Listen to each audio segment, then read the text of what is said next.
Hello, friends. So, with this project, we're going to make a calculator application. And while we're doing that, you'll develop a great understanding of the transformation between data types. You're also going to learn the use of if-else in detail. We're also going to reinforce the use of methods and learn the convenience of using layout. So why don't we just move on over to Android Studio and dig in.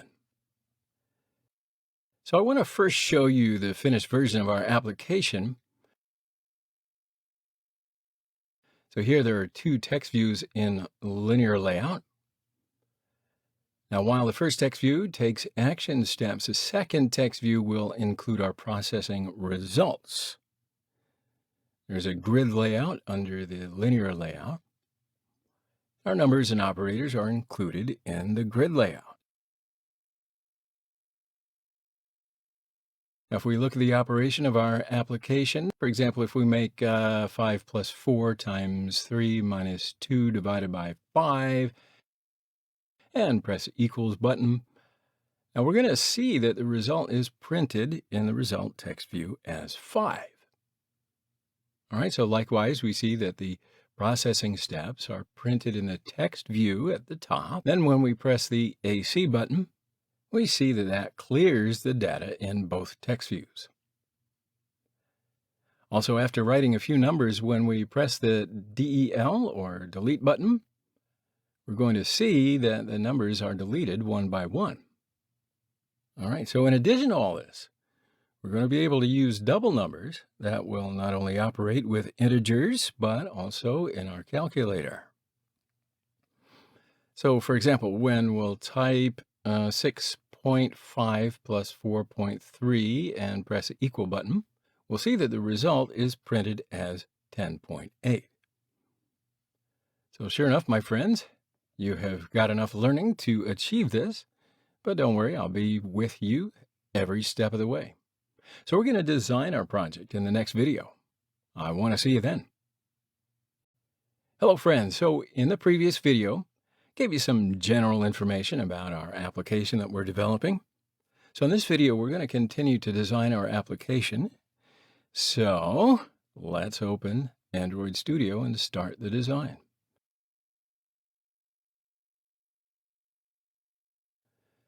Now, of course, I've created my project before, and I named my project Calculator X. You can create your own project. And first, I'm going to delete the text view component here, and then I will select the Show System UI option.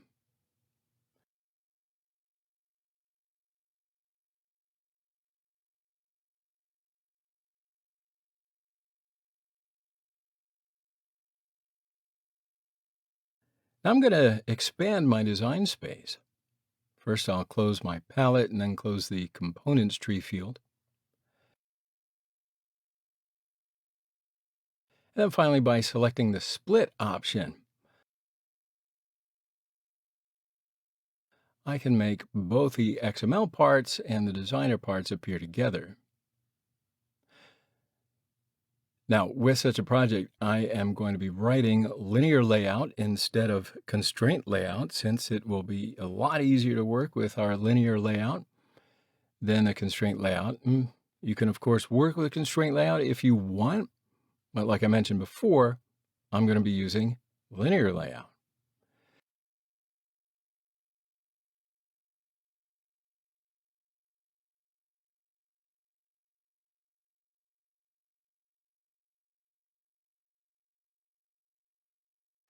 Well, okay, I hear you ask why, but it's just going to give us that sort of speed, efficiency, and, well, let's be honest, convenience that I kind of like.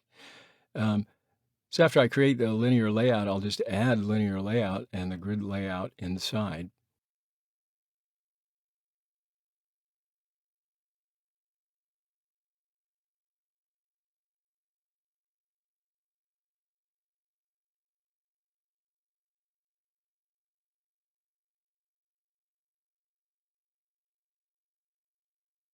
Linear layout is going to hold our text views.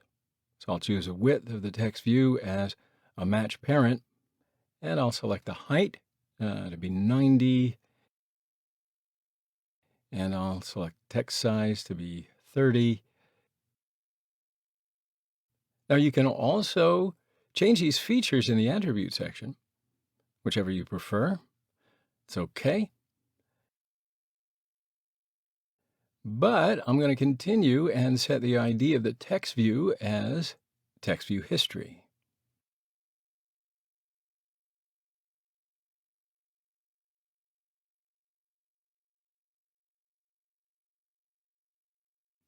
I'll set the gravity value to be center and end.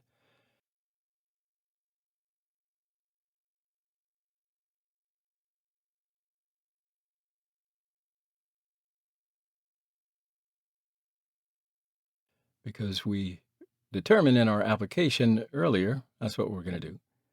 And then finally, we'll assign the color values for the text view. Terrific. We'll just open up the colors XML file in the values folder inside the res folder of the project section.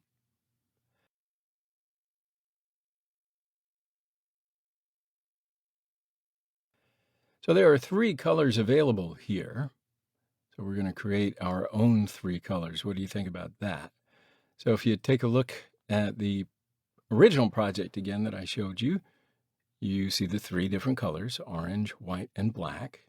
That's what I used. So I'm going to create these 3 colors in the color XML file, black, white, and orange.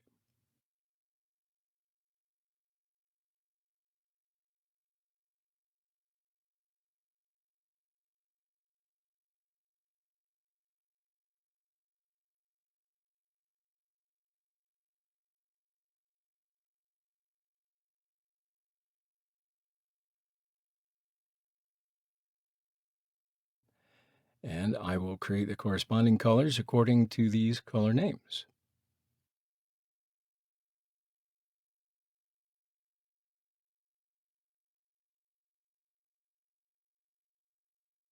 I'll close the color XML file, go back to the design section. And when I write the background here, colors I created are presented to me. And now I can choose a color that I want from here. And I'm going to choose black for text color.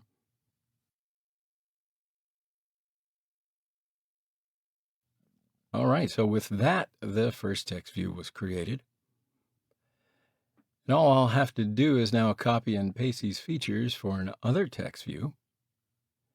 And I just go in and adjust the properties that I want to for the second text view.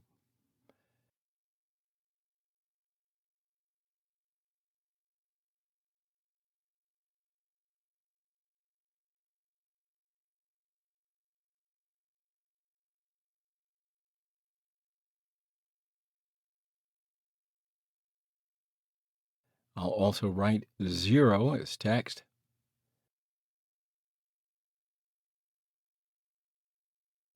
Cool, and with that, we have created our text views. So that means in our next video, we're going to create a grid layout and place our buttons inside. Well, I want to see you in the next video.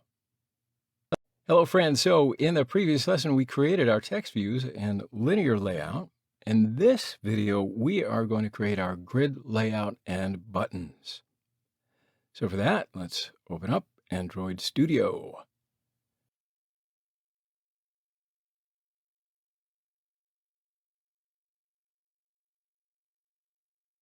Now first, I'll create my grid layout just below linear layout. I'll set the width as the match parent and the height as the wrap content. I need to determine the number of rows and columns of the grid layout. Therefore, I'll set the number of rows to 5 and the number of columns to 4. Then I can close the grid layout tag and create my buttons between these tags. So first up here, I'll create my AC button and set the ID of this button as BTN-AC.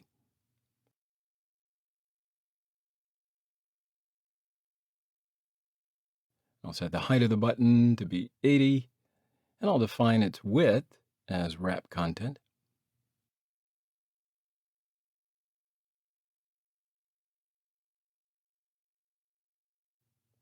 I'll make the text of the button as AC.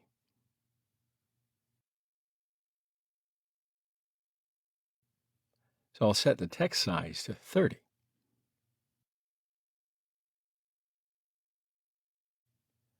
I'll make the button's text color orange.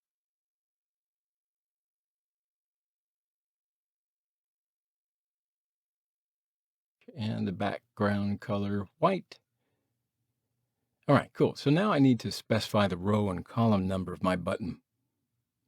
So what I'll do here then is I'll set the layout row and layout column property to 0.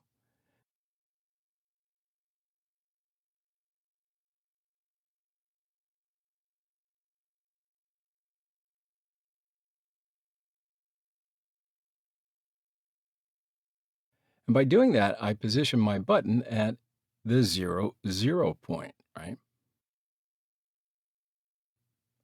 Then finally, I can set the layout column weight property to be 1 for all buttons. That way, all the buttons will be properly placed on the row where they're located. All right, so now the design of the first button is done. We can go ahead and design the other buttons. So for that, I'll just make 3 copies of this button.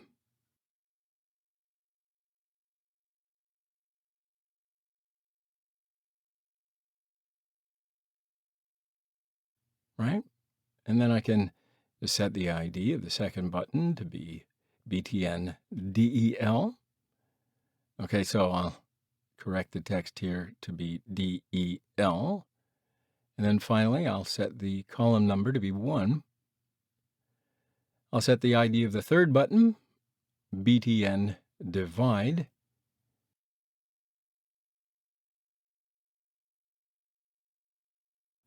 And I'm correcting the text to be slash. So finally, I'll set the column number as 2. And I'll set the ID to the last button of the first line as BTN multi. And I'll just change the text to be the multiplication sign or X. And now I can set the column number to be 3. All right, so that's the first 4 buttons. They look pretty well placed for now on the first row. So now I get to create my buttons on the second line.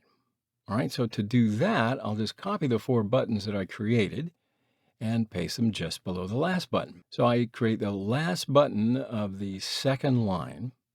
So I'll set the ID of this button as BTN minus, and I'll just change the text to be the minus sign. I'll make the row number as 1. That way the button immediately goes to the bottom row. I'll set the ID of my other button to be BTN 9. And I'll just make that text 9. And make the row number 1.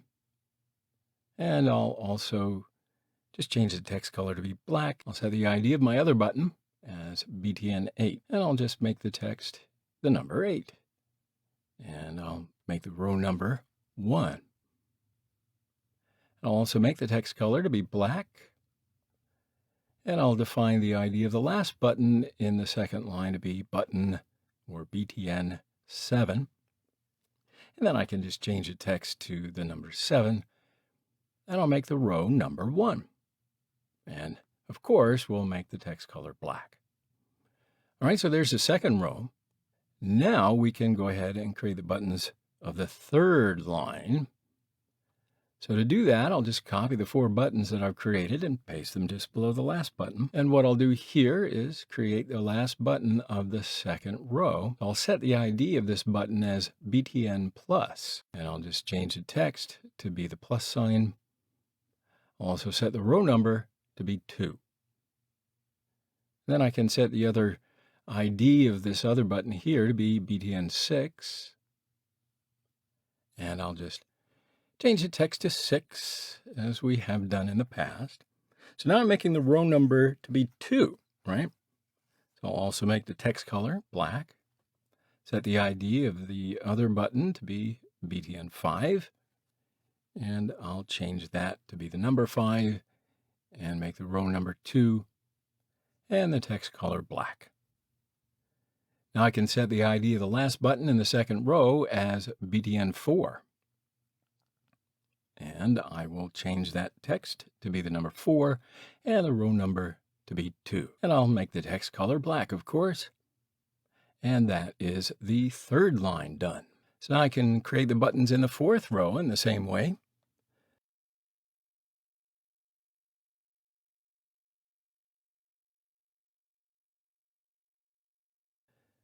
So in the fourth row, I'll just create the equal button, and I'll set the ID of the equal button as BTN equals.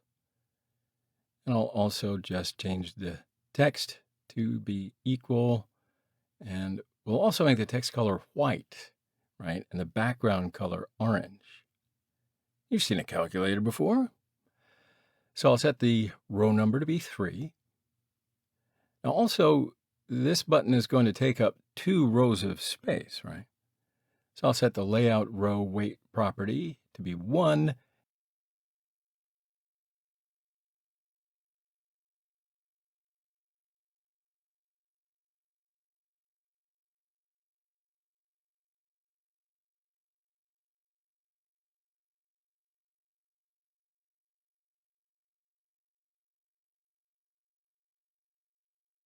And then I'll set the layout row span property to be 2.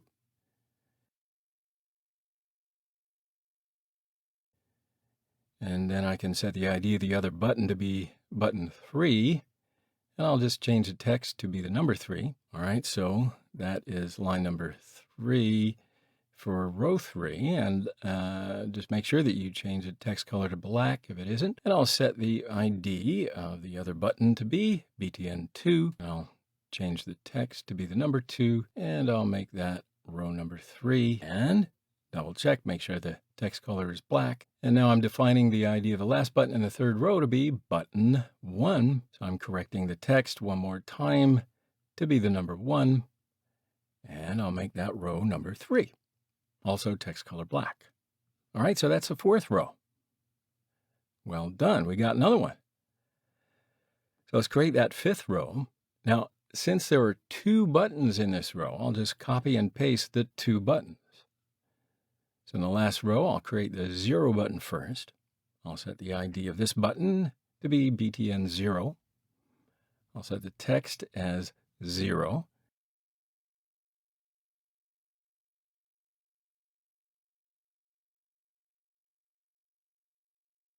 And specify the row number as 4 and column number as 1. And of course, this button will also take up 2 columns of space. So that means I'll set the layout column span property to be 2.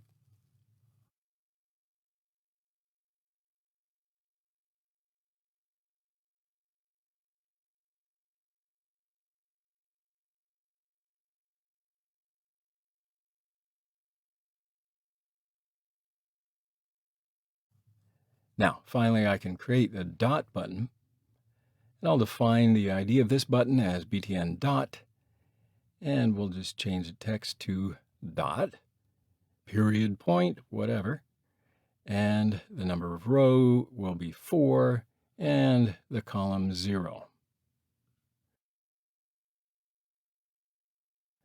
Whew. All right, my friends. Thanks for sticking with me. That is the creation of our linear layout, text views, grid layout, as well as the numbers and operators. All right, so that finishes up the design. In our next video, we're going to define our design in the Java class, and then we can start writing our necessary code. All right, so I want to see you in the next video. Hello, my friends. So we have finished the design of our project previously. So in this video, we can start writing Java code. So let's go ahead and open Android Studio for this. So we finished our design like this. Now we can move on to the main activity and define the components that we've created. So first, I'll define my buttons. For that, I create the necessary objects from the button class.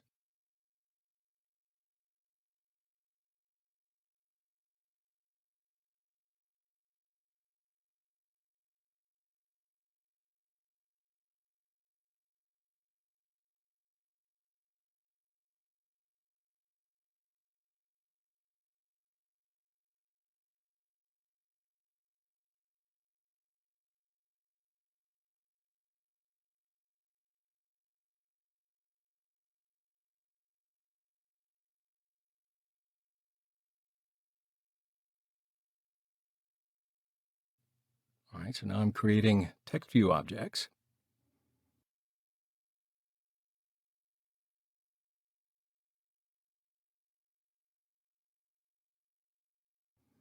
Now all we need to do is match these components with their ID in the onCreate method.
And that way we have matched all of the components with their IDs.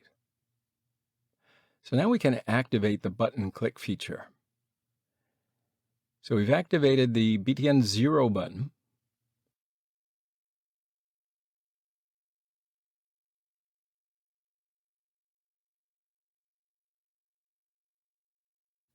And before we write the click feature of the other buttons, we're going to create a method called number click. And we'll just write the necessary code in the number click method. And then we can call this method in the click methods of the buttons. So it's because of this number click method that we will be able to print the numbers in the text view result. So apart from the onCreate method, I create the number click method.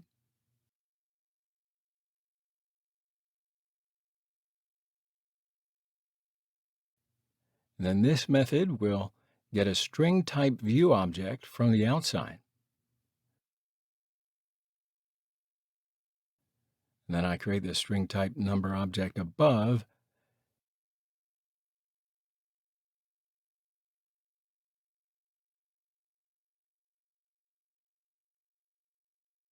And I'll assign a null value to this object. So it's thanks to this number object, we will be able to check whether the text view result is empty or not. All right, so now let's go back to the number click method and write in the necessary code. So if the number is null,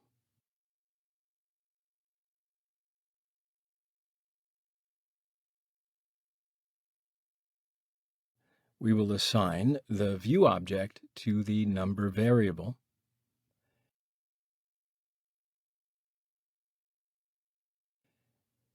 If the number is not null, we will assign the number and view value to the number object together.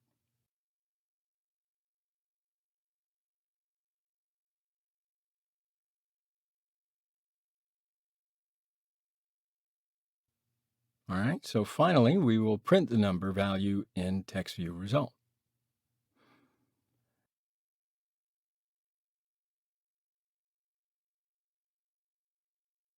So then I will write the number click method into the click methods of the buttons. So whatever button is clicked, I'll write the value of that button into the number click method. So let's create this for the other buttons as well. Then I can activate the clicking feature of the other buttons just by copying and pasting.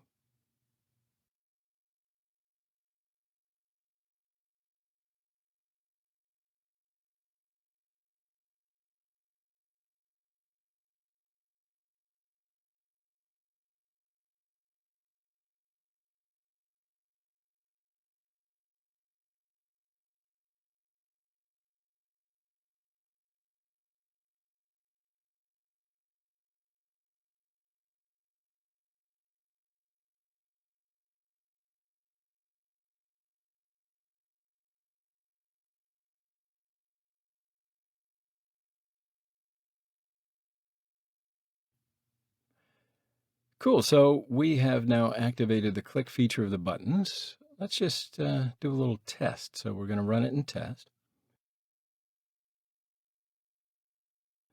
So currently the text view result component is empty and the value of the number object is null. If we press a number 5, the number 5 will be printed in text view result and the number value will no longer be null.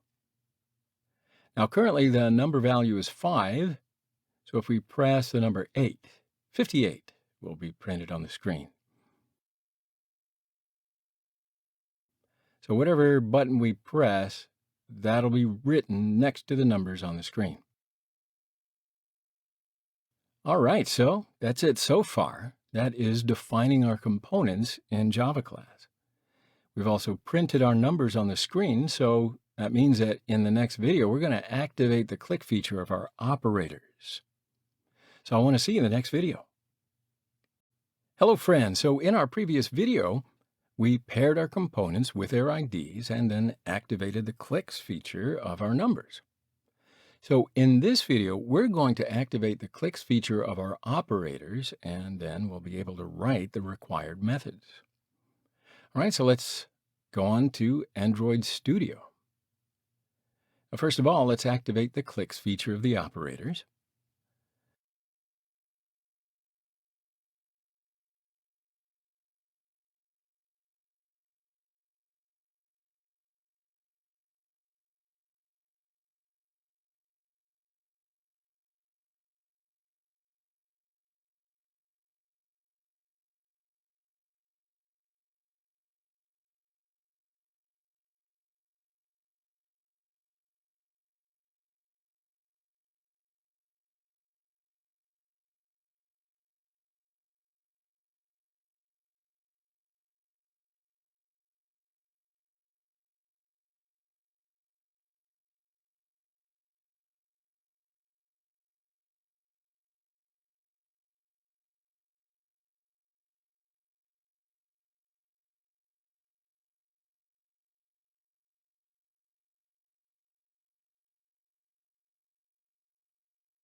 Now let's write the necessary methods for the operators. To do that, first of all, I'll just define two variables of type double above the onCreate method.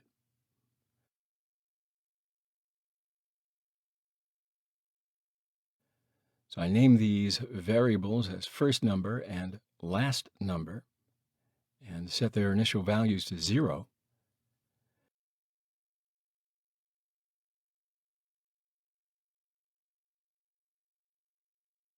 Now, the last number will always keep the last value printed on the screen.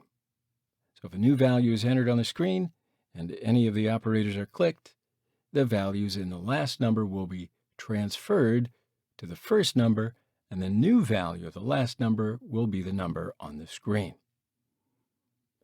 All right, so let's write up the necessary methods.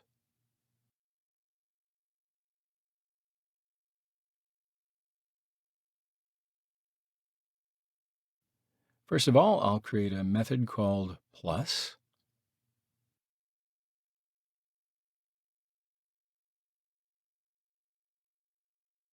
Now here I'll pass the value in the text view result to the last number variable.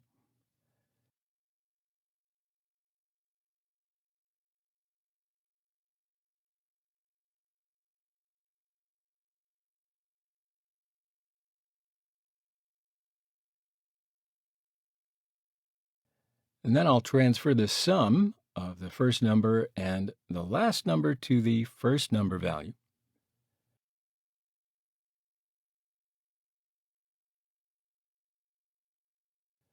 Then finally, I print the first number value on the screen.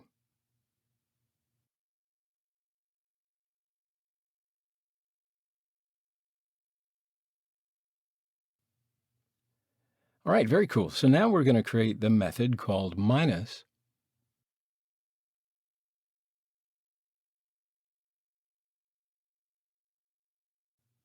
So here we will need to use an if-else structure. Because the first number value is 0, subtraction will always be negative, yeah? So that means we need to do a check, just like this. So if the first number value is 0,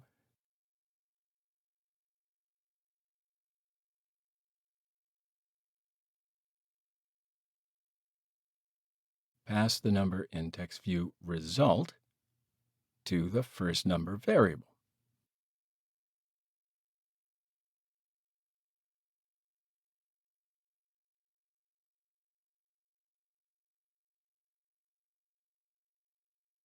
If not, pass the number in text view result to the last number variable.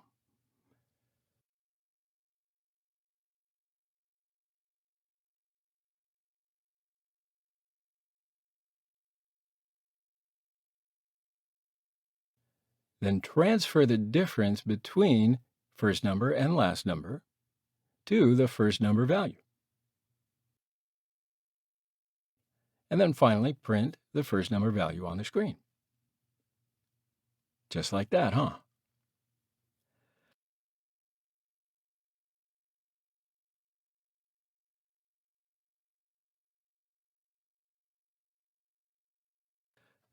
Awesome. So now let's create the method called multiply.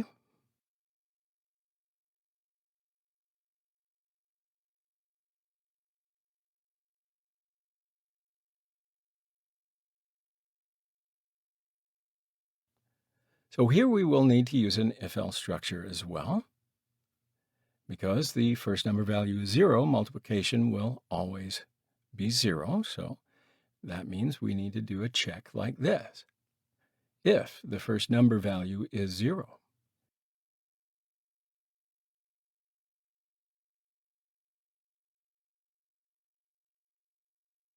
set the first number value to 1.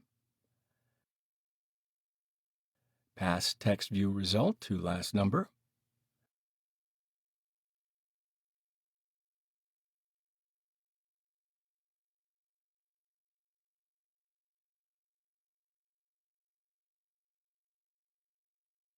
Export the result of the first number and last number multiplication to the first number value.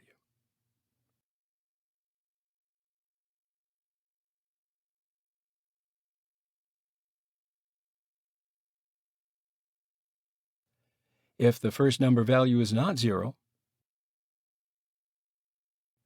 pass the text view result value to the last number value. Export the result of the first number and last number multiplication to the first number value. And then print the first number value on the screen.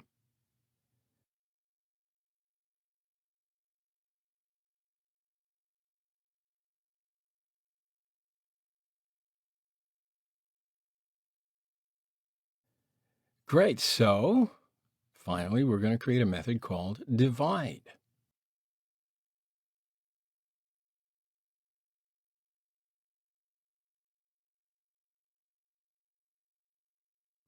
And here again, we will use the if-else structure. Because the first number value is 0, division will always be 0. So we need to do a check just like this. If the first number value is 0,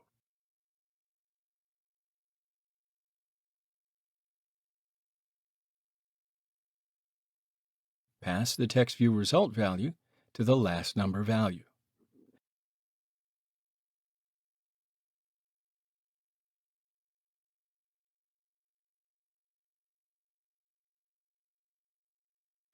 Export the result of the last number divided by 1 to the first number value. If the first number value is not 0, pass the text view result value to the last number value. Then divide the first number value by the last number value and export the result of this operation to the first number.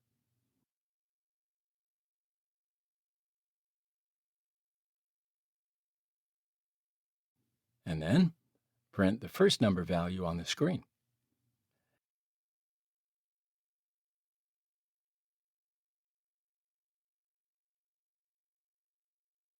And there you go, my friends. What do you think? So we've now activated the clicks feature of the operators. We also wrote in the methods that perform addition, subtraction, multiplication, and division. So in our next video, we're going to continue by writing the Java code.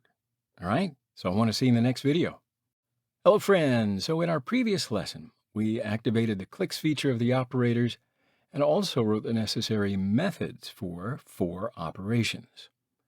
That means in this lesson, we're going to continue by writing Java code. So let's just jump into Android Studio and let's begin. All right, so here let's have a look at the finished version of the project again. So if I write 5 plus 3, it's not going to add, right? But if I press another operator, it will add, right? So for that result, we're going to need to define 2 variables here. While one of the variables controls the operator's click, the other variable will keep the previous operator information in memory and then determine which action to take. All right, so let's move on to the main activity and make our necessary code. So first of all, let's create a variable in string type named status in global field and assign null to this variable. Next, we'll create a variable type Boolean called operator and set its value to false.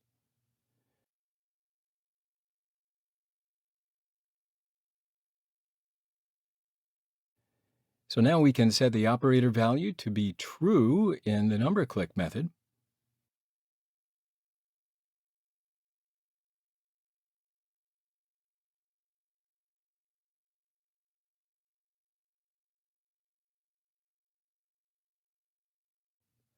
Now let's write the necessary code inside the btn plus method.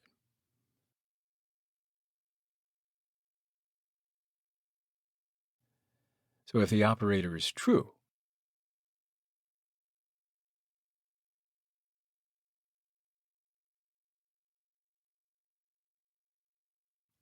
we will write the multiply method if the status is multiplication.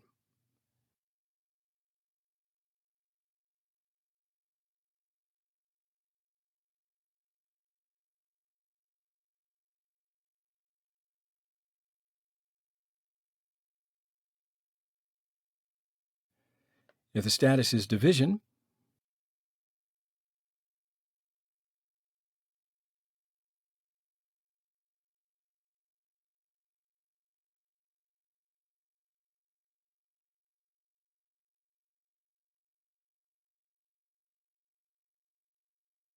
we'll write the divide method. If the status is subtraction,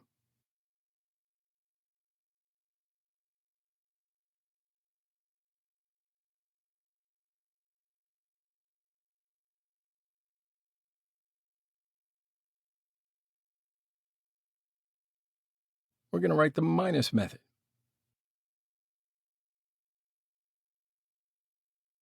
If not, we will write the plus method.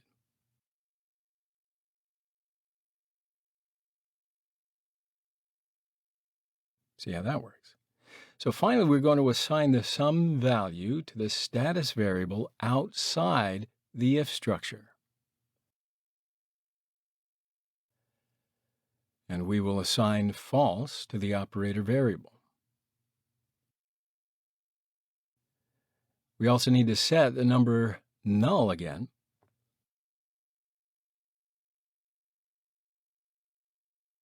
And I'm going to do this method for the btn minus. So if the operator is true,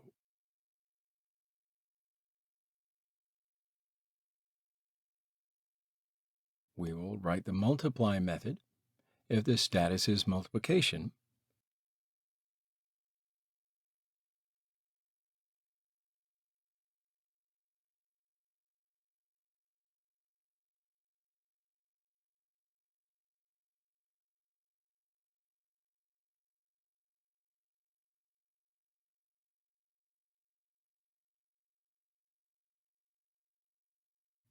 If the status is division,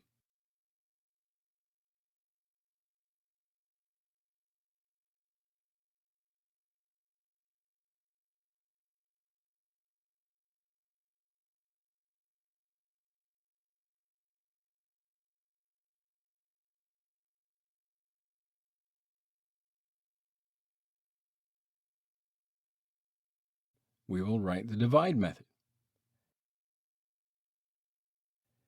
If the status is sum,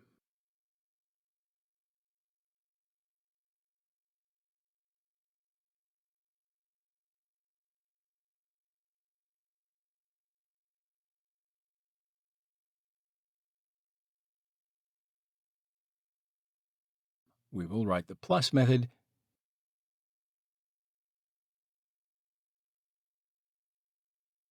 If not, we will write the minus method.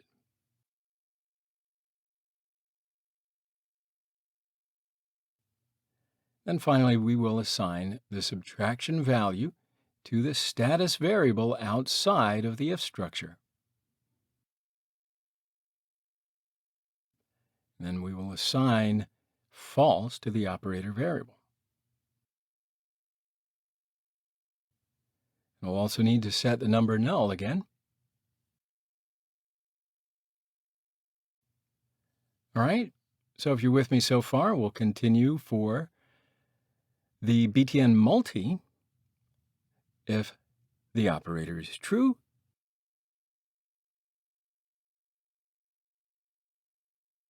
we will write the plus method if the status is sum.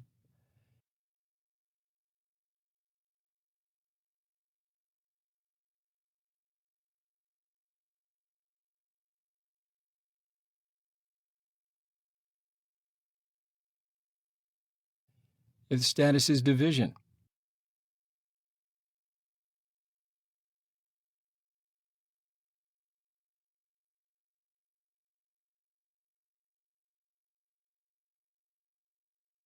we will write the divide method. If the status is subtraction,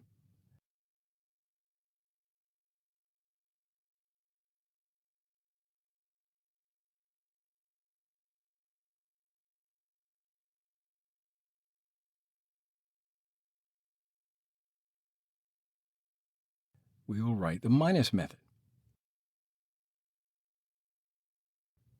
If not, we will write the multiply method.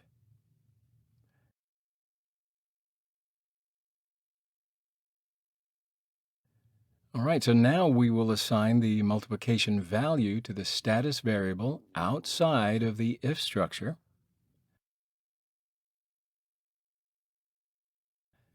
And we will assign false to the operator variable.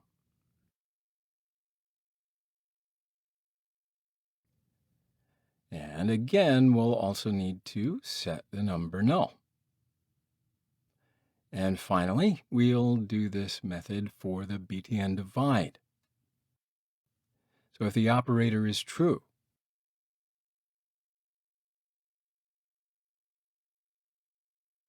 we will write the multiply method if the status is multiplication.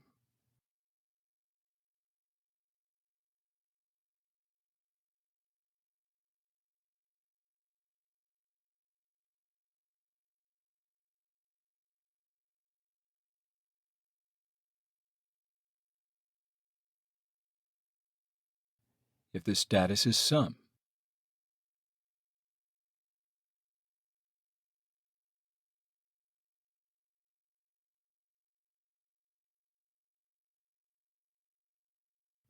we will write the plus method. If the status is subtraction,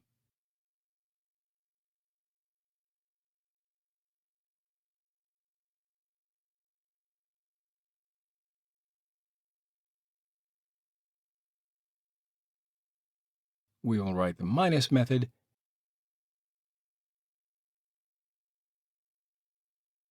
If not, we will write the divide method.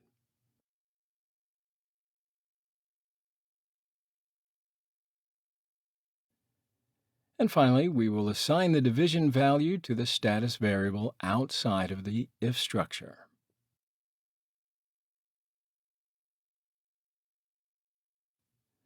So now we will assign the value false to the operator variable. And we will also need to set the value null again. All right, so let's run our application now. So when we write in here 5 plus 3, some value occurs in the status variable. And now if I press another operator, yeah, you see what happens? And the addition was done. 8 values were printed on the screen. So I'm going to explain to you later on why 8.0 is printed on the screen. But let's finish up here, and we'll continue in the next video. So hold on to that thought. All right, hello, my friends. So in our previous lesson, we wrote the methods for the buttons that perform multiplication, addition, subtraction, and division. So in this lesson, we're going to write the necessary methods for the AC, equals, and delete buttons. So let's open up Android Studio, and sure enough, here we are. Let's have a look at the finished version of the project so you can see where we're going. Now, if we'll add 5 and 3, the result is shown as 8.0. Now, the reason for this is that the number types that we use are double, and they're shown like this when the double numbers are converted to string types. So you want to just solve this problem first? All right, so let's move on to the main activity.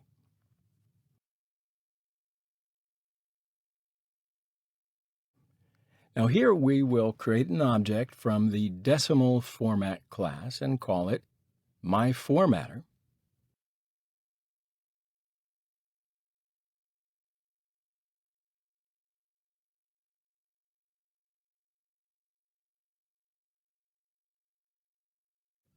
So now we will determine the type of this format.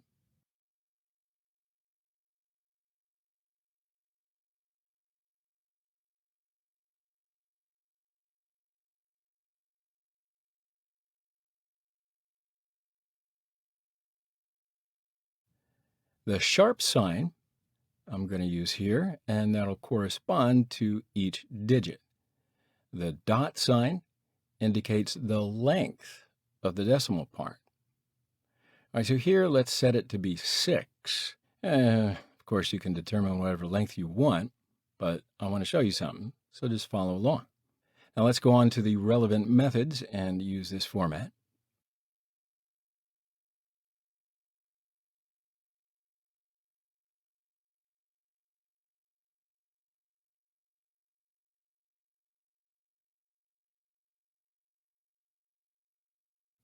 So first of all, I can use this method in the plus method.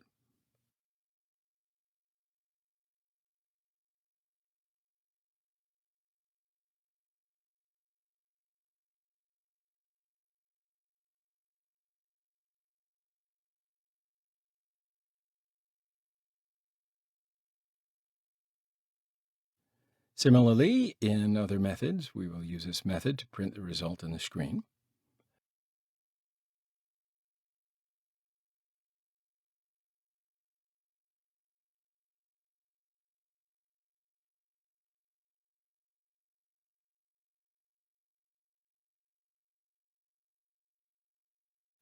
Why don't we just run and check the project?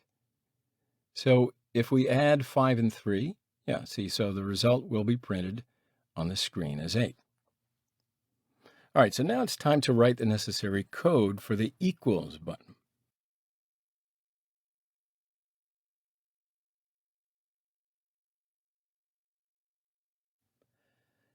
If the operator is true and if the status is sum,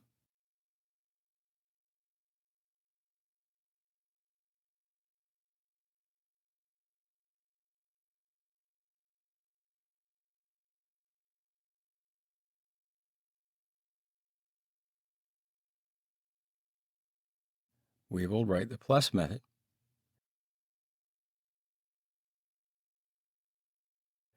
If the status is subtraction,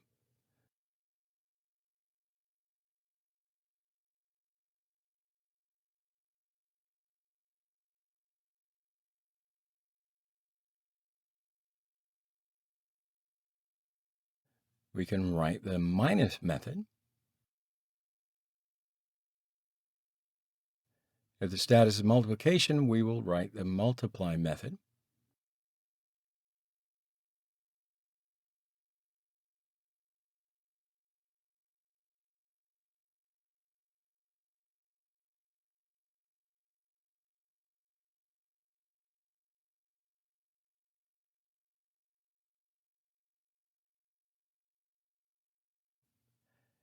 And if the status is division,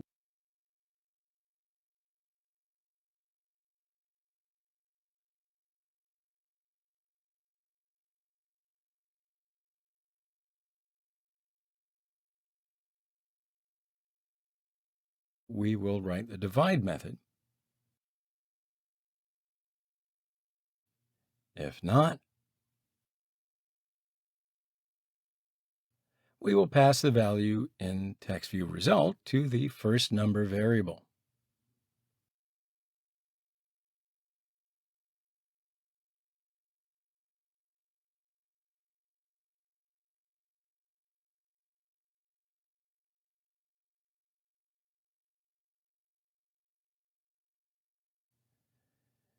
And we will make the operator value false outside of the if structure. So what do you say we test it out?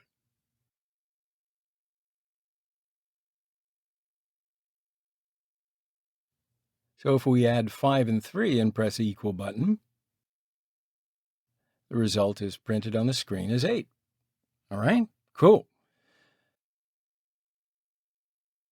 So let's write the methods for AC and DEL.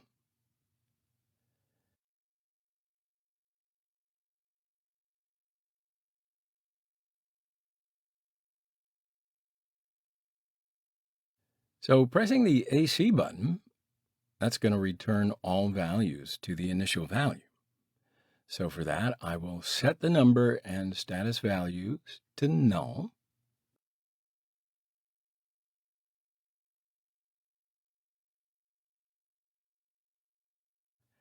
And I'll set the text view result value to 0.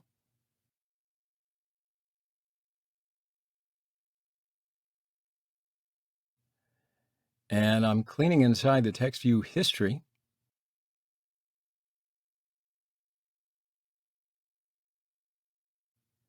Also set the first number and last number values to 0.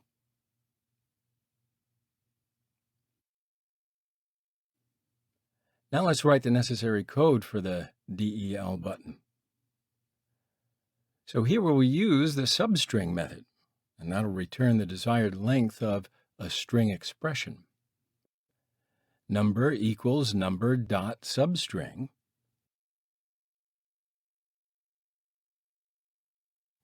In parentheses, I will specify which characters to print on the screen. So that way, when we press the delete button, we want it to delete the last digit and print the remaining number on the screen. So for this, I'll write 0 and number dot length minus 1 in parentheses.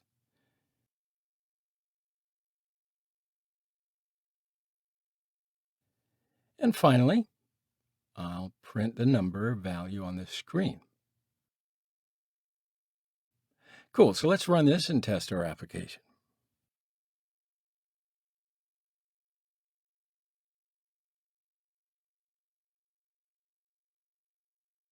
So I'll write 5, 4, 3, 2, 1 on the screen, and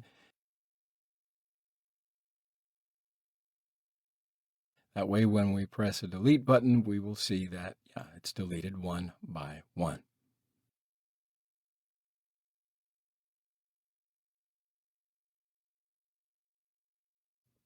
So I'll write 5, 4, 3, 2, 1 again and press the AC button.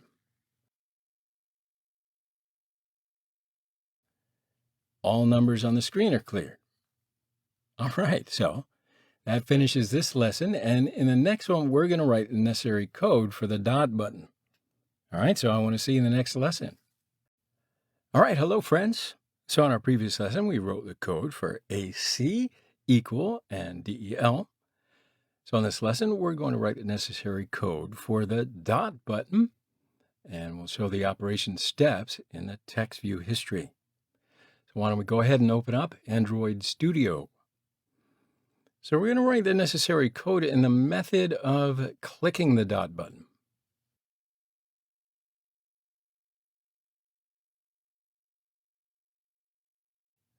So here we will use an if-else structure. If the value of the number variable is null, then pass the value 0 dot to the number variable.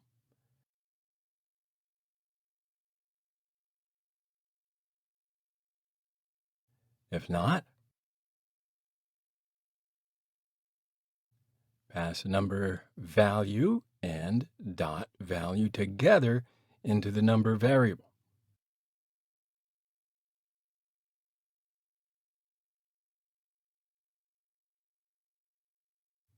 And then finally, print the number variable in text view result.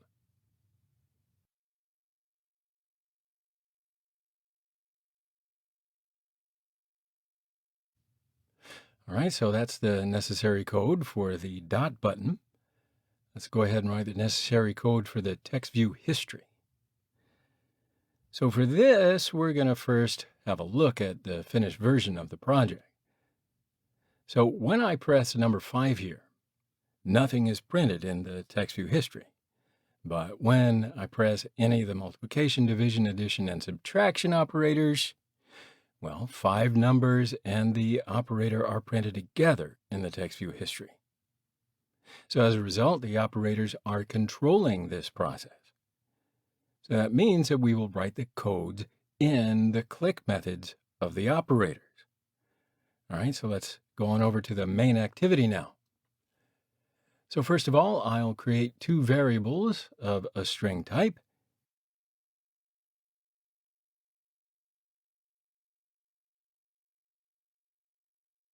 Named history and current result.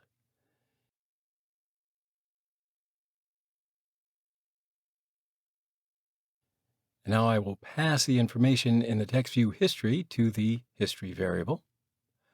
And I will also pass the information in text view result to the current result variable. So now I will write the necessary code in the method of clicking the plus button.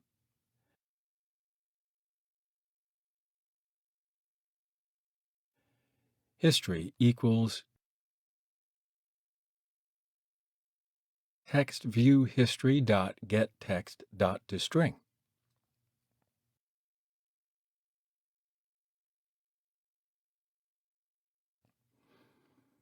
Current result equals text view result dot get text dot to string.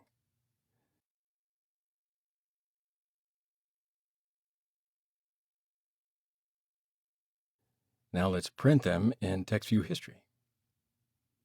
And I'll just write in TextViewHistory.setTextHistory plus current result plus plus.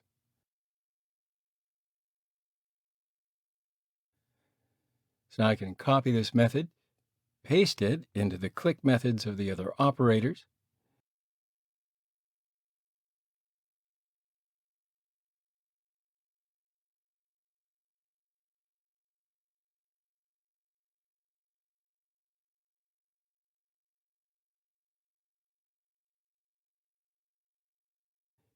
And I'll just change the operator sign.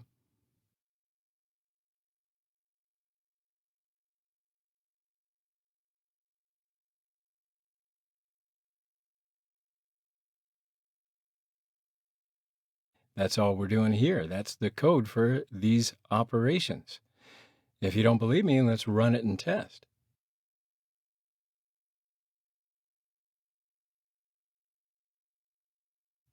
Okay, so then we'll write 5.6 plus 2.3 minus 4.5. And we see that the processes are printed in TextView History.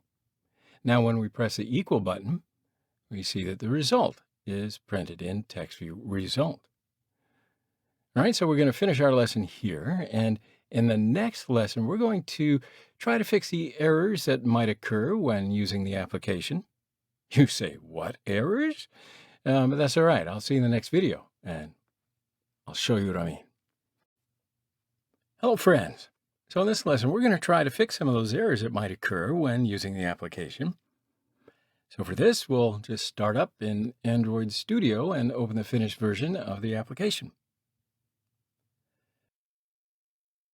All right, so first I want to have a look at the error caused by using the dot button. For example, after typing 5.6.7, when we press the point button again, an unwanted expression, such as 5.6.7 point, is printed on the screen. So as a result, there's got to be only one point in a series of numbers, right? Otherwise, the transactions are going to be incorrect eventually. So I'll try to fix this problem. How do we do this? Well, I'll create a variable of the Boolean type in the global field.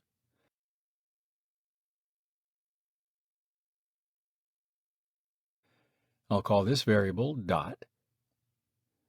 And I'll also transfer the value of true to the value of this variable. Then I will write the necessary code in the method of clicking the dot button. And I'm fixing the if-else structure here as follows. If dot is true, I want to do the necessary action.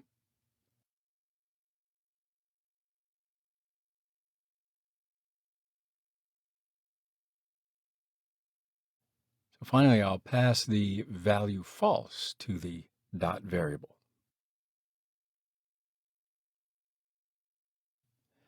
I also pass the true value to the dot variable in the plus, minus, multiply, and divide methods, and in the click method of the AC button.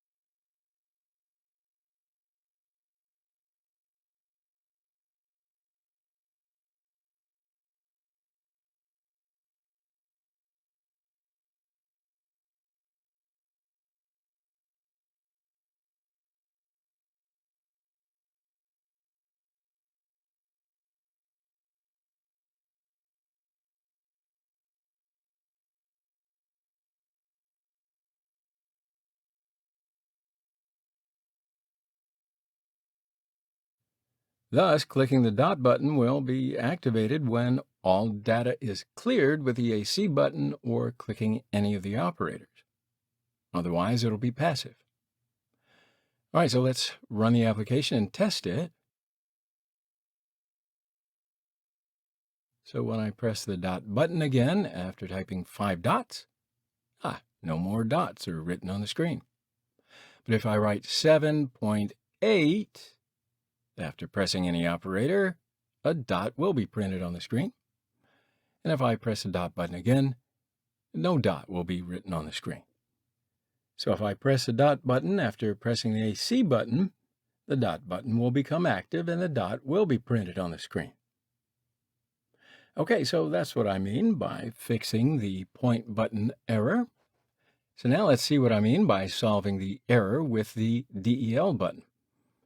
So if we press the DEL button after pressing the AC button, the application will close.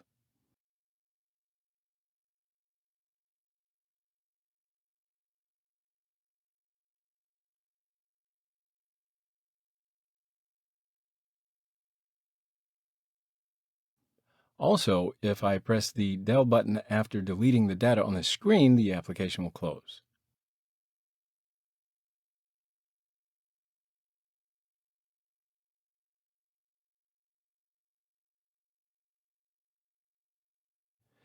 So we're going to see how we can fix these errors. So first, let's create a variable that checks to see if the AC button is pressed. So I'll call this variable BTN AC control.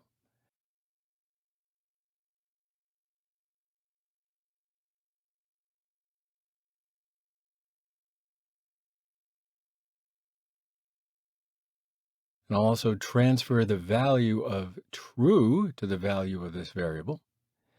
Then I set the value of the BTN AC control variable to true in the method of clicking the AC button.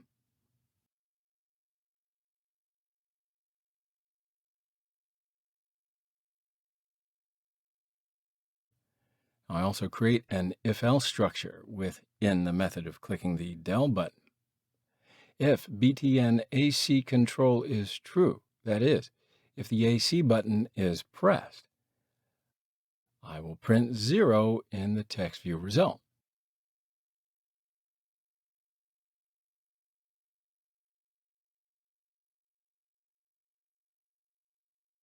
If not, I will need to check the length of the number variable here.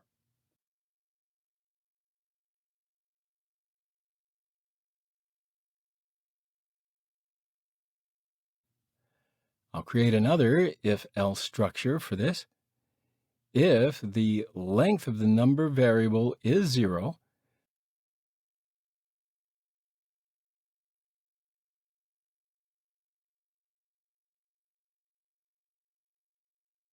I transfer the value false to the del button.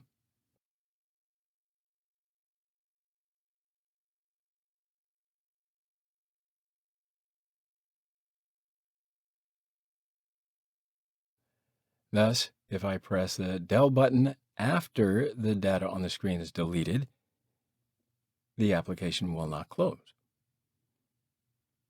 And we also need to make an arrangement here regarding the dot button.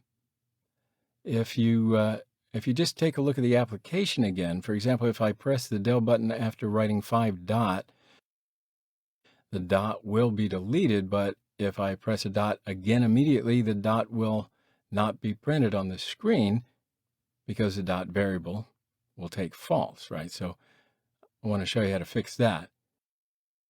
So if the number variable contains dots,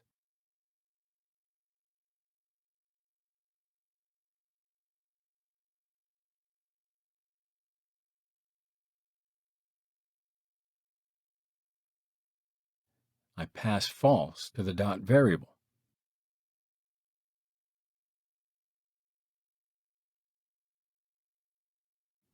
If not, I'll pass true to the dot variable. I'll also write the value of the number variable on the screen.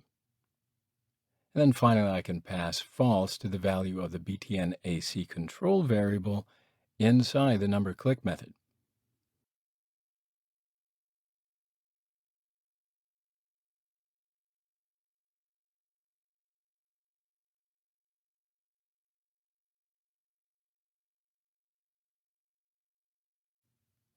Then I'll also set the del button click property to true All right, so that does that. Let's test it out. And we'll write 5.67 and press the del button.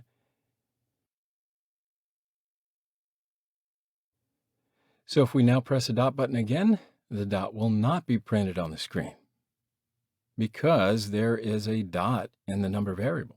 That is, in the number array on the screen. However, if we delete the 6 and dot and press the dot button again, the dot will be printed on the screen. If I press the del button after pressing the AC button, the application will not close and the screen will be printed as 0. Okay, so now let's write a few numbers on the screen and press the del button until all the numbers are deleted.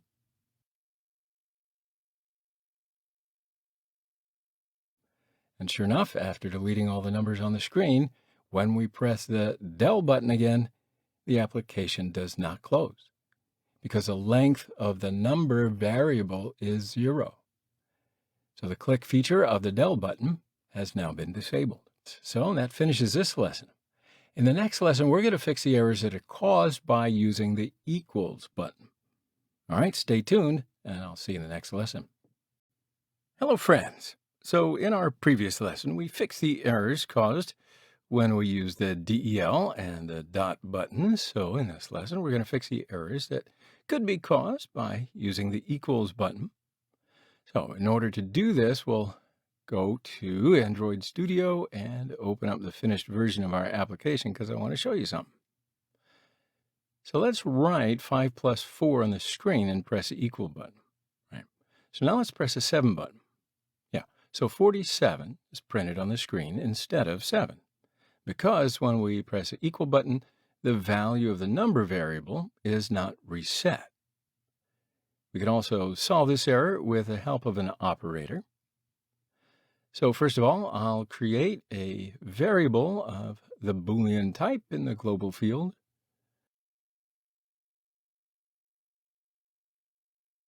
And I'll call this variable btn equals control.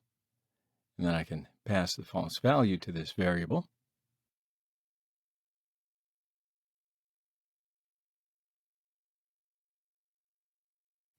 So now I'm passing the value of true to the variable btn equals control inside the click method of the equals button.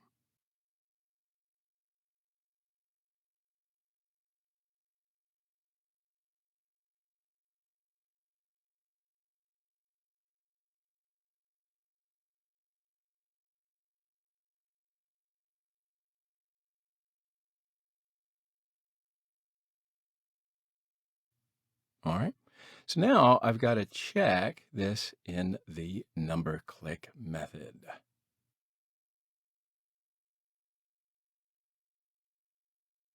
All right, so here I'm just correcting the if-else structure, just like so. If btn equals control is true,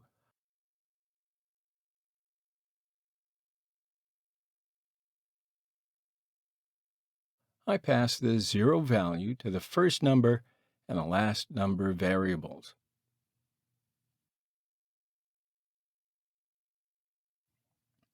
I'll also pass the view object to the number variable.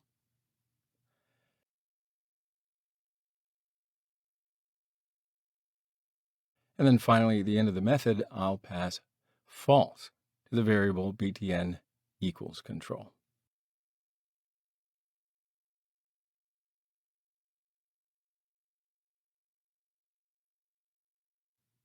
All right, so let's run all that and test our application.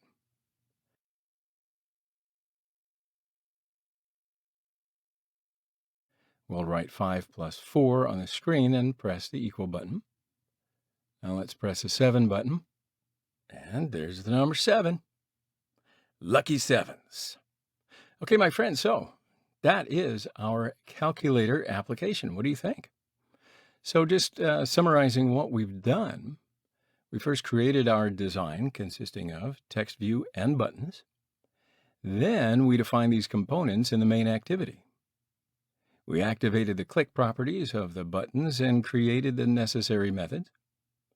And finally, we fix the errors that may occur, and you saw will occur. So you can develop this application even further and, of course, create way more beautiful designs. I just wanted to give you a head start. All right, so that's it. We're going to finish up here, but I do want to see you in the next lesson. Hello, my friends. So in this lesson, we're going to make a little guessing game with you. It's a numbers guessing game. So by working up this application, you're going to take in a lot of information. You're going to learn a few things too.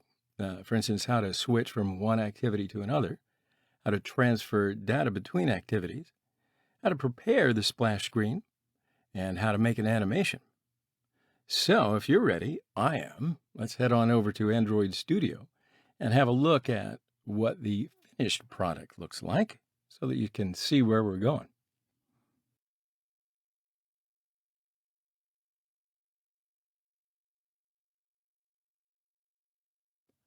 So when we open up our project, there's a splash screen, and there will be an image view and a text view on the screen.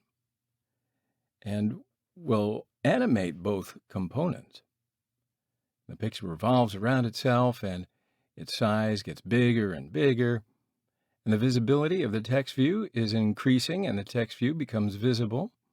And the login page of our application opens. And then here's where we can inform the user about the application. And here we're asking for the user to choose a number of digits. Now here, the number of digits of the randomly generated number and the number of digits that we select will be the same. Then when we press the Start button, we switch to Game Activity. Now there is one edit text here, and we will write our guesses in here. So let's say that my first guess is 50. And then we confirm the guess by pressing the Confirm button. Now here there's a text view that directs the user and a text view that is stating our remaining time at the right. At the top, there's a text view that is stating our last guess. So in this way, we'll try to find the randomly generated number by creating our guesses. If the guess is not correct, this will decrease. And now I'm entering the same numbers to see the result page. Now, if our guess is correct, or we run out of guesses, an alert will open. And here our guesses and randomly generated number will be shown. And finally, here we will ask the user a question like, would you like to play again? And what if we press the yes button? The game will restart. If we press the no button, the application will be exited. All right, my friends? Yeah, it looks simple on the surface, but now that you know a few things, we can start building this application. All right? So we're going to do up our application in the next lesson. So I want to see you there. Hello, my friends. So previously, I gave you a general outline with some information about the application we're going to endeavor to build. So in this lesson, we will create the splash screen. So just open up Android Studio for this, and here I've already created my project, of course. I named my project the Number Guessing Game. You can also create your own project and name it what you will. So first, I will create a new activity for my splash screen.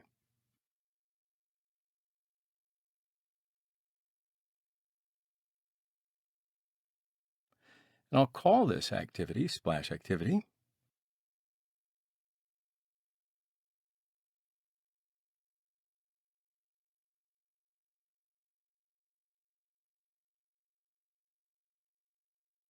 And I'll add one image view to this activity.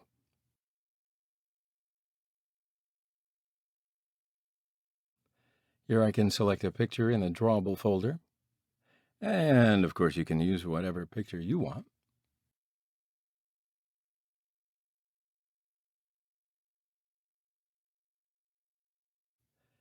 Now, the idea of the image view may remain the same. But I want to fix the layout width and layout height property to 350.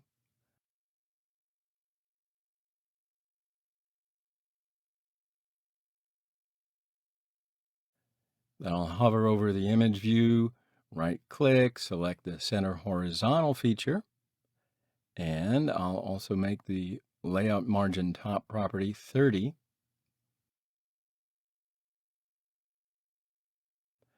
All right, so now I'll add a text view. The ID of the text view may remain the same, and I'm making the layout width property 350.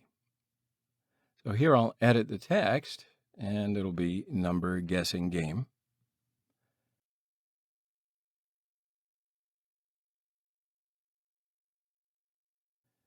And here I can fix the text size property to 36. And I can choose a color like this for the text color. So now I can make the text style property, and I'll make it bold. And I'll fix the text alignment property. Now finally, when I hover over the text view, right-click and select the center horizontally feature. All right, so I also want to make this layout margin top property 50. Okay, my friends, so that's pretty much the design of the splash screen. Yours may look a little different. That's okay. But let's move on and create some animations now. So for this, I'll just hover over the res folder and right-click. I'll select New and Android Resource Directory. And here I can select the anim folder as my resource type. And I'll press the OK button. So now we have an anim folder and the res folder. And now I can just hover over the anim folder and right-click. I'll select New, Animation Resource File. And I'll set the file name to be Image Animation. And then I'll press the OK button. Okay, so that's where the animation file that's required for the image view is going to be created and stored. So why don't we just create the animation file for the text view with the same method. Now I'll set the file name to be text animation. Press the OK. And that way the animation file that's required for the text view was created. All right, so now we can write some code for this animation. So I'll open up the image animation file. You can see there are 4 animations in here. We will use rotate and scale animations for image view. And so this rotate animation, well, it's thanks to this that the image view will turn around all by itself. I just love it. Even the simplest of animation just fascinates me. Okay, so, and thanks to this scale animation here, the dimensions of the image view will gradually increase. All right, so why don't we just go ahead and write the necessary code for this rotation animation. First of all, I can specify the duration of the animation is 4,000 milliseconds. And now I can determine the center point for image view. So in other words, image view is just going to turn around, centered at this center point. Of course, it centers on a center point. So for this, I'll just set the pivot X and the pivot Y values to be 50%. So now I've got to determine the degrees. So image view will start to return from 0 degrees. That is from its starting position, and will rotate until 360 degrees. That is usually all the way back to the same position. All right. So let's write the necessary code for the scaling of this animation. So I can set the duration of the animation to be 4,000 milliseconds.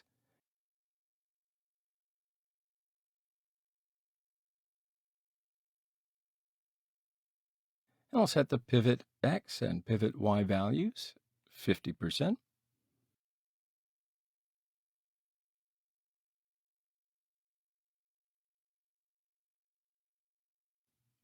I'll set the from X scale property to 0.0. I'll also set the to X scale property as 1.0. Likewise, I can set the from Y scale property to be 0.0, and I will set the Y scale property to be 1.0. So it's thanks to these features, the image view will start from a very small size and will grow steadily, reaching the normal view after 4,000 milliseconds. All right, so that is the animation code for this image view. So now let's go ahead and write some code for the text view. So for that, I'm going to use the alpha animation for this text view. So it's because of this animation, text view will begin to appear gradually. So first of all, I'll specify the duration of the animation. And just like the other one, I'll set this animation time to be 4,000 milliseconds. Then I can set the value from alpha as 0.0. And I'll also set the to alpha value to be 1.0. All right, so that means it will increase the visibility of text view and then reach the normal appearance after 4,000 milliseconds. All right, so that is the necessary XML code for this animation, for both of these animations, in fact. In the next lesson, we're going to write our Java code. So I want to see you there. Hello, my friends. So in that previous video, we designed the splash screen activity and wrote the necessary XML code for animation. Now we're going to focus on some Java code. So I'll open up Android Studio, and first I'll need to define the components.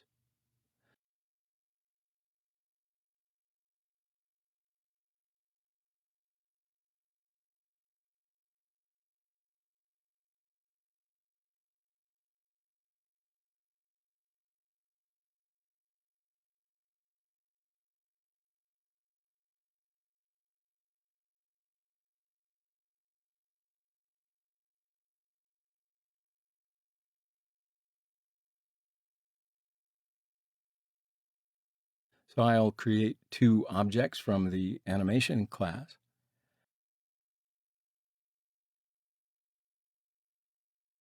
I'll call them animation image and animation text. Now I can load the animation files that I created for these objects. So for this, I'll use the animation utils point load animation method. And I'll write this as context and select the image animation file as animation. Now I also load the text animation file into the animation text object.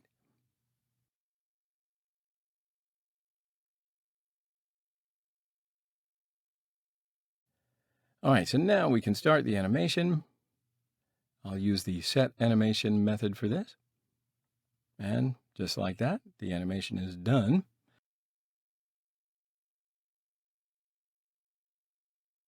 But after the animation is finished, the main activity needs to be open, right? So for that, we will use the countdown timer class. So here I'm writing new countdown timer. I'll need to write two parameters in parentheses. So the first one is after how many seconds that we want the main activity to open. So we'll need to write that time. I'll write 5,000 milliseconds here. That's 1 second after the animation finishes. The main activity will open. And now I can set the second parameter to be 1,000 milliseconds. So that means that the time will increase by 1 second interval to reach 5 seconds. Follow? So now we need to implement two methods. So to do this, I'll just click on this red bulb on the left here and implement the methods.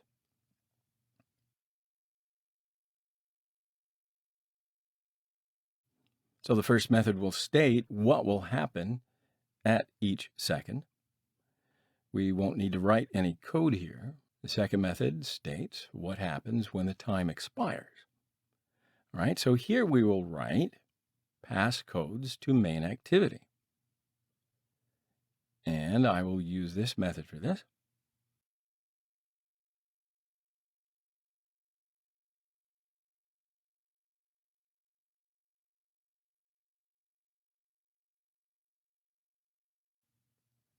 And now I can use the finish method. So I remove this activity from the back stack.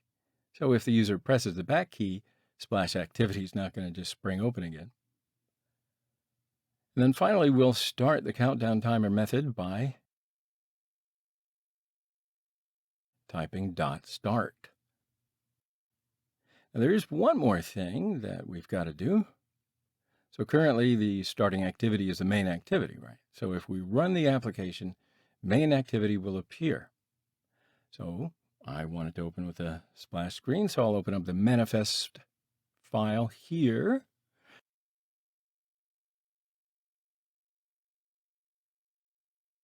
And now I'll just set splash activity as a starting activity.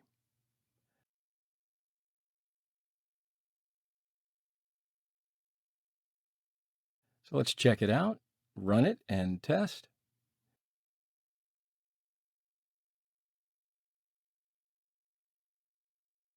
There you go, my friends.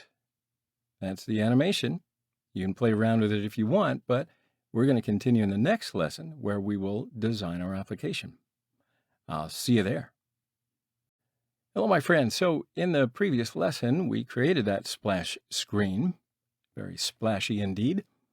So that means in this lesson, we're going to create the first page of our application. So here, there's a text view, and that gives the user information about the game. A radio button that indicates the number of digits, and a button that starts the game.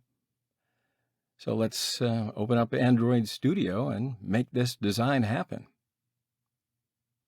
So first up, I'm going to write the message that will be displayed to the user inside the text view component. Now, since this message is going to be a little long, I'll create the message differently. So I'll open up the string XML file located under the values folder. Now here there's a string with the name of the application. So I'll copy and paste it.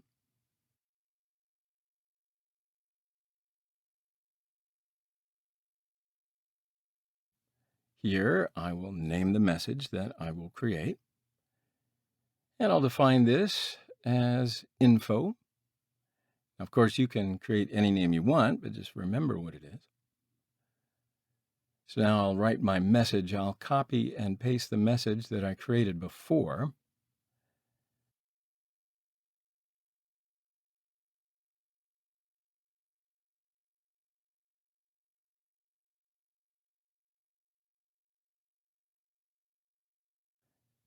All right, so now let's import the message that we created into TextView. So I'll select the Pick a Resource option to the right of the text section. And here I can select the message called info that I just created. And the message I created has been transferred into TextView. Very cool.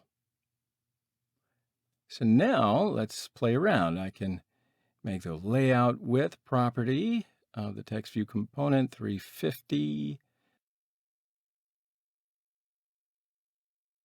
I'll make the size 24, and let's change the font color to black.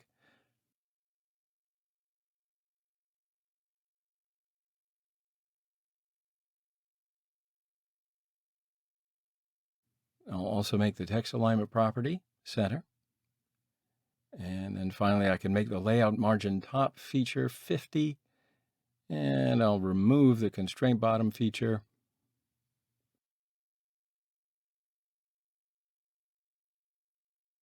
All right, so now I'll create the radio button components.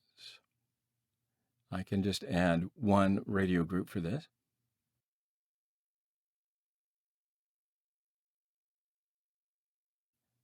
I'll add 3 radio buttons to this radio component, and each will act independently. So that way the user will be able to make multiple selections simultaneously. However, we do ask the user to make only one choice. So that's why we use the radio group component. All right, so now I'll just center the radio group component horizontally.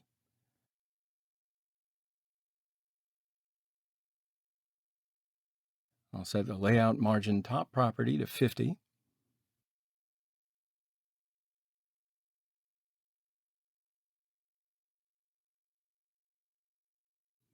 And I'll just quickly edit the IDs and the other features of the radio buttons.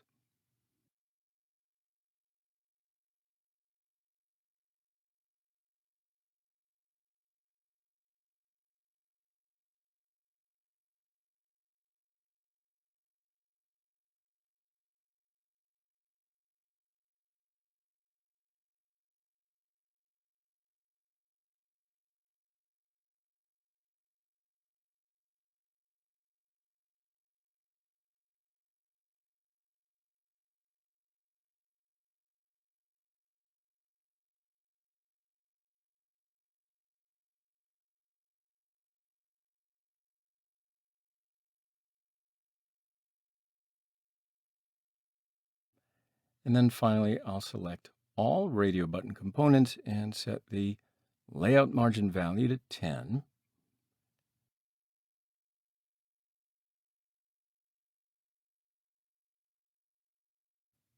And now I add a button.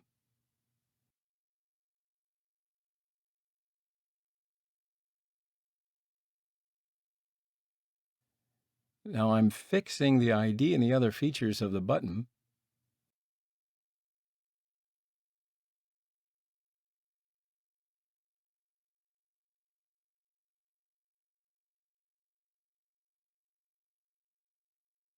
And I'll change the background color.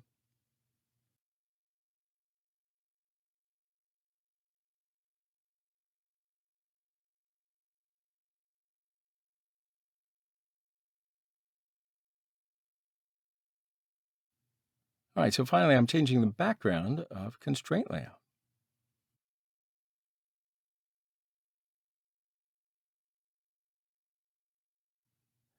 All right, so that's our design. Maybe yours looks a little better, a little different, but that's the bare bones. So in the next lesson, we're going to write our necessary Java code. So I hope yours doesn't vary too greatly. Haha. In any event, I will see you in the next lesson. All right, hello, my friends. So in that previous lesson, we finished the design of the home page. So that means in this lesson, we're going to write some Java. So for this, we'll go straight to Android Studio. And now we can define the components that we created in main activity.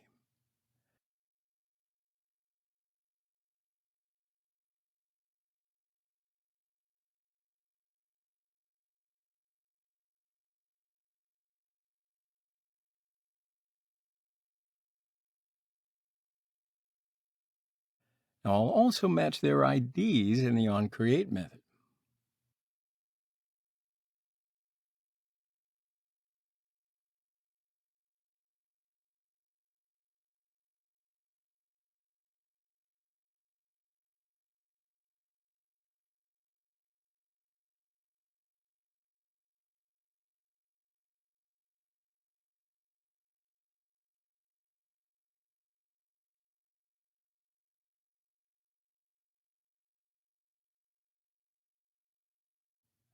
And now I'll add the click listener feature to the button.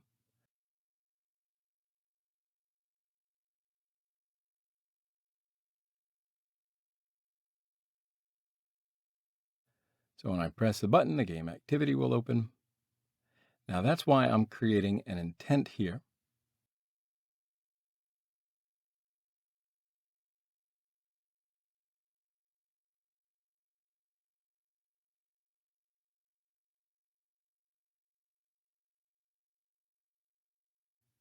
And Android Studio gives us a warning because, well, I haven't created the game activity yet. I know. I will create the game activity soon. So now I will control the radio button components by creating an if-else structure. If the user has made no selection, in other words, radio button components are not checked,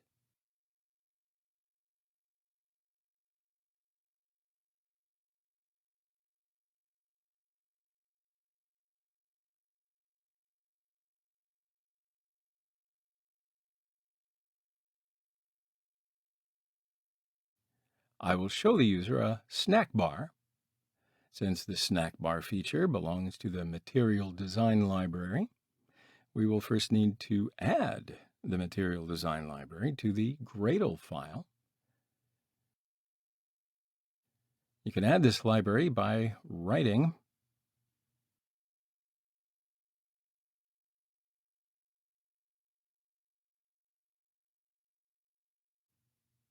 all right, so now we need to sync. All right, so now I can create that snack bar.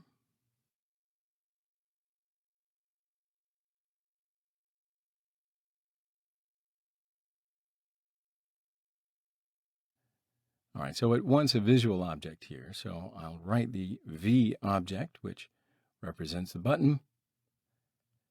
Now I'll create my message.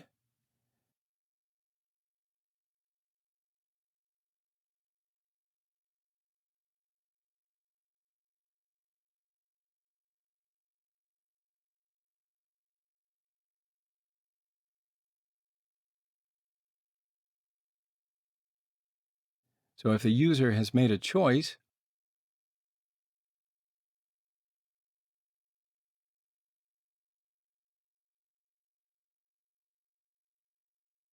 I have to convey the selection made by the user to the game activity using the put extra method. So here we will set a special key for each entry. We will get the data from the game activity thanks to this special key.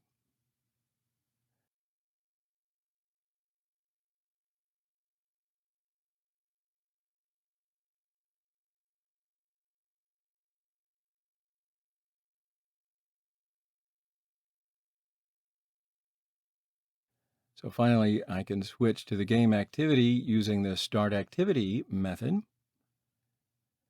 All right, so now we can create the game activity, Android Studio Wise Guy.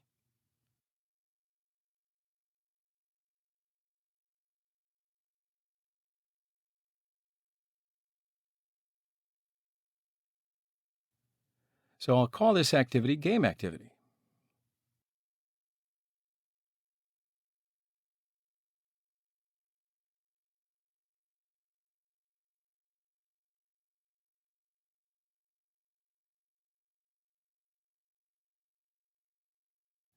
So let's run it and test it. So far,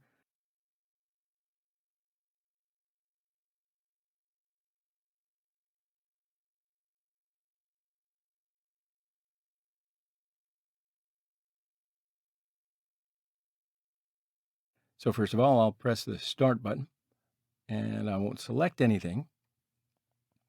So here's our snack bar.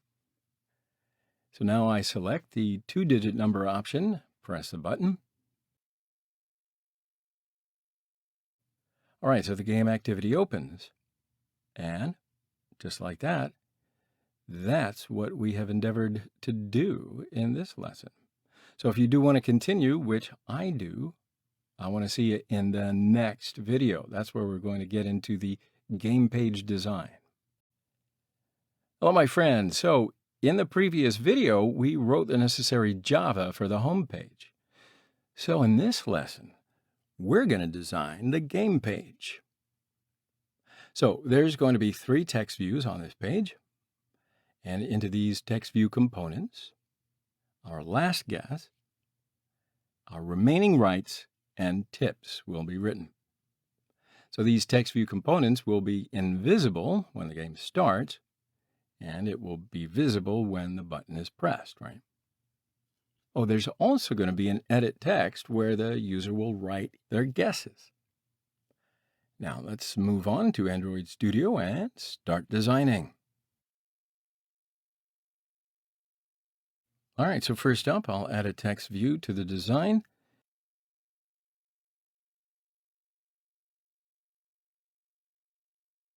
And I'll make the ID text view last.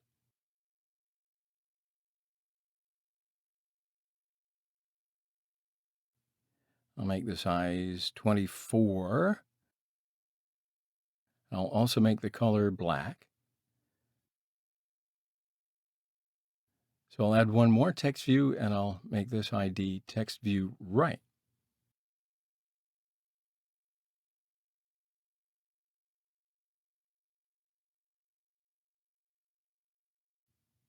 So I'll make the text size here 24. Also, I'll have the text color be black. Now I'm adding one more text view and I'll make this ID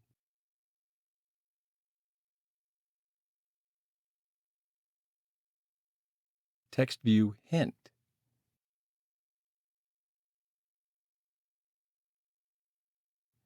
And I'll make that size 24 as well. All right, so I'm going to turn this color red and I'll add an edit text number.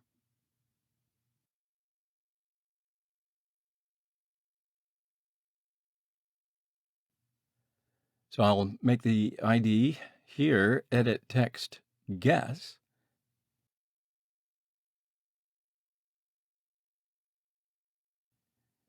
And I can delete the text property. I'll write enter your guess in the hint feature.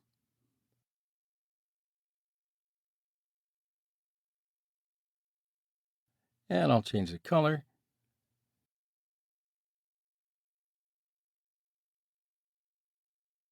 And then finally, I can make the text alignment feature center. And I'll add a button.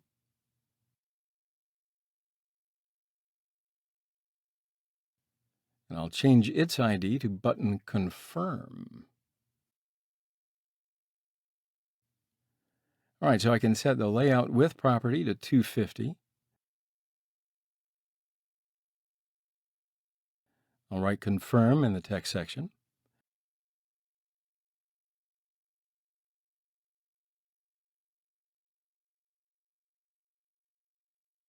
And we'll make this color white.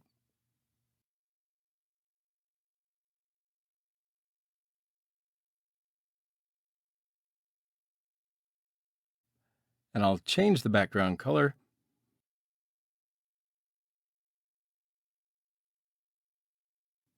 Let's make the size 36. So now all I'll do is select all the components and center them horizontally. I'll add automatic constraint to all of them.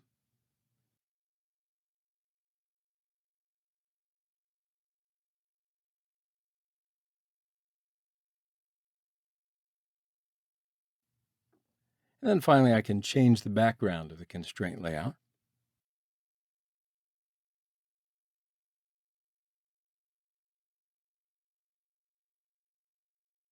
I'll make the text view components invisible.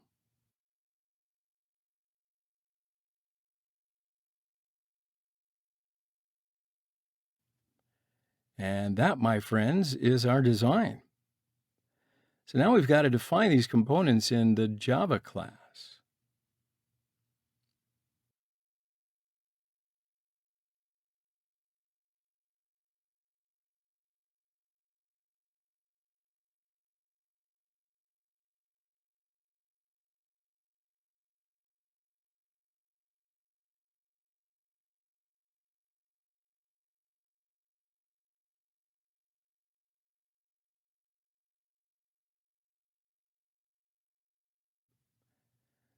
All right, so we've defined the components. Now let's pair them with their IDs.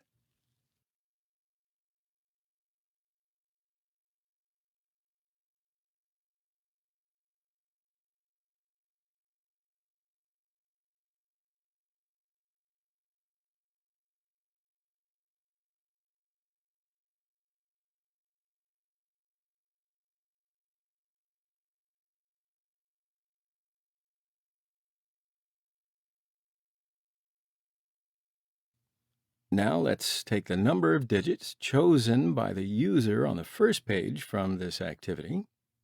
So for this, I define three variables of the Boolean type.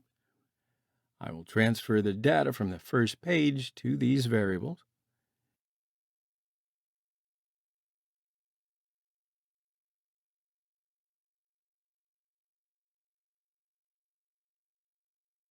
And we will use the getIntent method for this.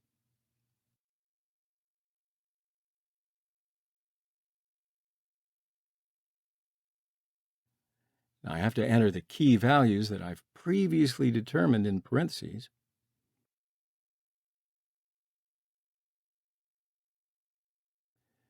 All right, false is the default value.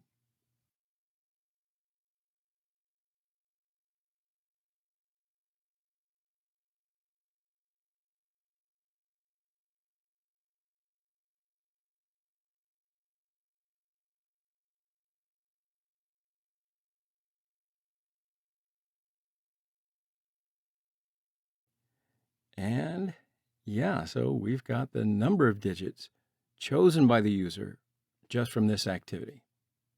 So I'm going to want to take a break here, go back and review something if you need to, but what we'll do is continue writing code in our next lesson. All right, so I want to see you there. Hello, my friends. So in the previous lesson, we finished up the design of the game activity, and we've gotten that data selected by the user in this activity. So that means in this lesson, we're going to continue to write some code. So we'll go back to Android Studio. And first up, I want to ensure that the number of digits that are chosen by the user will be generated randomly. So to do this, I'll just define an object from the random class.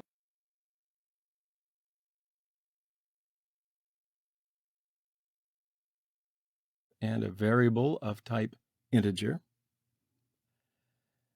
So now I'm going to use an if structure. If the user chose the two-digit number option, the number to be generated must be 2 digits. I'll write random equals r dot next int. If I write 100 here, a number between 0 and 100 will be generated. But I want that number that's produced to be 2 digits, so I'll write 90 in parentheses, and I'll write plus 10. See, that way, if 0 is generated randomly, the 10 value will be transferred to random. If 90 is produced, the maximum value of 99 will be transferred to the random value. Follow? So as the result, a two-digit number will always be generated. So now I will write this control for the 3-digit and 4-digit selection.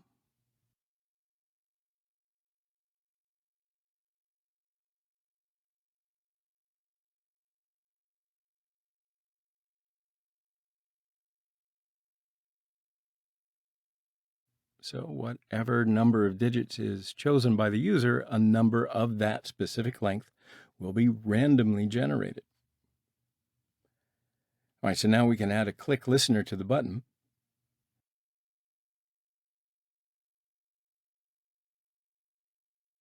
First, I want to pass the value of the edit text component to a variable of string type. So I'll call this variable guess.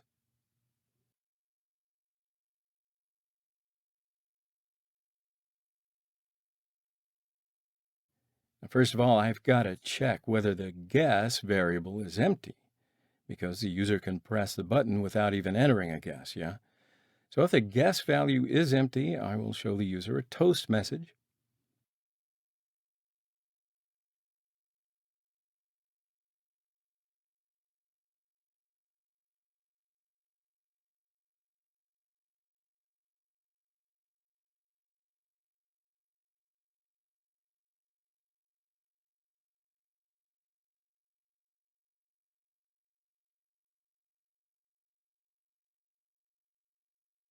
If it is not empty,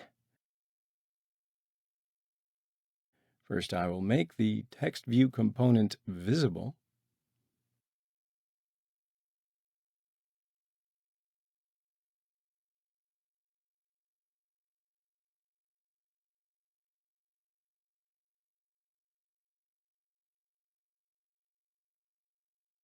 And now I'll create a variable of type integer.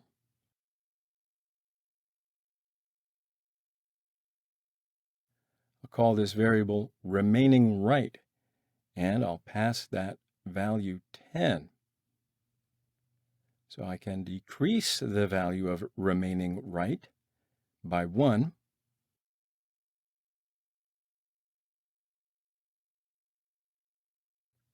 And then finally, I convert the guess value to integer type.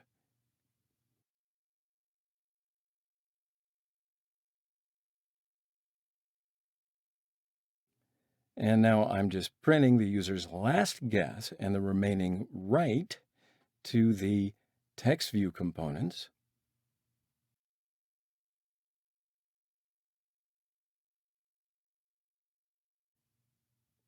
All right, so now we will compare the randomly generated number with the user's guess. Now, what if the user's guess is equal to the number produced? Well, we'll write the necessary code here. And if the user's guess is greater than the number produced, guess what? I'll write decrease your guess into the text view hint component. If the user's guess is smaller than the number produced, I'll write increase your guess to the text view hint component.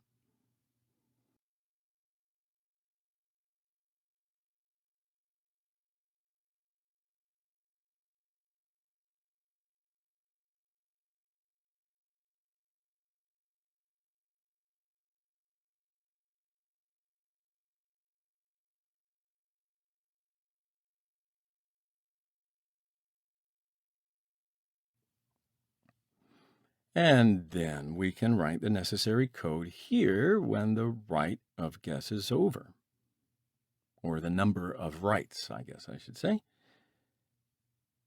All right, so now I'm cleaning the edit text component.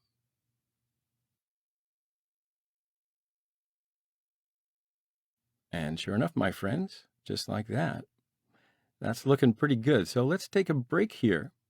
And then in the next lesson, we'll continue by writing the necessary code if the user wins or loses the game. All right? See you in the next one. Hello, my friends. So in our previous lesson, we compared the randomly generated number with the user's guess.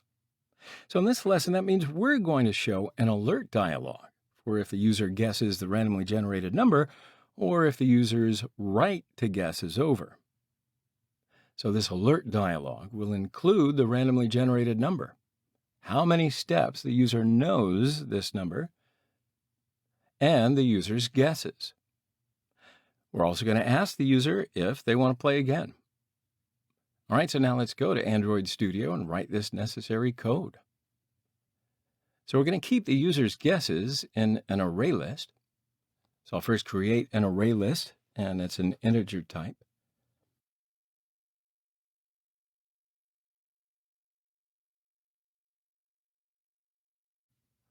I'll call the array list the guesses list.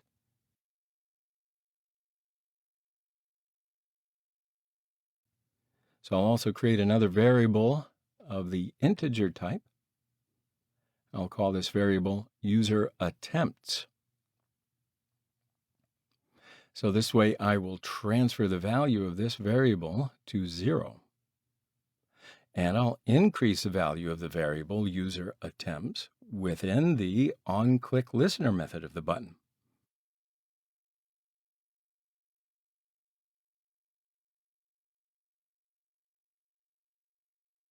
Yeah, you follow? So I can also add the value user guess to the guess list array. And now if the user's guess is equal to the randomly generated number, I'll create an object from the class alert dialog point builder. I'll call this object builder. I'll write gameActivity.this as context. I'll write the title of the dialog using the builder point set title method.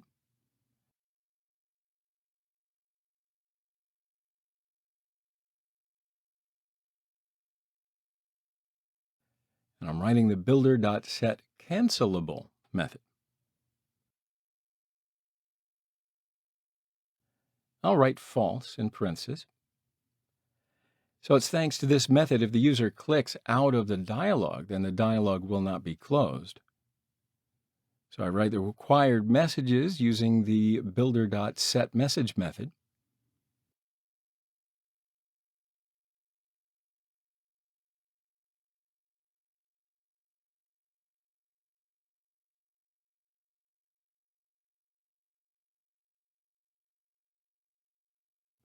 And here I can use the reverse/n. So that's a feature to make the sentences appear one after the other when the application runs.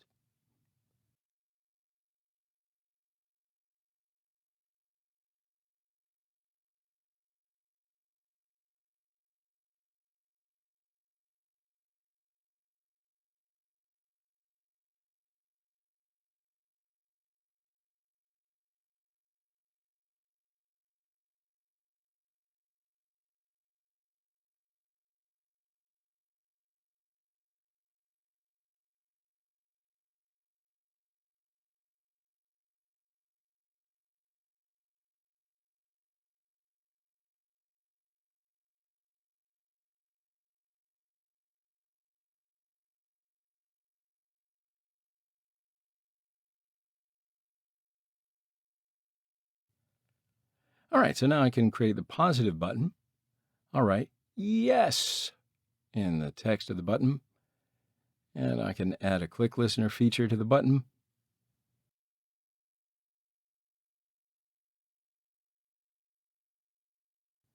And if the user wants to play again, I'll open the login page with the help of an intent.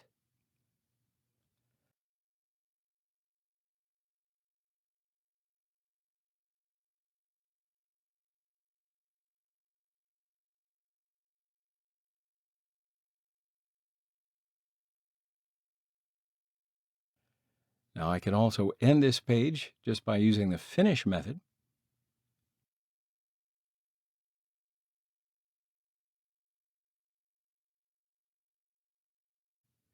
And I'll create the negative button. So I'll write no in the text of the button. And I'll add a quick listener feature to the button. And if the user doesn't want to play again for whatever reason, I can close the application. All right, so the code I'm going to write here is just standard. So these codes are used to terminate the application.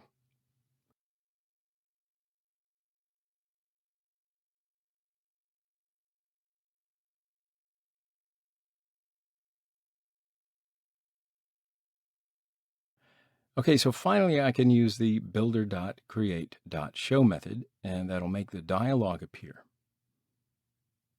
All right, so how's that? Why don't we take a break here, and that way in the next lesson, we're going to write the necessary code in case the user loses the game. All right, see you then.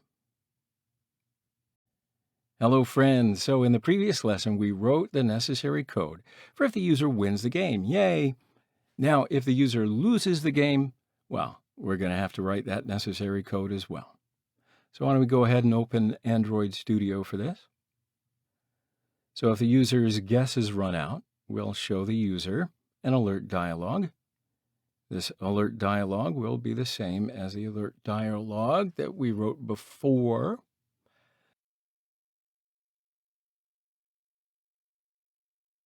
So all I have to do is copy and then paste it.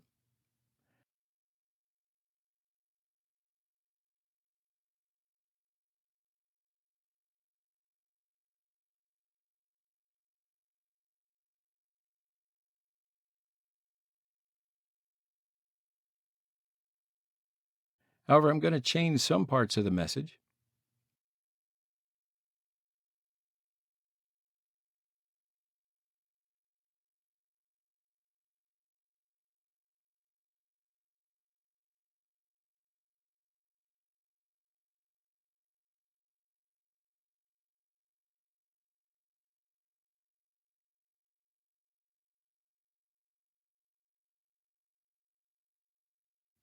So before we run our application, while we're printing our remaining right and last guess, we will make an arrangement like this.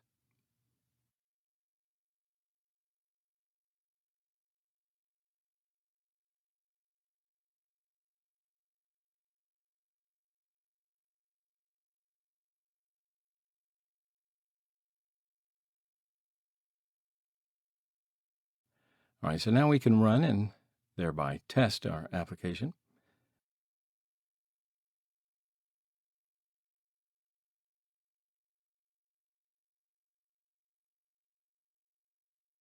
All right, so there's the splash screen.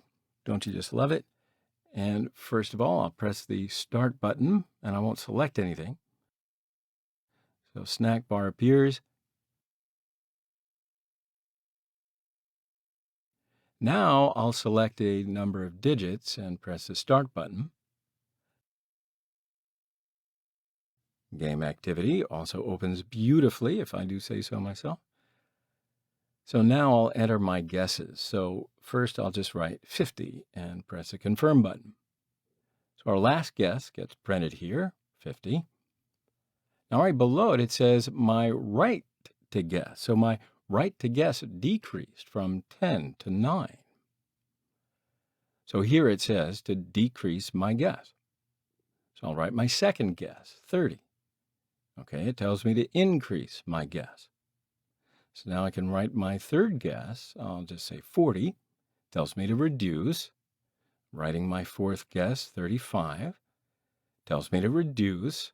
Writing my fifth guess is 34. Tells me to reduce my guess. So I'm writing my sixth guess as 33. And it tells me to reduce my guess. Writing my seventh guess is 32. Tells me to reduce. Writing my eighth guess, 31. And what do you think? The right guess. So the randomly generated number must be 31. All right, so in my eighth attempt, I made the right guess. Boy, I was getting a little nervous there. So our guesses are also written here, is the point. So I press the Yes button for the new game. The game starts again. Now this time I'll choose the 4-digit number option. And here I'll start the game. So I can write my first guess, 5,000. All right, tells me to increase. I'll write a second guess, 6,000. Tells me to reduce. All right, so I'll write my third guess, 5,500. Tells me to increase. Write my fourth guess, 5,600. Increase. Write my fifth guess, 5,700. Tells me to increase. Writing my sixth guess as 5,800. Tells me to reduce. I'm writing my seventh guess, 5,750, and it tells me to reduce my guess. Wow, I'm writing my eighth guess as 5,740, and it tells me to reduce. So I'll write my ninth guess, 5,730. It tells me to reduce. So I'll write my last guess here as 5,720.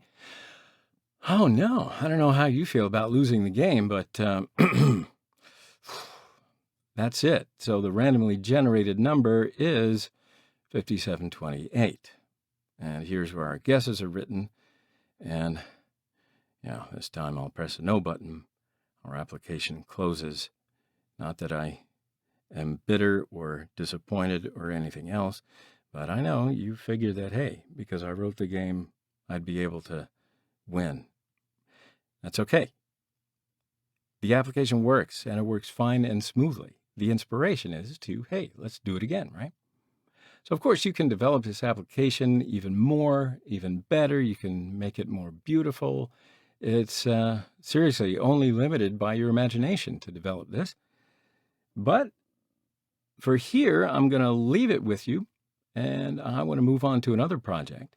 Maybe I'll see you there. Maybe you'll play with this. In any event, eventually we'll catch up in the next project. Data transfer between screens. Hello, everyone. In this video, we will learn how to send data from one screen to another in Android applications. We're going to deal with these transfers in 4 steps. So what's the first one? Data transfer from one activity to another activity. So we're going to learn how to send data from one activity to another activity. In the second step, we'll learn how to send data from activity to fragment. In the third section, we'll learn how to send data from fragment to activity. And for that fourth and last step, we'll learn how to send data from one fragment to another fragment. Now, in some parts of developing an application, we must transfer data, which is taken from the user or from some other part of the application. That's why this section is so important for you to master. In this section, we'll learn the first step, which is sending data from one activity to another activity. So this is where we will learn to send this data to another activity. Then we'll learn how to get data which was sent from the first activity. And then finally, we'll put it all together and learn how to grab all of that data that you gathered and put it into Android components. So let's move on over to Android Studio and begin the course. So here I've created a new project in Android Studio for this video, and you probably already know how to create a new project, yes, so I'll leave that part up to you. I first want to show you the finished version of this project. So in this application, the user will enter name, email address, and phone number. Then after clicking on the sign up button, a new activity will open. And let's consider this a login page. Users must enter some sort of information on the login page. So now we'll grab this entered data and send it onto another page. So first I'll write some name in the name section, write an email address, phone number. So after I click the sign up button, you can see 3 written text views which the user has entered. And we've made some additions in our written text. For example, we added hello before the name. And we also added your email is before the email address. And similarly, we added your phone number is before the phone number. So we'll develop a simple application just like this. So let's get started. So first, I've got to add 3 edit text to the linear layout. I'll add 1 edit text for name, 1 edit text for email address, and 1 edit text for phone number. So how about if I delete all this edit text of these edit texts and add a hint instead? So that means in the first edit text, I'll write, please enter your name as a hint.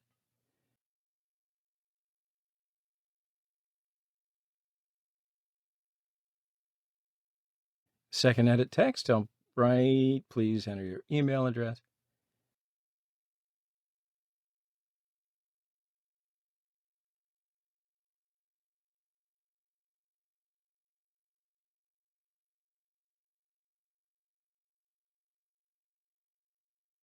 And in the third edit text, I'll write, please enter your phone number.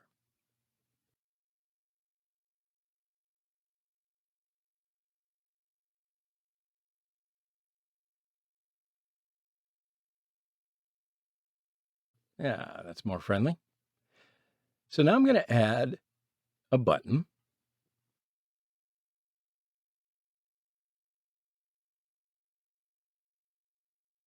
And I will change the text of this button to be sign up.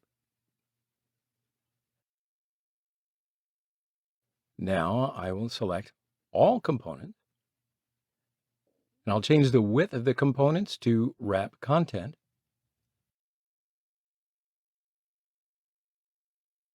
Then I'll adjust linear layout's gravity value to be center horizontal.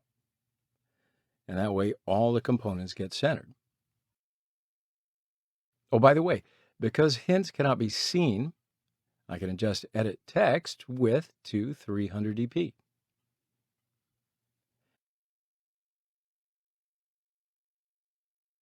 And then to extend the distance between components, I can select 3 components and enter 25 dp to the layout margin top value.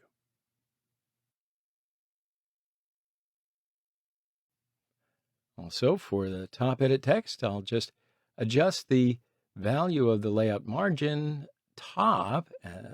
Let's make it 50 dp. So that way we can have some space from the top. Now we can give some IDs to these components. So I'll write edit text name to the ID of the first edit text. And I'll write edit text email to the ID of the second edit text.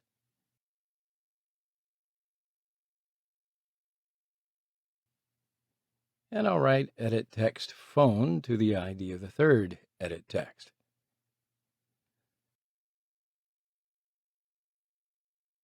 So here I'll write button sign up in the ID of button. All right, so that finishes the design section. Now let's go on to the Java page.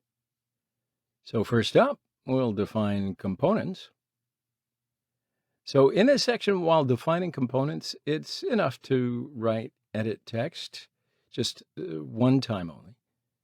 Then I can write names for the components. So I will define the button here.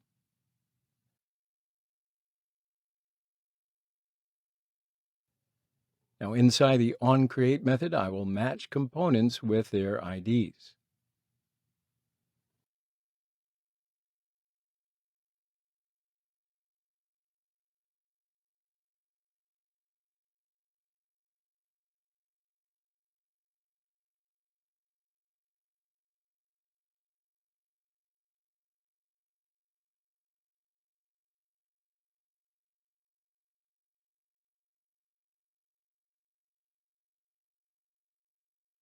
Then I'll add a click listener to the button.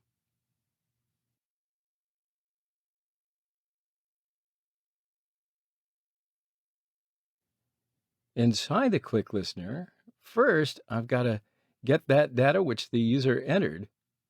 Then I've got to assign that data to the string and integer containers. So in here I'll write username equals name.getText.toString. And just like that, I'll get the other data too.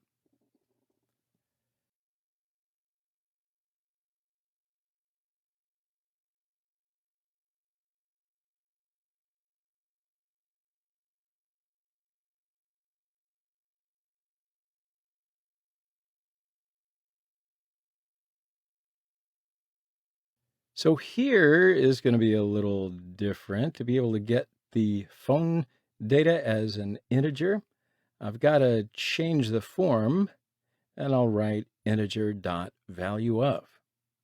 Yeah? You with me? Cool.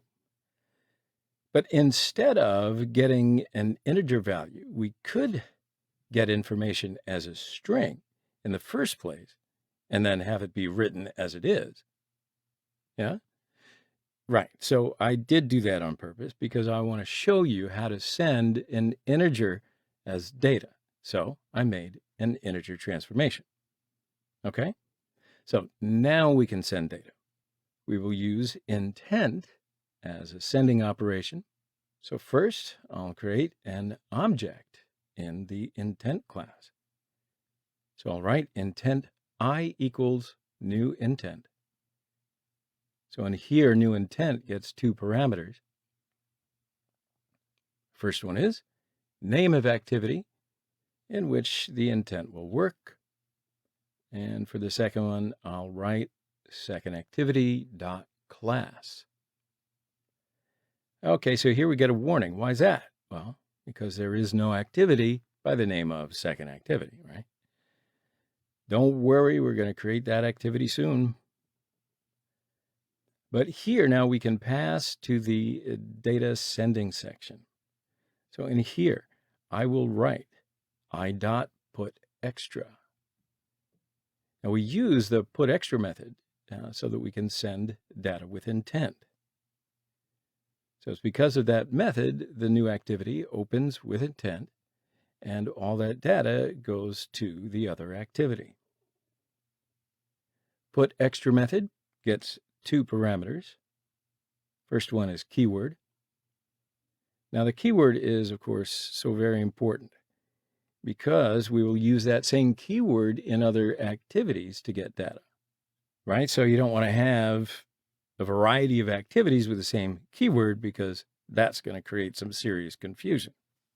So in other words, the keyword must have a particular and specific name which you won't be able to use anywhere else. So in here, I'll write name for our keyword. Yes, this is a simple one, but believe me, when you have multiples, you'll get confused. Now you, of course, can use any keyword in your code, but beware of the pitfalls that I caution you of. Okay, so as a second parameter, we will enter the data which will be sent. Here I will write username because this data which we will send belongs to the username string container. I will send mail with the same method. So after writing I dot put extra, I will write the keyword email, and I will write user email for the data which we will send. So in this section, sending phone data is the same. I'll write I dot put extra phone user phone. And then I must make the intent method work. So here, after writing start activity, I'll write I inside brackets, which was the object's name that we created using intent class. Yeah. And then after all of these, when we click the sign up button, the intent method will work and our other activity will open.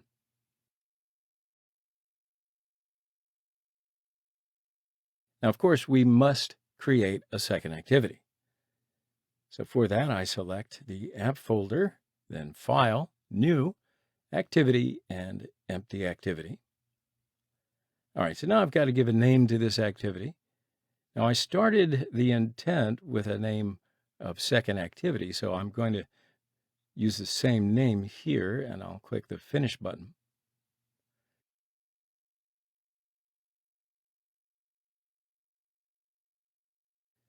So after creating the second activity, a warning disappears, right? This is good. So let's design our second activity. So at first, I'm going to change constraint layout to linear layout.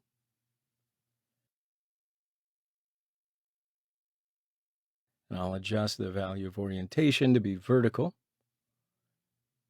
Then I'll add 3 text views to the linear layout.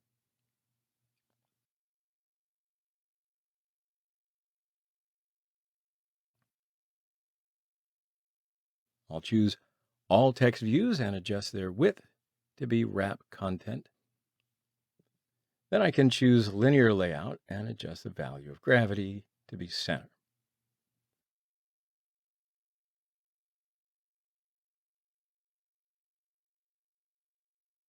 Now let's make some space between text views.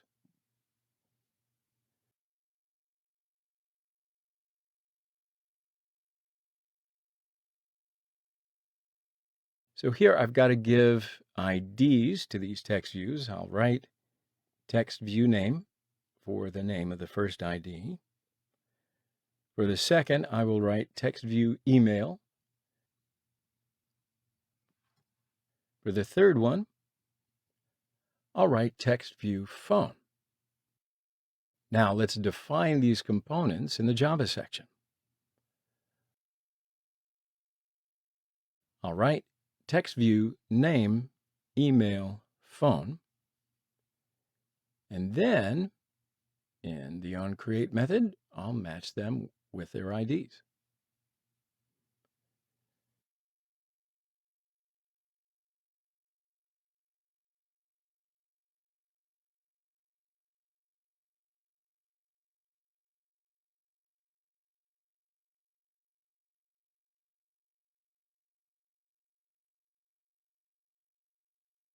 Okay, so now we've got to get the information that we sent. So for that process, I'll write intent I equals get intent. And now we can use the process of getting data with the get intent method. Then I just have to create a string container to get that data. So I'll write string username equals I dot get string extra. Now in here, to be able to get the string data, we use the method of string extra. So inside that method, I'll write keyword.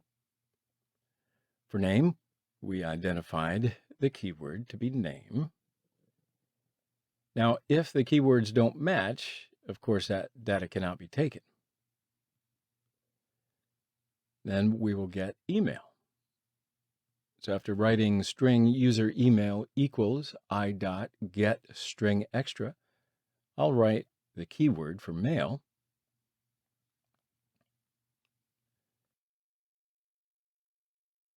Turn is to get phone data. Phone number is integer value. And then after writing int user phone, I will write I dot get int extra. To be able to get an integer value, we use the method of get int extra. Method of get int extra takes two parameters. First one is keyword, so I'll write phone. Second one is default value. The default value here is the value to be assigned if no information is received or an error occurs. So here you can write anything you want to see when an error occurs. I'm just going to write 0 for our default value. And yeah, just like that, we get the data. All right, so now let's write these data to text views. I'll write name.setText. And here we will add hello before the name. For that, after writing hello inside of quotes with a plus sign, I write username. So in that way, the hello word will be our constant. And close by, there will be a name which the user has entered. So just like before, I'll write data over text views.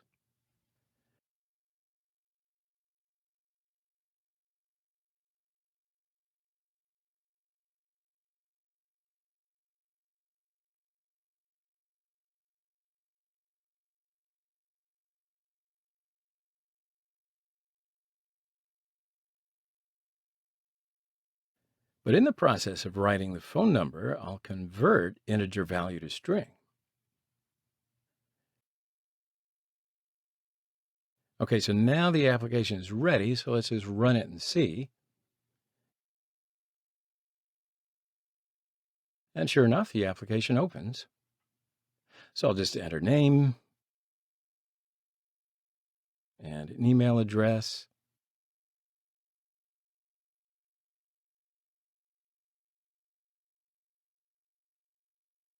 Phone number. So after clicking the sign up button, you can see that data have been sent to this other activity. And in the second activity, they get written in text views. So there you have it. We've learned how to send data from one activity to another activity. Now, you don't have to show the user every bit of information that you get or send, right? The important thing here is learning how to get or send data. So next up, we're going to learn how to send data to Fragment after we've grabbed it from an activity. So I want to see you in the next lesson. Sending data activity to Fragment. Hello to everyone. So in this video, we will learn how to send data from an activity to a fragment, which was in the second section of the data transformation between screens. So in this video, we won't deal with fragments in detail. We will deal with the topic of fragments in the third section of this particular chapter. So in this video, we'll just learn how to send data from activity to fragment. So a fragment is a component that basically helps users work flexibly while developing your Android applications. So because of that, we deal with it in the third section of the course. In that video, we will create a new fragment, and then we will send data from activity to fragment. And then last up in that sequence, we will get that sent data in the fragment and show it to the user. All right, so that process is basically better demonstrated with an example application. So let's move on over to Android Studio. So I created a new project for this video. If you want to, you can use your previous project. First up, I want to show you the finished version of the application. So in this video, we will develop an application which will display the ratio between height and weight. Calculation of the height-weight ratio is also called BMI. BMI stands for Body Mass Index. So let's say the users will enter weight as kilograms and height as centimeters. And then, after clicking the Calculate button, the body mass index of the user will be indeed calculated. And then if the BMI is higher than 25, that means that the person is overweight and they'll rethink their lifestyle choices, I guess. But in any event, we will develop the most simple type of this kind of application because these values can be different for women and for men, for young and for old. I just want to get the learning done and so that you get the point. So in here, to be able to get more precise values, that means we've got to get some other data from the users. It's not necessarily important for us to focus on that in this video because by adding more components in here, of course, you'll get more data from your users. The important thing here is we get information from activity and write the results in Fragment, okay? So let's send the received data to the Fragment, and then we will process this data and show all of that to the user. All right, so let's try the application first. I'll write 90 in for weight and 175 for height. After clicking the Calculate button, we'll see the BMI is 29. Now, because BMI is higher than 25 in here, it means, well, I'm just making these numbers up, right? The user is overweight. So as you can see here in this section, we see the result. It's a fragment, which has this title of My First Fragment. I sent data to the fragment by clicking the Calculate button. So here you might be wondering, well, couldn't I just do this process without using a fragment? Yeah, of course you can. We could have just one text view here and write the result in it. But here we basically see the simple usage of a fragment. What we'll see in the future is how important the fragment becomes as you build more complex applications. It has so many advantages in the process of developing these applications that you're going to thank me later on. So at this stage, we made this process just to see this data transformation, right?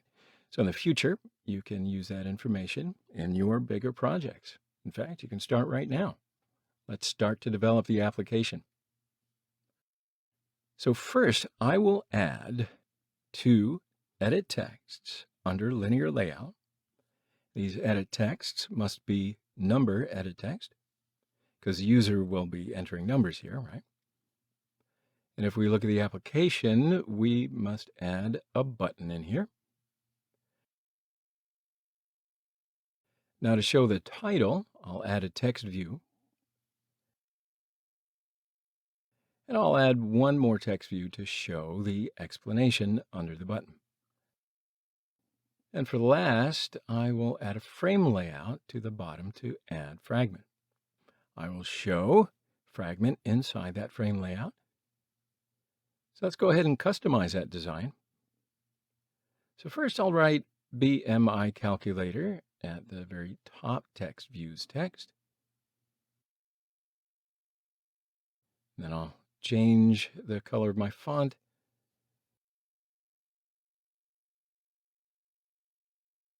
Increase the font size. Now to center the text, I'll make the gravity value of the text view center.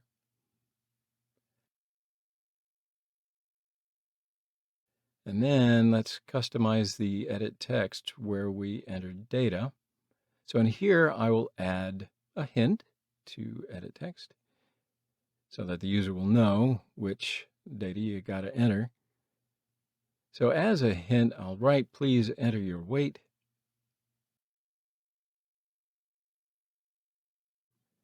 And for the second edit text hint section, I'll write, please enter your height.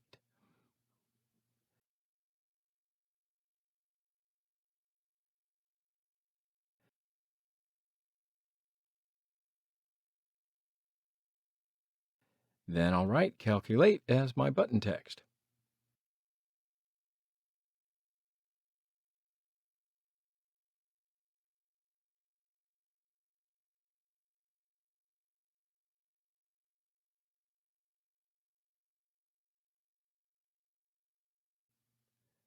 Now for the explanation text view, I'll write if BMI is bigger than 25, it is considered overweight. No judgment here.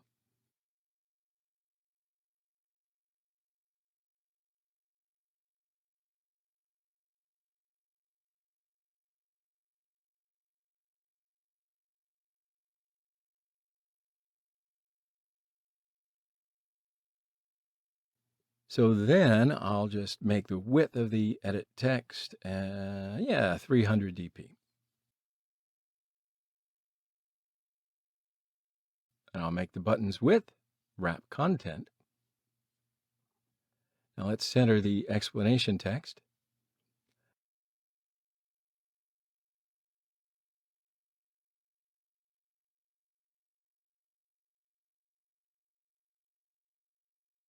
And I'll select all components by just long clicking on the control key. And to put some space between them, I'll adjust 20 dp to the layout margin top. All right, so this section's design is complete. Now, because the result showing section is a fragment, we'll design that later. So let's create the fragment. First, I'll select App Folder. Then from the menu, I'll select File, New Fragment, and Blank Fragment. Now I got to name this fragment. So my name will be my first fragment.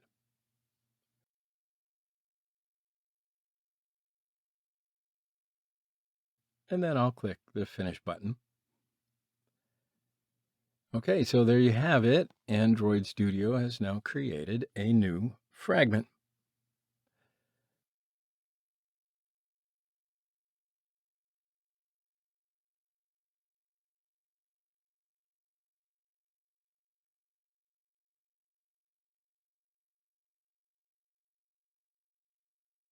So Fragment is similar to Activity. Like in Activity, Fragment also has two sections, which are a design section and a Java code writing section. So now let's design the fragment similar to that in the application that I demoed earlier. So I will pass the XML section of Fragment. I'll delete the frame layout and write linear layout.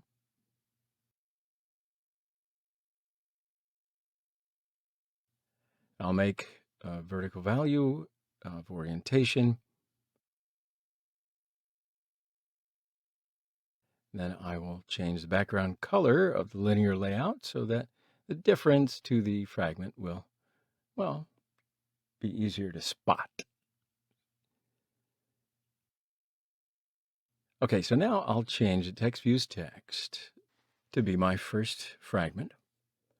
And I'll do this so that it appears to be a fragment. Now, you don't have to show the user that you've used a fragment, of course. I'm just showing you, it doesn't concern them. The user concern is about comfort and good-looking design, right? That's all. That's what UI is about. So let's increase the font size of text view, and yeah, that makes it more noticeable. To center the text, I'll adjust the value of gravity to be center, and the value of height to be wrap content. I'll add one more text view under that text view to write the result on it. And I'll adjust the color of text views to be black. I'll adjust bottom text views width, wrap content. And I'll make the gravity value of the linear layout to be center horizontal, so that text view can be centered. All right, so let's put some more space between text views. I'll adjust the value of the layout margin top to be 20 dp.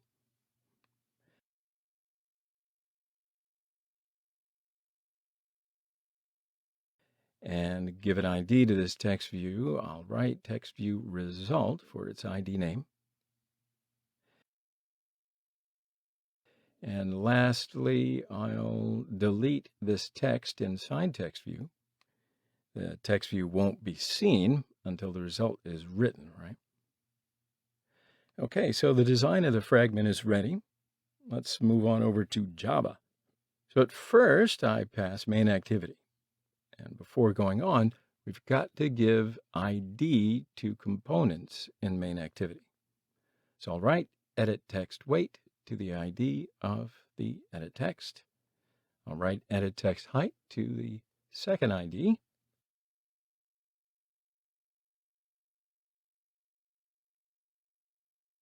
And I'll write button calculate to the ID of button.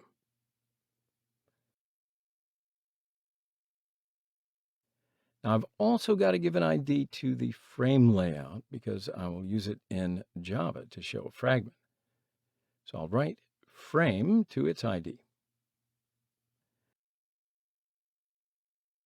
All right, so now we can start to write Java code. At first, I'll define edit text.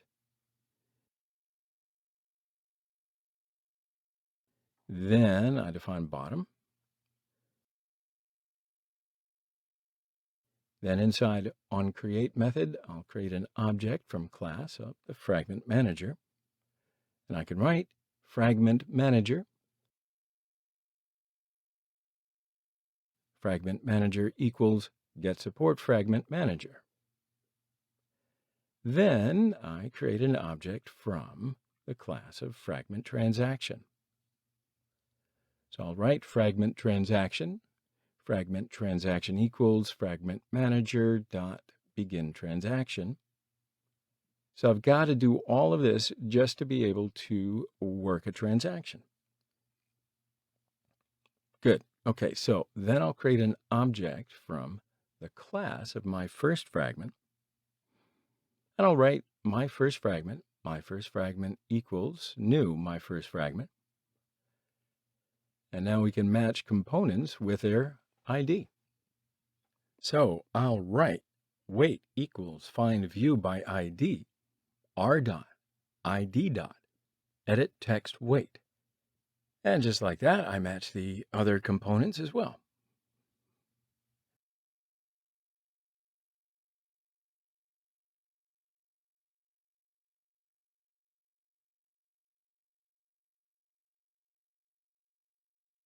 Then I can add a click listener to the calculate button.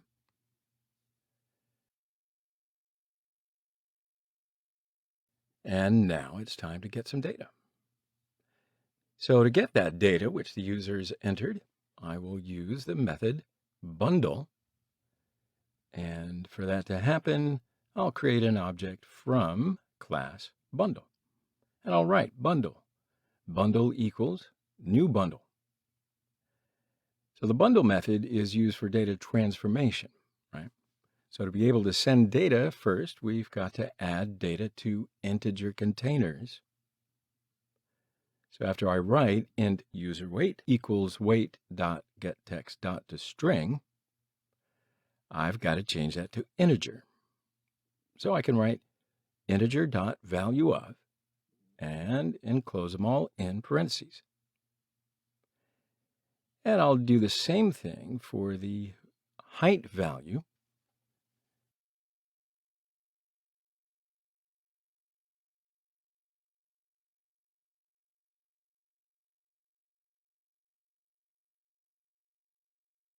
So now I can send all this data to Fragment by using the bundle method. So I'll write bundle.putInt. So the method of putInt will take two parameters. First one is keyword. I'll write weight as the keyword. Second parameter is data to send. So in here, it's going to be user weight. So if you want to send string data, you can use method of putString. I will send user height with the same process.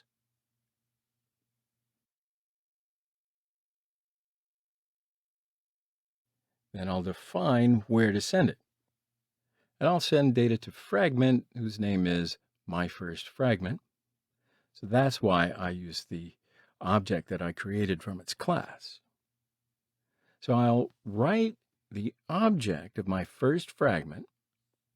Then with dot, I can add set arguments as a method. So the set arguments method takes the method of bundle as a parameter. And that way, all the data will go to the fragment. And then by using the object of the fragment transaction, we work the fragment which we created. So in other words, when the user clicks on the Calculate button, the fragment must be shown in frame layout, which is why I write fragment transaction.add, right? So that add method takes two parameters. First one, we've got to define the layout where the fragment will be shown. So what do I write here? r.id.frame. In that way, we define the frame layout. The second parameter is the name of the object which we created from the class of my first fragment, right? And that is my first fragment. That's why I like being clear. Component in here with frame ID is a frame layout to show the fragment in it. So lastly, I will write fragment transaction.commit. And then that way, after the user clicks the Calculate button, data will be gotten from the user. It'll be sent to Fragment with the bundle method, and the fragment will be shown inside the frame layout. And then all of these processes of data processing and the results are showing in the fragment, and they will occur inside the fragment itself.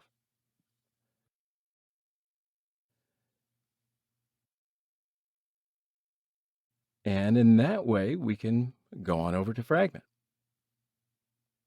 So we define the ID of text view, which we will use in Fragment. So let's define that text view in Java. And I'll write text view result.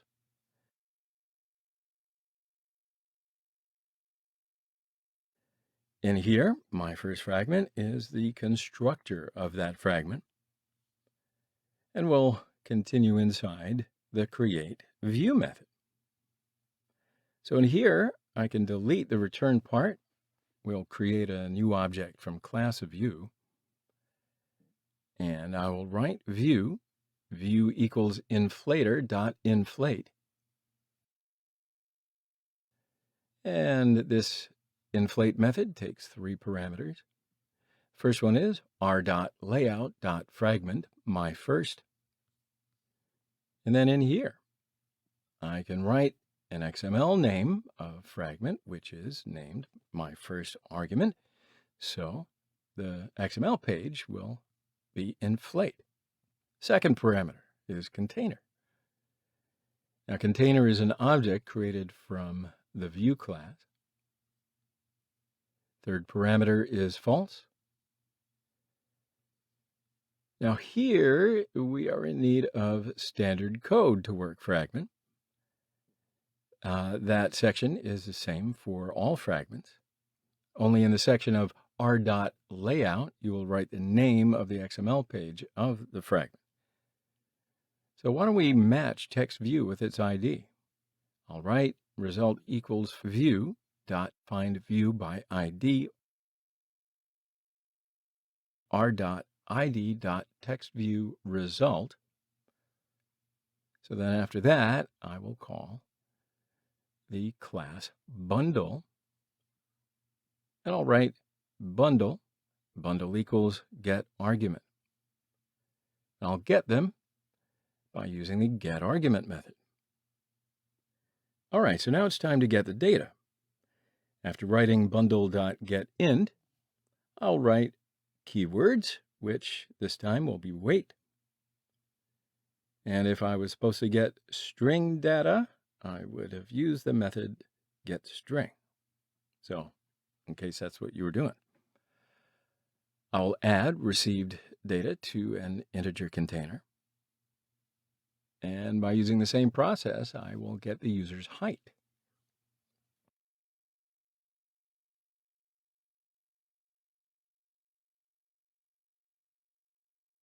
Okay, so now that we've got all this data, let's calculate the BMI with the data that we got.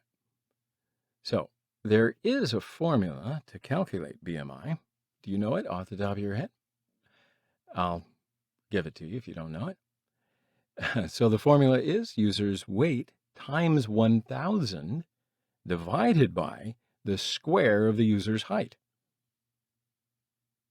So we will see a fractional number as a result of that calculation. And for that, we've got to match that value with a double container. So by using the sent data, we calculated the BMI. All right, so now we're going to write this result to text view. And after writing result.setText between quotes, I will write constant text of BMI. And I will add the value of the user BMI. And that's how you get the results written. Now, lastly, I'm going to write return view. Okay, so now we can run the application and just make sure it works, right? And yeah, the application opens. So I'll enter weight and then height. Now, after clicking the calculate button, it calculated the result and wrote it out. I'm feeling a little better about myself. Anyway, that's how to send data from activity to Fragment. We're going to put it more into practice in the next video. I'll see you there. Sending data from Fragment to activity. Hello, everyone. In this video, we're going to learn how to send data from Fragment to activity. So it's a third section of this chapter, which is, well, this is where we deal with sending data between screens, right? So let's move on over to Android Studio and move forward. All right, so you'll see that I created a new project in Android Studio. So first of all, I want to show the finished application. All right, so this is just what I whipped up in my spare time. So in here, there's a fragment inside activity, and that fragment's name is My First Fragment. Now inside that fragment, there's a screen like a sign-up page. User enters the name and the email address. And our goal here is to show all this data in activity after the user clicks the button to send data. So I'll write here, name and email. Now after I click the send data button, this data is sent to activity. And in activity, it gets received and it's written on the screen. So that's what it looks like when we send data from Fragment to activity. So why don't we develop that application now? So we'll see the main activity in the project. I'll add one fragment to this project. I'll select App Folder. Then from the menu, I'll select File, Fragment, blank fragment. And I'll name fragment, My First Fragment. That's what I mean about being clear, then I can remember.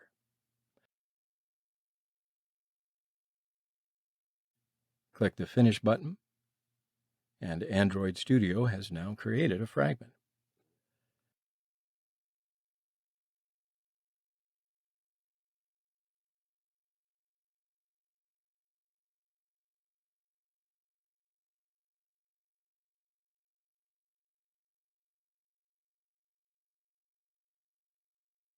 Now, hopefully you remember from the previous video, Fragment has two sections just like Activity, XML and Java. So at first, we're going to go on over to the main activity. And in main activity, I'll add two text views under the linear layout to show the result.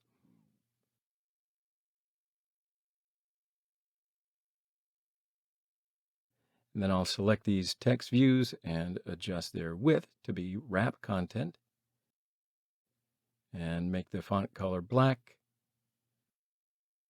I'll increase the font size a bit. And to put some space between text view, I'll just add value to layout margin top, 20 dp. Okay, so now I've got to give an ID to the components. So I'll write linear for the ID of the linear layout. And I'll write text view name for the first text view ID. I'll write text view email for the second text view ID. All right, so let's move on over to designing the fragment. So first, in the XML section, I will change the frame layout to linear layout. And I'll make the orientation vertical of this linear layout. So now under linear layout, I'm going to add text view, which will show the title. Then I'm going to add two edit text under text view, and that'll receive the name and the email from the user. I'll add one button to send the data. And I'll change text view's name to be my first fragment.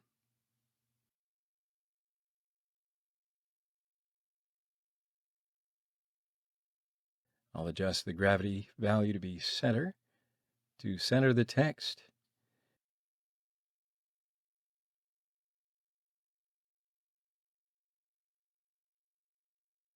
And of course, I'll increase the font size of the text view. And let's change the font color as well. And then I can select Edit Text.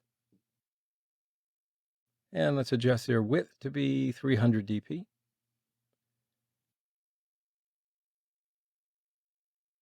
And I can delete the text of Edit Text. Then I will add a hint to the Edit Text. I'll write, enter your name for the first Edit Text hint.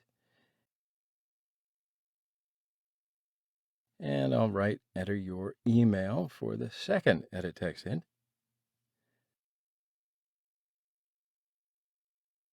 So then, after selecting the button, I'll adjust the width to be wrap content. Now to center the components, I'll select linear layout and adjust the gravity value to be center horizontal. Now we've got to put some space between the components. I'll select all components and adjust the layout margin top value to be 20 dp. Now let's change the linear layout background color.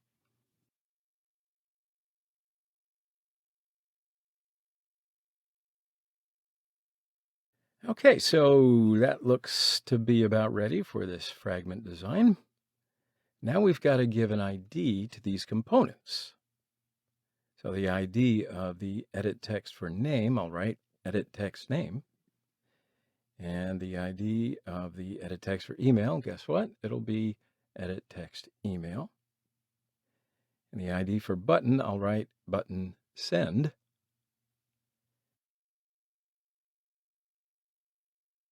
And I'll change the text of the button to be send data.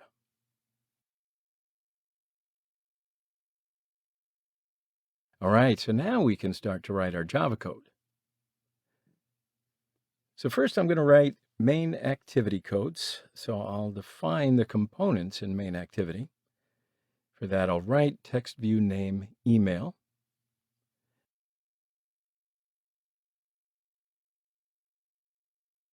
Then inside the onCreate method, I'll create an object from the class a Fragment Manager. And I'll write Fragment Manager equals get support Fragment Manager. Cool. So then I can create an object from the class of Fragment Transaction. So I'll write Fragment Transaction equals Fragment Manager dot begin transaction. Then I'll create an object from the class Fragment. I'll write my first fragment equals new my first fragment. Then I'll write Fragment Transaction dot add. So the add method will take two parameters. The first method, I'll define the component which I want to show the fragment. So in that example, I want to show the fragment under linear layout. So for that, I got to define a linear layout. Now remember in the previous video, under linear layout, I added a frame layout, and it showed the fragment inside that frame layout. If you want to, of course, you can use that method. However, I've got something else in store. In this video, I want to show it under the linear layout to show you a different method. So I was given an ID to linear layout, and I'll define it using that ID. So I'll write r.id.linear. And for the second parameter, I will write the object's name, which I created from the class of my first fragment. And then after that, I can write fragment transaction.commit. So in that way, we have added the fragment to the main activity. All right, so now we can move on over to Fragment. So first, I will define components which I added to the fragment. I'll write edit text name email and define the button. I'll write button send. Then I'm going to go inside the method of the onCreateView. I can delete the return line from here. Then I'll create an object from view class. I'll write view equals inflator.inflate. Now the inflate method takes three parameters. First one is layout page name to inflate. So I must write here the XML page name of the fragment, and that is r.layout.fragment my first. So that way inside that Java page, the fragment of the XML folder will be inflated. And the second parameter will be a container object, which was created in the view class. Third parameter will be false. That section was standard for all fragments. Okay, so now it comes the time where I match components to their ID. So I do that by using the view object, which was created in the view class. So I'll write name equals view.findView by ID r.id.edit text name. And just like that, I'll define the other components as well.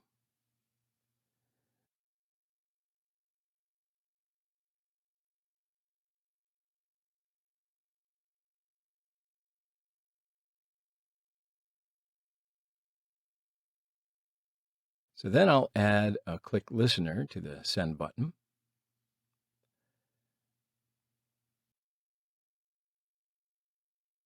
Now the process of sending this data must be done inside the onCreate method. So at first, I've got to get the data which the user entered, and then add that to the string container. So I'll write string username equals name.getText.toString.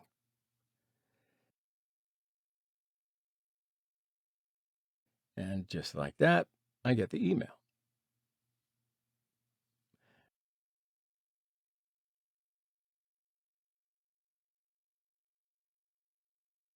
All right, so now we've got to send the received data to the main activity. To be able to do that, I've got to create an object from the class main activity. So I'll write main activity equals get activity. And as you can see here, sending data from activity to fragment is not the same thing as sending data from fragment to activity. In fact, if it was the same, there wouldn't need to be record the video. But look at this. Android Studio gives us a warning. So I'm going to click the red lamp and make the cast process. So in here, Android Studio adds the main activity before activity between brackets. So it specifies that this get activity is the main activity, which is inside our project packet. You got all that? So I will send data by using the main activity object, which I created. So I'll send this data by creating a method in main activity. So I'll pass main activity again. All right, public void take data.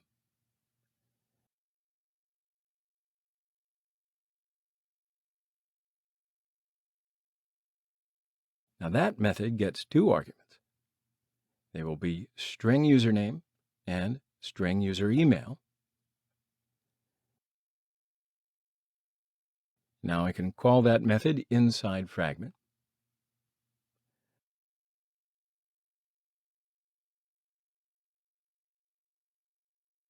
After writing main activity.takeData,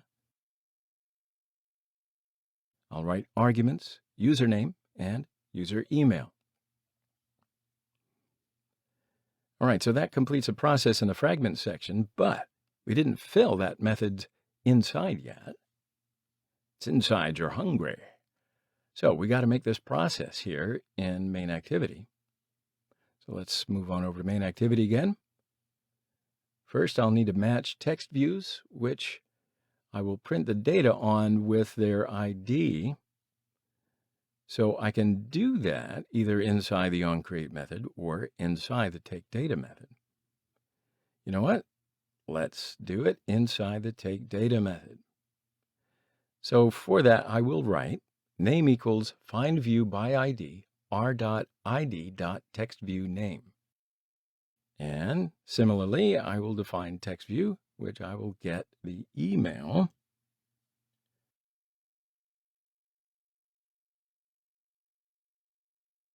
Then I can make these components write the data that they got from components. So I'll write name.setText username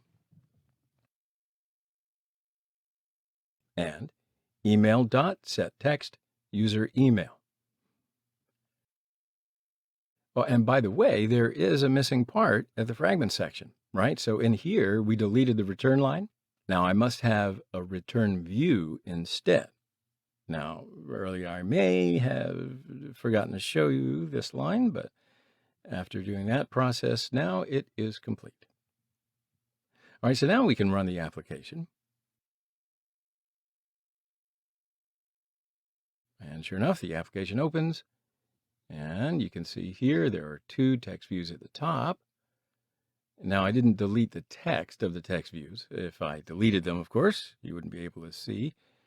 So I'll just fill in the name and email sections.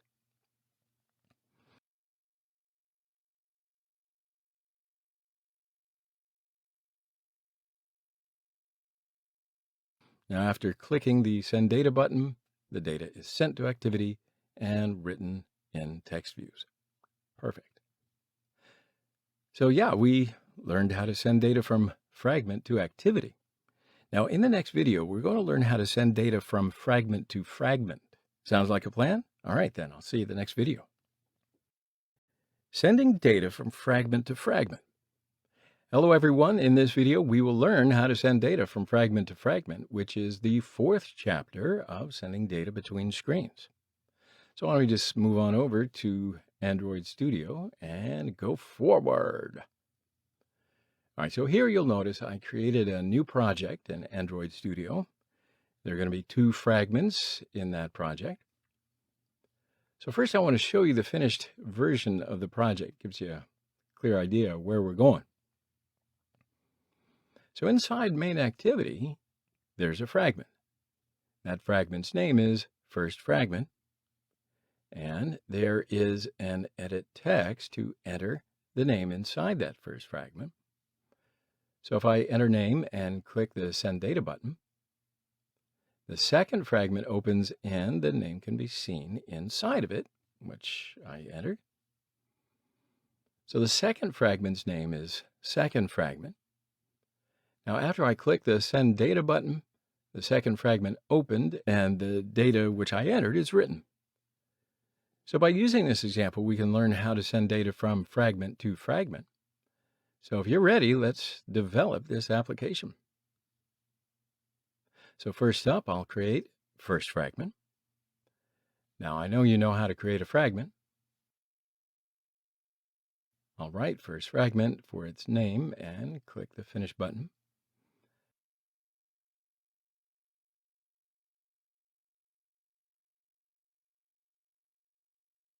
So Android Studio creates the first fragment.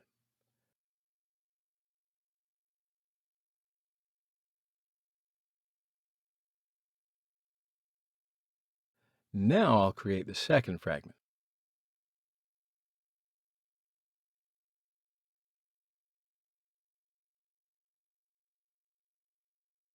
I'll write second fragment as its name.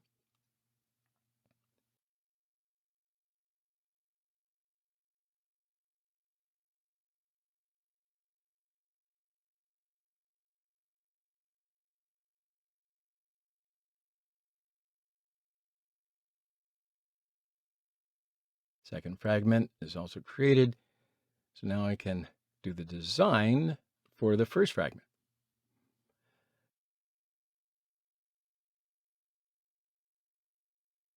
So let's first delete the frame layout and write constraint layout instead.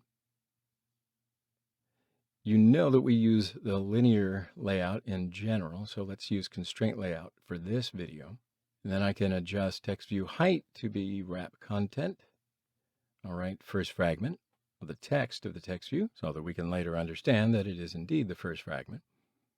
And I'll adjust text view width to be wrap content.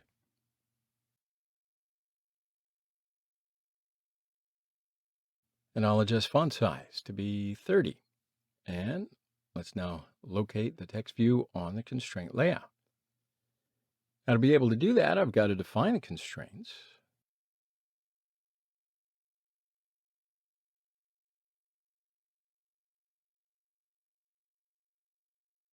So I'll add that to fragment, one button and one edit text to enter name.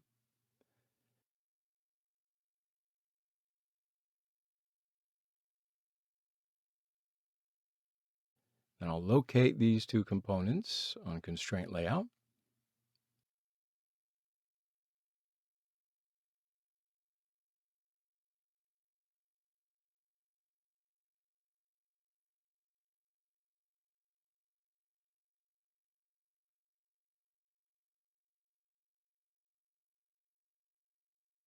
I'll delete text view text and add a hint.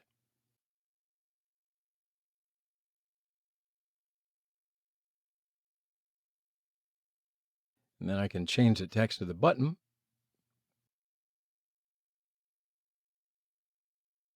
I will give an ID to these components. And I'll write edit text name for the ID of edit text. And I'll write button send for the ID of button. All right, so let's go to the second fragment design. So in this fragment, there is a text view already. I'll change the text of text view as second fragment.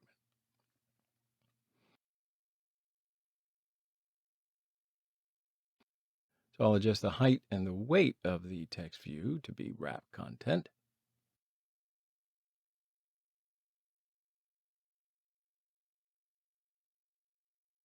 I'll adjust the font size to be 30. Now, after passing XML, I'll delete the frame layout and write constraint layout. Then I will locate text view over Constraint Layout.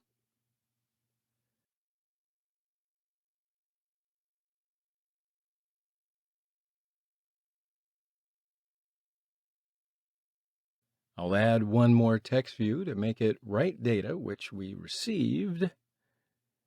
And I will locate this text view also.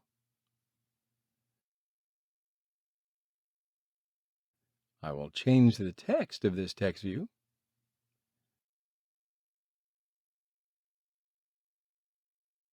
And you know what? Let's increase the font size a little bit. And I will give an ID to this text view. Now its ID could be just text view name. Okay, so that finishes the design of both fragments.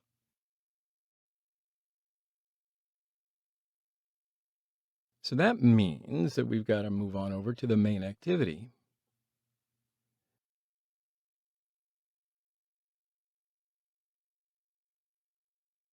First, I'll just add a frame layout to the main activity to show fragments. And then I'll give an ID to this frame layout. I'll rate frame for its ID. The process that I will make here is running the first fragment. So I've got to add fragment to main activity. I will carry main activity Java page near to main activity XML page. And now we can write Java code. So at first I'll create an object from the class Fragment Manager. All right, Fragment Manager equals get support Fragment Manager. Then I will create an object from the class Fragment Transaction. I will write Fragment Transaction equals Fragment Manager dot begin transaction. Then I will create an object from the class of the first fragment. So I'll write first fragment equals new first fragment. Then I will write Fragment Transaction replace. And just like in the previous videos, we added fragment to the main activity by using the method add. Now that's a different method. That one also takes two parameters, like the add method. The first one is the component ID, which we want to show inside the fragment. Now, because I want to show what's inside the frame layout, I will write r.id.frame. Second parameter is the object's name, which was created from the class Fragment to show, and that is first fragment. So then I'll finish the process with the method of Fragment Transaction. And then that way, when we open the application, the first fragment will run inside the main activity. After that, we must go on over the first fragment. And now we've finished the design of the first fragment. So I'll write its code. At first, I'll define components. I'll write edit text name and button send.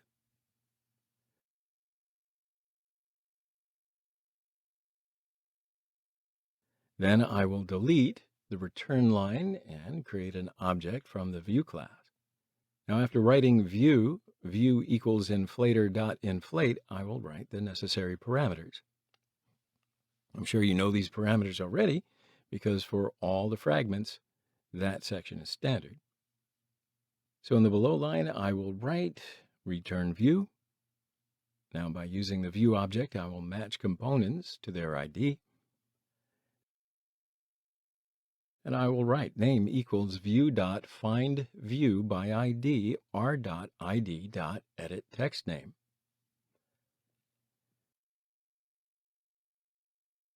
And just like that, I'll define a button.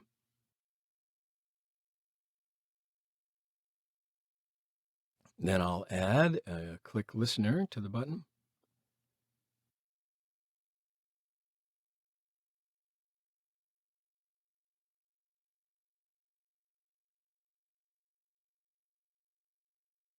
And And I will take data inside the click listener, which the user entered on the username section, and send it to the other fragment.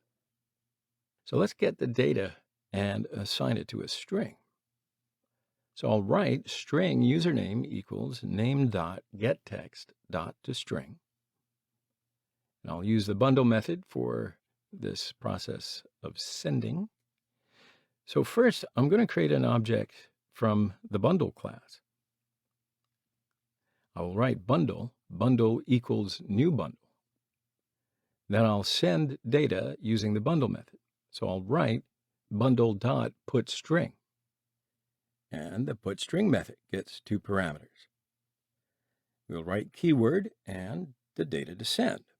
I'll write username for keyword. And the data to be sent is username. And by the way, while the data is being sent, the second fragment's got to be opened. Let's do that process here as well. So opening the second fragment will be exactly the same as how we run the first argument in the main activity. So I'll just write fragment manager equals getActivity.getSupport fragment manager.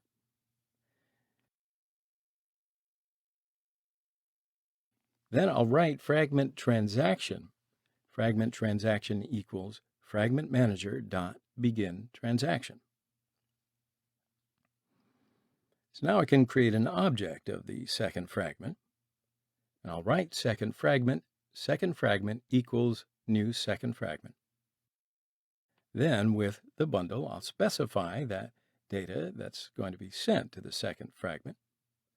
I'll write second fragment.setArguments. Now the method setArgument takes the bundle object as a parameter.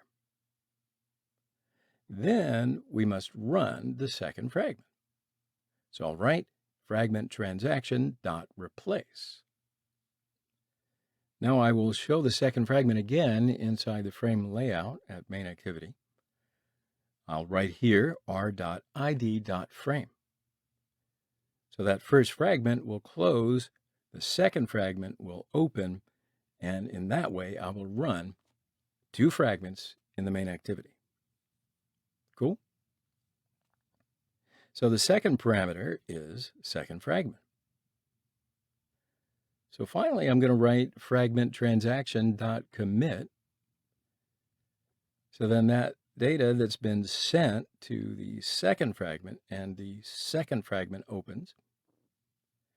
Now we've got to get that sent data from the second fragment. So let's move to the second fragment and go on from there. So first, I'll define text view. And I'll write text view name. Then I will delete the return row. Inside the create view method, I will create an object of view. And then I will write return view.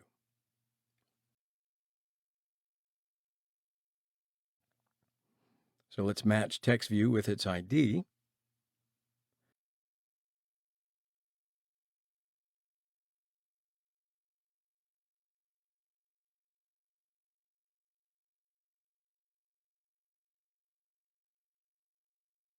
Then we're going to get data which is sent with the bundle method.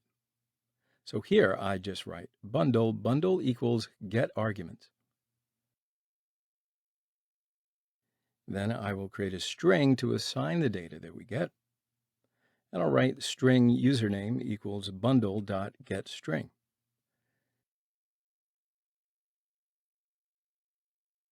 And I'll write keyword into getString method. And now I will write on the text view that data that we got.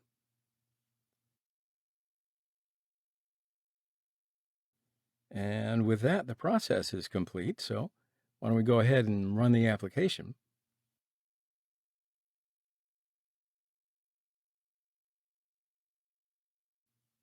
And sure enough, the application opens and the first fragment's running. I'll enter a name here and click the second data button. Now, when I click on the send data button, the second fragment also opens and the name has been written here. It's pretty cool, huh? So that's how you send data from one fragment to another fragment. See you in the next video. Fragments. Hello, everyone. In this video, we're going to begin a new chapter. And in this section, we're going to deal with fragments in detail. So that means that we will deal with fragments in 5 different parts. First, we're going to learn what a fragment is and how to create it. In other words, we'll give some information about fragments and how to use them. So that covers the theory, and then we get into the practical usage of how to create fragments in Android Studio. Then we'll focus on how to change fragments with activity. So in other words, we're going to learn how to change a fragment inside activity with another fragment. Then we can deal with the fragment backstacks. So we'll mention the first fragment. We'll explain what a list fragment is and how it works. And then lastly, we'll tie it all together when we deal with the dialog fragment. And that way, you'll know everything about fragments with all of its glorious details. So let's talk about how to create fragments. So I want to start with just what exactly is a fragment. We've seen some practical usage, and I've told you how to do things, but what actually is it?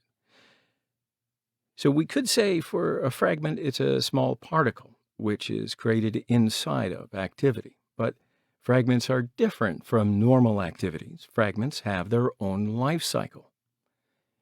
Fragments are serviced with Android 3.0 to developers. Fragments provide developers a flexible working environment. For example, you can add more than one fragment inside one activity, so that you can design multiple user interfaces. Soon, we'll do a few examples where we design something like that. Now, we've used activity in all of our examples up until now. And if you think back to some of these examples, they've always had one user interface, right? And users had to pass to another activity when they wanted to make a different process. Well, that much is different in fragments. You can always show users more than one user interface on the same screen. And all these interfaces can run independently because all fragments have their own life cycle. Also, you can use one fragment for more than one activity. And it makes your life easier as a designer because it gives you a nice and easy way to use one design for different activities. So you don't have to design that part and write its code again and again. You can call the fragment from different activities and run it. Again, so thanks to fragments, you can close one fragment, open up a new fragment inside an activity. And that way, that particular life cycle of activity is not spoiled. So you can consider fragments as modular particles of activities by looking at all that we've mentioned before. See, these features provide an improved, flexible, and easy working environment just for you. So that way you can develop better quality applications, right? Cool. One more important detail about fragments is a fragment has got to run inside of an activity. In other words, a fragment can't run itself, so that fragment lifecycle depends on the activity lifecycle. If an activity closes, all depending fragments are also closed. So we can look at this picture if we want an example of how to use fragments. Android uses this example in its official site to explain fragments as well. So using fragments on tablets, well, gives us plenty of advantages because tablets have wider screens. Users can take advantage of a wide screen, and so can we. So in this example, there are 2 fragments on the tablet screen. Let's assume that this application is made for reading different articles. So on the left-hand side, there can be articles in list form. And then when a user clicks on an article from that list, the article can then be opened on the right-hand side fragment. And that way, a user can pick articles from the left side and read the chosen article content on the right side. So having the ability to do more than one process on one screen increases UX and the UI quality of the application. So your user experience is going up, up, up, up, up. That's right. So fragments are rock and roll. Another way to look at it, without fragments, users have to choose an article in one activity and must open another activity to read the content of the article. If the user wants to turn the article list page, well, the article content page, which is inside one activity, must be closed, and then the article list page, which is inside another activity, must be open. Oy. So some examples of the design show in the right-hand side for phones, but there is not enough space to show two fragments for one phone screen. So two different fragments located inside of two different activities. When a user selects an article from a list, the new activity opens and the article content is shown inside the fragment. You can see many advantages of fragments for the user experience in different applications. Now I want to show you a different way to use fragments in this example, which is over a running application. So here, there's an application created with Android Studio for messaging. Now, this application can be similar to WhatsApp, let's say. Now, in this application, 3 fragments are used in one activity. So the first section is to see the friend requests. Second one is the messaging section. And then the third fragment is a list where all the friends are inside. Now, the application is not finished. That's why the sections inside are empty. But the important thing here is there are 3 fragments inside one activity, and all the fragments are running independently. You don't need to close an activity to pass one fragment to another fragment. Because all fragments have their own life cycle, they can all run independently. And that way, all fragments have their own user interface. For example, in this section, you can accept or reject friend requests, yeah? But in the other section, you can continue chatting. And in this other section, you can see the friend list and their contact information. So I hope you see that a design like this increases that UX or user experience. You can make that happen by using fragments. Now, of course, there are many, many, many examples just like this. But let's move ahead and we'll learn about fragments by improving our own applications. Later on, we're going to work on a new project, and we're going to create our own fragment, and we will learn how to add that fragment to an activity. So I created a new project, and I didn't add anything to this project yet. It's an empty project. And I will create a new fragment to add that activity.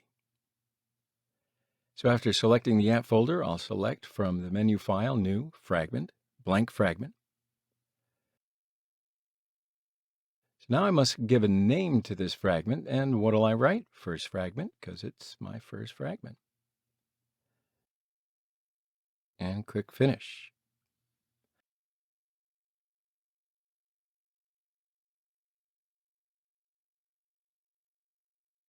Okay, so Android Studio created a fragment. And you might notice that fragment structure is similar to activity structure.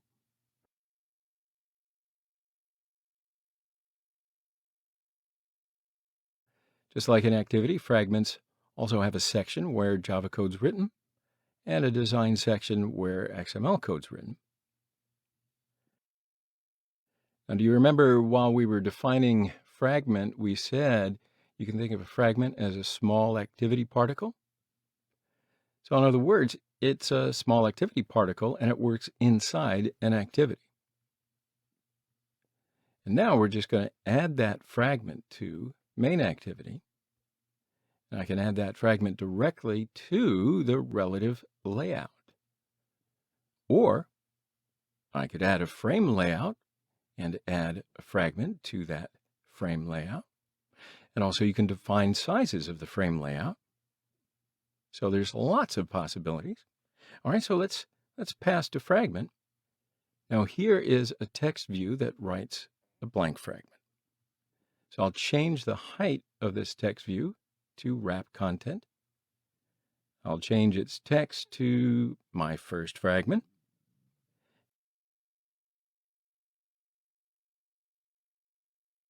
And that fragment has a frame layout. So I will pass to the XML section and change relative layout. You can, of course, add any layout that you want. I'm going to add a relative layout. And I'll change the fragment background color so that when we add fragment to activity, you can be able to see the difference between the fragment and activity. You can, of course, choose whatever color you want. Okay, so now we can add that fragment to the main activity. First, we've got to give the ID to the frame layout. So I will write frame as our ID. Then I'll pass the main activity Java section. And here inside the onCreate method, I will create an object from the Fragment Manager class. I will write Fragment Manager equals get support Fragment Manager.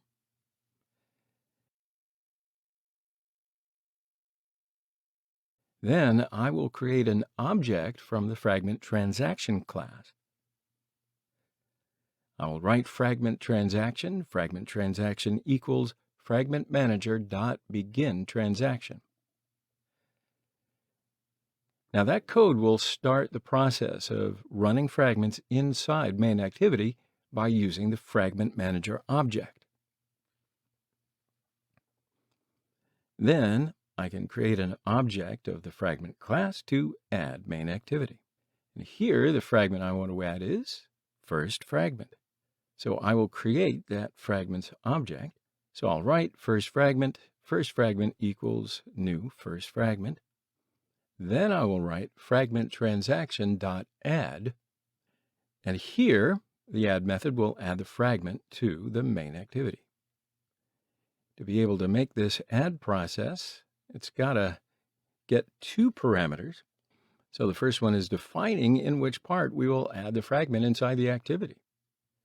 So we want to add inside frame layout. So for that, we've got to define frame layout in here with its ID. I'll write r.id.frame. Now the second parameter is the name of the object to add, which was created from the fragment class, and that is first fragment. Then finally, I'm going to write fragment transaction.commit, and that'll finish the process. So from now on, when the main activity opens, fragment will also be added. Let's run the application and watch it in action.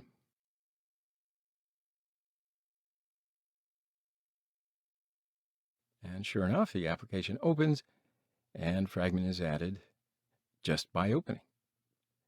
All right, so that's the end of this video. See you in the next video. Changing fragment in the activity. Hello everyone, in this video we will learn how to change fragment inside an activity and add another activity instead of it. All right, so that makes this a very important subject, as if you weren't already paying attention. But I'll tell you, when we were talking about the advantages of fragments, mentioned the fact that we can pass one fragment to another fragment without losing or closing an activity, right? So in this video, we're going to learn how to do that process. You thought it couldn't be done. So let's pass on over to Android Studio and move forward. So there was a project from the previous video, and in that video, we will continue with that project. In the previous video, we added fragment to the main activity. So in this video, we're going to add a button. Now, when we click that button, one fragment will be closed and another fragment will be added. You follow? So first, I want to change the relative layout to linear layout in main activity.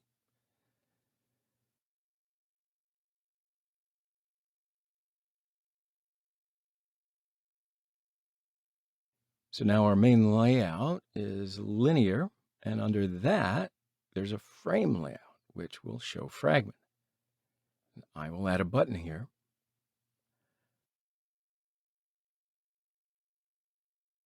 I will write replace second fragment to the text of this button.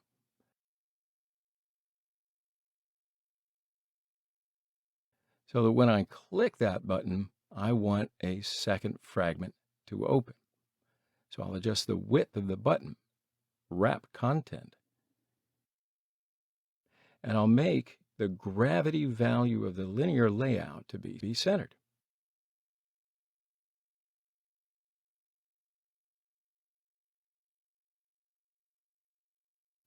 To put some space between the button and the fragment, I will change layout margin value. I'll adjust the layout margin top and bottom values to 10 dp so that we put 10 dp of space over the top and bottom of the button. So just by opening the application, this first fragment will be added because we already wrote its code in the previous video. Pretty clever, huh? So now we'll write the necessary code to open a new fragment when we click on this button. So to be able to do that, I've got to give an ID to the button. So I'll write button replace for its ID. All right, so now let's create the second fragment, which is going to be added. Again, I'll choose an empty fragment. And I'll write second fragment as its name. Second fragment is created after clicking the Finish button.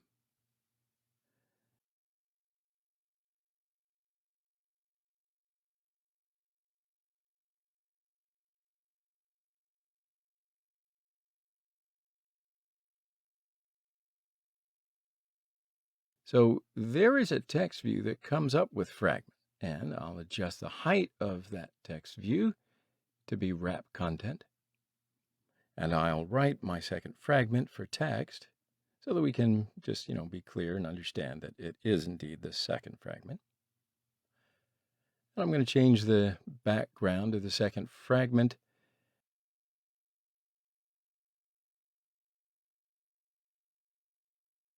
Now I know it's not necessarily a lovely color, but you can choose whatever color you want. I mean, this isn't a class on color theory, so I just pick whatever color's fast.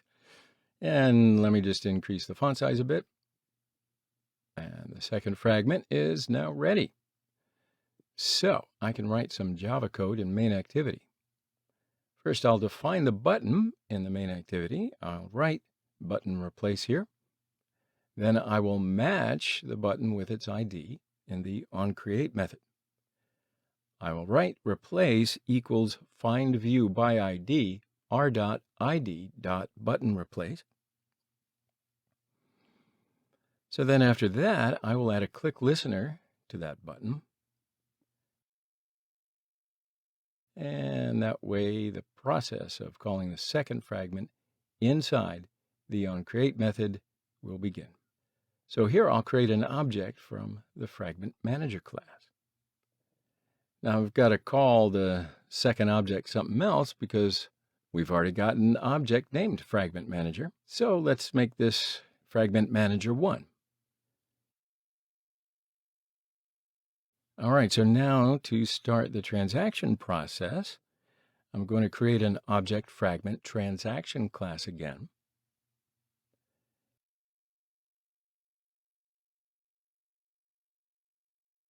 And then I'll create the second fragments object here. Second fragment's name was second fragment. So I will write second fragment equals new second fragment. Then I will write fragment transaction dot replace. So in here, the replace method will run the new fragment. In other words, the first fragment will be closed and the second fragment will be opened. The replace method gets two parameters. First one is ID of the layout, which will show the fragment inside. So that means I've got to define frame layout with its ID. So here I'll write r.id.frame. Second parameter is the name of the second fragment, which is second fragment. And now lastly, I'll be able to close the transaction process. Okay, so as you see, the process of changing the second fragment with the first fragment is very similar to the process of adding a new fragment. We just use the replace method instead of the add method. So why don't we have a look and see how it works, and let's run the application. And sure enough, the application opens, and now the first fragment's running, and after I click the button, the second fragment starts to run. Very cool. All right, so that wraps up this video on how to add a new fragment and knock out the old one. See you in the next video. Hi everyone, in this video, I want to introduce you to something pretty cool. It's called Fragment Backstack. Now, the subject of backstack is a process when clicking the back button in an application or activity. You may have heard of it before. So let me show you how it works here. We'll pass on over to Android Studio and we'll dispense with theory and get right down to it. Now, before we start passing backstack and fragments, I want to talk about backstack in activity. So first, let's see over a running application. So in that application, there is an activity, and that's our first activity. Here, there's a button to pass the second activity. So when I click that button, the second activity opens. So here, the second activity is open, but what happened to the first activity? Does the first activity get closed? What happens? So here, when we click on the back button, the application is closed, and that means the first activity gets closed as well, right?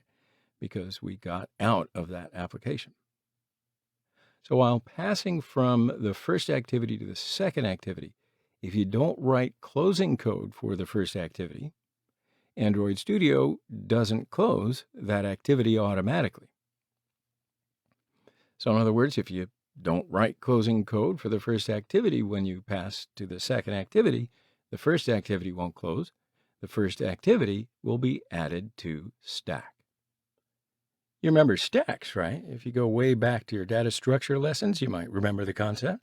It's just another way of entering data, so it can be used. So here's a good way to look at stack structure. Data gets put into a container, and then the first data that gets entered drops to the bottom, and any additions get put on top. The fun will start when you start to unload the data. The first entered data will exit last, or FILO. So now the unloading process starts with the topmost data. That's why we call it first in, last out. So this data structure concept also applies to activity. If you open activities again and again, and if you don't close them, they will be added to stack. So after you click the back button, you'll start to see activities in the queue from last to first. For example, you open up the first activity first, then you open the second activity by using the button in the first activity. And then in this case, the first activity added the lowest of the stack. And then after you pass from the second activity to the third activity, the second activity will be located over the first activity in stack. And when you click on the back button in the third activity, you will see the second activity comes from the stack. Now, if you click the back button in the second activity again, you'll see the first activity comes from the stack. So in that way, we come back from the third activity to the first activity. So if we look over our Android Studio code, in the first activity, there is a button. And over that button, there is some writing here that will say, go to second activity. If we look at Java code of that activity, I define that button first in here, and I added a click listener to the button. And inside that click listener, I wrote the necessary code to open the second activity with the method of intent. So let's have a look at this second activity. And here is just a text view, and second activity is writing over it. So let's have a look at the second activity's Java code. And there's nothing written here. It's empty, just waiting for us, right? So let's run the application and have a look at the logic.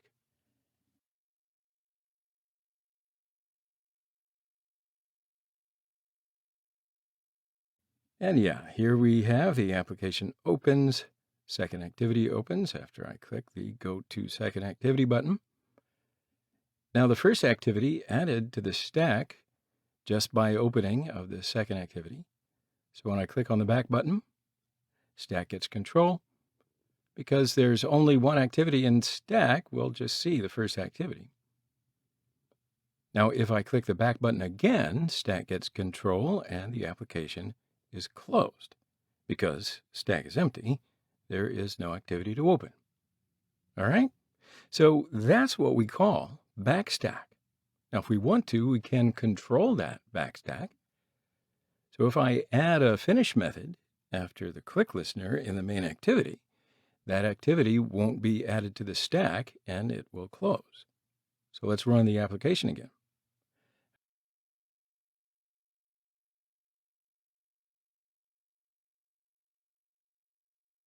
Application opens, click the button again.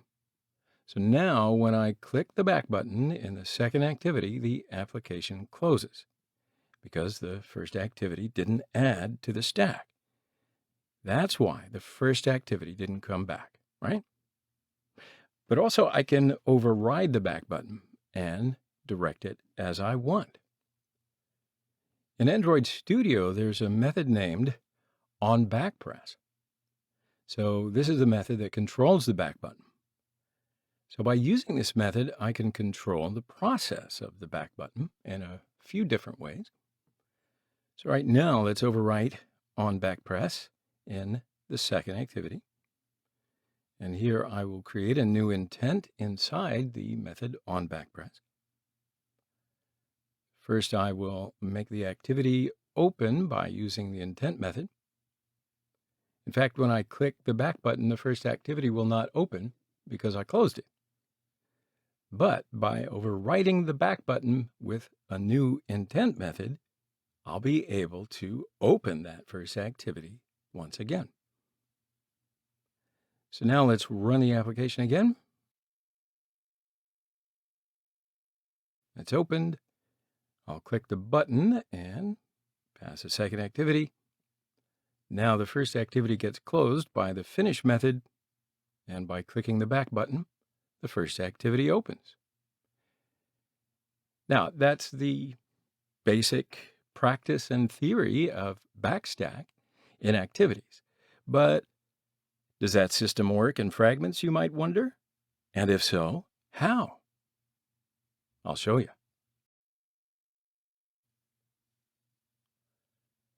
So now let's deal with backstack for fragments.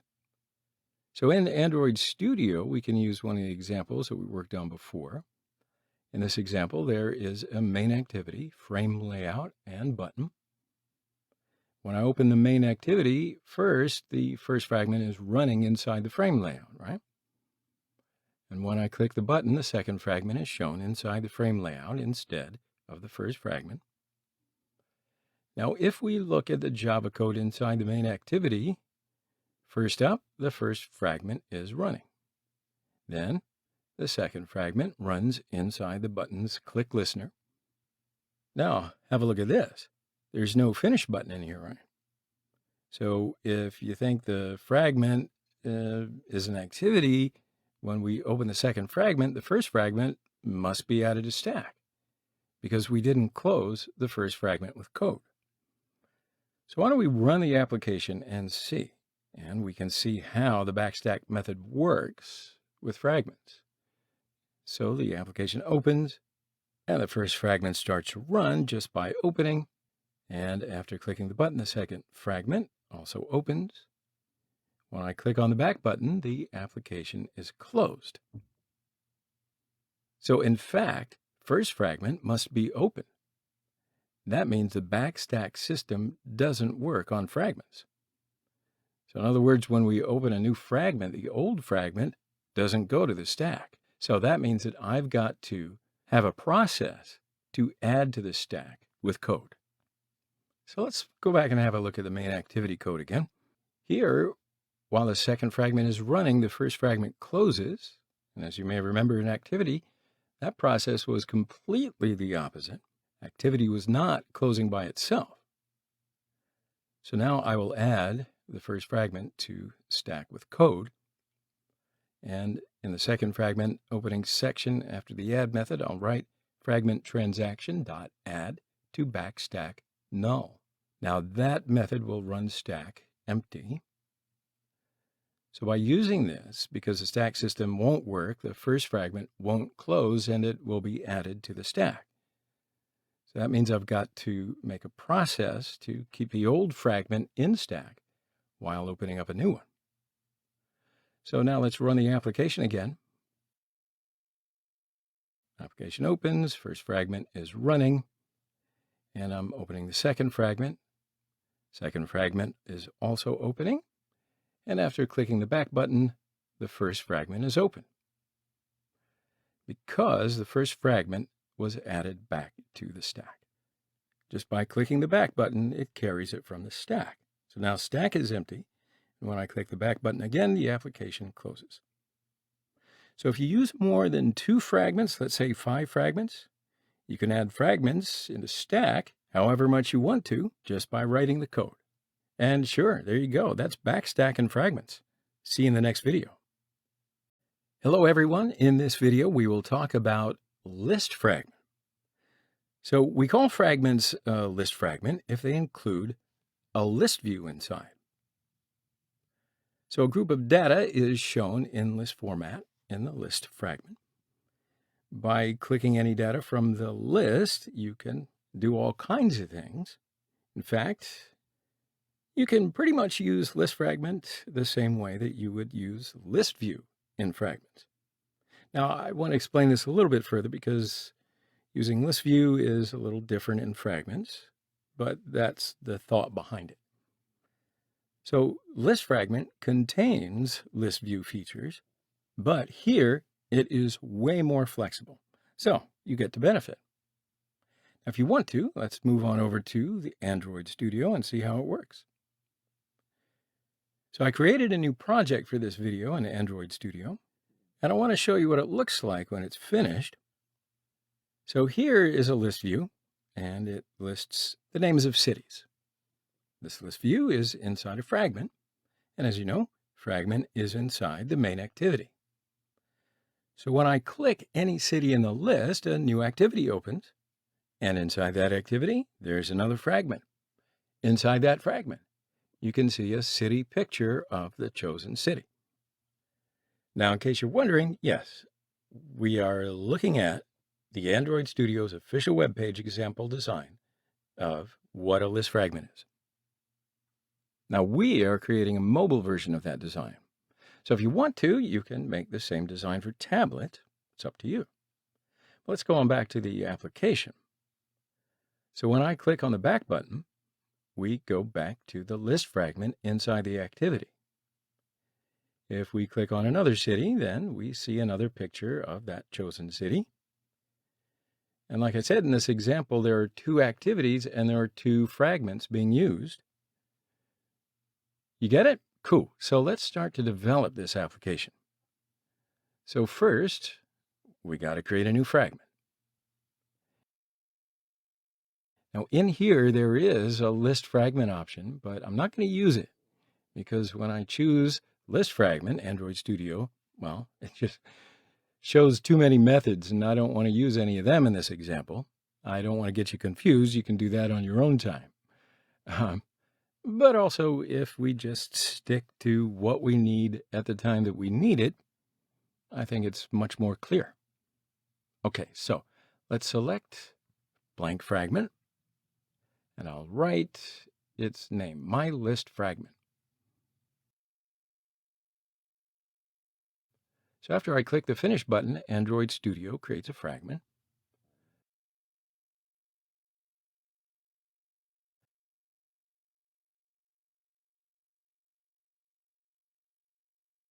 Now here, if we look at Java code of Fragment, the fragment which is named my first fragment is extended fragment class. So I'll delete it and extend list fragment instead of that. All right, so now that fragment has all the features of the list fragment. See how that works? So now we've got to add that fragment to the main activity. So in main activity, there is a frame layout below linear layout. I will add the fragment to this frame layout. And the ID of the frame layout is frame. So let's pass the Java code section of main activity. Now, you already know how to add fragments to main activities. So I will first create an object from the Fragment Manager class. Then I will create an object of the Fragment Transaction class.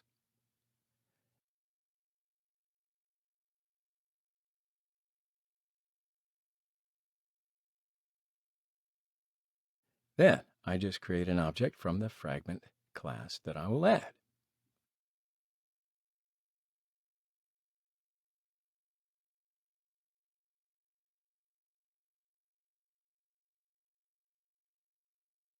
After writing fragment transaction.add, I will write two necessary parameters.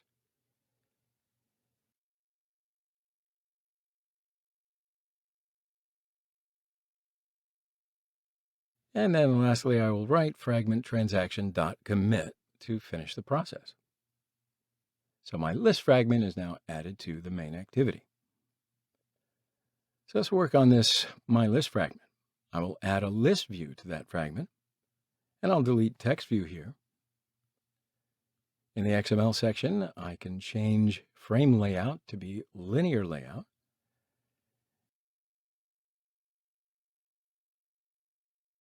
And I can make this value, let's do the orientation to be vertical.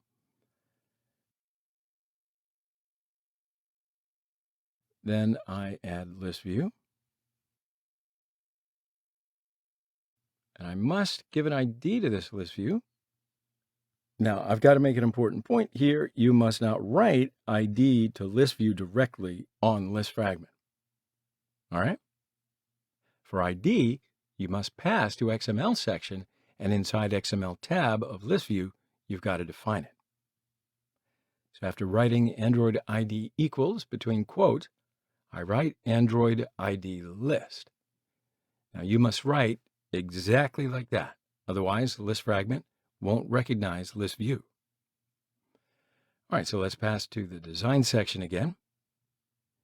And we see the ID of the list fragment as @sign and Android ID list. So now it's time to fill the list view. I'll pass to Java section of my list fragment. At first, I'll delete the return row and create an object from the view class instead of it. I'll return view object at the below row.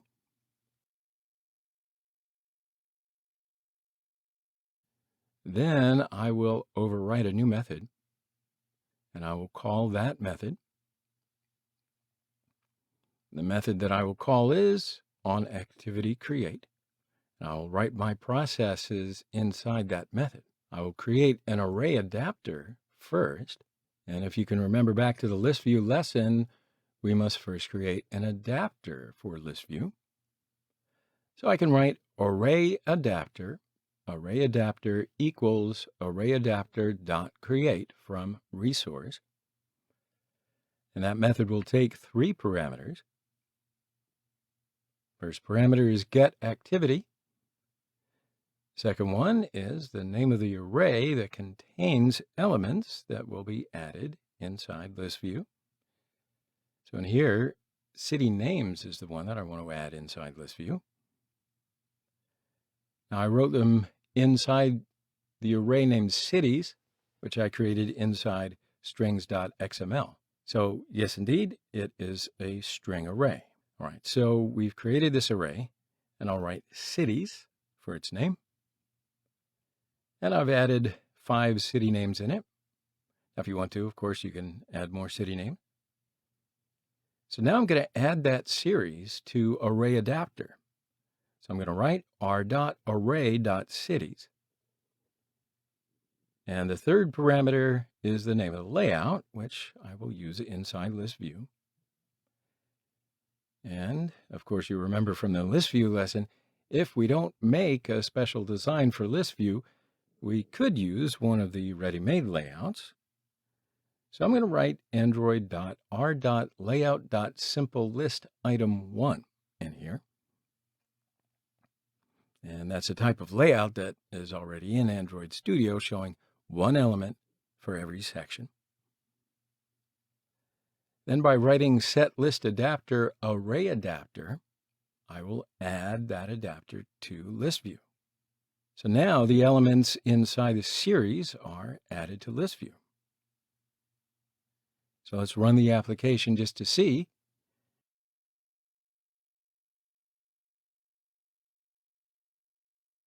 And the application opens, and we can see the names of the cities in the list.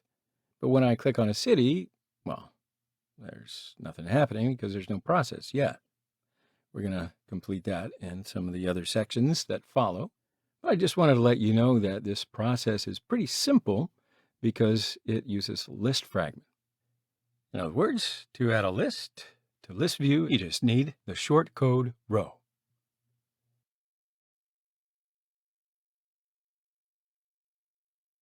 Fantastic. So now we can go on.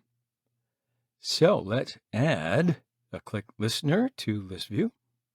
I'll just write in here, get list view.set on item click listener this. Then Android Studio gives me a warning. So when I click the red bulb, there are two choices that I have to make or choose between. I'll choose the second one, and then I'll select the on item click method. So that way, Android Studio creates an on item click method. So I can write my codes inside that on item click method, and you'll see where that takes us. So if we look at the application again, when I click any element in the list, there's a new activity opening. So I must create a second activity.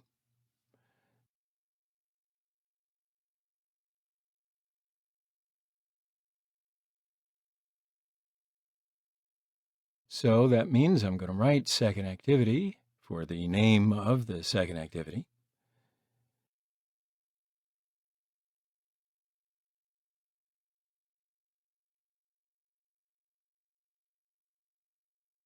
Now the second activity is also created, and I will add a frame layout to this.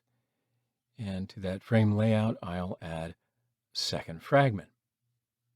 So now I can close the main activity. Now I don't have to do anything in here anymore. All right, so let's create our second fragment now.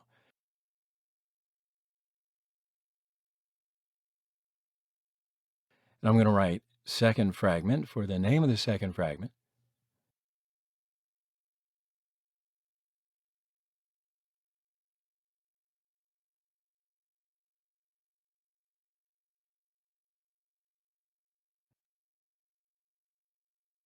And now the second fragment's ready.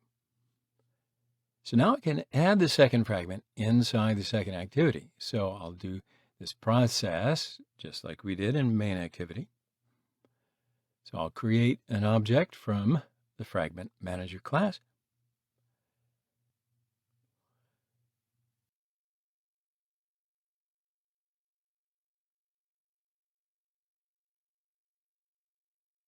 Then I'll create an object from Fragment Transaction class.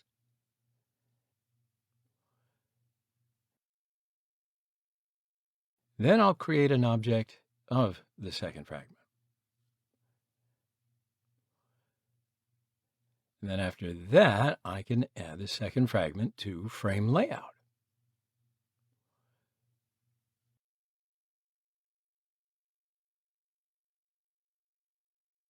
All right, so now we've got to finish this process with the commit method. And then that way the second fragment gets added to the second activity. Now when I open second activity, the second fragment will open automatically. So That means I've got to open the second activity inside an onItem click method. So I can do this by using intent. And I'll write intent equals new intent. And this intent method takes two parameters. First one is the getActivity method. Now, if I'm supposed to run intent in activity, the first parameter would be name of activity dot this, right? But because it's a fragment, we can just write getActivity. And then I'll write start activity intent. Now, when I click on any element on the list, the second activity and the second fragment will open. But I also have to send the position value of the clicked element to Fragment when it's open. And as you know, all the elements have position values in list view, and that position will define which element is selected from the list. So for the first element, position value is 0. For the second element, it is 1. And for the third element, it's 2, and so on, just like that. So now I will send the position value with intent. After writing intent dot put extra, I'll write in a keyword. Keyword can be position. The value to be sent is the position value. So let's get this value into the second activity.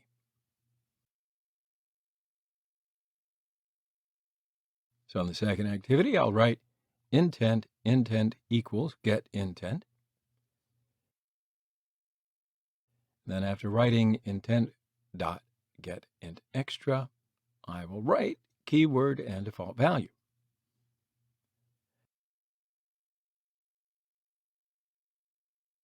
Of course, I'm going to put this position value into an integer container.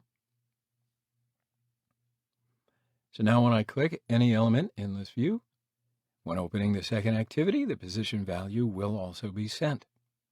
And the position value will also show the element that I selected. So now I've got to send that position value to the second fragment. And I'll show you the process of how to show a picture in second fragment. We were taught how to send data from activity to fragment, as you remember. I can also send this data by using the bundle method. So I'll write bundle equals new bundle. Then I will write bundle.getInt. And then this method takes two parameters, keyword and the value that will be sent.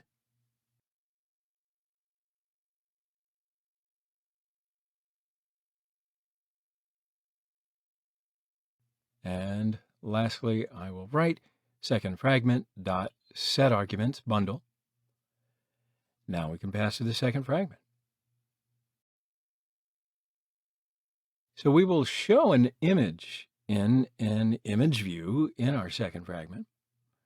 First, I just want to delete text view. Then I'll change the frame layout to be a relative layout.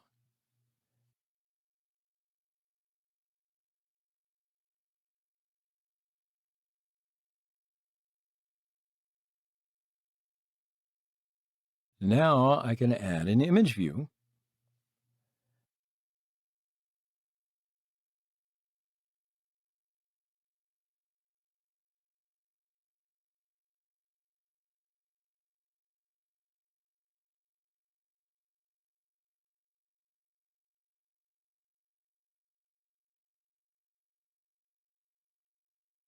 And I'll adjust the height and width values of image view to be 300 dp.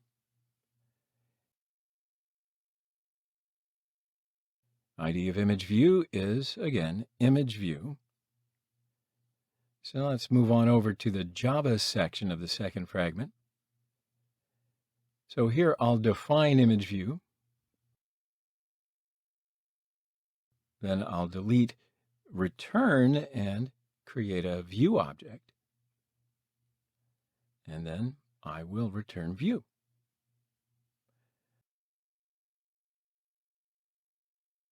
All right, so now I've got to get the position value that I sent from the second activity. So I'll write bundle equals get argument. Then after writing bundle.getInt, I'll write the keyword and default value.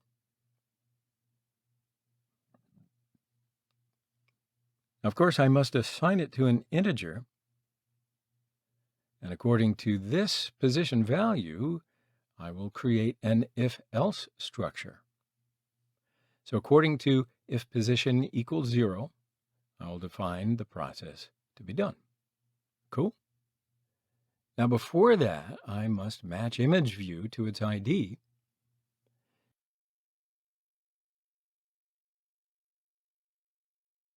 Then I must add images to the project that I'm going to show, right? Now, I've loaded images to a drawable folder, so I'll show you the images. And you can add any images that you want in your drawable folder. If position 0, image view, dot set image resource, r.drawable.berlin, because the first city was Berlin in our list, right? I show an image of that city in image view. And for the second city, according to else if position equals 1,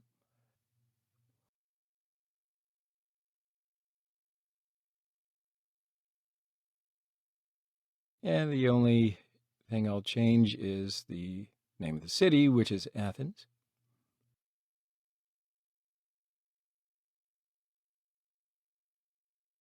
And I'll repeat the same process for the other cities.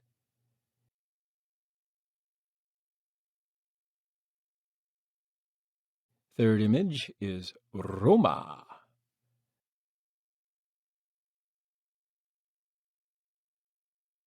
Fourth image, Tokyo. Fifth image, Amsterdam. So I use the if-else structure here because there are a small number of cities. If there were a whole lot more elements in the list, it would not necessarily be a logical solution. So in other words, to show images, we can use a variety of different ways. And it varies by project, whatever you think you need to use. All right? So that completes this process. Let's run it and see how it works.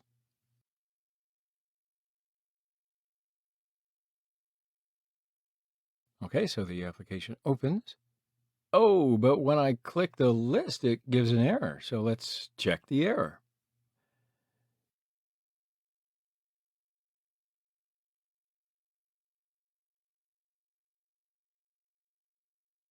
And in the section showing errors, we can see the problem is in the frame. Now, I forgot to give an ID to the frame layout, which shows the fragment in the second activity.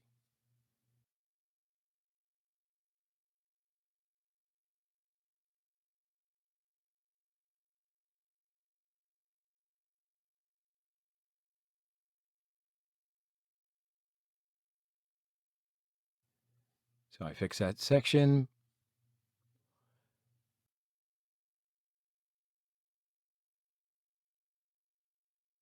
And let's run it again.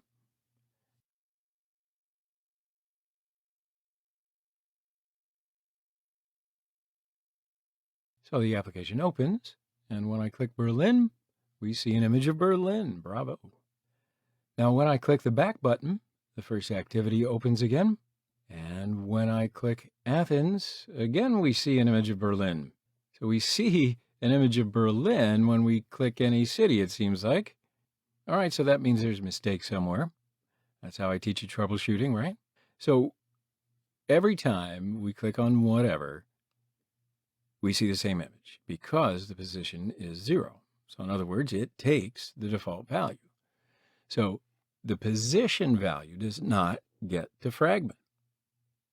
So if we check the second activity, I wrote get int. So that means I've got to write put int. All right, so let's run the application again.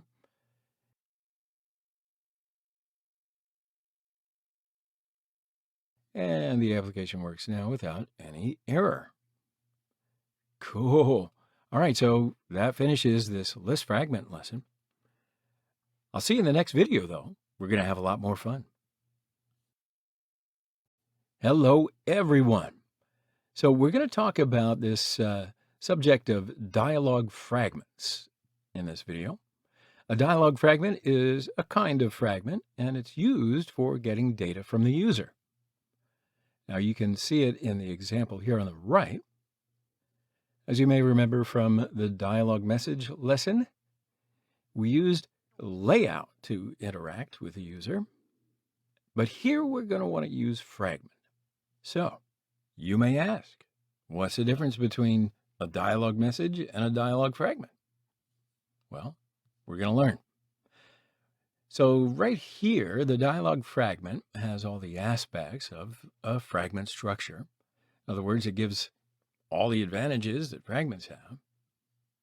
But if you use dialogue fragment, your dialogue message's life cycle will combine with the fragment life cycle.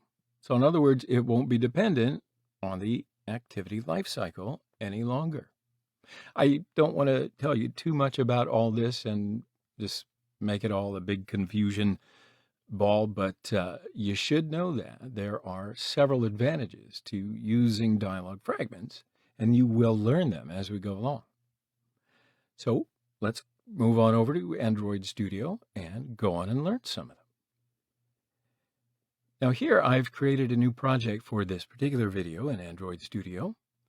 But before we start, I want to show you the finished version so that you see where we're going. So there's one text view and one button in the main activity. And when we click the button, the dialog fragment opens. And in that dialog fragment, we're going to want to get some data from the user. So if the user clicks the cancel button, fragment's getting closed. And if the user enters a message and clicks the OK button, the message is taken and it shows up here in text view.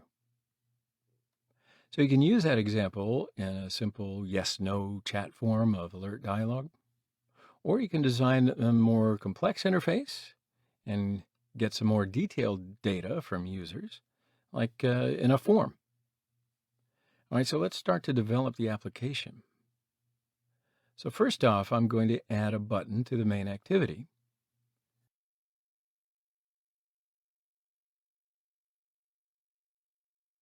Then I'll change the text of the button.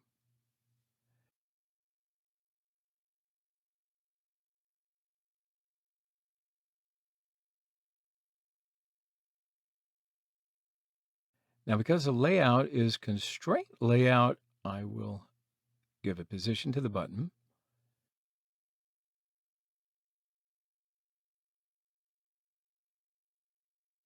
And I'll add text view under the button.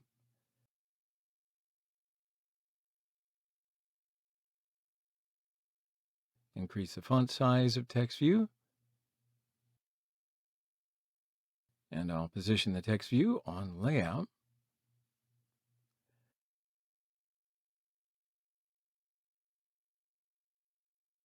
So now I'll give an ID to these components.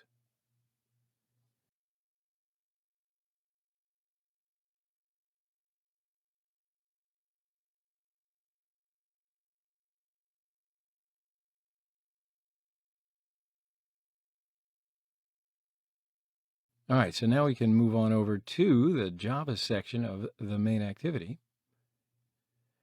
So first I'm going to define components.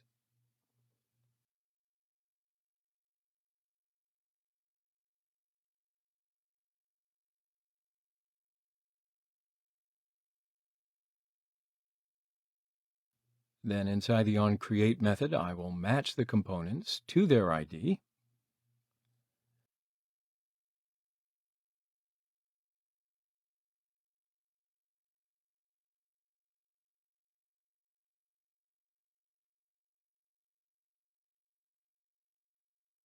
I'll add a click listener to the button.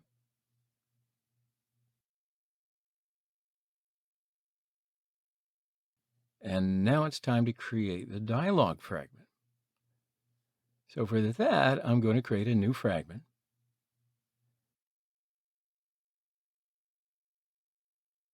And again, I'll select an empty fragment, and I will write my dialog fragment for the name of this fragment.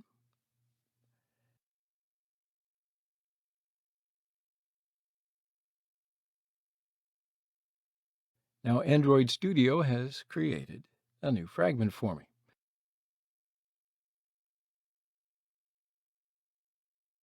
So that means I've got to design this fragment in, well, like I did in the example. I'll show you how I did it earlier. So first, I'll delete text view. Then I'll change the frame layout to be constraint layout.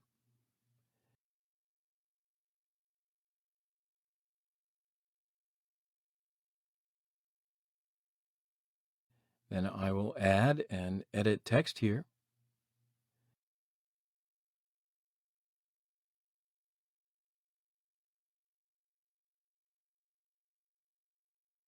There will be a text view to show the headline over this edit text. I'll change the text of this text view, and you can probably write whatever text you want. And I'm going to increase the font size of text view. So now I can define the constraint values of text view so that it will be located properly right there in the constraint layout.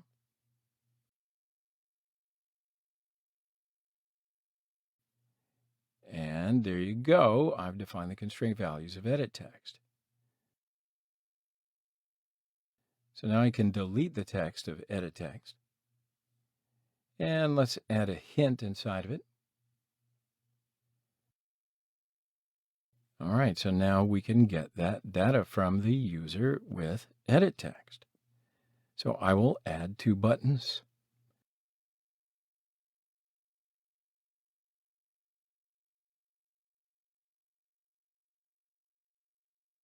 And I will write text of the first button, cancel.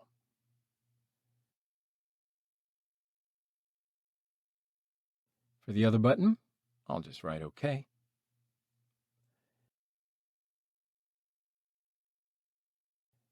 All right, so I'm going to move these buttons over constraint layout.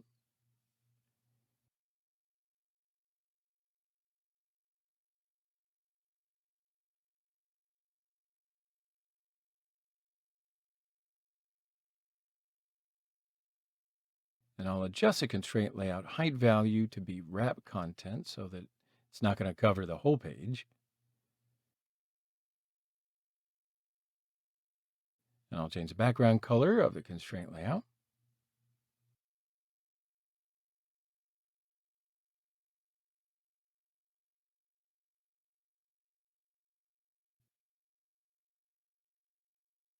I'll also change the background color of the buttons.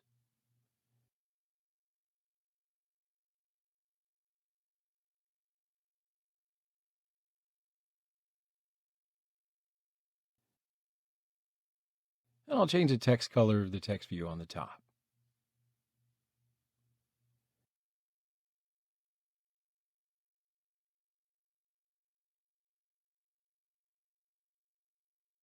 Now I'll give an ID to the components.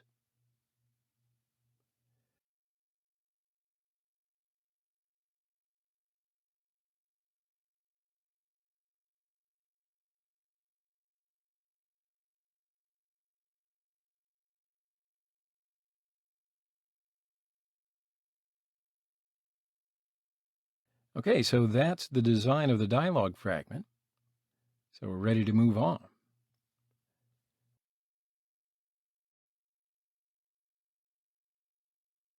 So let's move to Java codes. So first I'm going to define components here. And I'll define 2 buttons and edit text.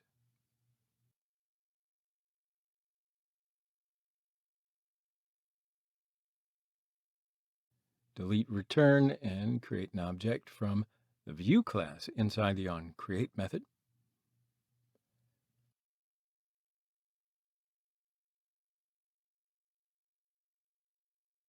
Then I'll return view. And below the view row, by using new, I'll match components to their ID.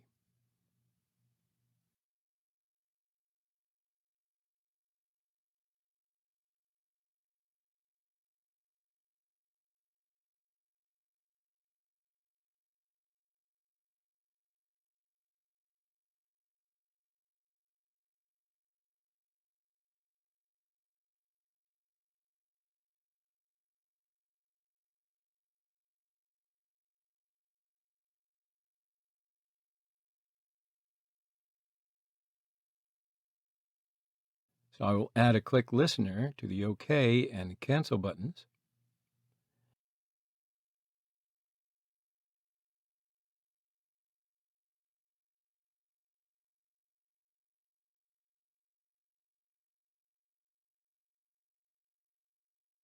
And if we look at my dialog fragment here, we can see that it is extending to Fragment class. But you know what? I want it to extend to dialog fragment class, not Fragment class. So that this fragment then will become a dialog fragment. Okay, so now we can deal with the click listeners of the buttons. So when the user clicks the cancel button, I want that fragment to close. So I'll just write in here, get dialog.dismiss. And that way, when the user clicks the OK button, I've got to get that data that the user's just entered and assign it to a string. So I'll write string user enter equals enter.getText.toString.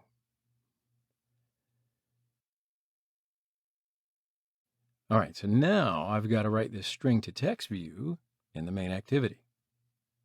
Now, there's a simple way to do that. Here, I'll just write between brackets, main activity, get string. So with that code, I've reached the main activity. All right, so now I've got to reach the text view inside the main activity. So after brackets, I will write dot result. And that way, I reach the text view named result in the main activity. So from now on, I can write a string over that text view. I'll write result.setText, user enter. And that's how we get the result into text view. So after writing the result, the dialog fragment must close. So I'll write get dialog.dismiss. Cool, so now the dialog fragment is ready. So after all this, we've got to run this fragment when the user clicks the button in the main activity. So for this process, inside the show buttons click listener, I will create an object from the Fragment Manager class. Then I'll create an object from the dialog fragment class, which is the one I want to open.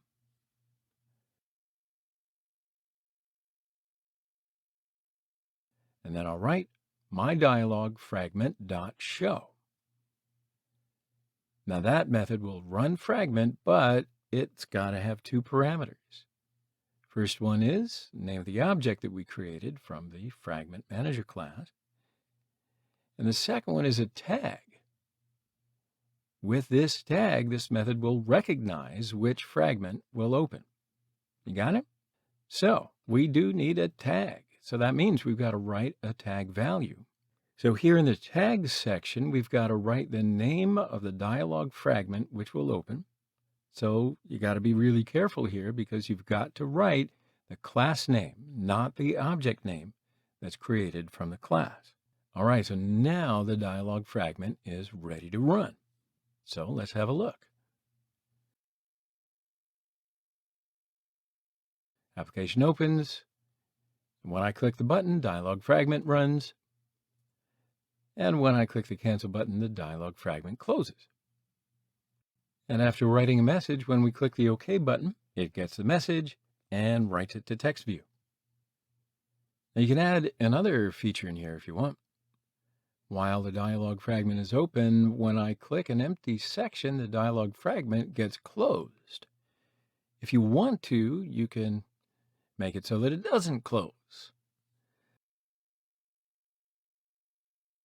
So I'll just write in here my dialog fragment dot set cancelable false, and now the fragment won't close.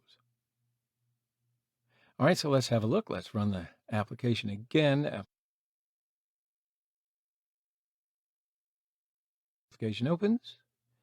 I'll run the fragment, and there you go. The fragment doesn't close even if I click on the empty sections. Now, if you want to, you can add to this design.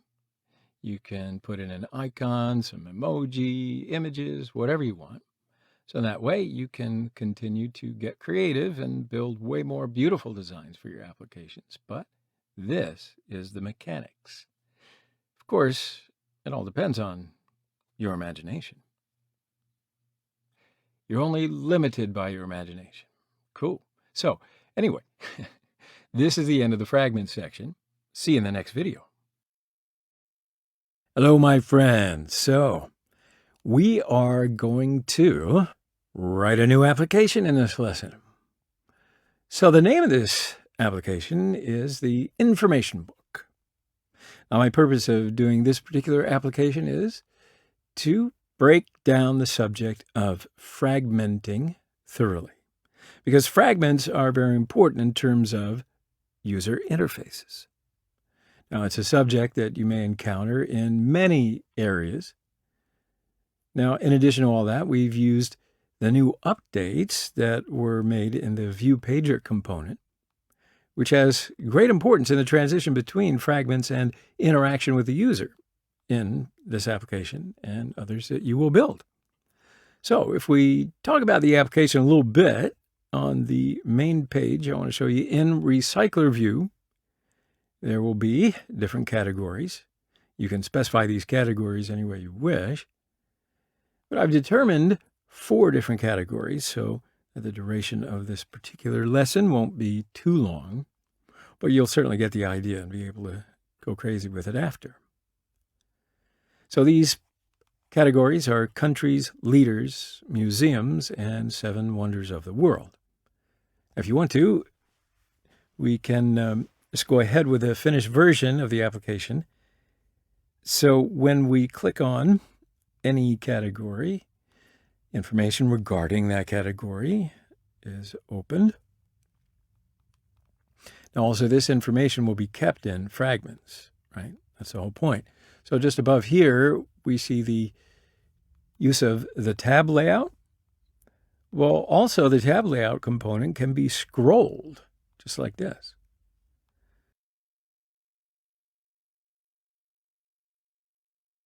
So again, just by using the scroll view component, we're able to read the necessary information by scrolling the page. Now we'll be obtaining images and information here from wikipedia.org. So for this application, we didn't use any databases, but my goal here is to ensure that the fragment issue is well understood and consolidated. So if we used a database, the implementation is going to get way more complex.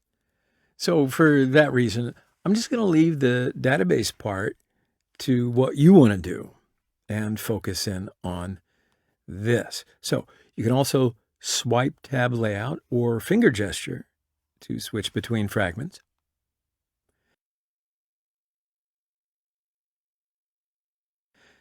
But I also want to point out here that since we captured the images from the internet, I used a progress bar component.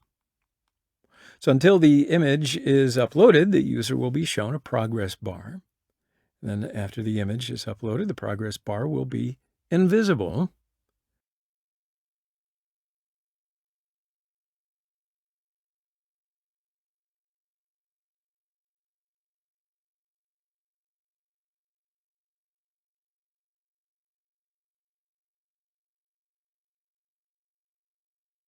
So if we press the back button, there's the home page again.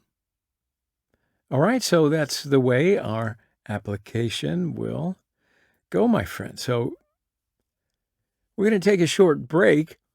Hopefully you get the point of why we're going in for this Fragment tab layout view pager to make this application. So we're going to get into it in the next lesson. So again, take a short break or not, but I'll see you in the next lesson anyway.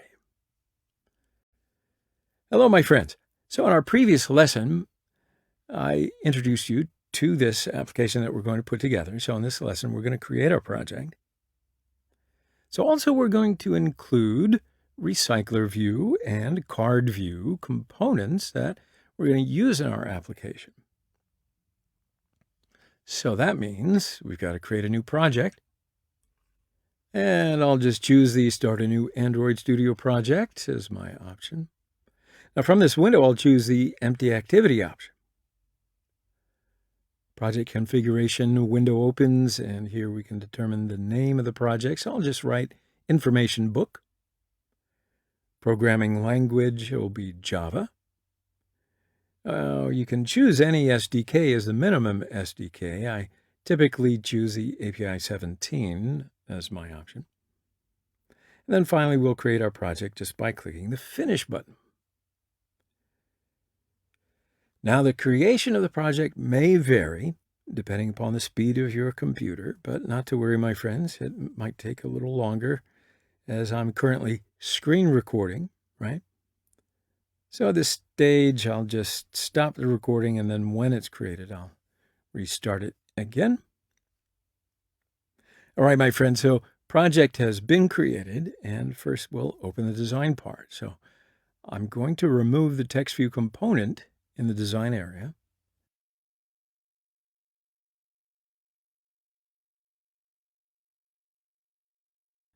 Now I'll choose the Show System UI option to show the toolbar and the navigation bar. And you can see that the toolbar and navigation bar were created. So now I'm going to download the libraries of the recycler view and the card view component, and we're going to use those in our project. So from the palette section, just choose the recycler view component. And by clicking the download icon on the right, we can download the necessary library. Press OK from the window that opens, and the download process starts. So that's great.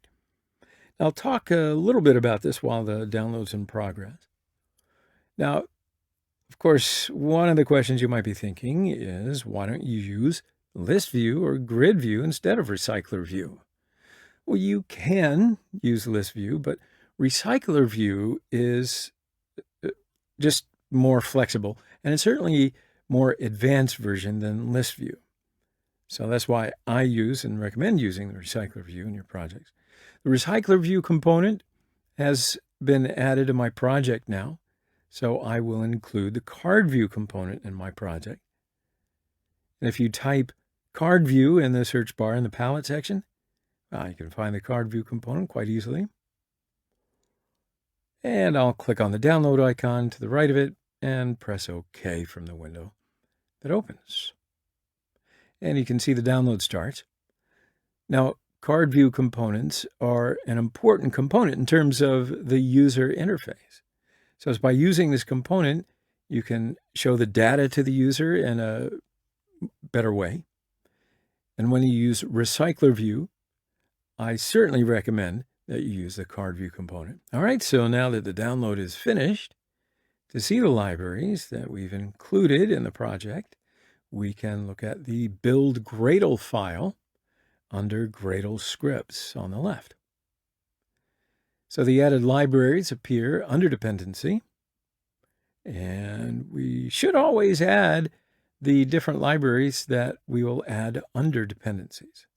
Just stick that in the back of your head for the future.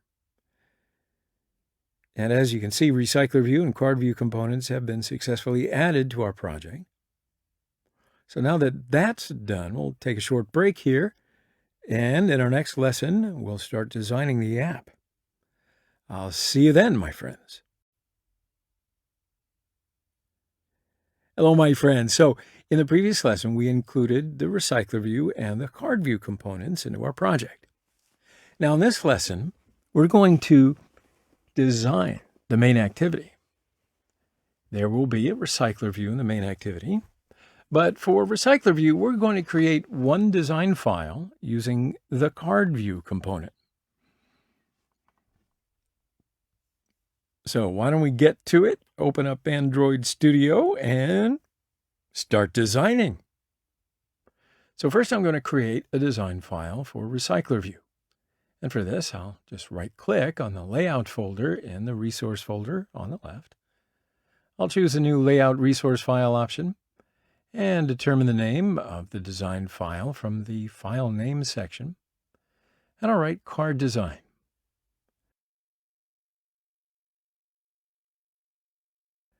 I create the design file by clicking the OK button. And the design file has now been created. Okay, so now I'm adding a card view component to the design area.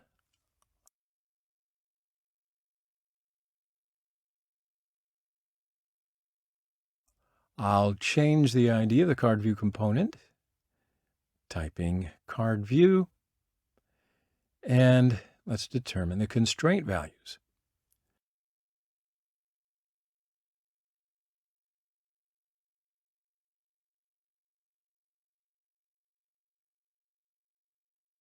So I'm making its width match parent.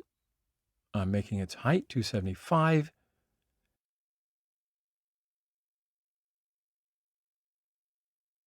And also I have to make the height of the constraint layout component wrap content.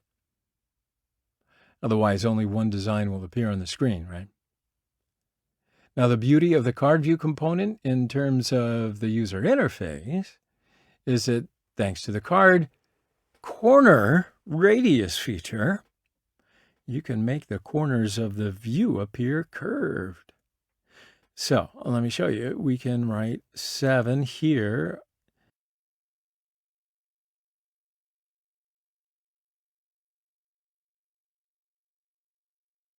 And then also by using the card elevation feature, we can cast a little shadow on the view. And we'll make this 7.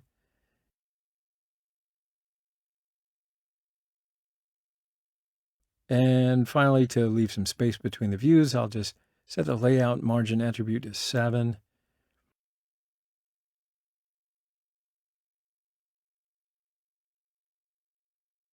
And since we're going to show the user the picture of the categories and the names of the categories on the main page, I've got to add an image view and a text view component.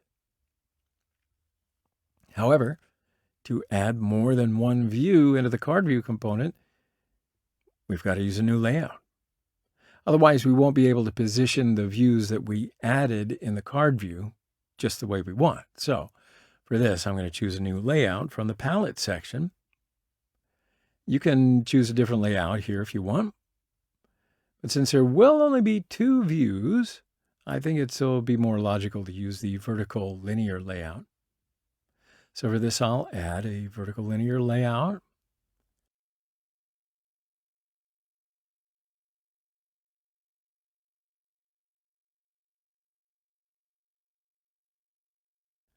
Also, it's easier for me to do the necessary operation that I'm going to do for linear layout on the XML side.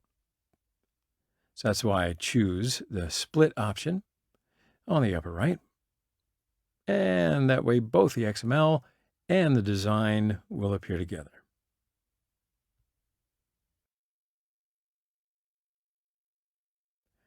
All right, so now I can add image view and text view components into linear layout. But first, I'm going to include the category pictures that I want to use on the main screen in my project. So I'll copy the pictures that I've provided before. I'll open up my project and paste it into the drawable folder inside the resource folder. That way, the pictures I'm going to use have been added to my project.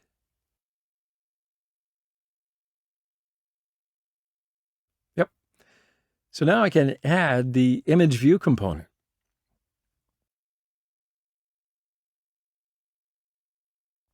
I'll just open up a new tag.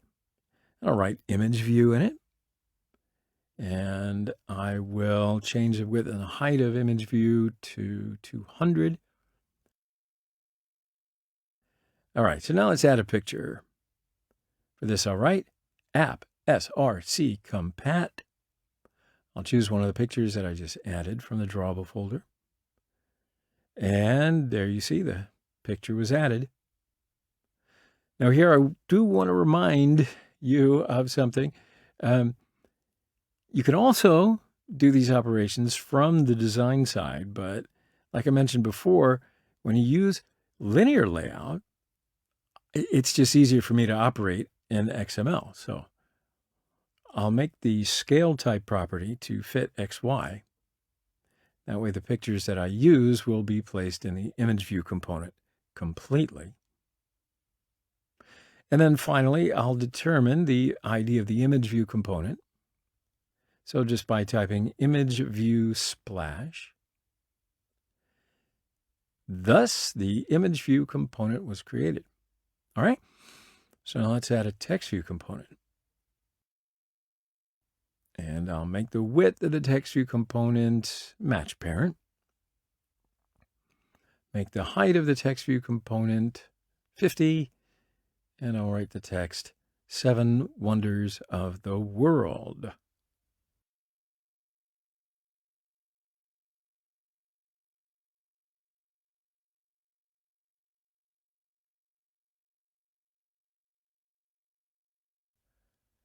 All right, so I'll make the margin top 5.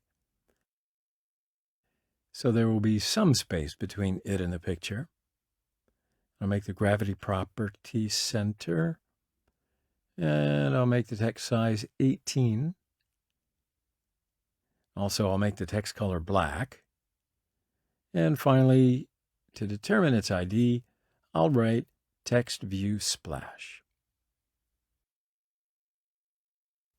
Okay, so now I'll set the gravity property of the linear layout component to center.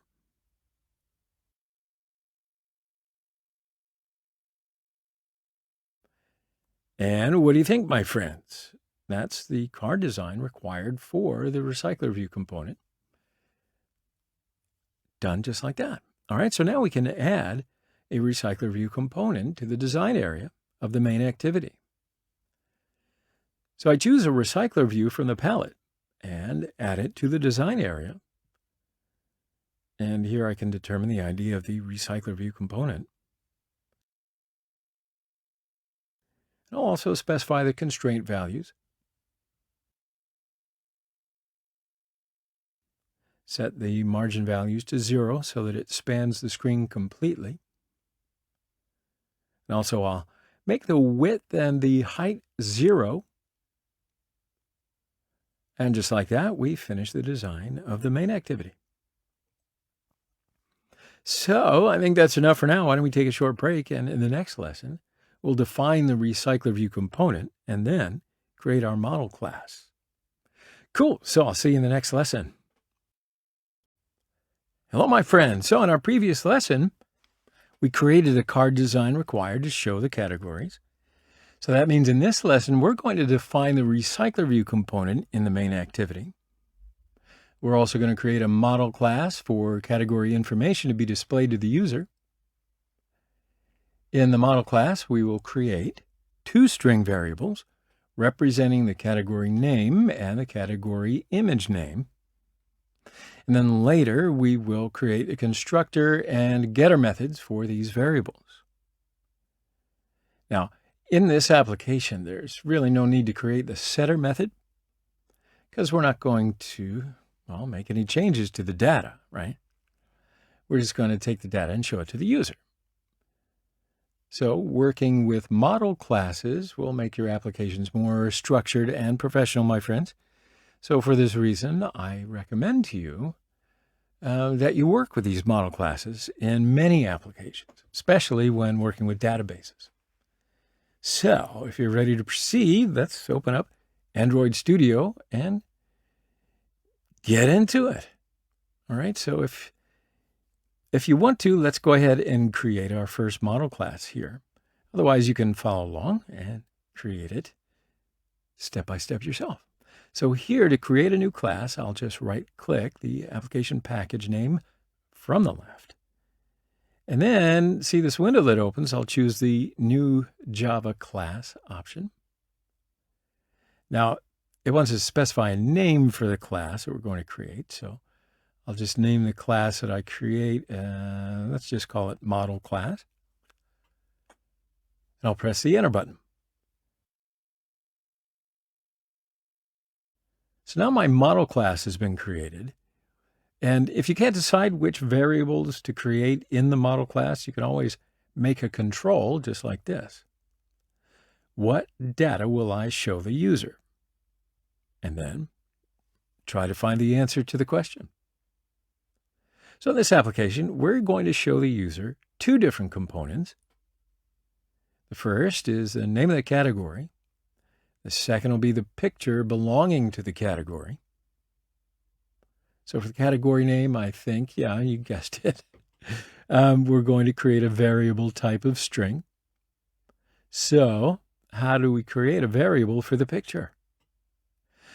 Here, you can create different variables according to your application. For example, when you use SQLite database, we create a variable of the blob type. You remember binary large objects? That's for saving images. And that's especially good for working with Firebase databases, right? So we create a variable of the string type representing the address where the image is located. However, we're not going to use a database in this application. You're probably thinking that yourself. So what kind of variable should we create in this case? I'll show you. So we're going to do the following. So using the name of the images that we've uploaded to the drawable folder, we will show users the relevant category image. Therefore, we will create a variable of the string type for the category picture as well. All right, so let's get in and create our variables. So I set the name of the first variable as image name.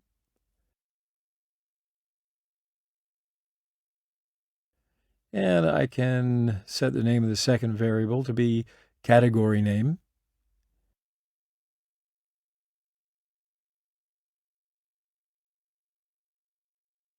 Now let's create the constructor for variables.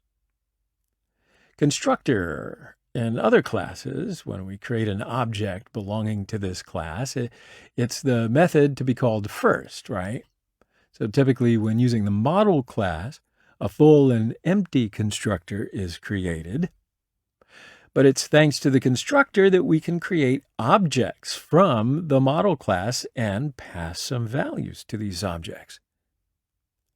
But if you absolutely want some values to be entered when an object of this class is created, you should only create a full constructor.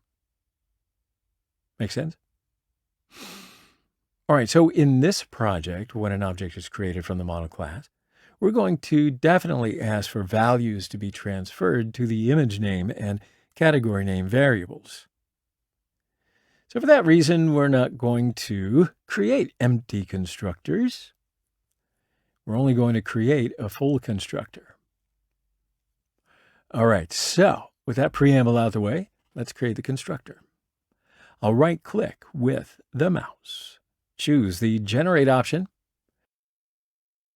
choose the Constructor option from the window, and as you can see, here are the variables that we created.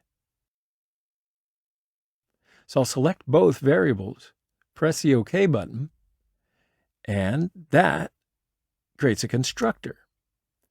So now let's create the getter method. And I'll right-click with the mouse, choose the Generate option, choose the Getter option from the window that opens, and select both variables and click the OK button. And that way the getter method gets created. All right, so let's define the recycler view component in main activity. So first, we're going to create an object from the recycler view class. So I'll just right recycler view here. And now let's match the recycler view component to its ID in the onCreate method. So I'll just type recycler view equals find view by ID, write r.id.recycler view in parentheses. Now also I'll need to determine how the data will appear on the screen. So I have to determine whether the data will be displayed to the user in a horizontal or vertical format.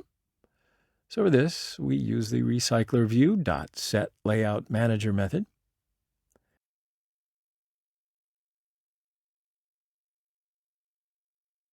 After writing new in parentheses and press the Control and Space button, we come across many different options.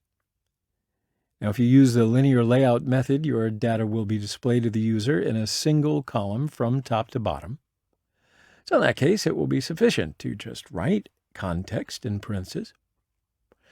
If you use the grid layout manager method, your data will be sorted from top to bottom, but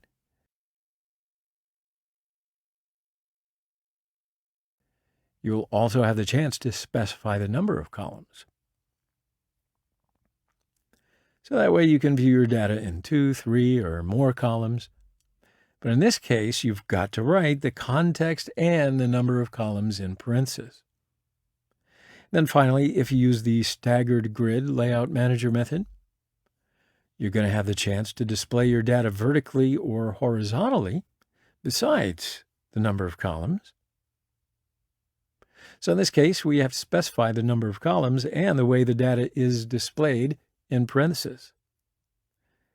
And yes, my friends, you can use these 3 different methods to display data on the screen.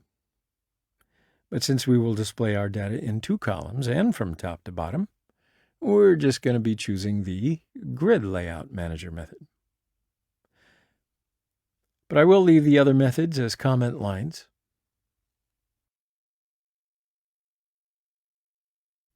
All right, so that creates our model class and determines how the data will be displayed on the screen. All right, very good. So we're going to take a break here, and in the next lesson, we are going to create objects from the model class. So I'll see you in the next lesson. Hello, my friends. So in our previous lesson, we created a model class and determined how the data will be displayed on the screen. So in this lesson, we're going to create objects from the model class and also import these objects into an array.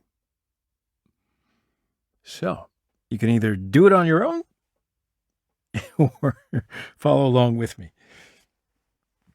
Just playing. We're going to do it together. All right, so open up Android Studio, and in main activity, we'll create the necessary objects from the model class.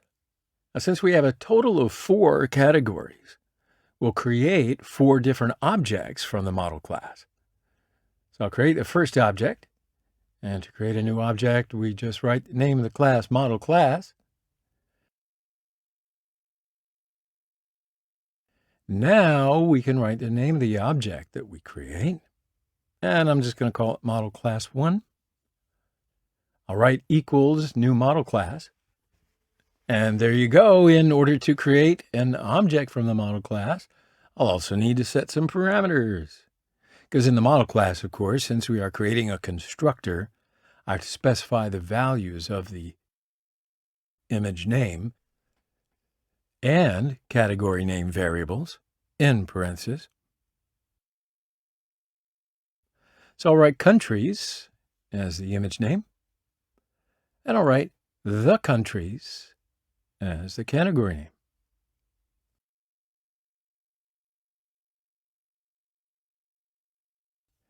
Now, like I mentioned in the previous lesson, the name of the image in the drawable folder must be the same as the image name. Otherwise, we won't be able to show any images, right? So category name is the category name that will be displayed to the users. So whatever we write here, that will be shown to the users. All right? So now, I'm just saying, consistency, right?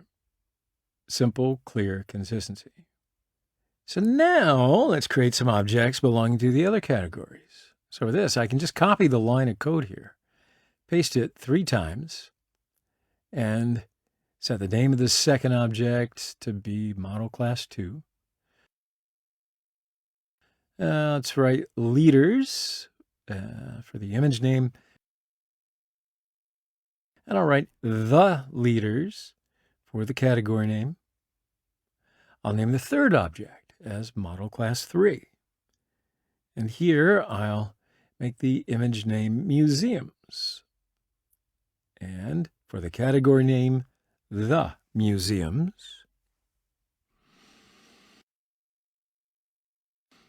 So let's name the fourth object, model class 4. And for the image name, wonders. And the category name will be 7 Wonders of the World.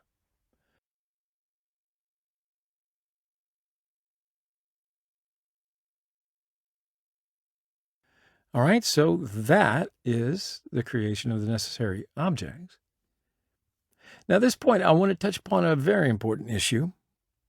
In order to show the data to the user using Recycler View, we will need to create an adapter class.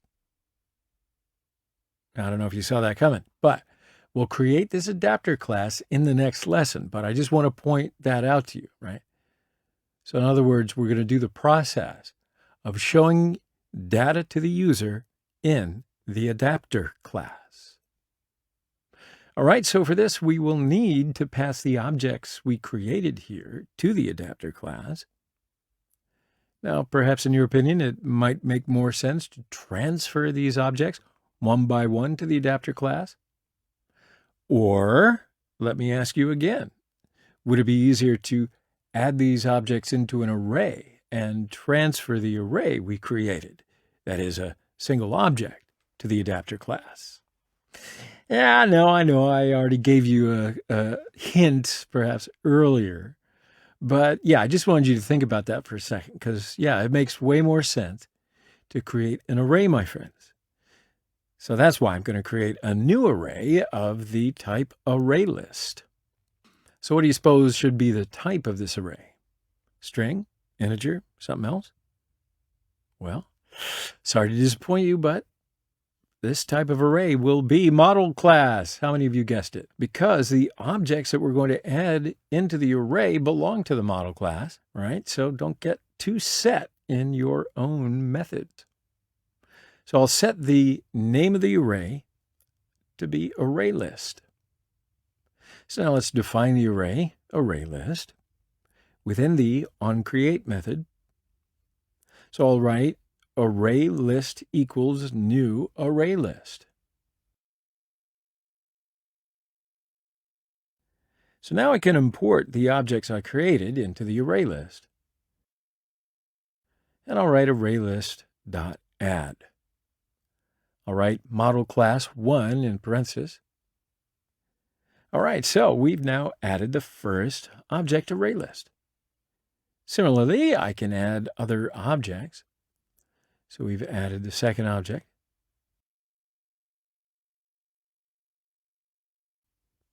Added the third object.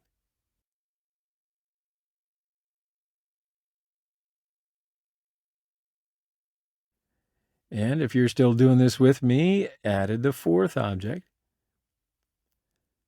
So my friends, you see that we've transferred all of our objects into the array list.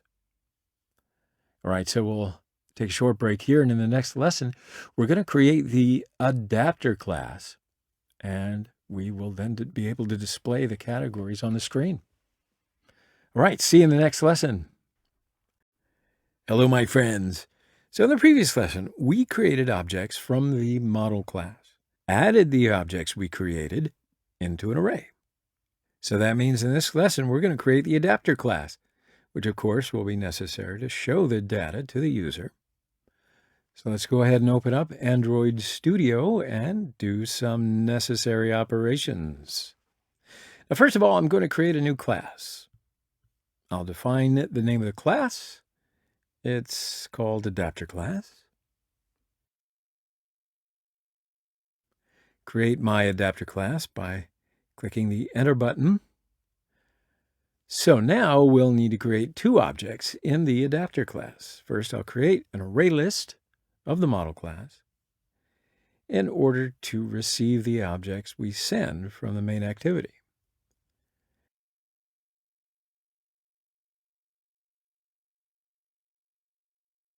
As a second parameter, I'm going to create an object from the context class to use the properties of the activity in this class.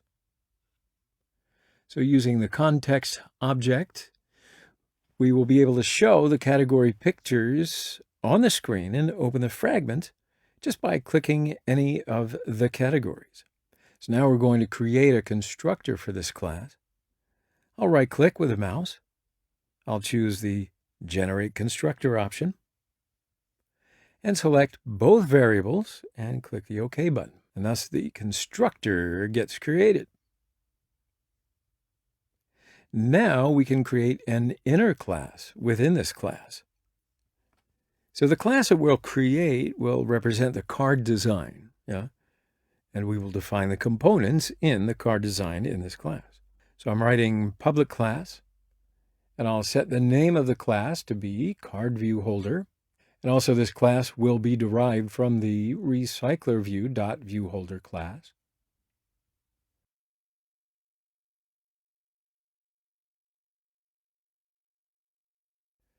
So what you're looking at is Android Studio is trying to tell us something, right?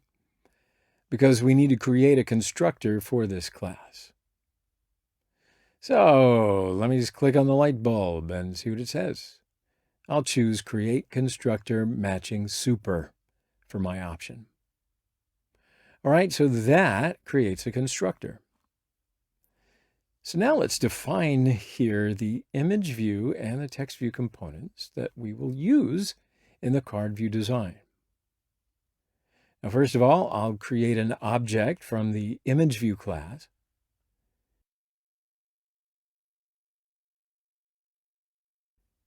So now I'm creating an object from the text view class.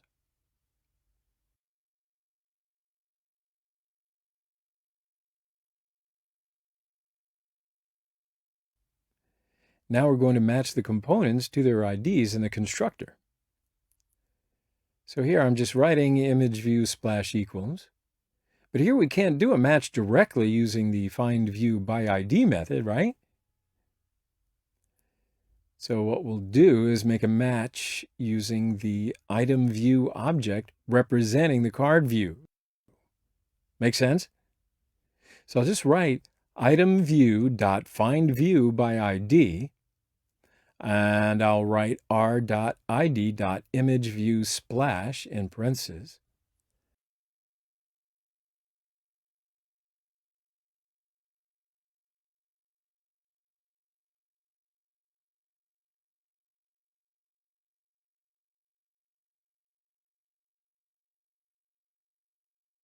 And that way we define the components in the card design. So now let's derive the adapter class we created from the recyclerView.adapter class.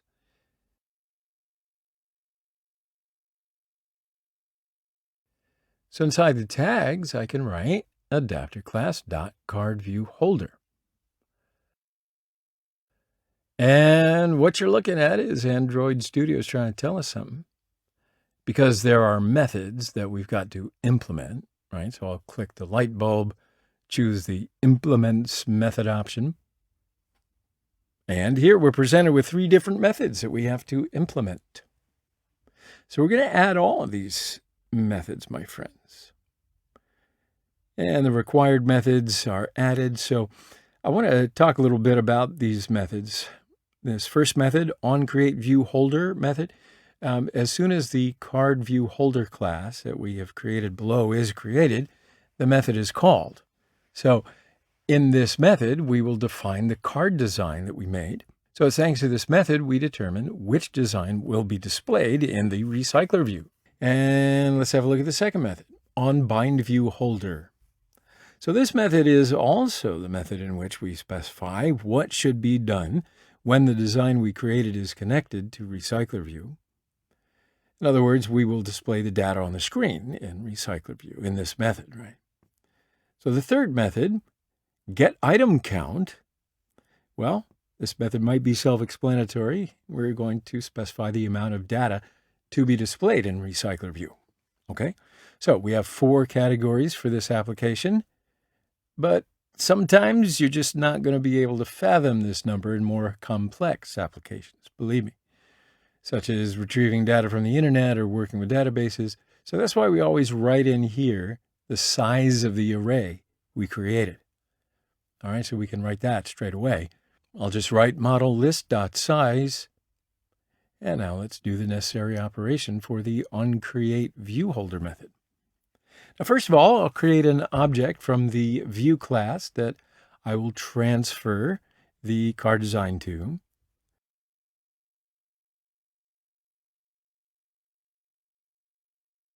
We'll use the layoutInflator.from method to link a design that we created to a view. So I've got to write context in parentheses. And you can write in here the context object that we created, or parent.getContext here. So here the parent object is given as a parameter is the object of the view group, that is the main activity. So I write .inflate outside the parentheses. And we'll write 3 parameters in parentheses. The first is the card design we made. And I'll write r.layout.cardDesign. The second parameter is the parent object here.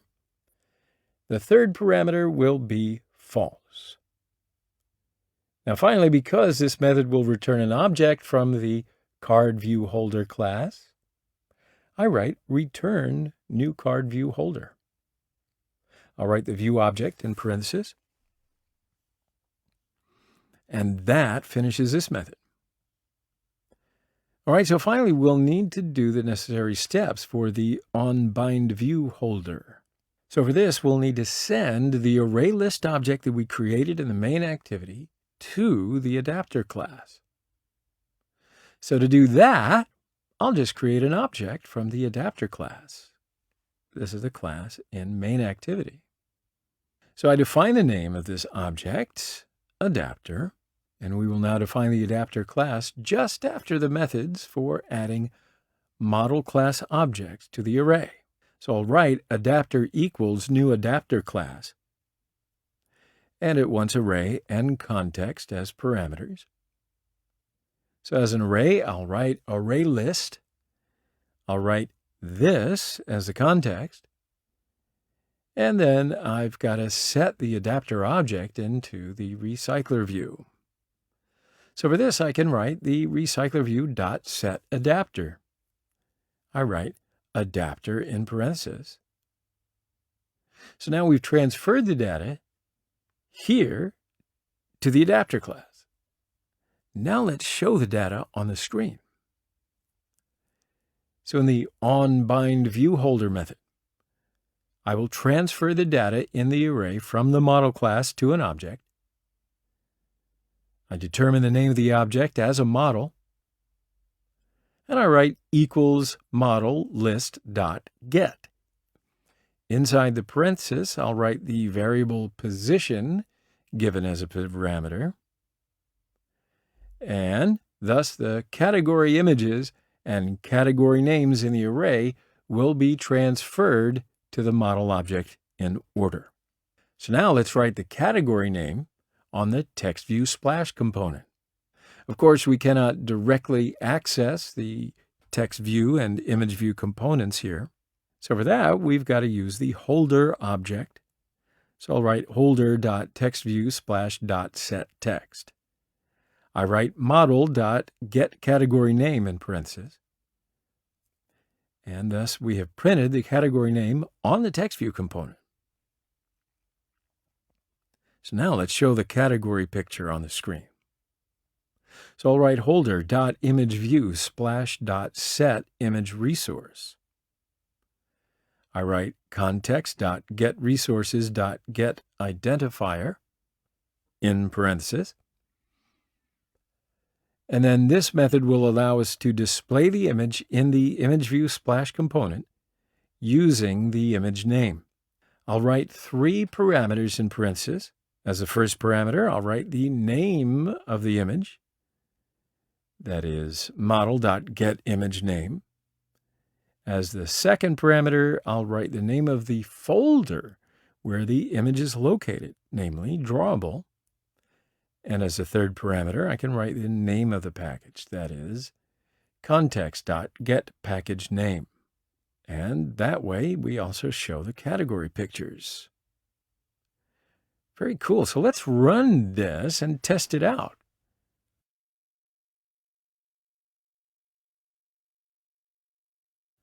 So we'll open up the application. And as you can see, the category pictures and the names have been created quite successfully, if I do say so myself. Hopefully you're seeing the same thing. Very good. So let's take a short break here. And in the next lesson, when any of the categories get clicked, we're going to write the required code to open the relevant activity. All right? So see you in the next lesson. All right. Hello, my friends. So in a previous lesson, we created the adapter class. We show the categories on the screen. So in this lesson, when the categories are clicked, we're going to do some necessary code to open the relevant activity. So we're going to create one activity for each category. Then we're going to place fragments in these activities. So let's get started. Open up Android Studio, and we'll do what we got to do. First of all, I'm going to create a new activity for the countries category. So I'll just right-click on the project package name, choose the option New Activity, Empty Activity, and I'll name the activity Countries Activity. And I'm going to wait for the activity to be created just by clicking the Finish button. All right, so there it is. Now, if you want to, and yeah, let's do that. Place a text view in the activities to understand which activity is open. All right.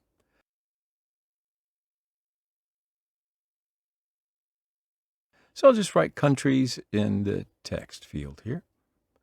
All right.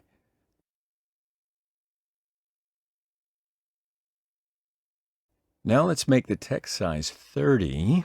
And similarly, we can create some necessary activities for the other categories. I'll create the activity for the leaders category. And I'll name this as leaders activity.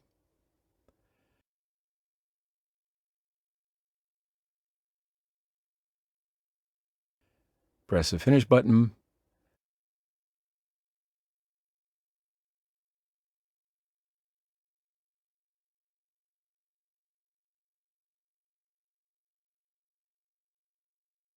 And there's the leaders activity. So I also want to add a text view to the design area. I write leaders in the text field. And again, we'll make the text size 30. Now I want to create a new activity for the museums category. New activity, empty activity. Name the activity Museums Activity. And I'll press the Finish button.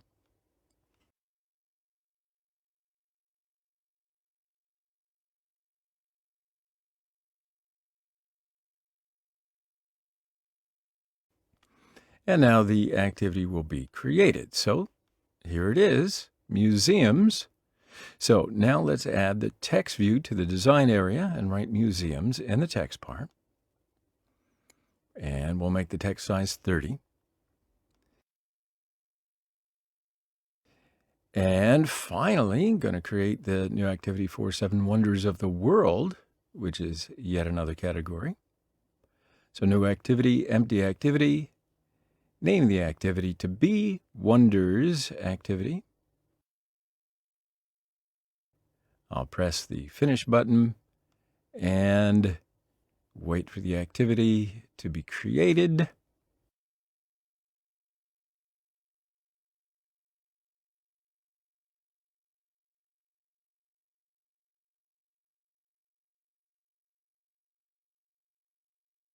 Perfect. All right, so I will also add a text view to the design area, and I'll write wonders in the text part.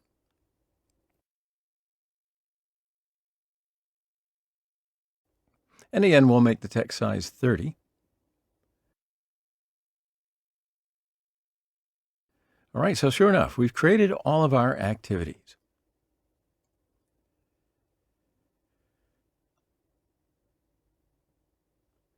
Now we've got to work on some actions to open the relevant activity when the categories are clicked or pressed. So where should we do these operations?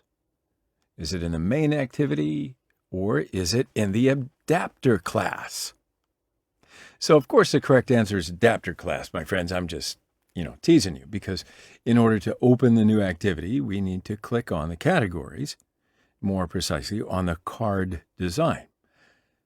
Now, since we define the card design in the adapter class, we're going to do the necessary operation in the adapter class.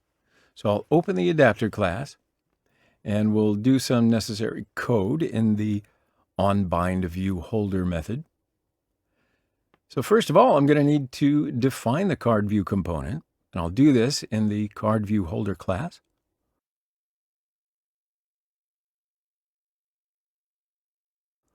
Now I will match the card view component with its ID in the constructor. So I'll copy and paste the text view splash component, and I'm writing the card view instead of the text view splash. And that's how we define the card view component. So now we can add an onClick listener to the card view component in the onBindHolder method. So now I'm typing holder.cardView.setOnClickListener. Inside parentheses, I'll write new and press the Control and Space buttons. And I'll choose the view.onClickListener method. As you know, we're going to use intent to switch between activities. So here I can write intent equals new intent.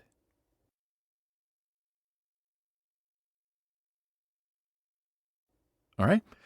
Now, we've got to write two parameters in parentheses. The first will be the activity that we are in, namely the main activity. But we are not in the main activity, right? We're in the adapter class.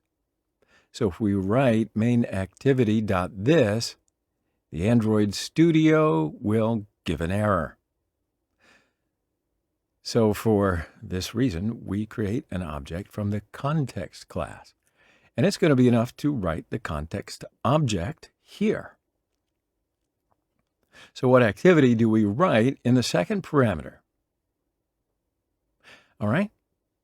Have you got it yet? Well, we've got 4 activities. So we'll need to determine what activity was clicked, right? So we'll do this by using the position object given as a parameter. So each of the card designs shown in the recycler view has a position number. Yes, just like the arrays. You follow? Cool. So the position number of the first card design is 0. And for that reason, we'll determine which category was clicked using the if or switch structure. So if the position is 0, the countries category is clicked. Right? Now, just as the second parameter ought to be, I'll write the countries activity.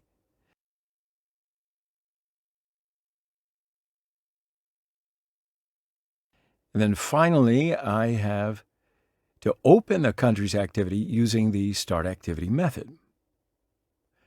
However, we won't be able to use the start activity method directly. So at this stage, we're going to also make use of the context object. So here I'll write context.startActivity. I'll write intent in parentheses. So now when we click on the countries category, the countries activity will open. So now we can do similar operations for the other activities.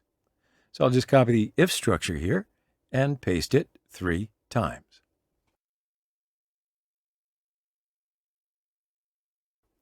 If the position is 1, I will open the leaders activity.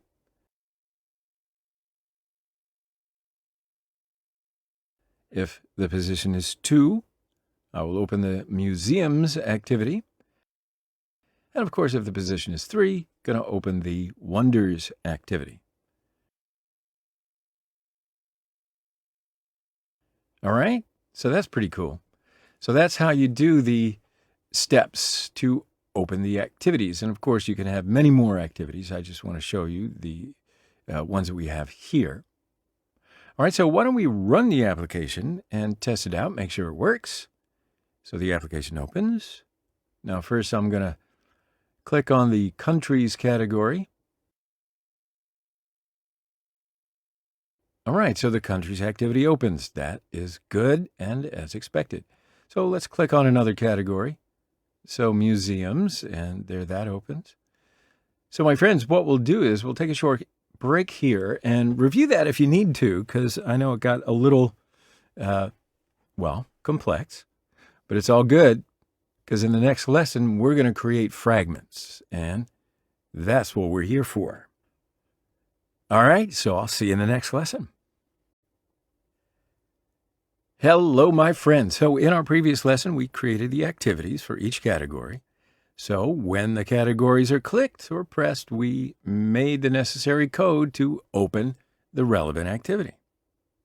So in this lesson, we're going to start creating fragments. Now, like I mentioned before, fragments are an important component of the user interface. Fragments are always used in conjunction with an activity. All right, so they won't be used without an activity. Now, we can use more than one fragment in one activity. We can also use one fragment in different activities. Fragments, they also have their own designs and Java classes. So after creating the design file and the Java class required for each fragment, that can be used in the relevant activity just by using the Fragment Manager class. So perhaps one of the most important features of fragments in terms of the user interface is the ability to switch between fragments by swiping left and right with a finger gesture. I'm sure you're familiar with that. Now, of course, the View Pager component has got to be employed. And in addition, the use of fragments with the tab layout is one of the most important features in our user interface. And we also use the tab layout and the latest version of View Pager 2 in this application. So make sure that you are following along with that. Now, if you have used View Pager before, well, you can stick with that version. But I just want to show you the View Pager 2 has some differences, but generally, they produce similar results. However, in this application, we will use the most up-to-date version of the View Pager component, which is, like I said before, View Pager 2. All right, so after all that, let's just open Android Studio and get to work on our first fragment. All right, so first up, I'm going to create the fragments required for the countries category. And first, I need to create a new design file. So I'll right-click on the Layout folder on the left and select the New Layout Resource File option. And from the window that opens, I have to determine the name of the design. And we'll get our first fragment for the United Kingdom. So that's why I write Fragment United Kingdom in the file name part.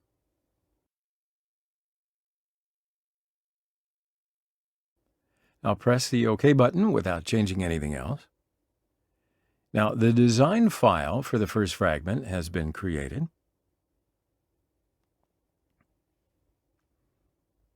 So we can now do up a design. So we'll go to the design area, and there will be one scroll view, one image view, one progress bar, and one text view. So scroll view will allow us to scroll vertically down and up the page to view information that does not fit on the page. So we will show the country flag in the image view. Since we will get the country flags from the internet, we'll also show the user a progress bar until the flag has loaded completely. And then after the flag is loaded, the progress bar will be invisible. So we will show detailed information about the country in the text view. So let's begin the design. So I'm adding a scroll view to the design area, and I'm setting the constraint values to 0.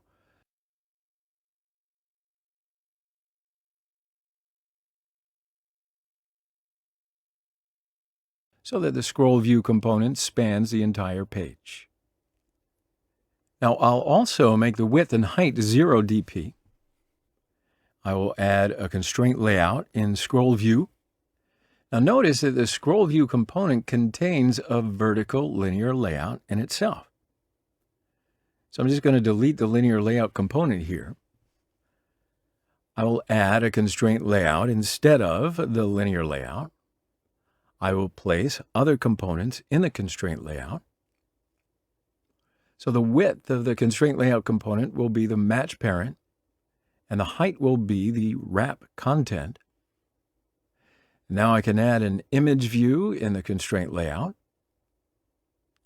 And by default, I'll choose an image. I'm making the width of the image view component match parent. I'm making its height 200.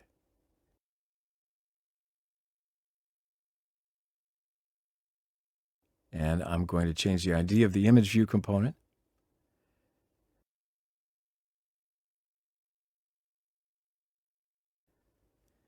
And determine the constraint values.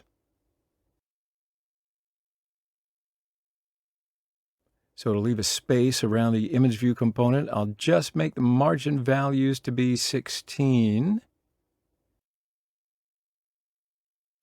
And also I'll write a frame for the images.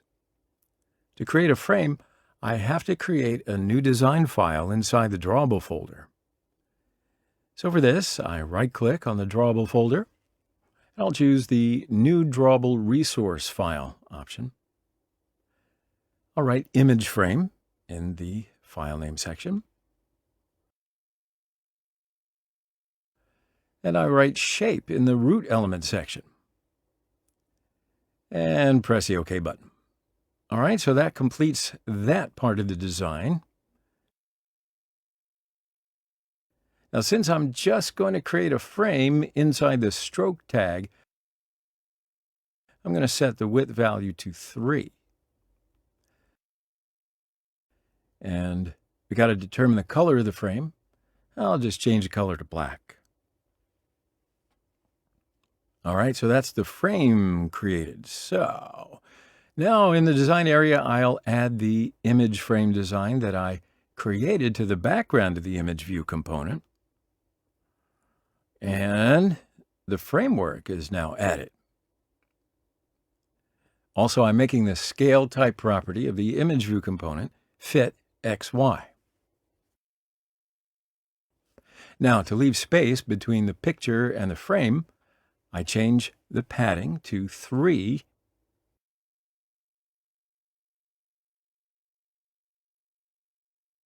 And okay, so that finishes the design of the image view component. Yeah. So let's add a progress bar now.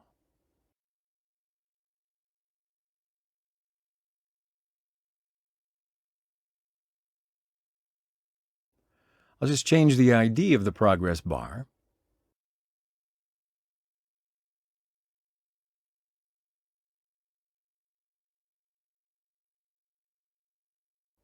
And I determine the constraint values Now, here's something that you need to pay attention to. If we place the progress bar in the middle of the image view component, that, to me, is a much better design. All right, so I will determine the constraint values of the progress bar according to the image view component. Yeah? Cool. So the progress bar will appear in the middle of the image view component, and that looks good. All right, so I will add a text view component.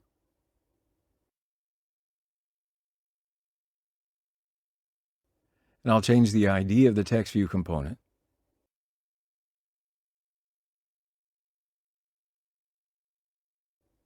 So I'll determine the constraint values. However, since the height of the constraint layout component is wrap content, the image view component and the constraint layout conflict. So I have to leave some space here so that I can place the text view component, and therefore I'll set the margin bottom value of the image view component to 70. All right, so that creates some space here. So now I can insert the text view component. And now I will set the constraint values of the text view component. So I'm doing the margin start and the margin end values. We'll make them 7. And I'll make the margin top value 16. And since I placed the text view component, I can delete the bottom margin value of the image view component. Yeah? All right. So now I'll just change the width of the text view component to match parent. And let's go ahead and make the text size 18. And let's also change the text color to be black. And I'll also do the start and the text alignment feature. All right, so now finally, I think I just want to add some padding, so I'll change this value to 5. All right, so we've created our components. Well done. We'll take a short break, and in the next lesson, we're going to find the information that we're going to show in the text view component from out there in the World Wide Web, and we'll organize this information in the string folder. Very cool, so I'll see you in the next lesson. Hello, my friends. So in the previous lesson, we did the design required for our first fragment. So in this lesson, we will obtain the necessary information about the country from wikipedia.org. We'll organize this information in the string folder and display it in the text view component. So for detailed information about each country, we will create a string folder. So in this lesson, we're going to learn how to organize an imported text in a string folder. So the information that we're going to give to the user will consist in 2 different parts. The first part will contain, basic information about the country. But the second part will contain the details, the detailed information about the country. So let's get started. We'll open up Android Studio and create a string file for the country United Kingdom. I'll open up the string file on the left, and as you can see, a string has already been created. So we can copy this and create a new string. But since we are here at the first example, we're going to do it all together from the beginning. So I'm going to open up a new tag. I'll write string inside the tag and press the Enter button. So I'll name this string United Kingdom. Then I'll close the tag by pressing the Shift and less than key. Now we will write some information in here between both string tags. So for each country, first we're going to show the country's capital, largest city, official language, total area, and currency. So first, we'll need to organize this information. Now, of course, we should write in bold so that we can distinguish the titles from the description section. So to make a statement bold, that means we got to write it inside the B tag. The expression inside the B tag is always written in bold. Also, the I tag found here, that makes the text italic. What do you think the U tag does? It allows the text to be underlined. Perfect. So, for more information, of course, we can visit the developer.android.com site. In fact, let's put developer.android.com into the browser. And we'll open the documentation and guide section.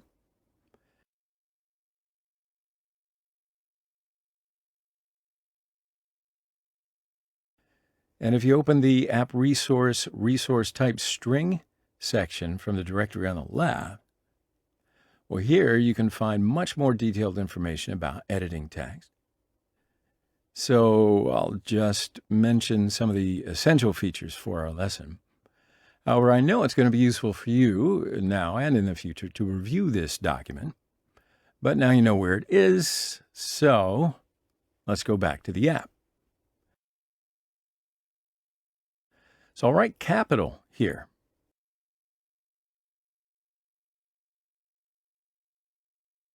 And I'll write London on the outside of the tag. I'll type in a backslash and N to get to the next line. And again, inside the B tag, I write largest city, and I'll write London on the outside of the tag.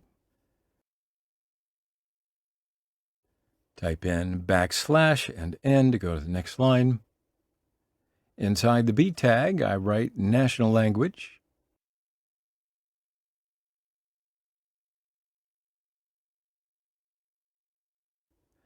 And I'll write English outside the tag. Type backslash N and it takes me to the next line. And inside the B tag, I'll write total area.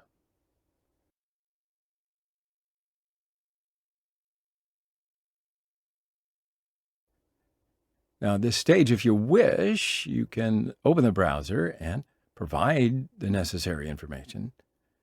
So here I'm typing United Kingdom Wikipedia into the browser, opening the United Kingdom Wikipedia page, and as you can see, we can access detailed information about the country within this site. But at this point, I want to tell you this. We are currently using this information for educational purposes only. So if you are going to use this information for different purposes, you really do need to pay attention to licensing terms, all right?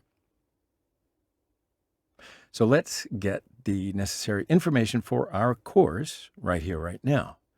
So I'll just copy the total area information and paste it into my string folder. And type backslash N to get to the next line. And inside the B tag, I'll write currency.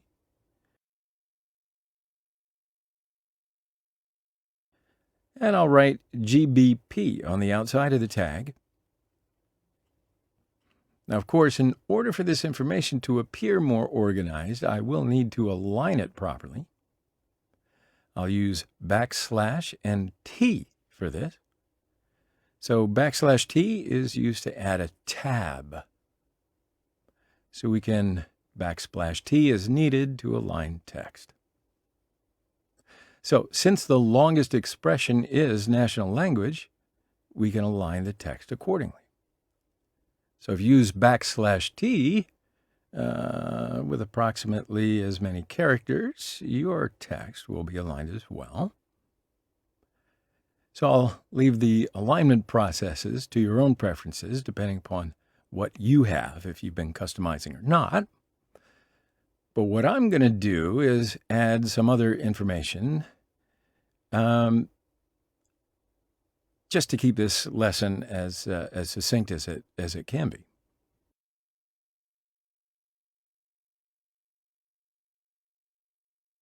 So I want to leave some space between the basic and detailed information. So I'll just type \n twice. Okay, and that makes 2 lines of space.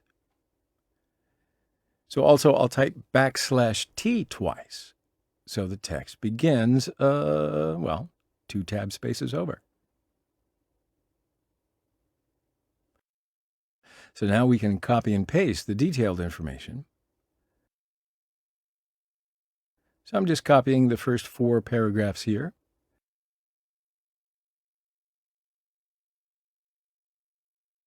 Paste it into the string folder.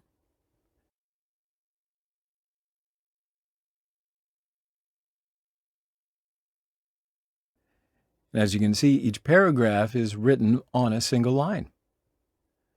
So if we write \n twice and \t twice at the beginning of each line, we will determine the paragraphs.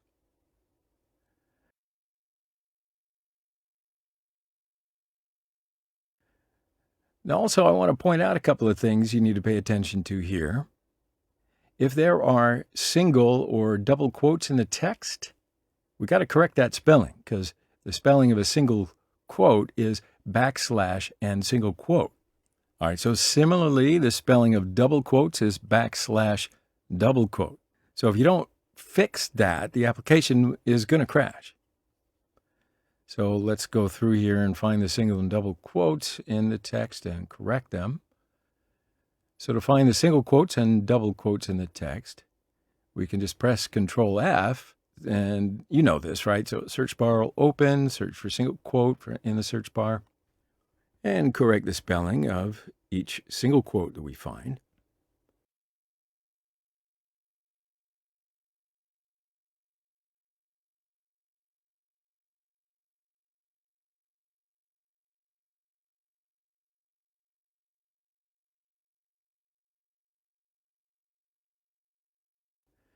All right, so I think that wraps those up. Now let's find some double quotes.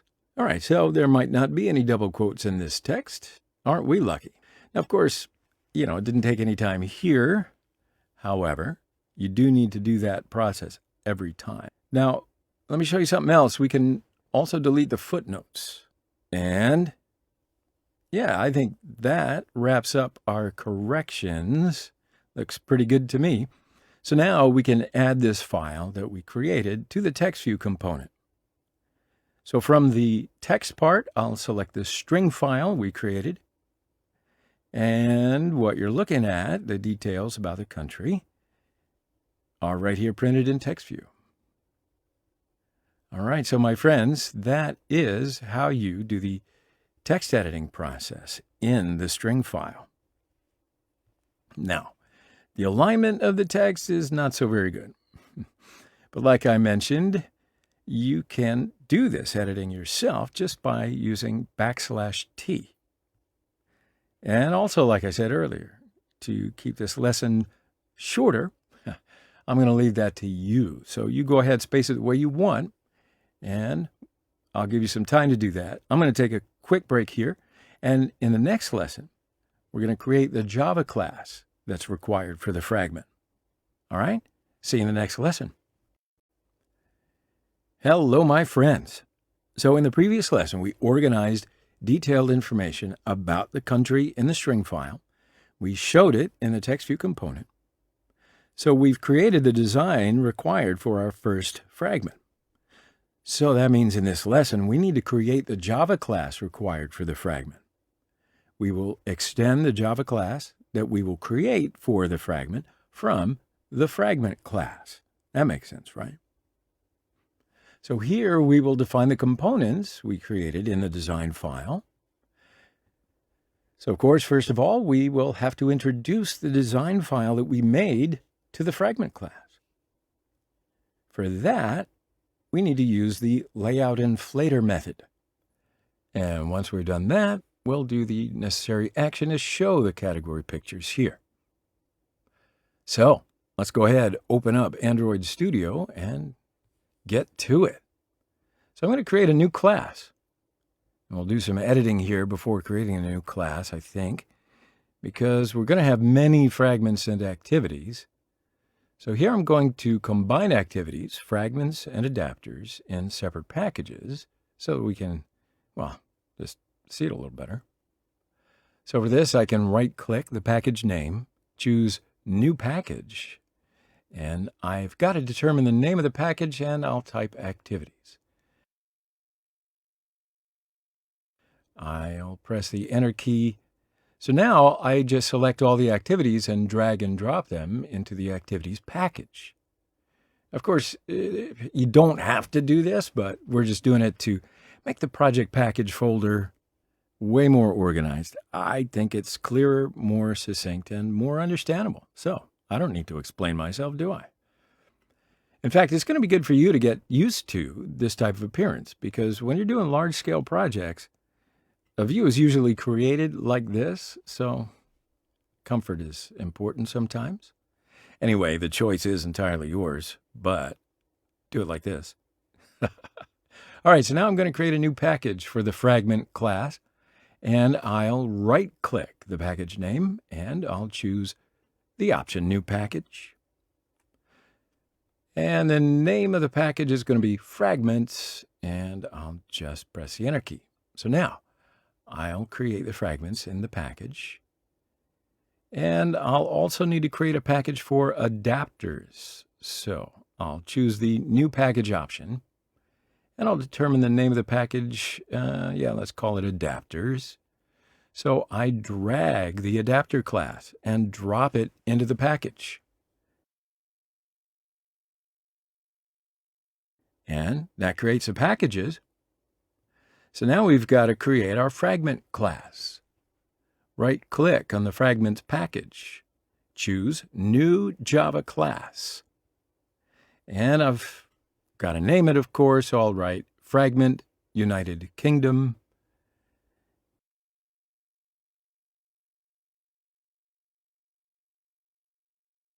And I'll create the Java class by pressing the Enter key. So the Fragment United Kingdom class is now created, so we can extend this class from the Fragment class. Now, we've previously stated that fragments have their own life cycles, just like activities. So, just as we do most of the necessary actions in activities within the onCreate method, we're also going to do the necessary operation in the onCreateView method for fragments, or in fragments, right? So that means we have to override the onCreateView method. So I'll type onCreateView and press the Enter key, and that makes the onCreateView. And what you're looking at here is there are three parameters. So the first is an object from the Layout Inflator class. So using the Inflator object, we will define our design in the Fragment class, or of the Fragment class, I should say. And the second is an object from the ViewGroup class. So then this represents the activity to which we will bind our fragment. And the third parameter is the bundle. So this will state whether we can create it from any situation that we've saved before. We usually use this parameter, make it false. And also note here that a view, a design, has been reversed. So here we will create a new object from the View class and transfer our design to this object. Then we will return the object we created.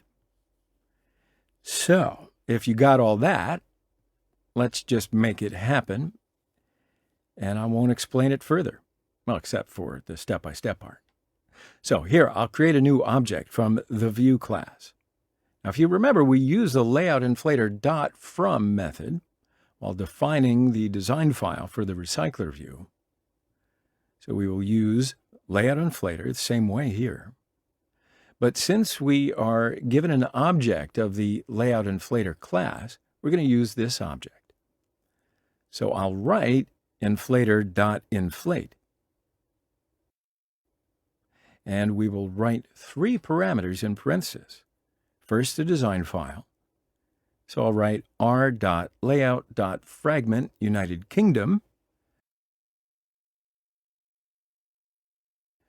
And as the second parameter, I'll write the container object.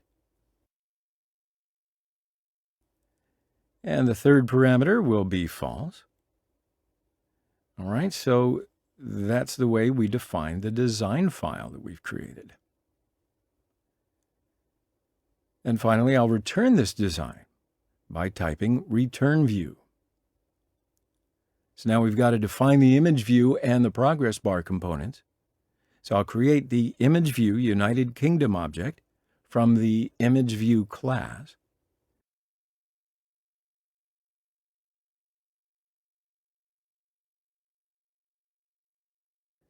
And I'm creating the progress bar United Kingdom object from the progress bar class.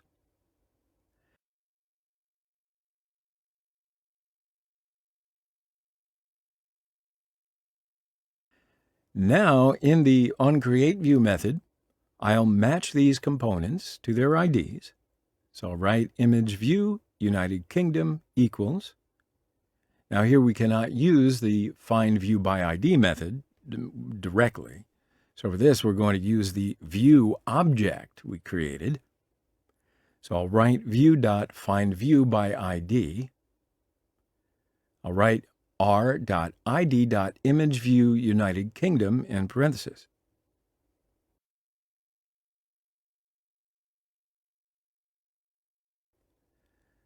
Copy and paste this line of code. And I'll write the progress bar instead of image view. All right, so that way we have defined our components. Now we've got two more things to do here. The first is to take the country flag from the internet and write it to the image view component. But we're going to do that in our next lesson. But secondly, we need to create an instance from this class. So it's going to be thanks to this instance, we'll be able to use our fragments in the ViewPager Adapter class.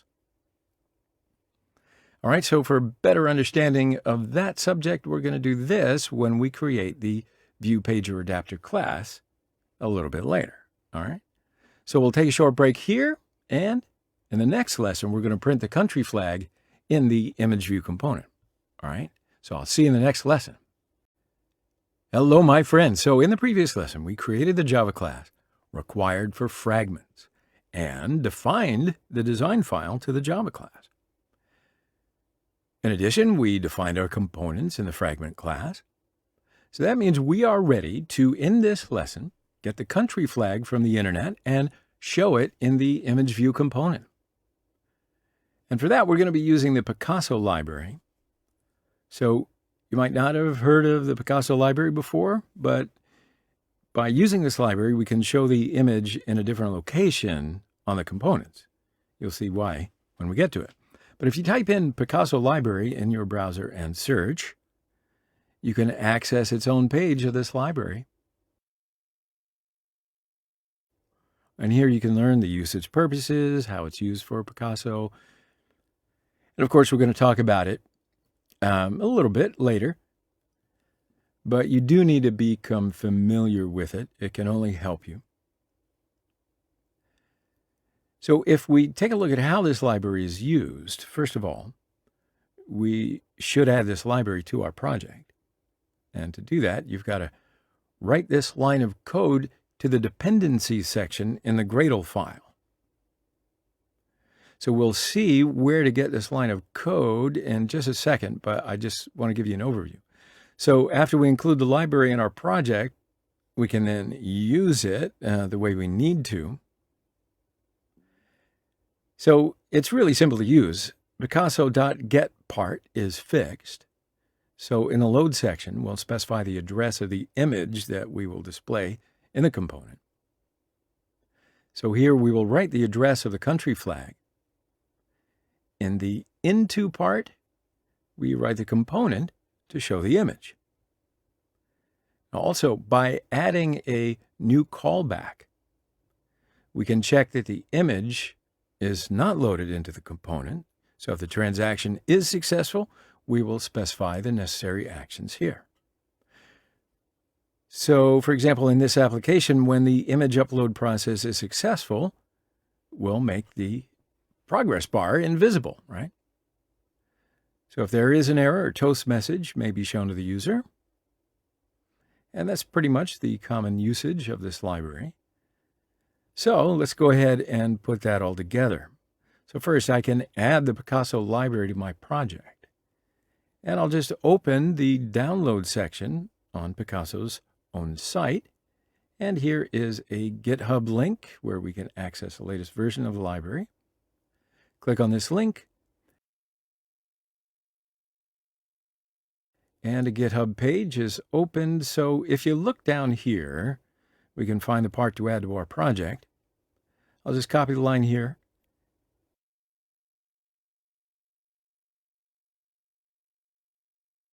All right, so now let's open up our project. So on the left, you see the build Gradle file. Let's open it up. And in the dependencies section, we can paste the line that we copied.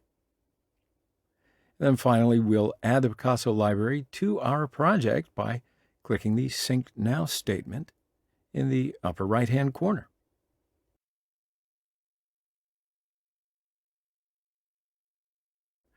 Okay, excellent. So now we can use the library. So I'll just open the Fragment United Kingdom class.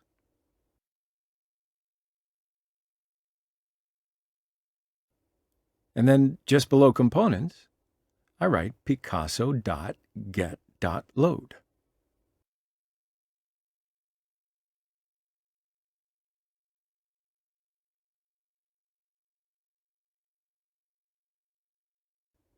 Now here is where the address of the country flag goes. So for this, I'll open the United Kingdom Wikipedia address from the browser.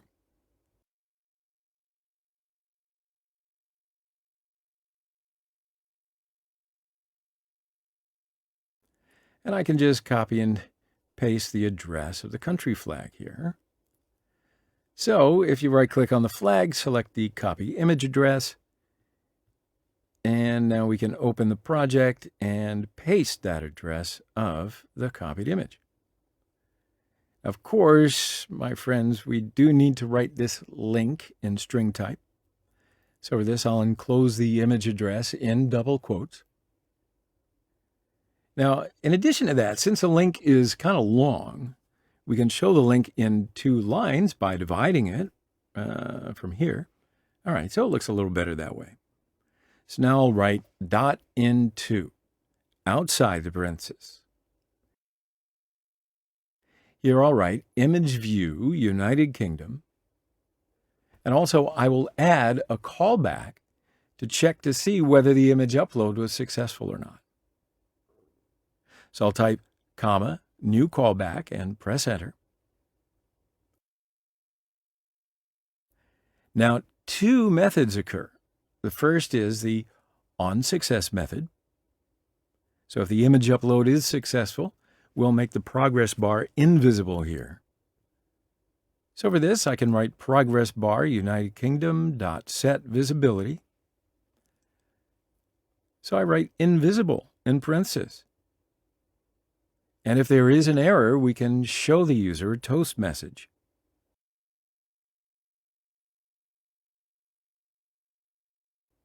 And for this, I'll write toast.makeText. I'll write 3 parameters in parentheses. The first will be the context, and we'll write getActivity to access the context in the fragment. So the second parameter will be the message that we'll show to the user. So using the E object here, we can show the error to the user. So for this, I'll write e.getLocalizedMessage. And this method will display the error to the user in an understandable way. And then as the third parameter, we can specify the duration of the message. So I'll write toast.lengthLong. I'll write .show outside the parentheses. And also we can make the progress bar invisible again. And sure enough, my friends, that is the process of uploading images using the Picasso library. But before we go, we got to do one more thing. So since we will get the pictures from the internet, we also need to obtain internet permission from the user. Make sense? So for this, I open the manifest file. And I hope you remember all permissions to be taken from the user must be specified in this manifest file. So just above the application tag, I can open up a new tag and select the uses permission option. And all permissions are available here. Now, since we're only going to get internet permission, I'll just choose the android.permission.internet permission here and press the / button to close the tag. All right, so that's how we get the necessary permission to grab those pictures, well, to access the internet, basically. So we'll take a short break here, and in the next lesson, we're going to create the adapter class required for the view pager. All right, so see you in the next lesson. Hello, friends. So in the previous lesson, we learned how to show the country flag in the image view component using the Picasso library. So let's just briefly review what we've done so far. We created the design file for the fragment.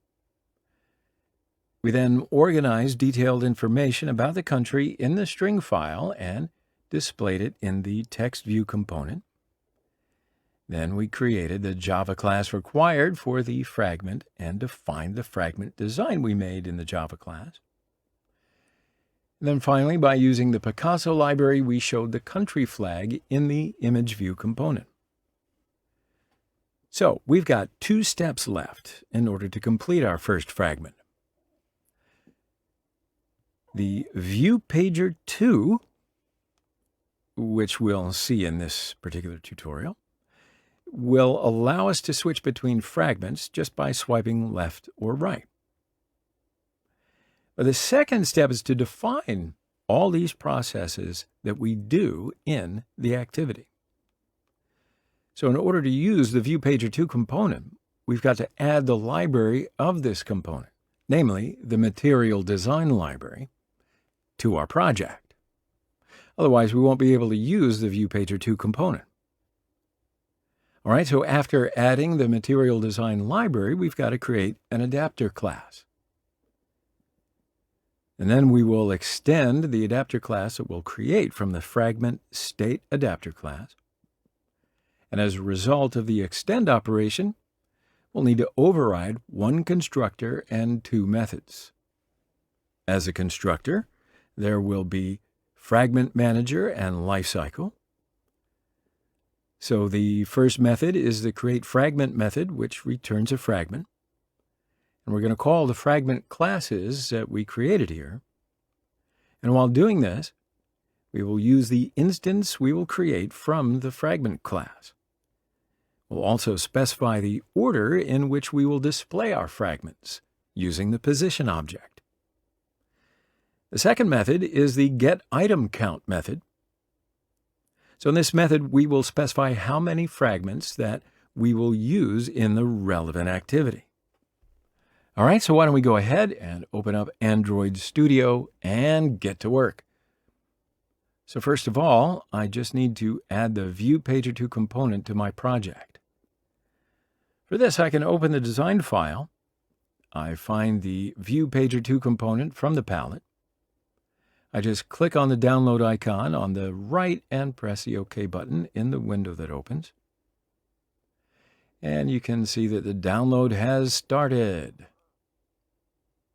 And that finishes the download, so now we can create the adapter class required for View Pager 2. So let's create an adapter class. And that means I'll create it in the adapters package. Right-click on the package and choose the New Java Class option. And I can specify the class name, and I'll make it View Pager Adapter Countries. I'll create the adapter class by pressing the Enter key. And we will extend this class from the Fragment State Adapter class. So I'll just type extends Fragment State Adapter.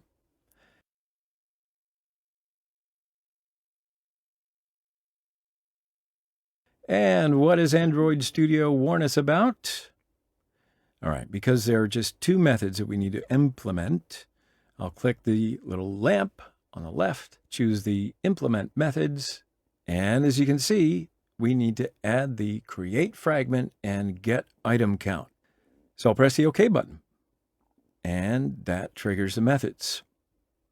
But what is this? Android Studio still warns us, because we need to create one constructor. So I just click on the lamp, and I'll choose the Create Constructor Matching Super. And now there are three constructor methods here. The first constructor is requesting an object from the Fragment Activity class.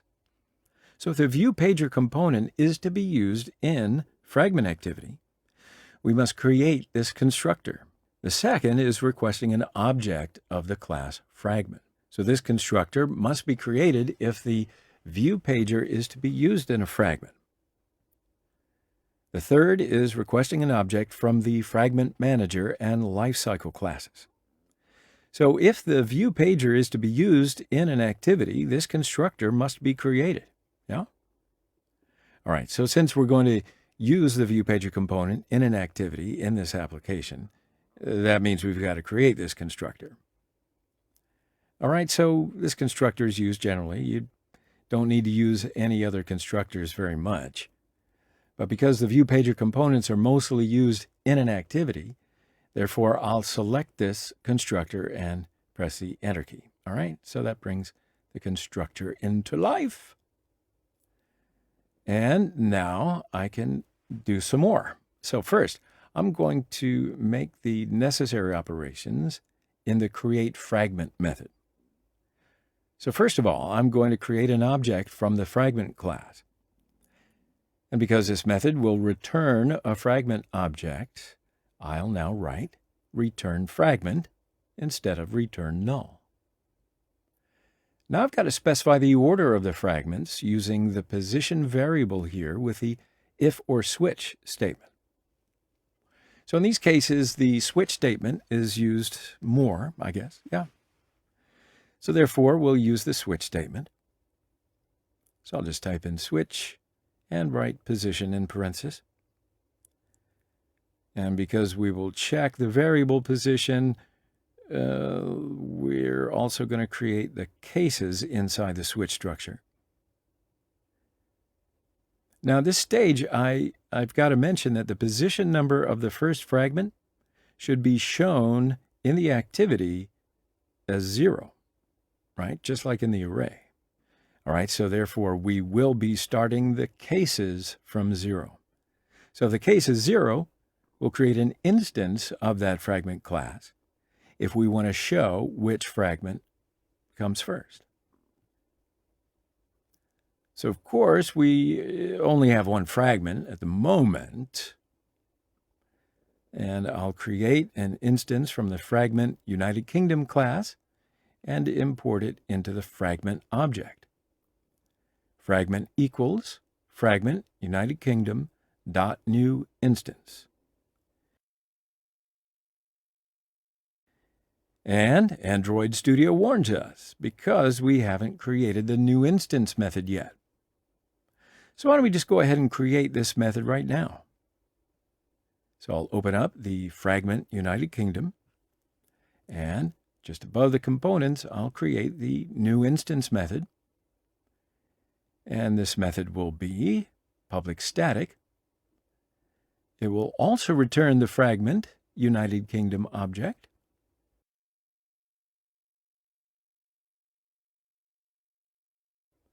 So I'll write return new fragment United Kingdom in the method. And that creates the new instance method. So then each time this method gets called, the Fragment United Kingdom class will be created, and the design of this fragment will be visible to the user. All right, so let's go back to the adapter class. And we don't get a warning, right? Okay, so finally we need to write break after the case statement. Since we don't have any more fragments yet, I'm just going to set the default value. And I'll write return null. So when we create fragments for other countries, we will describe them all here, right? So why don't we go ahead and specify how many fragments there are in the getItemCount method. Now, since there's only one fragment right now, I'll just write return 1. And that wraps up the ViewPagerAdapter class. I know, it's a little complex, but these transactions that we do here are pretty standard operations, so when you get used to it, you'll get in the flow, just like me. So after creating the adapter class a few times, like I'm going to get you to do, you're going to realize just how logical, easy, and simple it can be. All right, so we're going to take a short break here, and in the next lesson, we're going to bind fragments with activity. All right, so I'll see you in the next lesson. Hello, my friends. So in our previous lesson, we created the ViewPagerAdapter class. So in this lesson, we will design the country's activity and link fragments with activity. All right, so we're going to use the remove toolbars in the activities as well. Now, because it is a tab layout, it would not be very logical to use a toolbar, yeah? So we're going to do this in the Styles folder. There are going to be two components in the activity. The first is the tab layout component. So tab layout provides a horizontal layout to display tabs. The second is the ViewPager2 component. Now, in order to use the tab layout component, we must add the material design library to our project. And of course, in the previous lesson, we didn't add the material design library. We only talked about it. We only added the ViewPager2 component to our project, right? So for this reason, we will add the tab layout component to our project. Now, you might be scratching your head going, why are we dealing with components one by one? Why don't we just add the material design library to the project and use all the components? Well, sure, you could do it that way, but you will be inflating your project for no good reason, right? We have to be as efficient as we possibly can. Because the material design library is such a large library and it contains a lot of components, it makes more sense to download and use the components that we need, right? So why don't we go into Android Studio and start doing the necessary things we got to do? So first of all, to remove the toolbar, I'll open the Styles folder. And here there is a toolbar for the whole application. So if we write no instead of dark, the toolbar won't be shown, but here we've got to pay attention because when we do it like this, there won't be a toolbar in activities in the application. But what we do want to do is remove the toolbar from the activities where we will only be using fragments. So that means we've got to create a new design for this. And we will add the design that we created to the main activity in the manifest file. So that way, in the activities other than the main activity, the toolbar will be removed and it will function the way we want it to. So I'll copy and paste the design here. I'll change the name of the design and I'll write dark instead of no.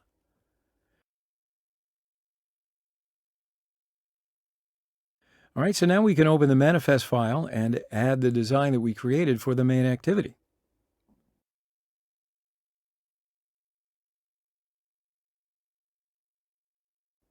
All right, so that's all we got to do for that. So I'll just open up the design of the country's activity.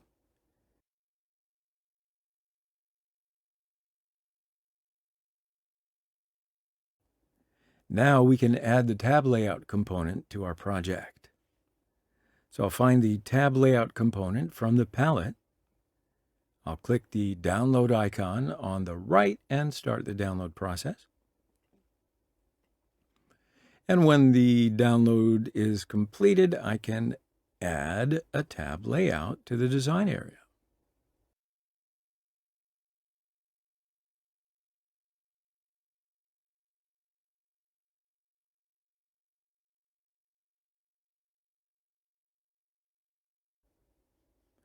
Now there are 3 items in the tab layout component, and I can delete these items because we will create them ourselves.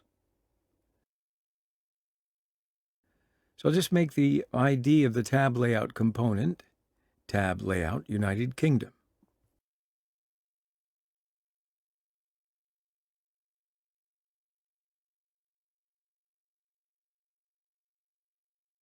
So now let's set the constraint values.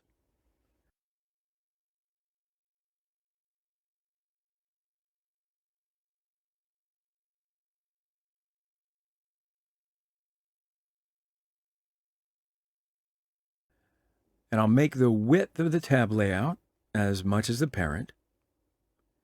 And I can also make the height 50. So now we've got to determine some features of the tab layout. So I'll make the tab indicator color, let's make it red. So this feature will allow us to determine the color of the line formed just below the tab. And I'll also make the tab mode feature scrollable. That way the tab layout component will be scrollable from the left to the right, right and left, you know what I mean. And I will make the tab text color property white. I'll also make the tab selected text color property black. And that way the color of the tab that you select will change so that you know what tab you're on. And finally, I can change the background color. So the design of the tab layout component is complete. So now I just want to add a view pager to the design area. I'll select the view pager component from the palette and drag it to the design area. And I'll change the ID of the view pager component.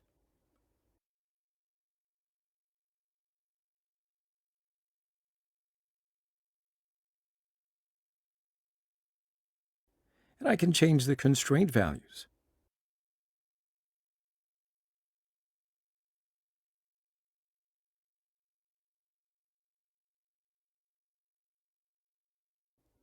So I'll make the width and the height 0.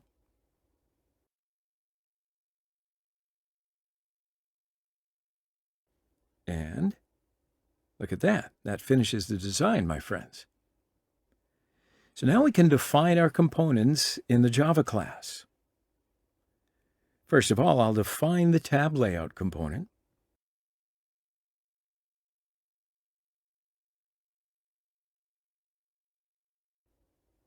And I can write tab layout United Kingdom. And now let's define the view pager component. So I'll write view pager United Kingdom.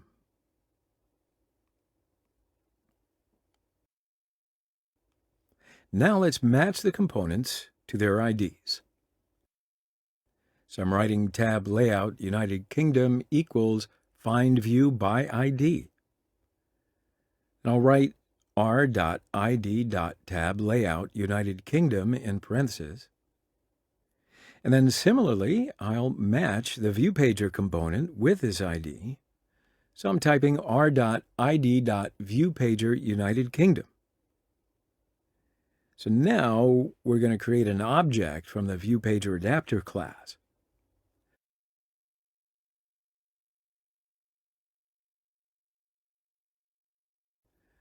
And I will write 2 parameters in parentheses. The first will be an object from the Fragment Manager class.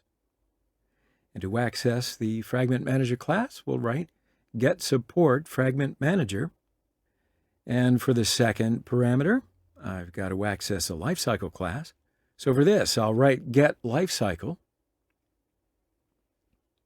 And now we can define the adapter object to the ViewPager United Kingdom object. So for this, we'll use the ViewPager United Kingdom.setAdapter method. Now we use this method when connecting the adapter class with a recycler view. And in general, the setAdapter method is used in the process to connect the component with an adapter, no matter where you are. So I'll just write adapter in brackets. Cool. So now we need to link the tab layout and ViewPager components. So listen up, my friends, because the encoding that we're going to use here are up-to-date and new code structures that are created for ViewPager 2. So if you're using an earlier version, you can change it here or not. But we'll use the tab layout mediator class to bind the ViewPager and tab layout components. We will create a new object from this class. So I'll just type in equals new tab layout mediator. And we will write some parameters in parentheses. So the first parameter will be the tab layout United Kingdom, and that's that object. So the second parameter will be the ViewPager United Kingdom object. The third and fourth parameters are actually optional, my friend. So you can type true. And the fifth parameter will be new tab layout mediator.tab configuration strategy. And we can finish the creation of this method just by pressing the Enter key. And that's our onConfigure tab. Now there are two parameters for this method. The first is the tab object that represents each tab. The second is the variable position.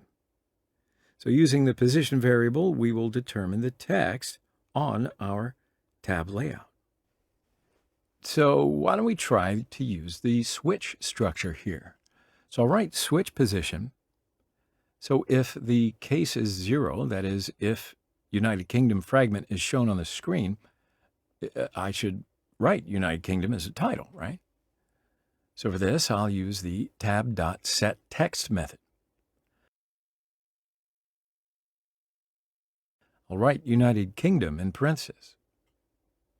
So when we add other fragments, we will specify the necessary titles for them here. Now, since, of course, it's only one fragment right now, I'll just leave it like that. And finally, outside of the brackets, we can write the tab layout mediator.attach. Then the attach method will link the tab layout and the ViewPager 2 together.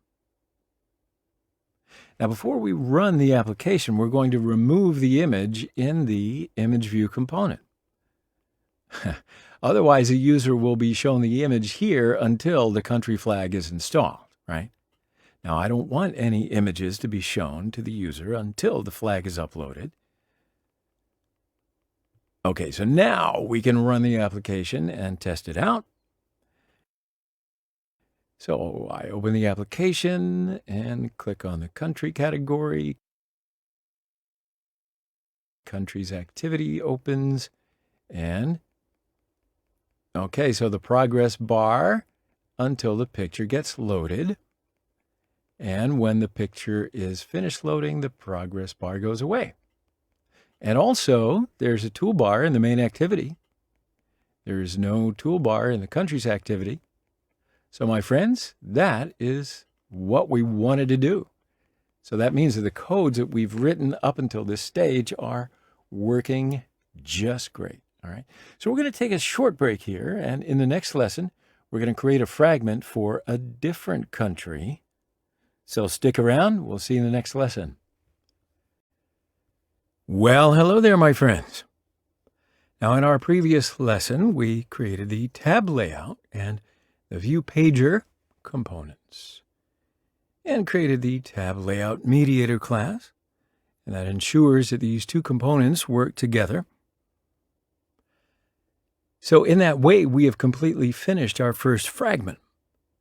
And in point of fact, we're going to follow some similar steps in the fragments to follow that we will create from now on. So first up, we will create the design file of the fragment. Then later on, we'll organize the country information that we will show in the fragment in the string file. And after that, we will create the required Java class for the fragment. And in the ViewPager Adapter class, we will define the fragment class.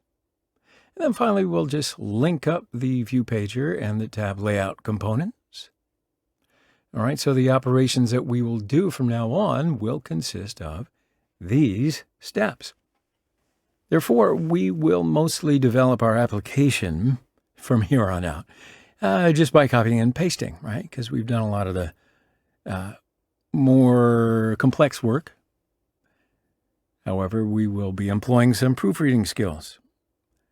So let's go ahead and open up Android Studio so that we can do what we need to do.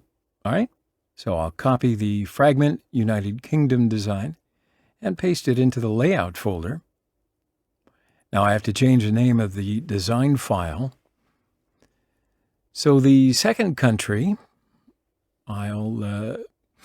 so let's create France. And I'll write France here instead of United Kingdom. And just by clicking the OK button, I'll create the new design file.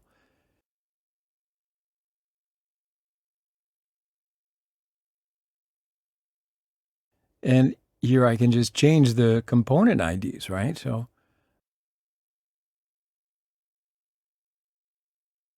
change the ID of the image view component to image view France.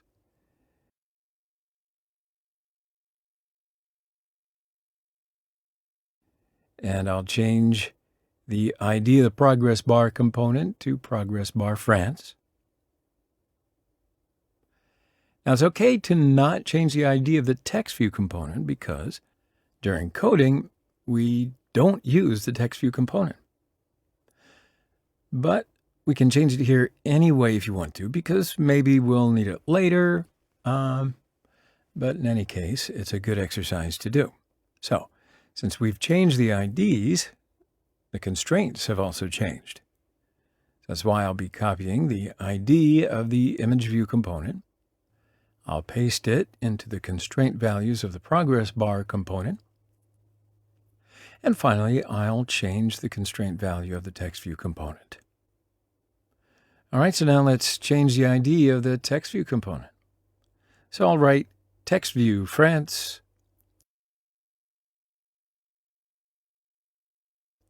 Now also we must create a new string for the country information. Open up the string file, and I'll copy and paste the string we created for United Kingdom.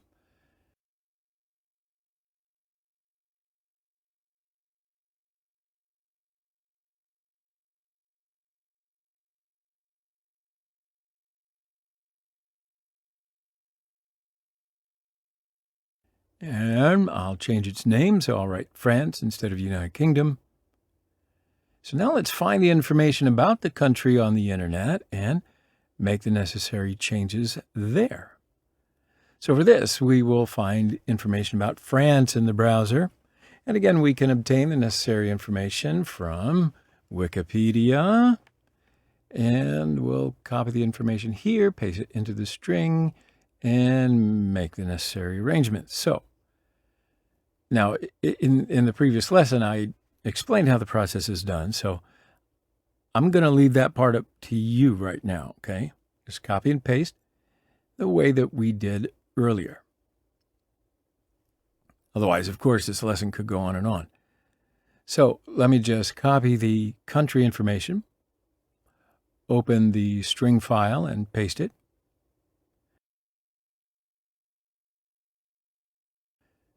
And we've created the string file. And finally, we'll show this string in the text view component. So I'll write France instead of United Kingdom.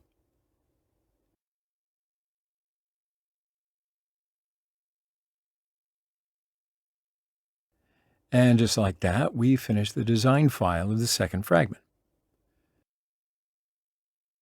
So now for the second step, which is the Java class. For this, I can copy the Fragment United Kingdom class and paste it into the Fragments package.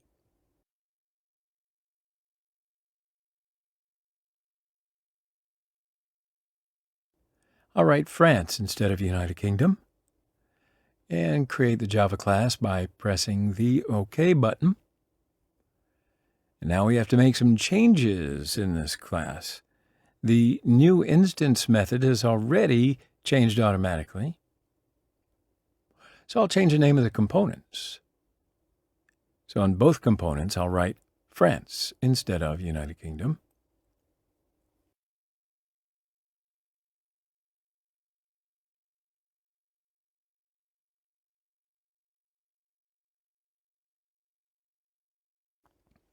So now let's match the components to their IDs.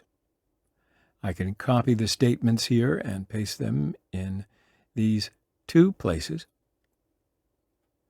And we'll also need to change the image view component in Picasso. And likewise, we'll do these operations for the progress bar.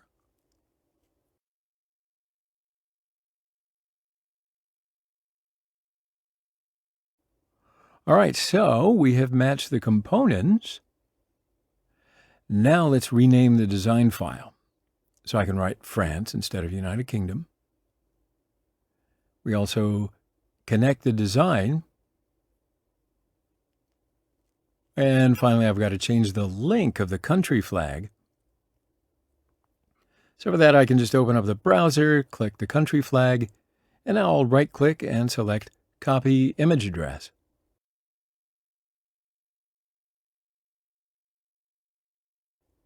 And now I'm pasting this link into Picasso's load method. All right, so that finishes the Java class required for the fragment. Now we can define the fragment in the View Pager adapter. So we'll do the fragment definition process in the switch structure in the Create Fragment method.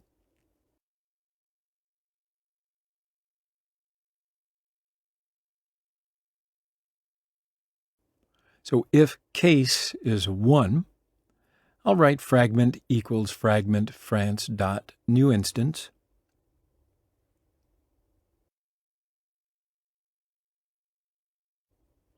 And finally, we must write break. Now in the get count method, I will write return 2 instead of return 1. All right, so it looks like we now have 2 fragments. Now, also, my friends, we've realized that after creating the first fragment, it's a whole lot easier to create other fragments, right? So finally, in the countries activity, we will identify the text in the tab for the France fragment. In fact, it'd be a whole lot more meaningful if we define the components here as countries instead of the United Kingdom. Because the tab layout and view pager components are related to activity, we will use these components for all of our fragments, right?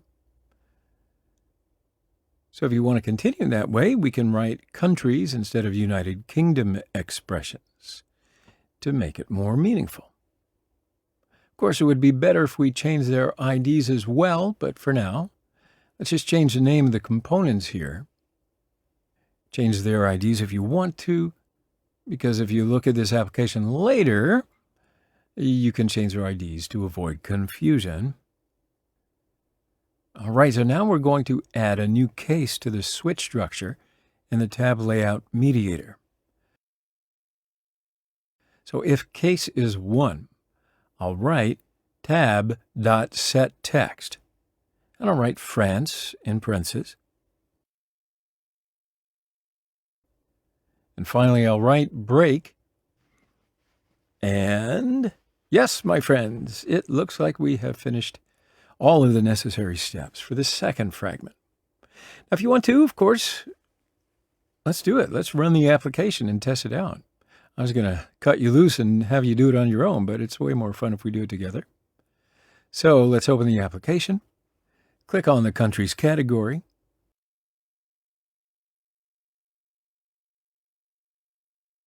And as you can see, 2 fragments are and have been formed.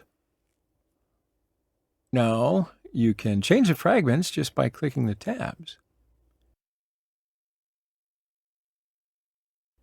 You can also change the fragments by swiping left and right with a finger gesture.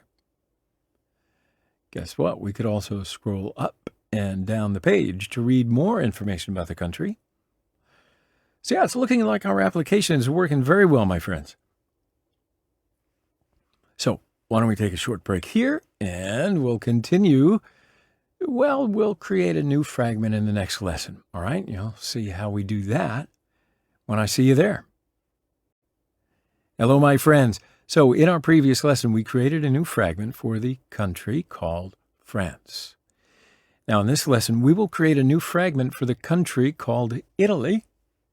And as I mentioned before, we finished the code writing process. So after that, it's just going to be as simple as copying and paste. But we do have to copy and paste the correct elements. Are you ready? So I'll create a fragment for the country Italy, and we can end this category. And then you can add as many countries as you want here, of course. So let's go ahead and open Android Studio and get to work. So I'll copy the fragment United Kingdom design once again and paste it into the layout folder. And I'll change the name of the design file. I'll write Italy instead of United Kingdom. And then click OK. The design file gets created, and here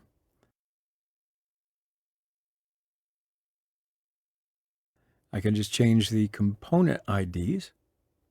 So I'll change the ID of the image view component to image view Italy.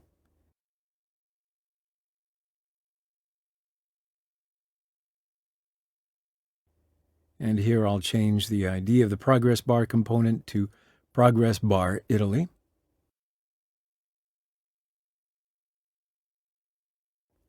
And I'll change the ID of the text view to text view Italy. Now, since we changed the IDs, the constraint values have also changed. So I'll copy the ID of the image view component, and I can change the constraint values of the progress bar component. And I'll also need to change the constraint values of the text view component. And we've got to create a new string for country information. So I'll open up the string file immediately. I'll copy and paste the string that we created for the United Kingdom.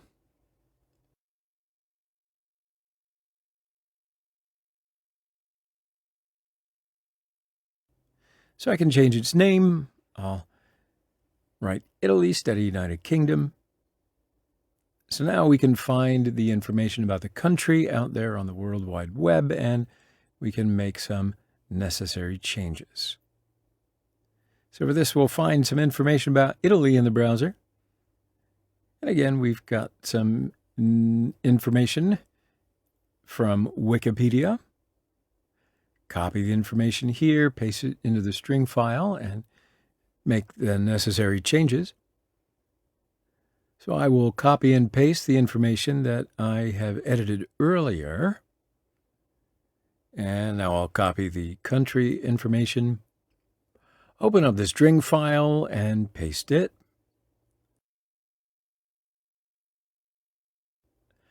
So there's our string file created.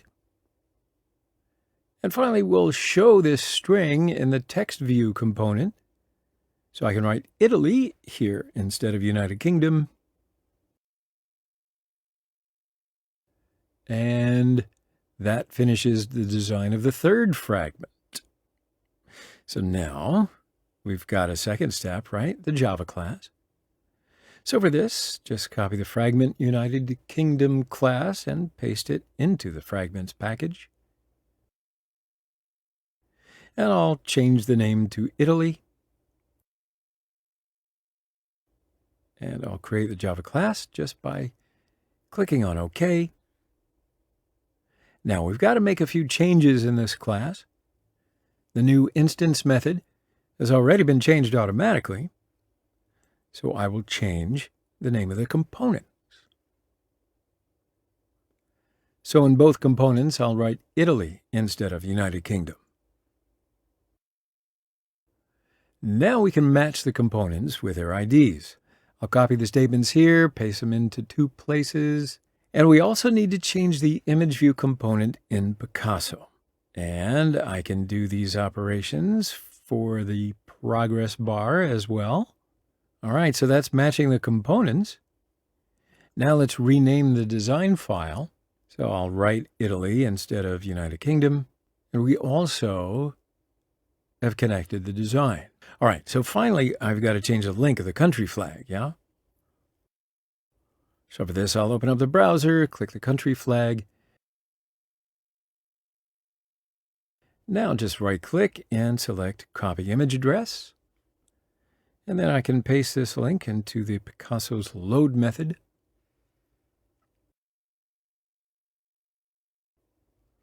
And that finishes the Java class that is required for this fragment.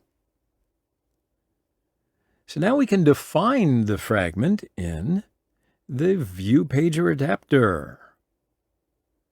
And we will do the fragment definition process in the switch structure in the Create Fragment method. So if case is 2, then I'll write fragment equals fragment Italy dot new instance.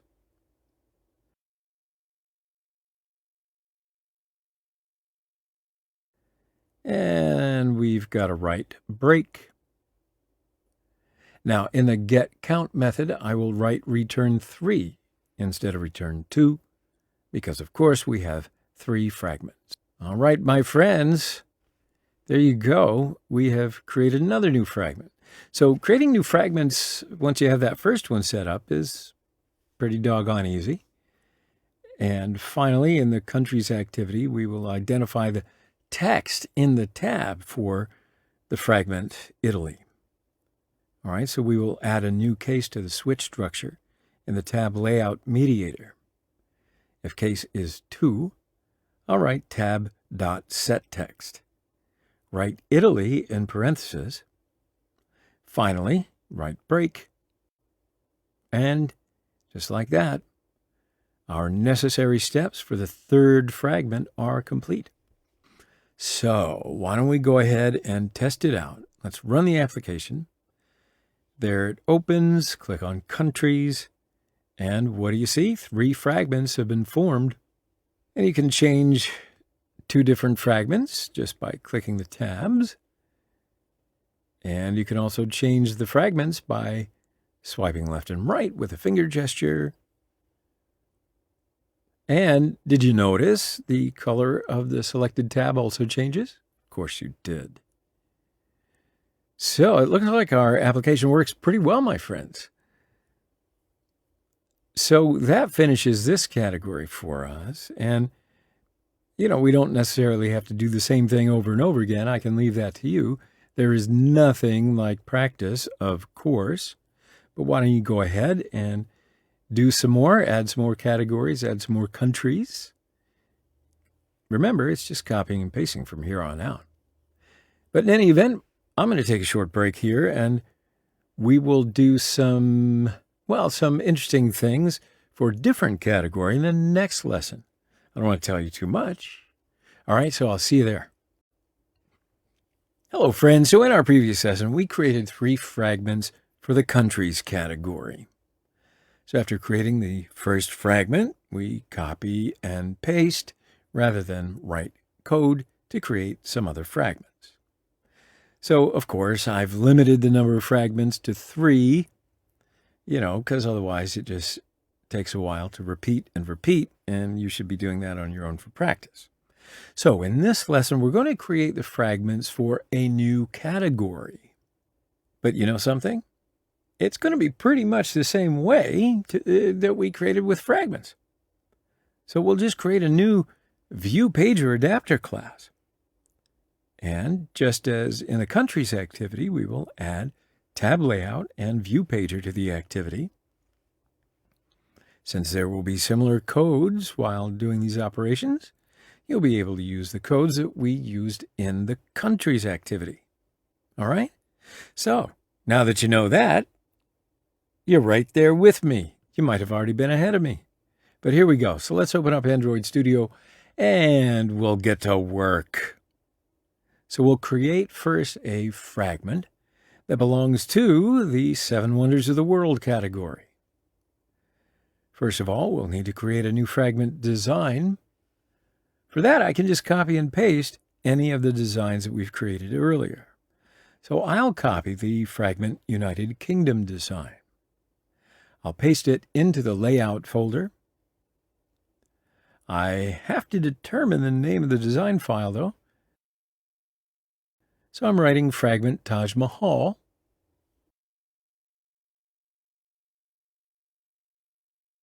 And click OK. It creates a design file. The design file is now created. So I'll open up the design file and make some necessary changes.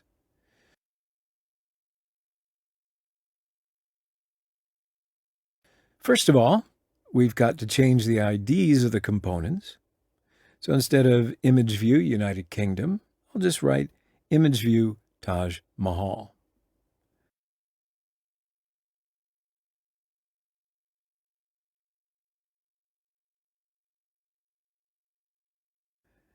And likewise, I'll write Progress Bar Taj Mahal instead of Progress Bar United Kingdom.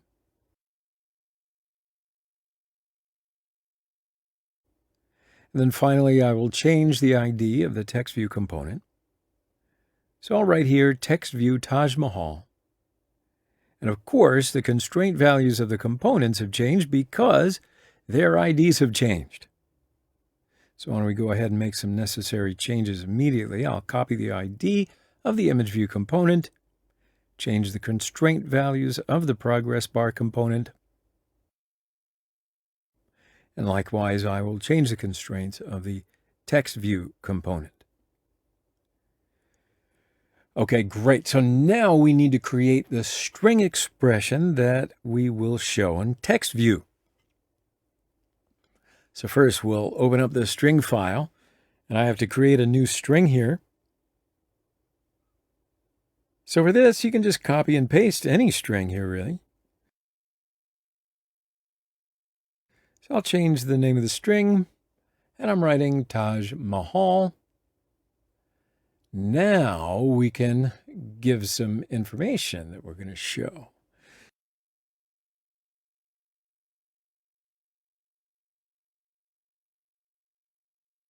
So I want to open up my browser and go to the Wikipedia address of the Taj Mahal.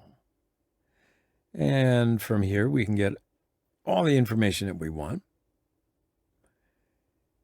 And we'll copy the information here, paste it into the string file. So I have done this step before, so I'll copy this information and paste it here into the string file.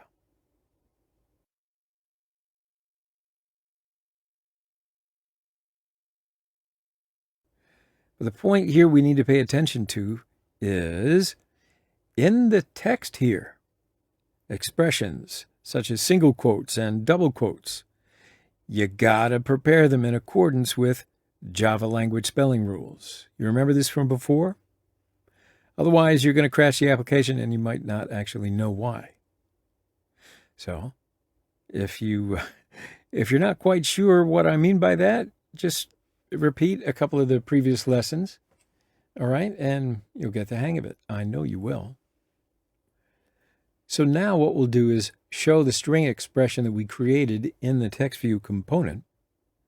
I'll write the name of the string file in the text part.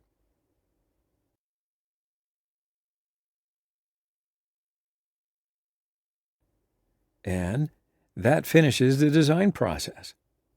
So that's pretty cool, huh? Now let's create the Java class requirement for Fragment. So I'll copy the Fragment United Kingdom class and paste it into the Fragments package. Now I have to name the Fragment class, so I'll type in Fragment Taj Mahal and click OK. And now we got a Fragment class, so I'll make some necessary changes. The new instance method is already being created, so let's just review this method again. So the View Pager Adapter class, we could call Fragment classes using this method. So each time this method gets called, the corresponding fragment gets created. All right, so now let's rename the components. So I'm writing image view Taj Mahal. Here I'll write progress bar Taj Mahal. Now I'll copy the component's name and I'll paste it in 3 different places. Now similarly, I'm copying the progress bar component. I'll paste it here, here, and related places in Picasso. And then finally, we'll need to link the design file that we made to Fragment. So I write Taj Mahal instead of United Kingdom. And also we'll need to change the link of the image. So I'll open up the browser, click on the image, right-click on the image, and choose Copy Image Address. So the image link gets copied, go back to my project, and instead of the link in the load method, I'll paste the new link here. And that way, my friends, we have created the Fragment class. All right, so now let's move along and create a new adapter class. So have you noticed, my friends, that we use an activity and an adapter for each category. So therefore, I can copy the adapter class that we created for countries activity and paste it into the adapters package. Now I have to set the name of the adapter class. So I'll type in View Pager Adapter Wonders because the adapter class is not specific to a particular fragment. It'll appeal to all fragments. All right, so therefore it's going to be a bit more logical to name the adapter according to the activity. So I'll create the adapter class by pressing the OK button. So let's open the adapter class and make the necessary changes. And notice that the constructor has changed automatically. Now what we need to do here is replace the fragments in the switch structure. So I'll just delete the case 1 and case 2 statements, since there's only one fragment right now. So in case 0, I'll write Fragment Taj Mahal instead of Fragment United Kingdom. So when we create other fragments belonging to this category, we must define them here too. And then finally, in the getItemCount method, I'll write return 1 instead of return 3 because we only have one fragment right now. All right, my friends? So that completes the adapter class. And we have pretty much done it by copying and pasting. All right, so now let's move along and make some changes to the Wonders activity. So first of all, I'll open up the design of the Wonders activity, and in fact, what we'll do is copy and paste the design of the countries activity. See, I told you. So I'll copy the tab layout and view pager components from the countries activity. Paste it into the constraint layout in the Wonders activity. So now let's change the IDs of the components. I'll write tab layout Wonders instead of tab layout United Kingdom. Likewise, I'll write view pager Wonders instead of view pager United Kingdom.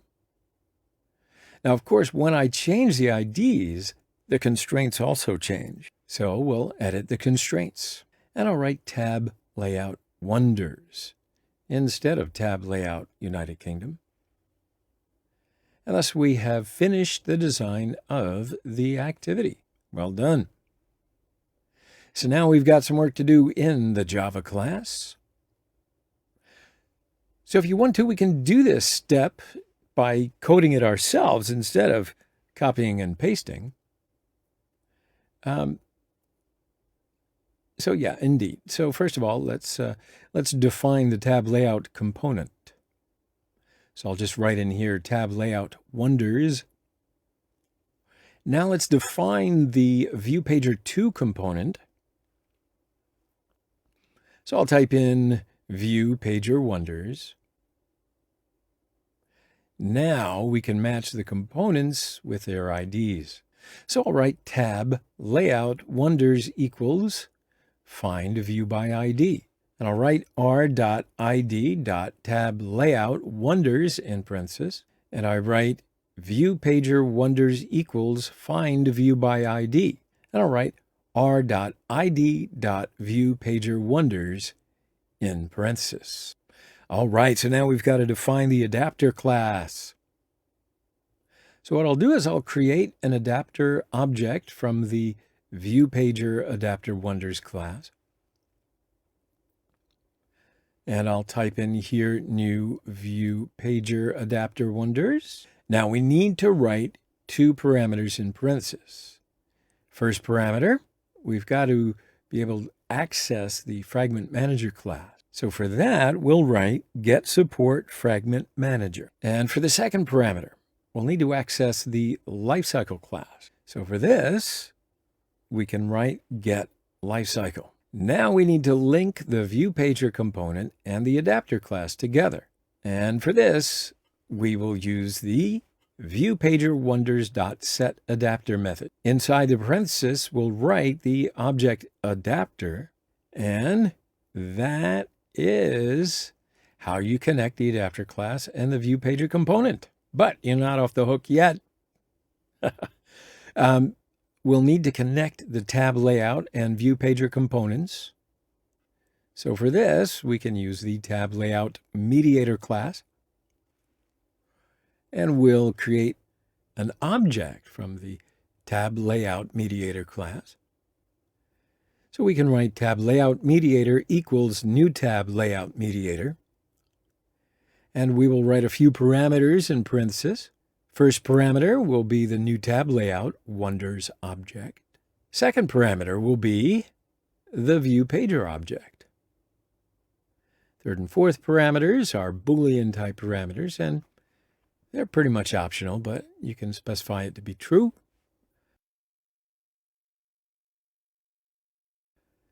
Last parameter is the tab configuration strategy method of the tab layout mediator class.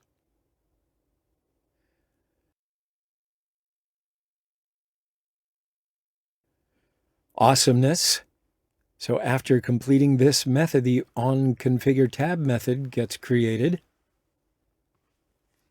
So it's in this method that we can specify the text of the tabs using the tab and position objects given to us. So for this, we've got to use a switch or if structure. And if you want to, we can use the if structure this time. Now, if position is 0, that is, the very first fragment is shown on the screen, we can determine the text of the tab using the tab.setText method. So I'll just write in here Taj Mahal in parentheses.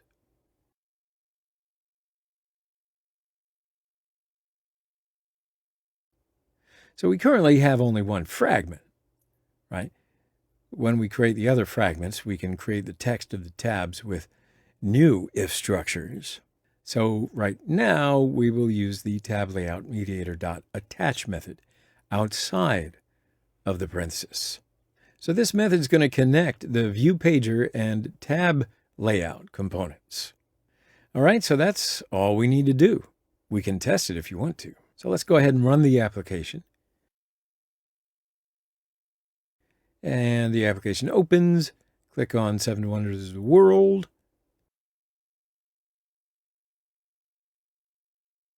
And there you see it, my friends. The fragment opens. So it looks like the application works just fine. So we'll take a short break here, and I want to see you in the next lesson. Hello, my friends. So in our previous tutorials, we've created the categories and learned how to create fragments for these two different categories. Now, like I mentioned before, after creating the first fragment, it's kind of easy to create the other fragments, right? I'm sure you'll remember the steps that we followed to create a fragment, and I'll just list them out here. Since the fragments consist of one design and one Java class. First, we created the design file required for the fragment. Then we created the Java class required for the fragment. Then we created the ViewPagerAdapter class, which allows us to switch between fragments with just a finger swipe. Then finally, we linked all of these steps that we created within the activity. So after creating the first fragment by following these steps, we were able to create, well, as many fragments as you could possibly dream of by following similar steps for other fragments. And of course, after you make that first fragment, you can do copy and paste instead of writing code for the other fragments. So, in an effort to not make this far too long, I'll finish up this application here and hand it over to you. So go ahead, for your homework, complete this application. Fill it out as full as you can make it. So I'm sure that you'll be able to complete the rest of the application with ease, because really we did learn all the necessary information. So if you have an issue, if you come upon something that doesn't quite sound right, please keep in touch. We will share these applications with you on GitHub, and you can always access the codes of the applications from there. So I really do hope that this application is useful to you. You've learned a lot, I know. And as a matter of fact, in this application, we've learned how to use recycler view and card view components, right? How to open a different activity when clicking on any item on recycler view. And most importantly, how to switch between fragments with finger gestures using the tab layout and the View Pager 2. So you can go ahead and use this application in many different areas. For example, you can start to develop apps that contain information about key features of different cities and countries, or key places in a province, or whatever you want. All right? So have at it, my friends. We'll end it here, and I hope to see you in another project. Goodbye for now, and good luck. Hello, everyone. In this video, we are starting a new chapter. And the name of this chapter is Architectural Room Database. Database, tomato, tomato. Anyway, this database is a new concept in Android application development. It's also a great concept for us developers. And you're going to agree with me, after learning this subject, I guarantee it. All right, well, maybe 99%. In any event, I want to give you this information about the database before starting the architectural room database topic, because some of you may be unfamiliar with database as a topic, but we'll see. It may be difficult to understand this concept that I'm going to unfold to you without knowing the overall structure of database. So, what is a database? Database or database is an area where information is categorized and stored. So with the increase of data, the data is stored in a specific order in computers and private areas. The contacts in the directory and their contact information are a simple example of the database that we use in our daily lives. Of course, today data is stored in the database in rows and columns in tables. And then it becomes easier to access the data, to process it, to filter the data, and select whatever you want. So you can think of a database as an Excel sheet, really. A sheet in Excel can be a table in a database. You can also consider the headings of the data on each column, such as name, surname, phone number, address.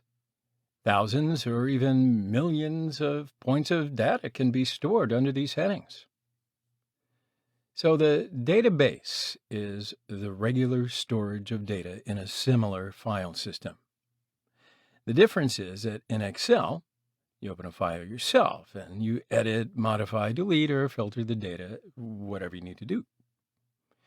In a database, you do these operations with a query system called SQL. So SQL is short for Structured Query Language. So the data that you see that gets brought to you when you press a button on your device, it's actually created with SQL queries written for the database in the background. In fact, database is designed for computers. However, it's also started to be used in Android applications with a large amount of data stored on mobile devices. Database usage is very useful. It's a method for repeated structured data. So the phone book, I think, is a great example because thousands of the same types of data can be saved in the phone book. And it's a structured data type because you always have the same type of data in the directory. For example, thousands of people with the same type of data, such as first name, surname, phone number, address, are actually repetitive structured data. So using a database is actually an ideal solution for this type of application. If you store data in such an application, you can easily access this data from anywhere within the application. So many database solutions have been developed for Android devices. One of them, which you may know very well, is SQLite database. And SQLite is an open source database type used on Android devices. So SQLite stores the data in a text file in the device's memory. So SQLite database already comes ready-made in the Android operating system. So developers can also use this database in Android apps. That's why it becomes so practical. SQLite is a standard relational database, and that means that the data is stored in rows and columns in tables. So while we develop our application, we can create our own tables, rows, and columns to store whatever data that we want. These structured tables will be called schema. So if you want to use databases in your applications, you're going to need to learn the basic SQL commands. SQL queries are not the subject of this course, so I'm not going to explain it in this lesson in any great detail, but you don't have to worry. It's pretty easy to learn. And you'll pick up a few things as you go on through this course, right? Okay, so far so good, right? It's pretty straightforward, but I do want to give you a couple of warnings. There are some difficulties with using SQLite as a database in your application. So one of them is you are going to need to write a lot of lines of code in SQL database to convert between Java objects and SQL queries. It's pretty tiring and it's a long process, but it's rewarding. Also, you won't be able to see errors in SQL queries in the SQLite database when compiling the application. So, for example, when you type the name of a column that's not in the database in an SQL query, you won't be able to see this error while typing, but when you want to run the application and test that query, you'll understand what's going on when the application collapses. So, that makes transactions, well, difficult. But it's a challenge that we rise to accept. So I mentioned to you earlier about the lines of code that you need to write in order to convert, but also when you start a SQLite database, you're going to need to write very long lines of code, even for a simple one. So it increases the strenuousness and the probability of making mistakes, which is my point. So for this and many other reasons, Google developed the database concept of, get ready for it, the Room. So Room is a new system developed to create a database in Android applications. So with the room database concept, an abstract layer was created on the SQLite database. Thus, while taking full advantage of SQLite database, its difficulties and deficiencies were, poof, eliminated. Now, a room database is way more preferred than SQLite databases to ensure data persistency. The advantages of the room database made it pretty easy to store Java objects in the database. It saved developers from writing very long and tiring lines of code. Also, compiler time helped us fix an application, which we call compiling time by showing errors during the compilation process. So Google introduced its database at the Google I/O event in 2017. And now that the room database is being used extensively, we can learn to use the room database, not the SQLite database, in this course. Now, since the SQLite database is a old system, it's going to say very old, but yeah, okay, it's a very old system. You can certainly find a lot of resources on the internet if you want to, and you can search and you can learn. I will leave that up to you. So throughout this course, we're going to proceed using the room database. So now that all that's explained, let's have a look at how room database works. So the room database has three main components. First one is entity. An entity represents the data in a single row of the table in the database. It contains the properties of a Java object, and each entity is stored in its own table. For example, all the information of a person in the directory application, such as name and surname, phone, etc., is defined and stored in entity. So the second one is DAO, also called Data Access Object. So DAO is a method that's used to access the database, right? The third is indeed the database itself. So database is a class that holds entities and the database version. So this class content also defines the list of DAOs. So of course, we could get into more complex detail, but for now, let's settle up with these short and simple definitions, because by using the room database, we can do all of the database operations that we could in SQLite database. If we list these processes, we can talk about creating a database, creating tables, adding data to a database, showing data in Android applications, updating data, and deleting data from a database. So in this section, we will learn all of these operations in practice. Now, before we get to practice that, I do want to introduce you to one more thing. And that is, room database does not work alone within these Android applications. It works with auxiliary elements that we call architectural components. So that's why I want to tell you about the architectural room database, because room applications and architectural components will come together to develop Android applications. So what's the purpose of architectural components?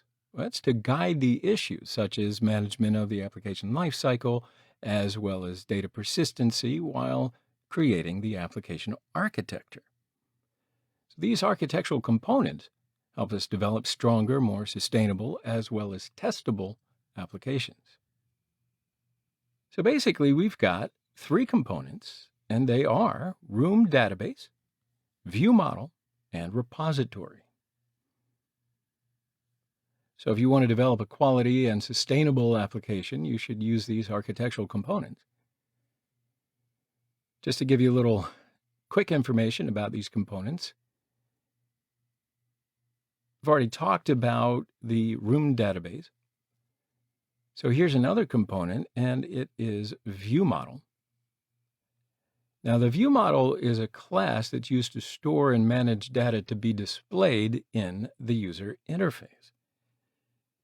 The view model concept ensures that data is not lost, and it's maintained in configuration change situations such as screen rotation or language change. View model will act as a bridge between data and the user interface. such as an activity or fragment. So it prevents data loss due to the lifecycle rules in the user interface. And if you remember, when the screen was rotated, the activity was shut down and then rebuilt due to its life cycle. So what happens to unsaved data? Yeah, it gets lost. So ViewModel prevents this problem. It prevents data from being lost. Another important architectural component is live data. It constantly monitors changes in the live data database, and it reflects it instantly in components such as activity, which shows data in the user interface. So in other words, it performs the task of forwarding the changes in the database live. So last thing is repository. This architecture manages data exchanged between component databases. So in many applications, not only is one database used, you can have many. Both local databases, such as Room, are used, and databases from the web, called REST API, can be used as well. So the repositories class manages all this data. So the app doesn't care where the data comes from. The repository class deals with all of these processes. So I think that's enough explaining. In the next video, we're going to start developing a new application using these architectural components.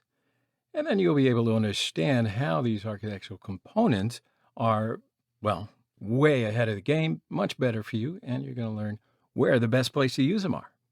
See you in the next video. Hello, everyone. So in this video, we're going to start developing an Android application using architectural components. And then you're going to be able to learn how to use these architectural components while you're developing your Android application. Follow along and you will see. So the application that we're going to develop will be a note-taking application. The application will store your notes in the database, and we're going to use the Room database, of course.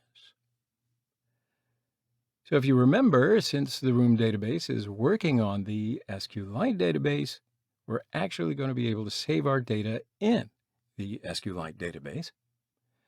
So in this way, you're going to learn how to use the Room database as well as learning how architectural components are integrated into a system. Now, if you're ready, let's move to Android Studio without wasting any more time. Now, before I start developing the project, I want to show you the finished version so that you can see where we're going. And of course, this is a note-taking application. You can write and save as many notes as you want to in this application. The notes you write are saved in the database. And if you want to add a new note, clicking on the part that says Add New Note opens a new activity. And there's a section where you will write the title of your note in this new activity. There's also a section where you will write your note description, and that becomes your note. There are, of course, two buttons, a cancel button and a save button. If you press the cancel button, the saving process is canceled, and the application returns to the top. And if you press the save button, your note is saved. And as you can see, a new note has been added. So that means that this note was also recorded in the database. Now, if you can remember, we did mention in the previous video the database operations. One of them is to insert the data into the database. In fact, we have added new data when saving the note to the database. So you can also delete any of the notes by swiping left or right. So here's a recycler view component showing the notes, and you can delete one of the recycle views elements by swiping left or right. And this process is actually delete in the database. So another database operation is update. So when we click on any note in the application, a new activity opens, and I can make changes to the note here. The note is then updated when I press the save button after making these changes. So here I'm just changing the title, and a note when I press the Save button, and then the note is updated. So this means that I made an update in the database. So now, by developing this application, I first created a database. Then I created a table in this database where notes are stored. And then in addition, I have completed all the operations that should be done in a database within this application. Now, of course, you can look at this as a very simple application, but if you learn the system's operating logic, you're going to be able to apply the same concept to much larger systems. So we're going to use all architectural components while developing this application. You're also going to learn all of the features of the Room database. So let's finish up here, and I want to see you in the next video. Hello, everyone. In this video, we're going to start developing our note-taking application. So let's create a new project first, and I'll click on the New Project option. And then I'll select Empty Activity and click Next. So I'll name the application Take Notes, but of course you can name it whatever you want. Programming language will be Java. I'll choose the Min API level 26 as Android Oreo, because I'm not going to publish this application on Google Play. If you want to consider publishing, you can keep the minimum API level to low so that you can hit more devices. So now I can press the Finish button. And Android Studio is creating a new project.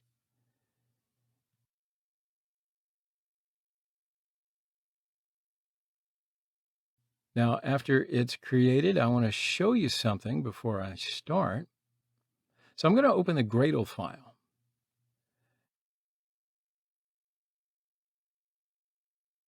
After Android Studio 3.5, it switched to Android X as its library. So if you're using the latest version of Android Studio, you should add the dependency codes of Android X library to your Gradle file. Make sense? So first, I will add the Room database dependency codes to the Gradle file. I will copy the required Room database dependency code for Android X and paste it into the Gradle page.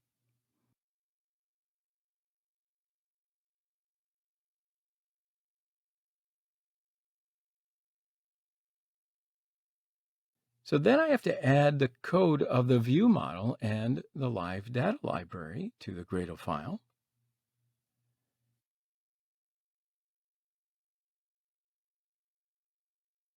And I can also copy the live data and view model libraries required for Android X and paste them into the Gradle file.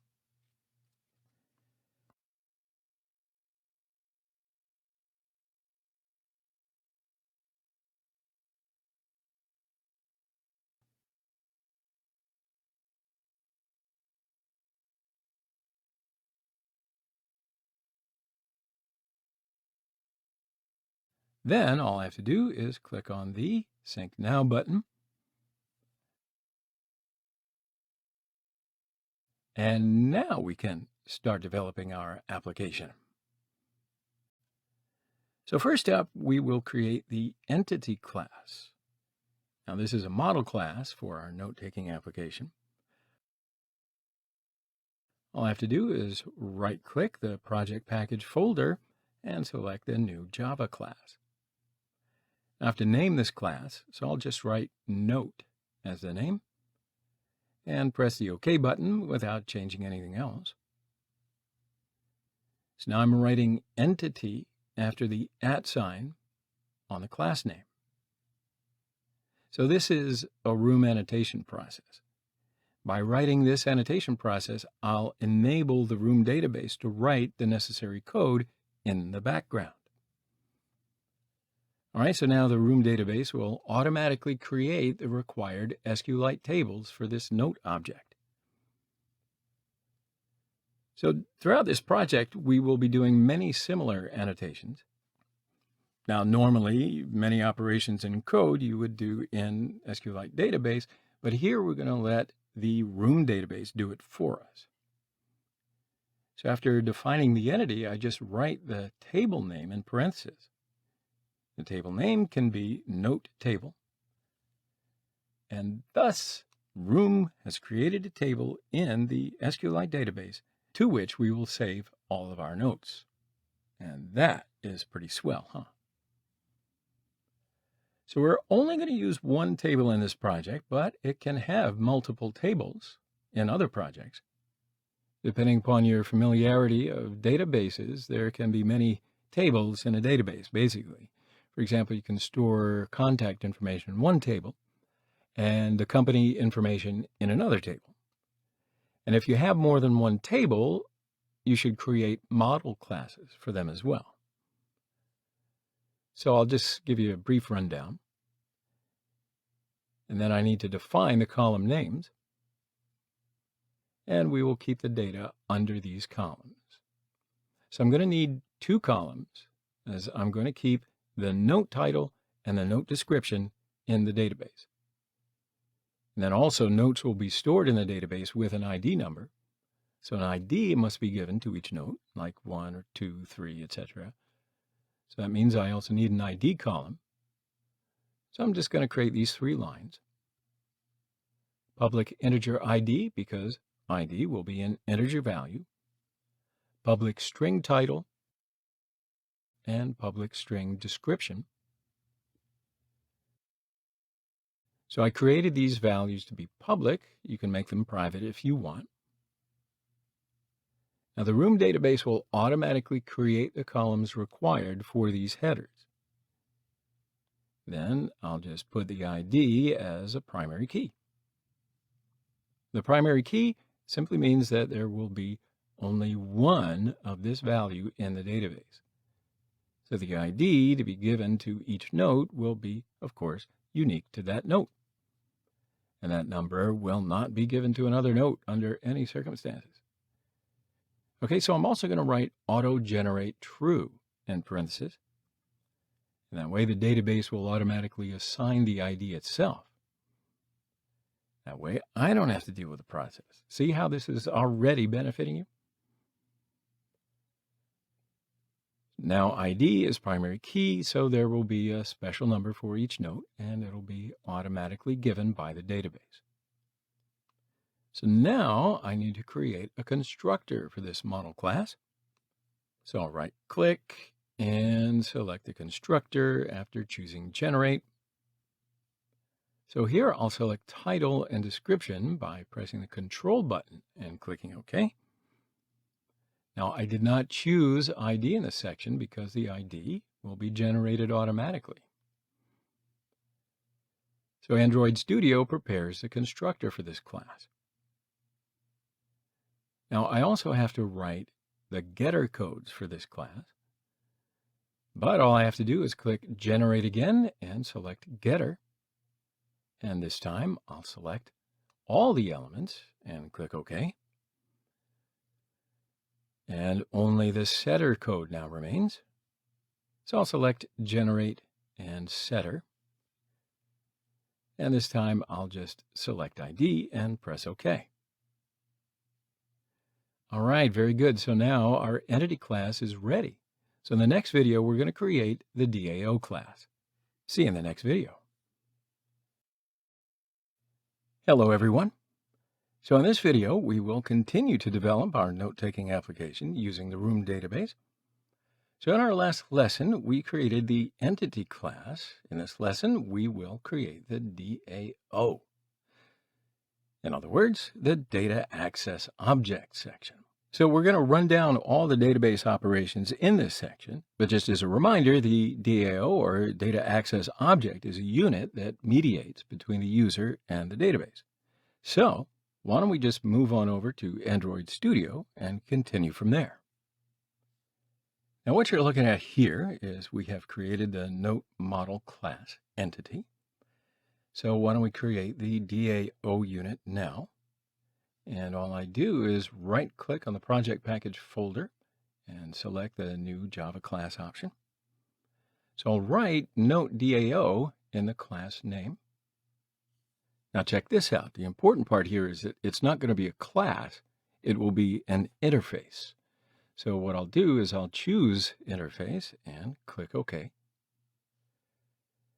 So in case you're wondering, DAO has to be an interface or abstract class because we won't write method codes in this section. We're just going to write the methods, and we will annotate these methods. So then the room database will generate the necessary code in the background. That's pretty cool, huh?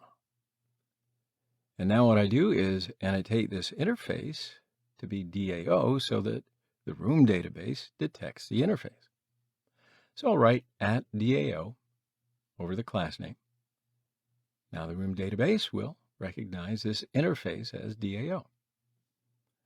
So now we can define the operations that we're going to do in the database. If you can remember that far back, we have mentioned database operations before. These were insert, delete, update, and query. So first off, let's define the insert method after typing a void insert. And I'll write note in parentheses. Now, I won't define a method body here. I'll just put a semicolon at the end. And then I will annotate this method. I will write @insert on this method. And as you can see, I do not specify what this method will do. I just annotate what this is. It's the insert operation, and the room database does the rest. So we just define the method name, return type, and the argument of the method. I will also create the update method, method type void, method name, update, and argument note. And I also annotated this method as an update. And I'll do the same operation for the delete method.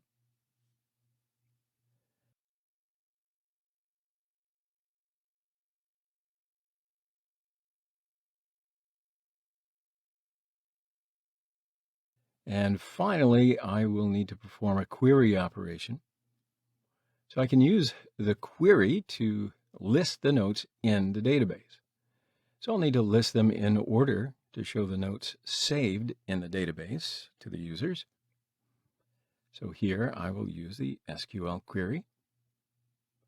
I must first annotate the process that I will write as a query. So I'm writing @query, and I will write the query in parentheses, and I'll type select star from note table order by ID ASC in quotation marks in the query section. So now this query means select star from note table. So list all notes in the note table. And here the star means all the notes. On the other hand, order by ID ascender lists the notes from small to large when compared to the ID. If you remember, each note would be automatically given an ID while the notes were saved in the database. And this ID would be in sequence 1, 2, 3, etc. Since the first saved note will have the smallest ID, the notes are listed in this way starting from the very first saved. So I have to write the return type and method name under this query. The return type will be the list note, and I will get all notes as my method name. Also, I will add the live data architectural component here. All right. So it's going to observe the live data database and then reflect it to recycler view if there is a change. Oh, and I want to show you something important here. So as you can see, when I write the wrong SQL code here, it throws up an error. The room database is what's throwing up this error. So this is what we call a compile time error. Now, if I use the SQLite database, I wouldn't see this error, right? Remember this point from before. This is one of the most important features of the room database, and it's a lifesaver. So as you can see, when I write any code wrong, it'll just give this warning. And boy, that's a Well, like I say, you don't want to have to get to the end of your application to test it to watch it fail. Now, the room database also checks the column names here. So if I write a column name that's not in the database instead of an ID, it's going to warn me again.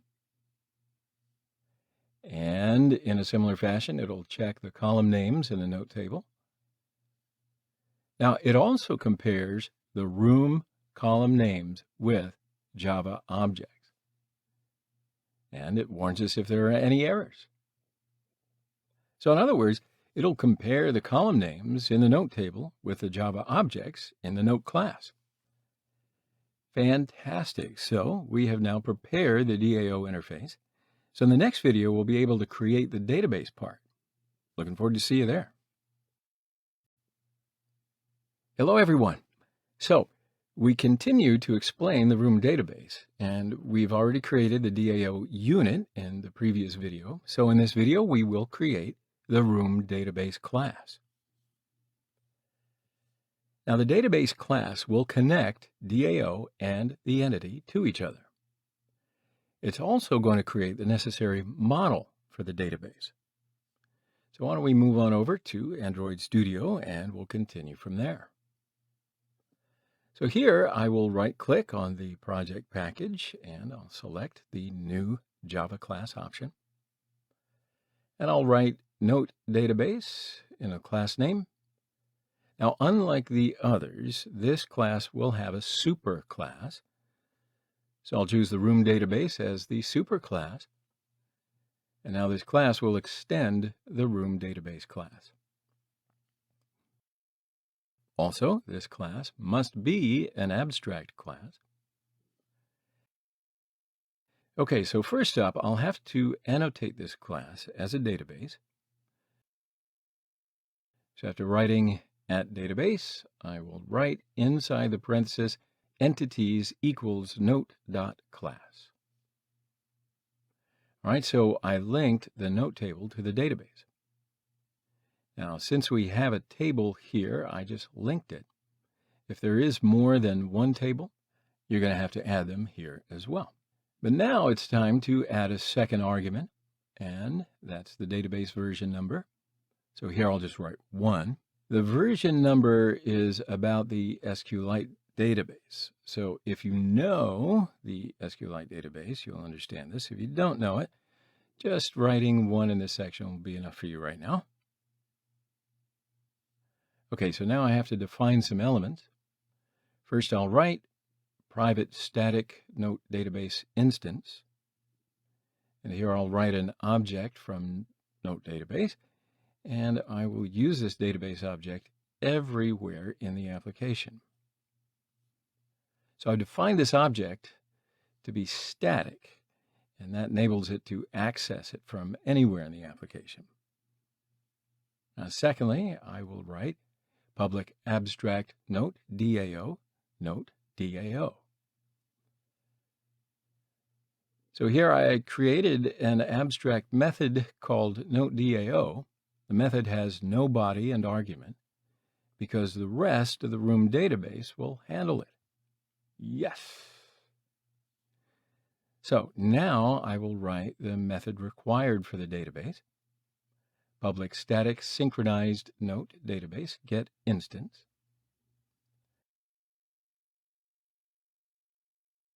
And this method will take context as an argument.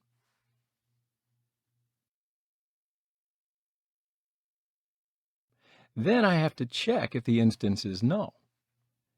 So if instance equals null,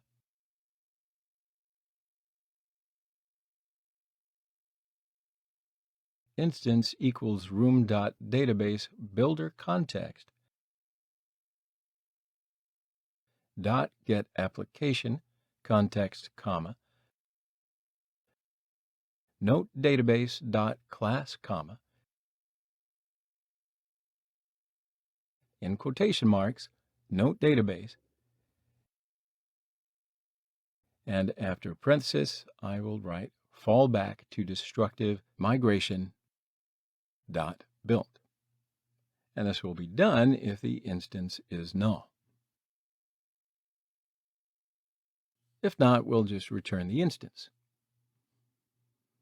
So this section is pretty standard section for the database. So the room database section is ready. In the next video, we're going to create the repository class. See you there. All right, hello everyone. In this video, we will continue to develop our note-taking application using the room database.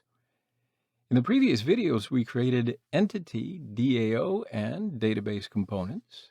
So in other words, the components of the room database have been created. So now we will create the repository class from architectural components.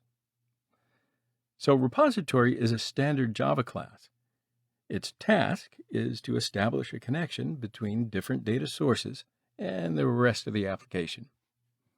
So in this way, the application is not concerned with where the data come from. The repository class deals with all of that. All right, cool. So in this example, the data comes only from the room database. But of course, it can come from many other different sources and other applications even. The repository class acts as a bridge between these sources. So if you're ready, let's move on over to Android Studio and start creating that repository class. So once in Android Studio, I'll right-click the project package folder and select the new Java class. And I'll write note repository for the class name and click OK. So first, we're going to need to make some definitions. Private note DAO, note DAO. So here I created an object from the note DAO interface. And secondly, I'll write private list note note.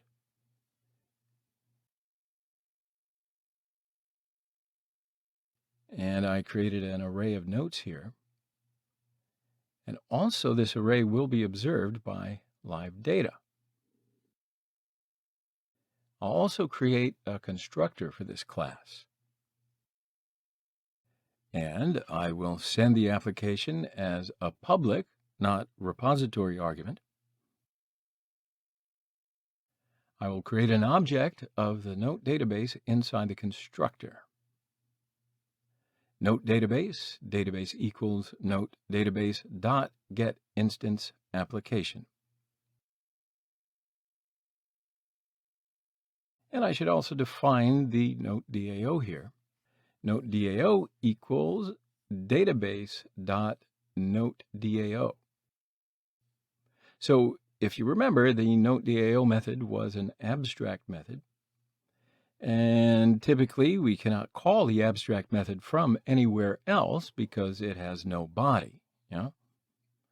However, since I created the instance of the note database in this section, Room created the necessary code for this method.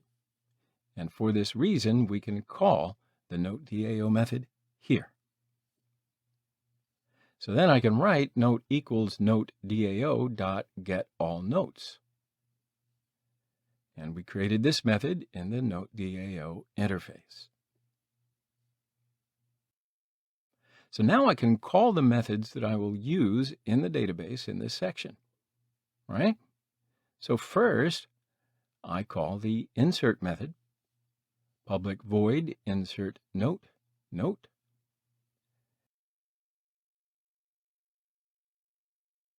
And I will fill in this method here.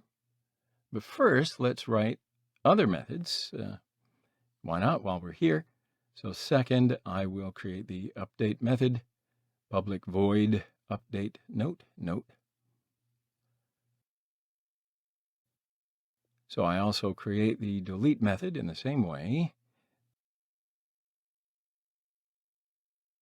And finally, the method where we listed the notes, public live data list note.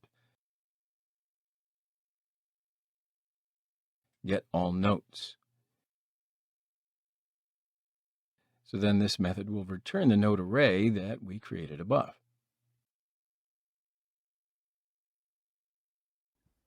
So the room database will automatically perform the necessary operations for live data as a background, trade in the background, right? So For this reason, we do not need to deal with this part. But for other database operations, for example, delete, update, insert, we have to create background traits by ourselves. Now, because the room database does not allow us to do database operations with the main thread, if we do it with the main thread, the application will crash and close. So, in this case, we'll get an error like this. Cannot access database on the main thread since it may potentially lock the UI for a long period of time. So, we're not going to go that way.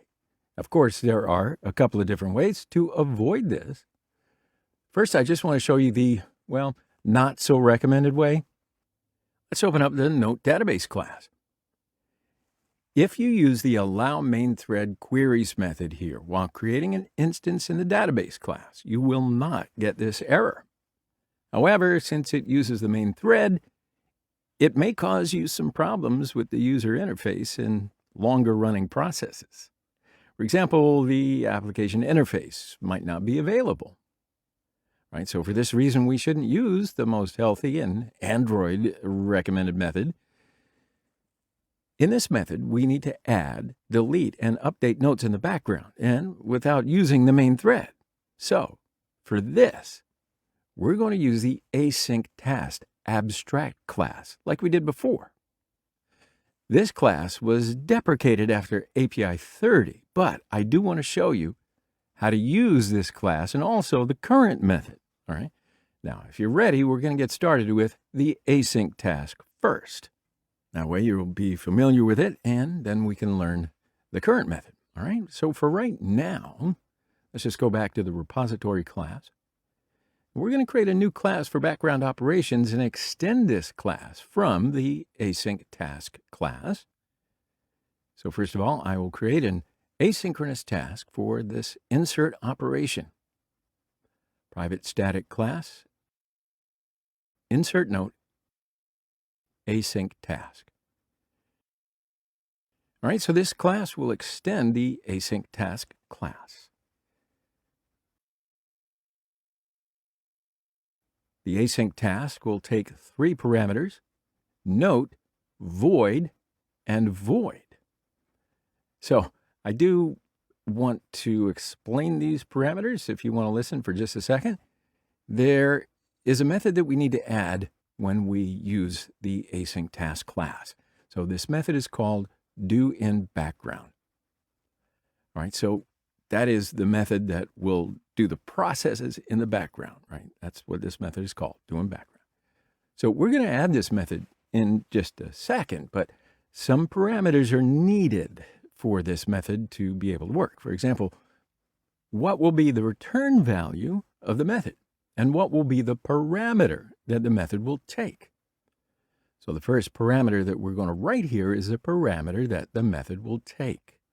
So in other words, we will give a parameter belonging to the note class to the doInBackground method, all right, so that it performs the insert, delete, and update operations. So that's why we wrote note in the first parameter. So the third parameter, this is used to specify the return type of the doInBackground method. However, we do not want this function to return any value. We only want it to perform the operations that we have specified. All right, so that's why we set this third parameter to be void. All right, so the second parameter, this is a parameter of the onProgress update method to be added optionally in the async task class. So in other words, it's used to track the transaction, but we're not going to use this method. And that's why we set the second parameter to be void as well. All right, so there's the explanation. Let's continue where we left off, and you see where we're going. Okay, so here you go. As you can see, we get alerts because we need to do this in the background. So for that reason, I'll just need to overwrite the doInBackground method. Okay, so you can see that this method has been deprecated, but I still want to show you this because you will see that async task is still used in many places. All right, so it's just good to know this, right? I'm going to teach you the current method soon. Just hang in there. We'll continue for now. So I need to define the note DAO here. I'll send the note DAO to the constructor of this class. So after typing private insert note async task, I'm sending note DAO as an argument. All right. So inside the parenthesis, I will write this dot note DAO equals note DAO. Cool. So finally in this section, before the return null statement, I write note DAO dot insert note 0. All right, so in this section, I've assigned the element in the 0th index of the notes array. Now I'm going to go back to the insert method. In the insert method, I'll create an instance of insert note async task. New insert note async task, note DAO dot execute note. So the insert method and the background task have been prepared.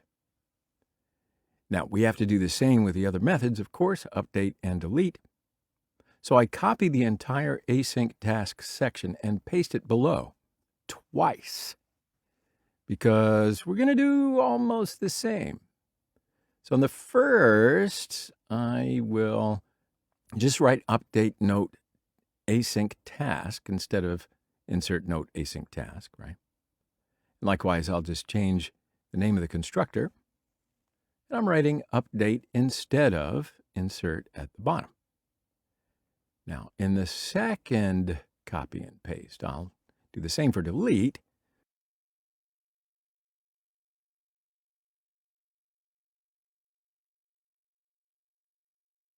So these async tasks must be executed in the same way as above.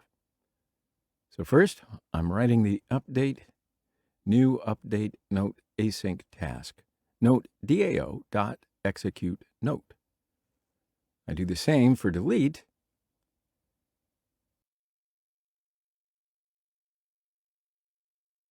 All right, so after these operations, we'll need to do a little operation in the database class. So in this part, we created the database. So I would also like to show you how to handle the database that we created here. While we're at it, okay, so here, instead of creating a blank database, let's put some data into it, right? So our database table is not empty. So for that, I'm going to create a new method here, private static room database, callback room callback equals new room database dot callback. I will override the onCreate method in this method. When such a database is created, the operations that I will determine will be done. I'm in charge, right? So in this part, I'm going to create one more async task. Private static class, populate database, async task. Now this class will extend the asynchronous task class. All right, so this class will now take 3 parameters. All 3 will be the void. So I will override the doInBackground method in this class. I'm calling note DAO again here. Private note DAO, note DAO. I'm creating a constructor again. Private populate DB async task. But this time I'm sending the database object to the constructor. Note database, database. Then note DAO equal database dot note DAO. So now we can add notes to the database, right? So after typing note DAO dot insert, I will write new note inside the parenthesis. I can enter the notes that I will add. Do you remember there were 2 parts to the note, right? I am writing title 1 for the title of the first default note. And here I'm going to write description 1 for the description section of the first default note. All right, so in this way we can add as much data as we want to into the database. So I'll copy and paste this line several times below. And I'm making some changes. Our database is not so empty anymore, right? So here you go. Here's some pre-added data, right? So now this section is the part that we made so the database is not so empty when the application is first open, right? It's also for you to learn how to add some data by default into the database tables from within the application. That's always good to know. Now, I should also run this async task in the onCreate method. New populated DB async task instance.execute.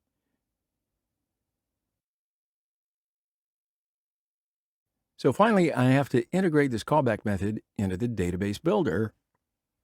At the top before .build, I'll write add callback room callback. Cool, so we've now finished the repository class. But this operation, right, we used async task. That was the first method, and we said that it was now deprecated. Yeah, so now let's have a look at the second method that we can use here instead of the async task. I'm going to reopen the repository class. So first of all, let's turn all the code related to that async task that we used in here into a comment line.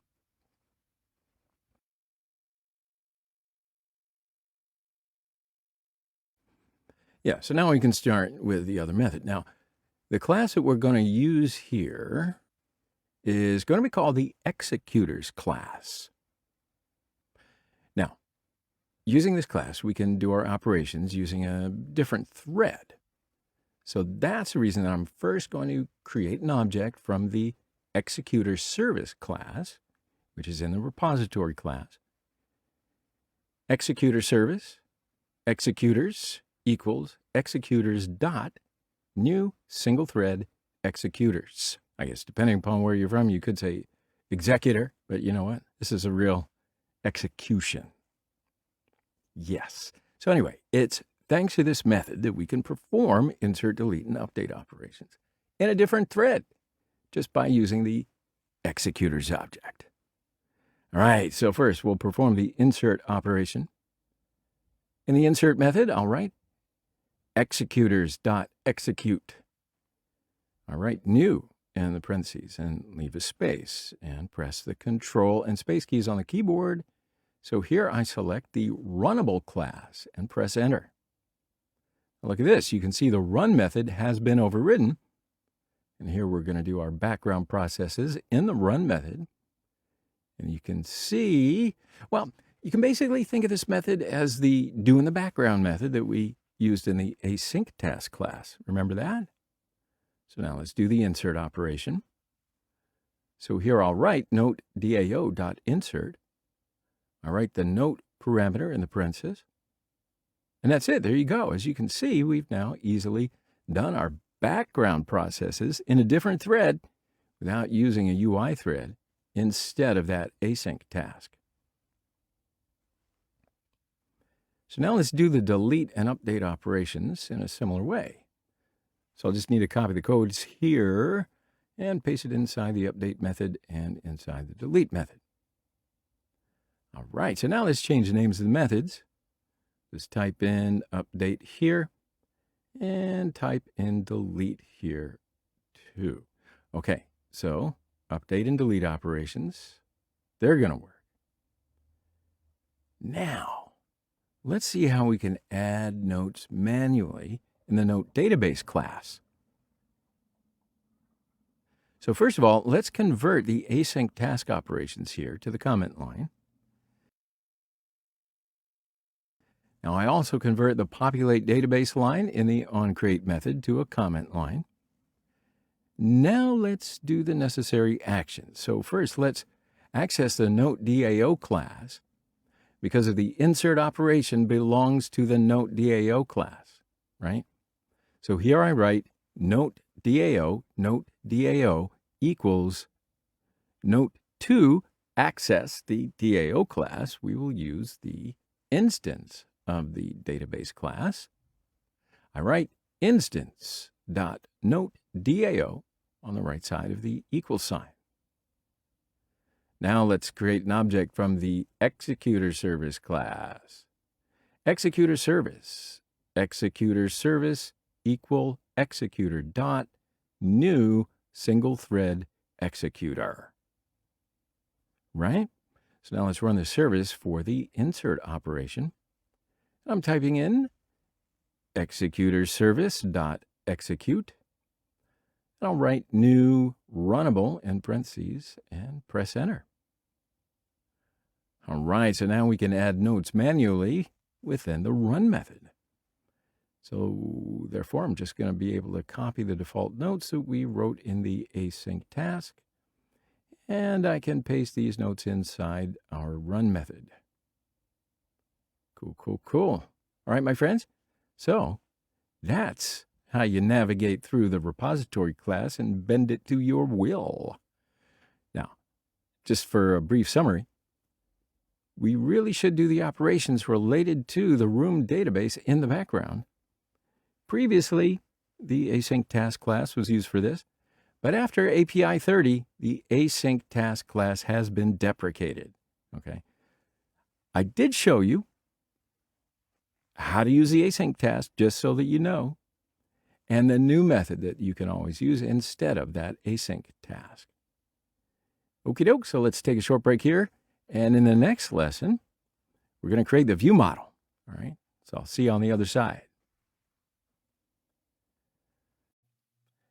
Hello, everyone. We're going to continue building our note-taking application, which we started to develop using the room database and the architectural components that come along with it. Now, you remember in the previous video, we created the repository class and added some notes to the database. But we cannot show the notes that we added yet because we have yet to design the UI part of the application. And that is what we call the visual part, right? But the notes remain in the database, believe me. I'll show you in the next video. But in this video, we're going to create the view model component. So the task of the view model component is to communicate with the repository class and then store the data to be displayed in the activity. And why is that? Well, if the data to be displayed in the activity gets stored in view model, that way the data won't be lost in the different lifecycle stages of the application. That's why we're doing this in the first place. Okay, so for example, when we rotate the screen of an Android device, the activity falls on pause, on stop, and on destroy methods, and then it's created again. In such a situation, the data on the screen actually disappears. So that's why it becomes a whole lot easier as a solution to store the data in view model, which is an intermediate element rather than pulling the data back from the database. So we shouldn't think about this issue just for the note-taking practice and for this particular application. Okay, so it's a demo app. But you got to think a little bigger for larger applications with both a lot of data and the need to be brought to REST API.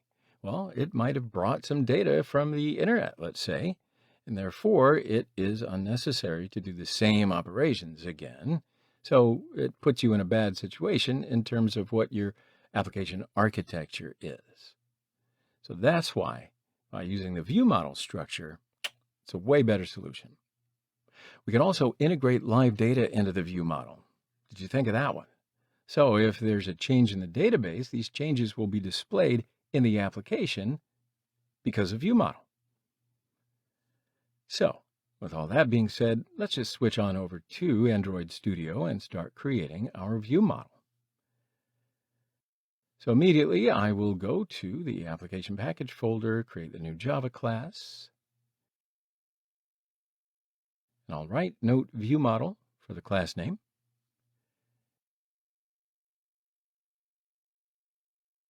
The superclass of this will be Android view model.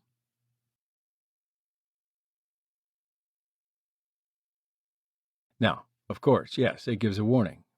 So I'll click on the lamp in the corner and click Create Constructor Matching Super. and Android Studio created the constructor for this class. Now I'll make two definitions in this class. The first is private note repository. So here I created an object in terms of repository. The second is private list note. Now in this part I created an array containing all the notes. So I should also include this array in live data.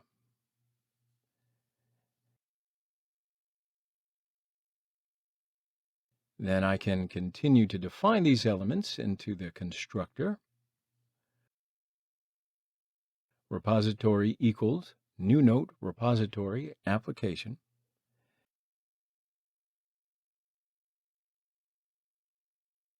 And note equals repository dot get all note. So here I just call the operation methods that we will perform in the database. Public void insert note.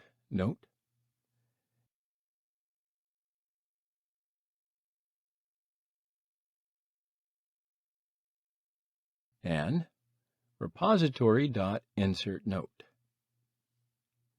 So in this way I have defined the insert method here. And I can do the same with the other methods. Let's do it for the update first.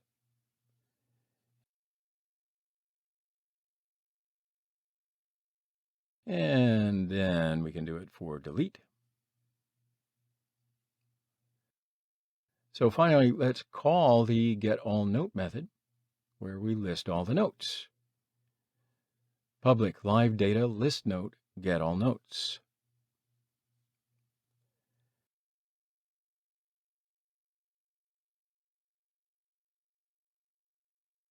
And now this method will return the notes. So sure enough, our ViewModel class is ready. But we should show this ViewModel as a reference in the main activity. So we'll switch on over to the main activity class. Now, since we haven't created a recycler view yet in main activity, we won't be able to show the data, but we can define the ViewModel here. And to do that, I will first create an object from the ViewModel class here. Private ViewModel note ViewModel. Then I will assign the ViewModel on create method. Note ViewModel equals new view model provider dot Android view model factory. All right, get application in parentheses. Dot create. We write the class name of the ViewModel. It is also note ViewModel dot class. Then I write note ViewModel dot getAllNotes dot observe. This is the live data method, and it will observe changes in the database. And the observe method will take two arguments. The first one will be this, and the second is the observer method. Now by typing new observer here, Android Studio completes the rest. And there are onChange methods here, and this method will observe the changes. So here we will update the recycler view. So the ViewModel looks ready. We can now create our recycler view, and we'll do that in the next video. See you then. Hello everyone. We will continue to develop our note-taking application that we are building with Room Database. So far, we have developed the Room Database components and other architectural components, such as repository and model view. So in this video, we're going to develop the UI part to show the data. So UI basically means user interface, in case you've forgotten or just never knew or too embarrassed to admit. So in this design part, there's going to be a recycler view. So we're going to learn how to show the data from the database using recycler view in this video. So if you're ready, let's move on over to Android Studio and continue where we left off. So if we take a look at the application before we start, you can see the data, and that is the notes are displayed in Recycler View. Now, if you remember from the Recycler View course, we've got to design a special layout for every element that we're going to show in the Recycler View. So when you look at each note here, both the title and the description of the note are seen as a single element together. So this view needs to be designed separately. All right, so let's do this design first. So I'm going to need to create a new layout for this. So I'll go to the layout folder to create this layout. Now currently there is only main activity, which is our layout in the layout folder. So I'll right-click on the layout folder and select New Layout as my resource file option. All right, so now I need to name this layout. So I'm writing Note Item for name. Of course, you can make that name whatever you want. I'm not going to limit you, but we will move on. So I'll delete the linear layout in the root element and write card view instead. So that means I can click OK. Now at the top, I click the eye icon. All right, so the layout starts to appear as it would on the phone.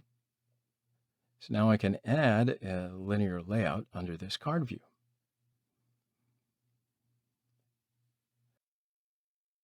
And I'll also add to text view under linear layout.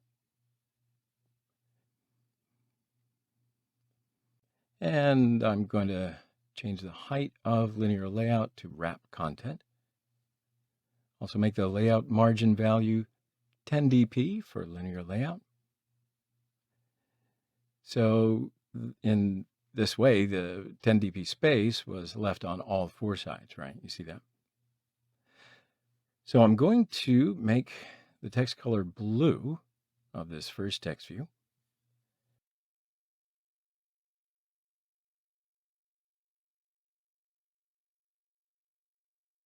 And I'm also going to increase the font size to 24 because this will also be the title, right? So we want to stand out.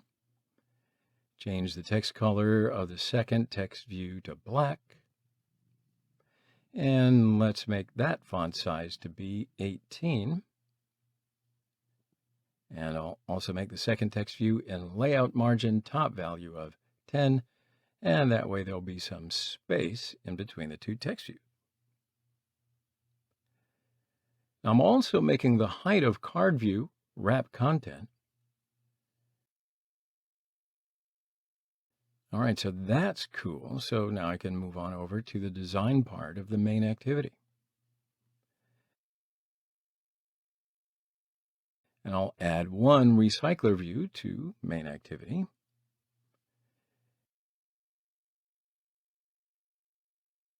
And then I'll go to the XML side of the main activity and add a new line of code to the recycler view's XML code.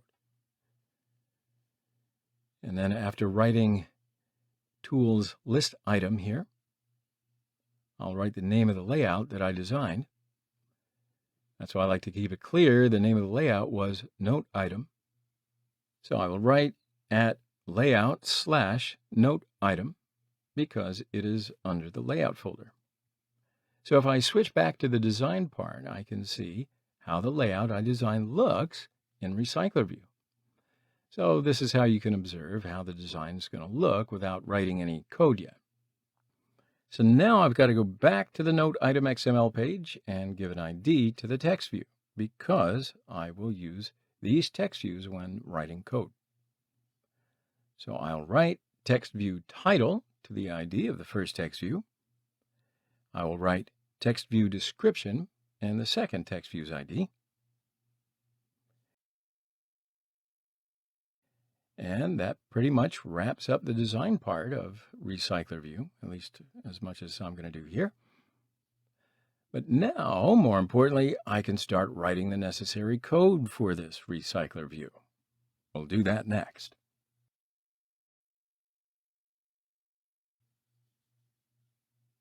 All right, so first I'll need to create the adapter class that I'm going to use for Recycler View. Again, if you remember from the Recycler View lesson, the adapter provided a connection between the data source and the view.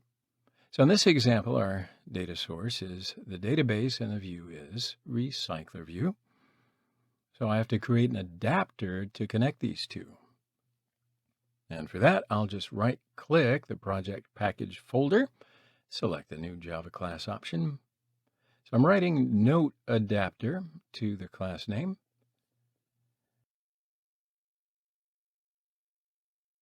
The superclass of this class will be Android X RecyclerView.adapter. So now I've got to create the viewHolder class inside this adapter class before removing the warning. Class NoteHolderExtents RecyclerView.viewHolder. Now in this viewHolder class, I will define the elements of the layout that we designed. And these elements are text views, text view title, and text view description. So next, I can click on the red lamp next to the note holder class and select Create Constructor Matching Super. And then Android Studio creates the constructor of the note holder class. All right, so in this section, I will match the text view with their ID. And I write text view title equals find view by ID, r.id.textViewTitle. So let me just double check the ID of the text view, and yes, it's correct. So now I can define the second text view in the same way.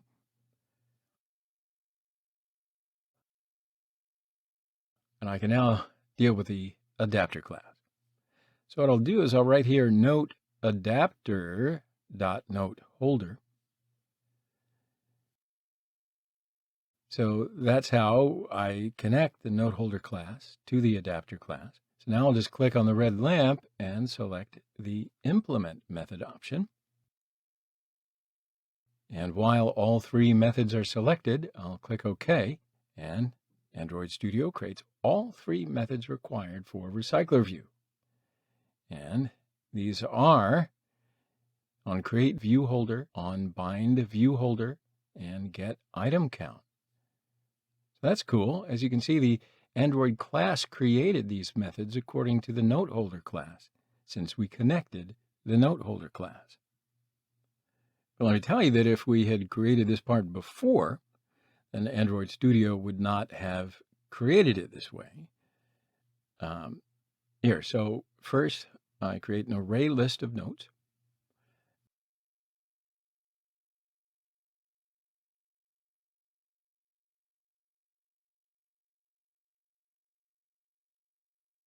Then I switch to the on Create View Holder. So in this section, I'll describe the specially designed layout named Note Item that I will show in Recycler View. Here, I create an object from the View class, and I'll call it View again. View equals layout inflator dot from parent dot get context.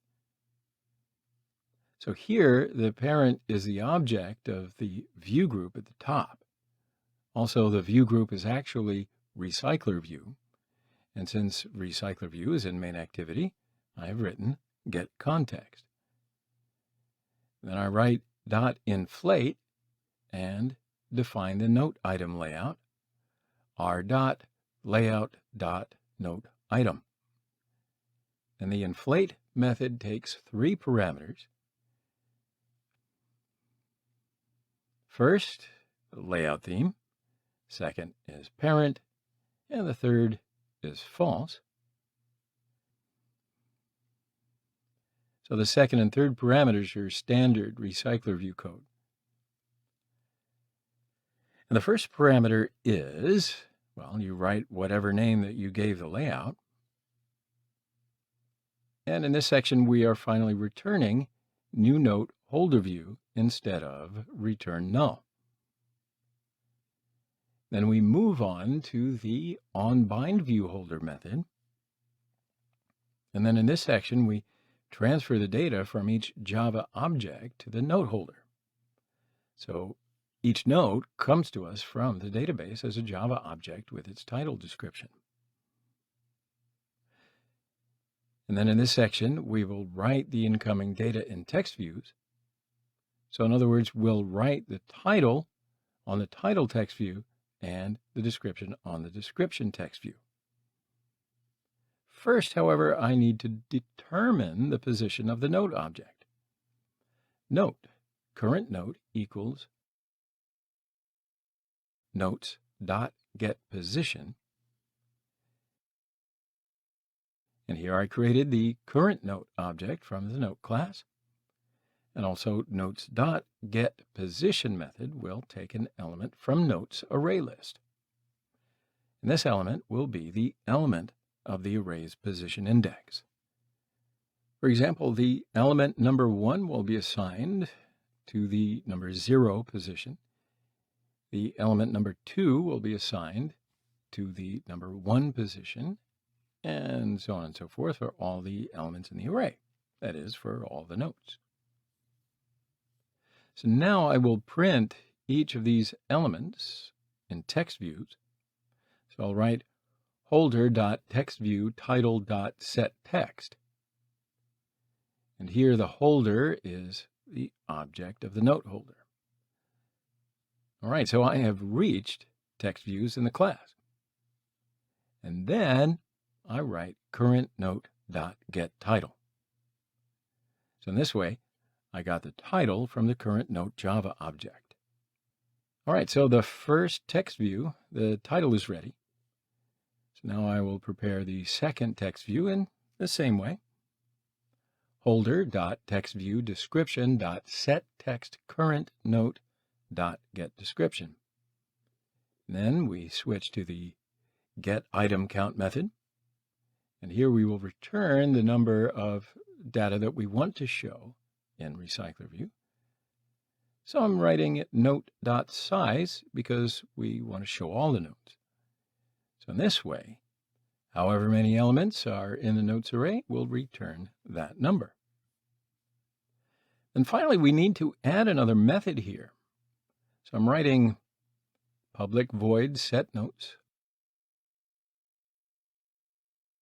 list note notes.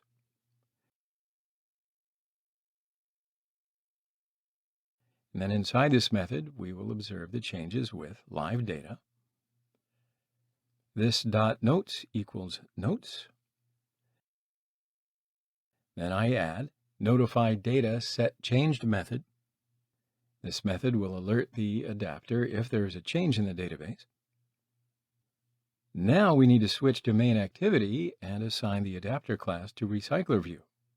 First, I will define RecyclerView in main activity. And so I'm writing RecyclerView equals find view by ID r.id dot. And of course, we'll have to give an ID to RecyclerView. So let's do that right now. I will write RecyclerView to the ID of RecyclerView. Okay, so now I can write r.id.RecyclerView.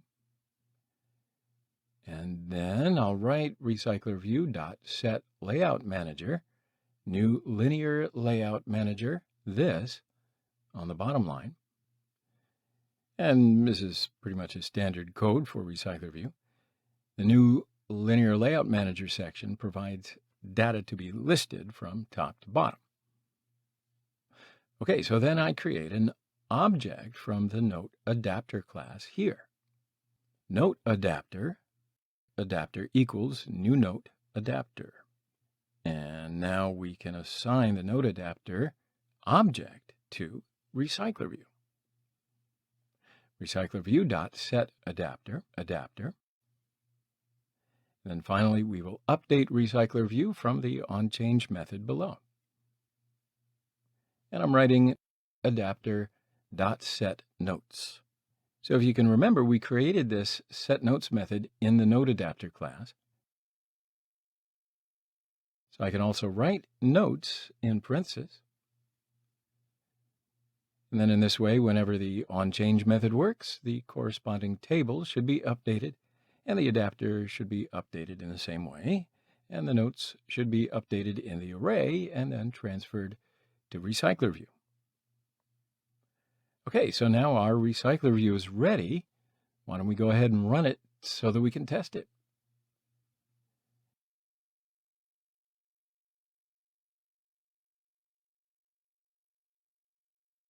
And sure enough, as you can see, the application opens and 5 notes are seen. These are the notes that we added to the database before, right? We added these notes in the note database class. And you can see these notes are visible now. So in the next video, we're going to learn how to add a new note from the user. All right, see you in the next video. Hello, everyone. So in this video, we will learn how to add a new note to our note-taking application. So here we're actually going to add a new note into the database. That is an insert operation. So let's move on over to the Android Studio and continue from there. Now, if I show you the application, when I want to add a new note, I press the Add New Note button in the top menu and a new page opens. So on this page, I can write the title of the new note and the description of the new note.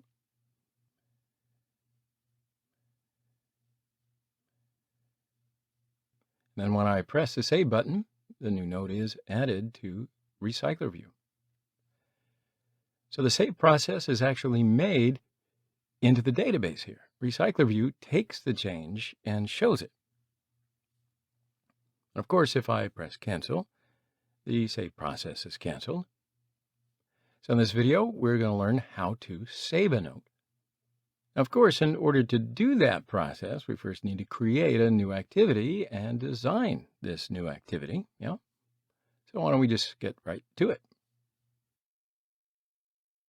First, I'll click on the App folder, select File, New Activity, and Empty Activity. And I'll need to name this activity. So I write Add Note Activity to be the name, and then I'll press the Finish button.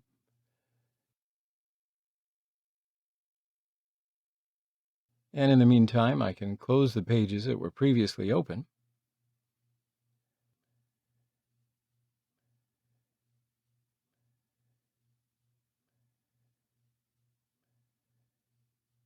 So currently, the main activity is open, and Add Note Activity that I just created is open. Good. So let's design this new activity. First of all, I'll change the constraint layout to linear layout.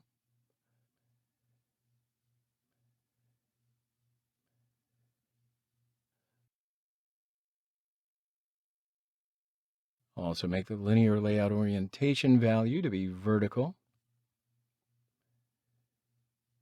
And I'll add one edit text under this linear layout. So I'll also add a multi-line edit text.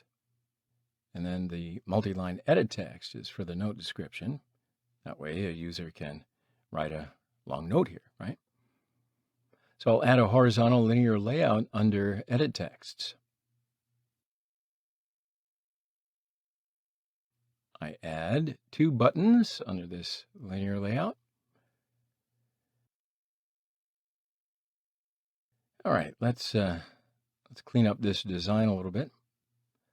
So I'll delete the text of the first edit text, and I can add a hint instead of it. And I'll write Enter Note Title inside the hint section. Now I can also add a hint for the second edit text. So I'll write Enter Note into the hint section. And I'll write Cancel for the text of this button.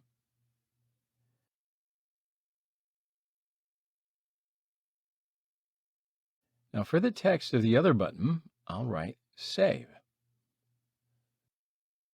I'll make the height of the second text 200. Then I'll select the main linear layout and set the layout margin value to 10.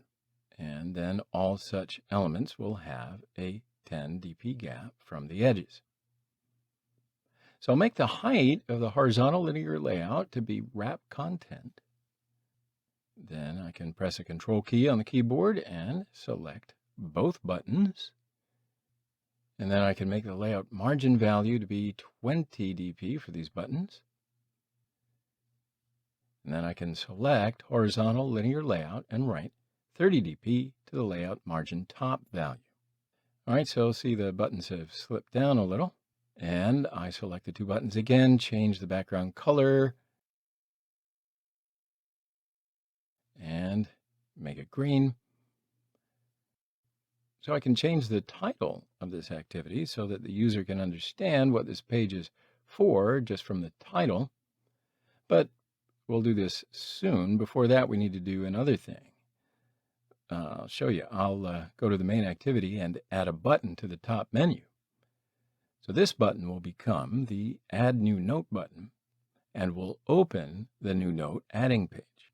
All right, so to do this, I'll first right-click the Res folder and select the New Android Resource Directory option. Also select the menu from the Resource Type section and click OK. So a menu folder was created under the Res folder. Right-click on this menu folder and select the New Menu Resource File option. And I will write New Menu to the File Name section and click OK. So here an XML page named New Menu was created under the Menu folder. And I can add menu options to this XML page. So I'll create an item tag here.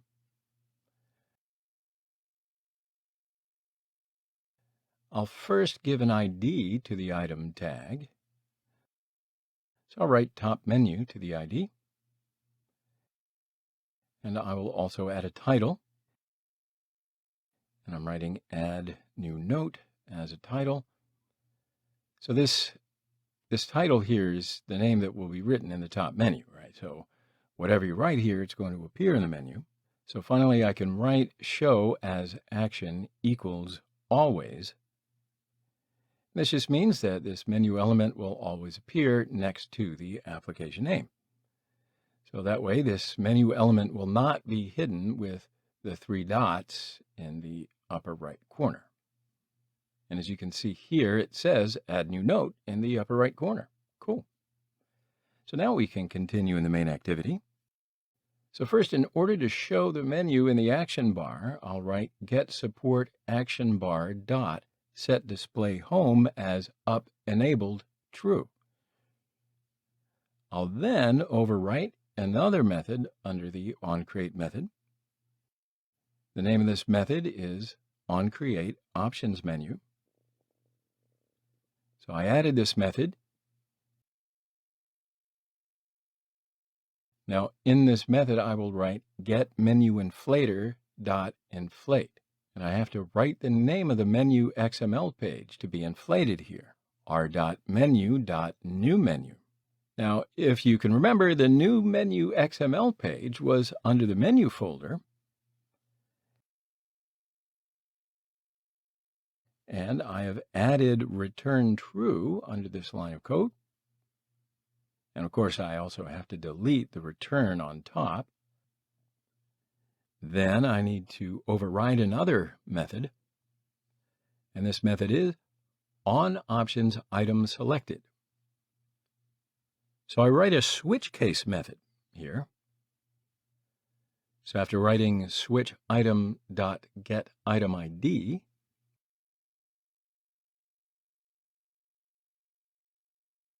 I will write case part. And I will write case r.id.topMenu. So this code will detect which element I clicked from the menu. Currently, there's only one option in the top menu, but it could have many more. So in this way, Android operating system will detect from the menu ID which menu element we click here. So remember, we made the ID top menu to the menu item titled Add New Note. Right. So now I will write return true after the case option. And now, since there are no other menu items, there's no other case option. So finally, I'll just write the default state. Now, the default state will return the standard menu code. So if this Add New Note is clicked, I must define the action to be taken, and that is the menu element with the top menu ID. So when I click on this menu item, I want to add a new note page. For now, I'm going to do this with the intent method. So I'm going to create a new intent here. Intent equals new intent. The new intent method will take two parameters, main activity dot this and add note activity dot class. I will write under the intent line start activity intent. So now the new page will open as soon as we run it. So why don't we run the application and see that happen if you want.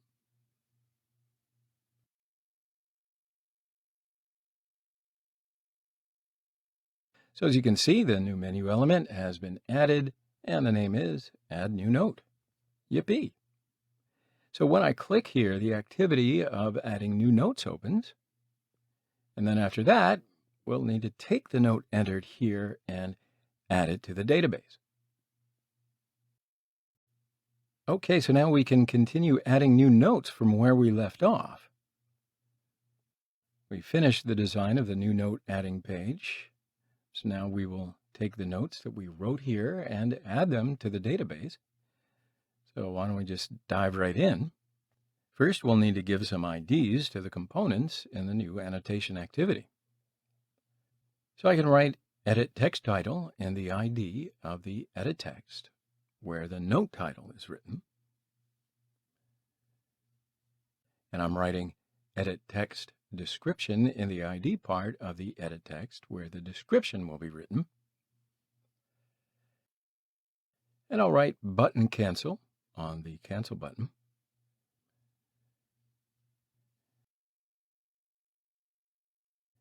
And I'll write save button on the save button. Cool. So now let's define these components on the Java side. So I can write edit text title here, edit text description, button cancel, and button save. Now let's match these components with their IDs in the onCreate method. Title equals find view by ID r.id.edit text title. All right, so now I will also define the other components.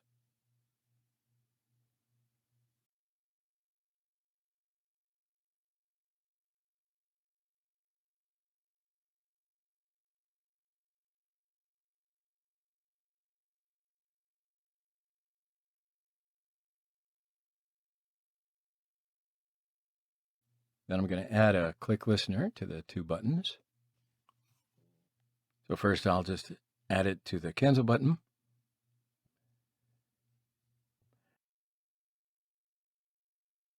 Then I can add the click listener to the save button.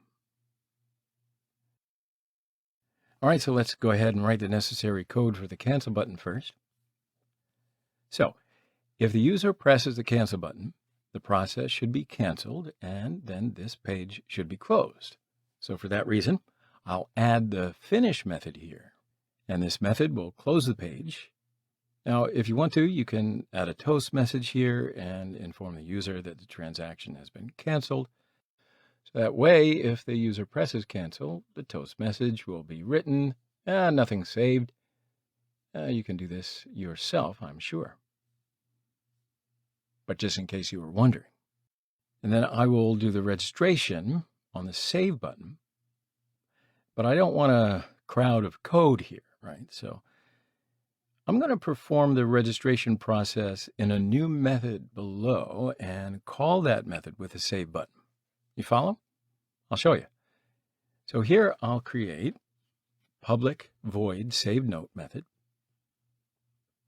And now I call this method with the Save button. And now I can fill in the Save button. Now, in order to register, we first need to get the note title and description that the user wrote in the Add New Note activity.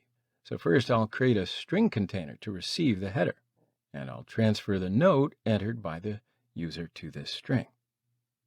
Okay, so string note title equals title.getText.toString. Then I can do the same thing for the note description.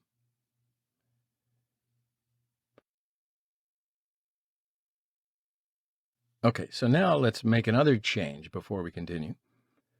Let's change the application name of the new note adding activity in the action bar and replace it with Add Note Activity. Now we can do this in the onCreate method. And I'll do this on the line under super.onCreate. So after typing get support action bar dot set title, I will write the title that I want to appear in parentheses. So I'll write add note here. So that way the user will understand that this page is for adding new notes. Cool. So now we can continue saving notes from where we left off. So we put the notes written by the user into strings. Now we need to add these strings to the database. Yeah, sure, there are several ways to do this.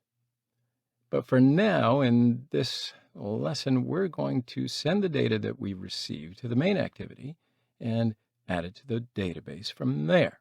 I think that'll be a much clearer road for you to follow. So we can also add the data directly to the database on this page, but then we will need to recreate the database instance here, right? So like I said, it's going to be easier to send the data to the main activity at this stage. So that means I will send this data to the main activity with the intent method.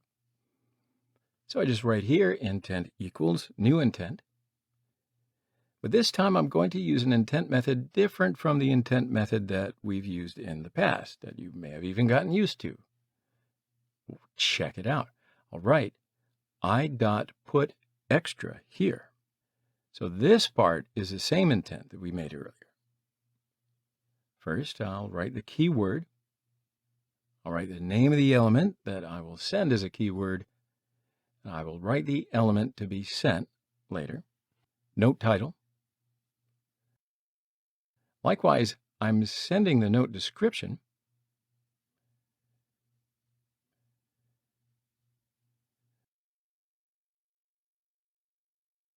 Finally, I am writing set result. Result OK. So that way, the OK code and data will go to the main activity. Okay, so here is the intent part that we'll do differently. I'll tell you why later, but just let's remain focused on we need to get this data into main activity. So let's move on over to the main activity. And I will get this data in a method. And the name of this method is the onActivityResult method. But I'm going to override this method. If you look at the parameters of the method, there is request code and result code.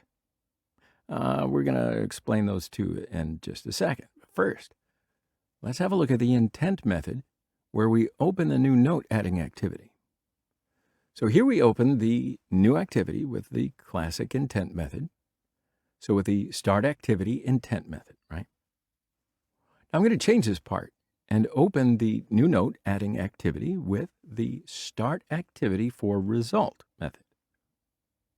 Now notice here, the start activity for result method, it's also deprecated. And for this, I will pause to explain. So until now, we've only used the start activity method when opening another activity. But if we want to open another activity for a result, then we should use the start activity for result method. Okay, so in our application, the user will open the add note activity to add notes and then go back to the main activity. So it will start the add note activity as a result. In these cases, we use the start activity for result method. But you see here, this method was also deprecated. So instead, we've got to use the activity result launcher method. But I do want to show you both methods because oftentimes you're going to see that people are still using start activity for result method in open sources. So because of that, it's really useful to know the old and the new method because we're always moving forward, right? So first, let's use the start activity for result method.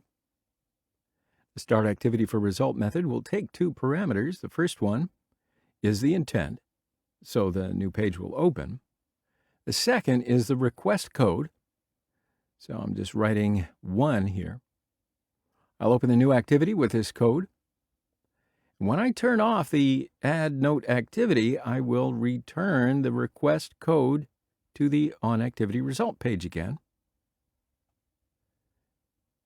Now I will take the data that we sent before from the add note activity, and I'm writing an if condition in here. If request code is equal to 1,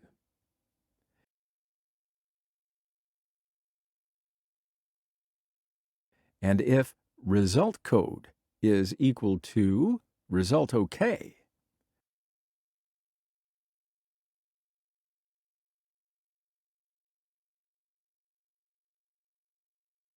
and lastly, the data is not equal to null, I'm going to write what will happen.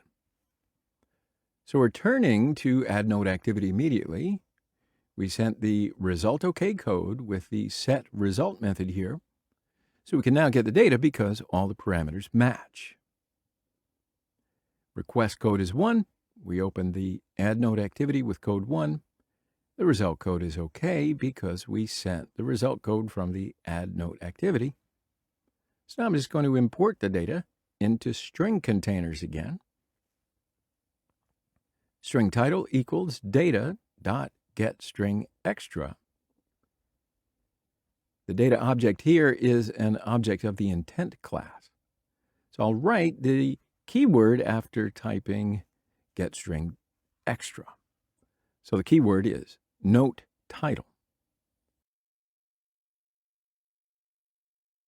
I will also take note description. String description equals data.getStringExtra note description.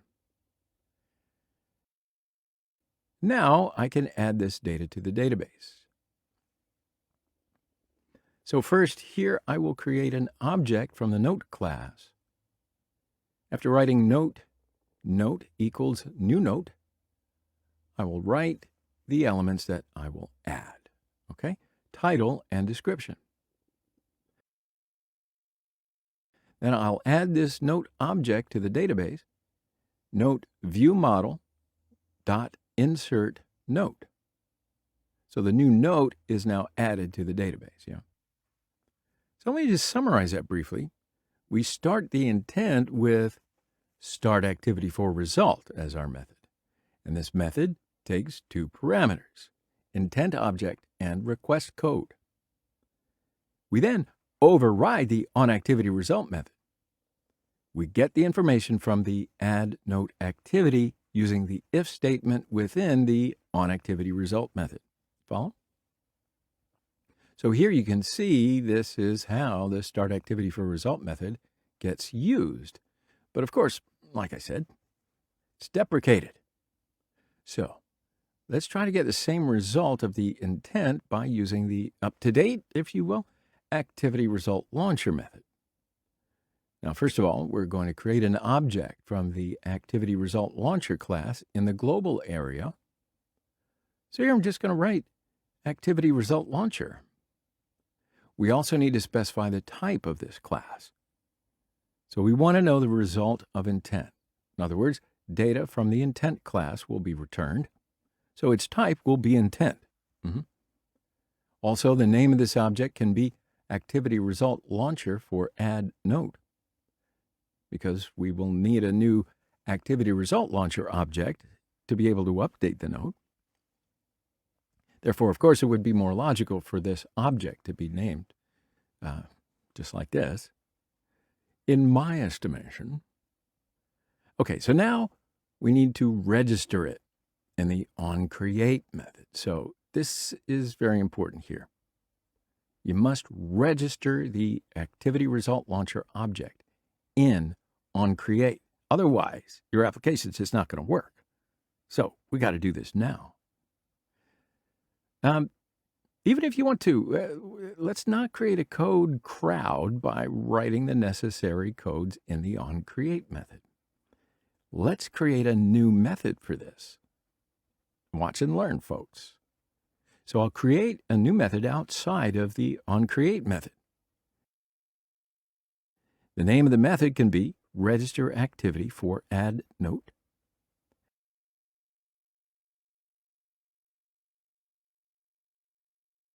Inside this method, I'm typing Activity Result Launcher for Add Note equals. Then after the equal sign, I write Register for Activity Result to register this object. Okay, so now look, this method takes two parameters. First parameter is Activity Result Contract. So inside the parenthesis, after typing new, I'm going to leave a space, press Control and space from the keyboard, then I select Activity Result Contracts dot start activity for result class, and I can press enter. Boom, you can easily create the first parameter. So this is a standard parameter, obviously, yeah? The second parameter is a callback. So we're going to get the returned result with this parameter. Therefore, after typing new, I'll leave a space, press the Control and Space keys on the keyboard, and then I select the Activity Result Callback and press Enter. So what do you see? The callback has occurred. I'm just going to put a semicolon at the end of this method. And now here we can get the result using the result keyword.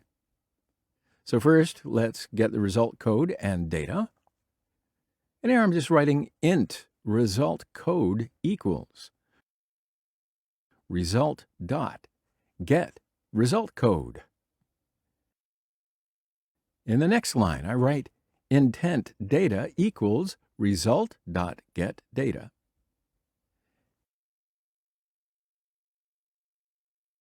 So now we're going to check this data again using an if statement. If the result code is equal to result OK, and the data is not null, well, we can take the incoming data and use it as we want. So the action we will do here will be the same as what we did in the onActivityResult method. That is, we will transfer the data to the string container, then insert them into the database. That's why I'm copying the code that I wrote here and pasting it here. Now, finally, we should call this method inside the onCreate method. Absolutely mandatory here. You should register this in the onCreate method. Otherwise, the app's just not going to work.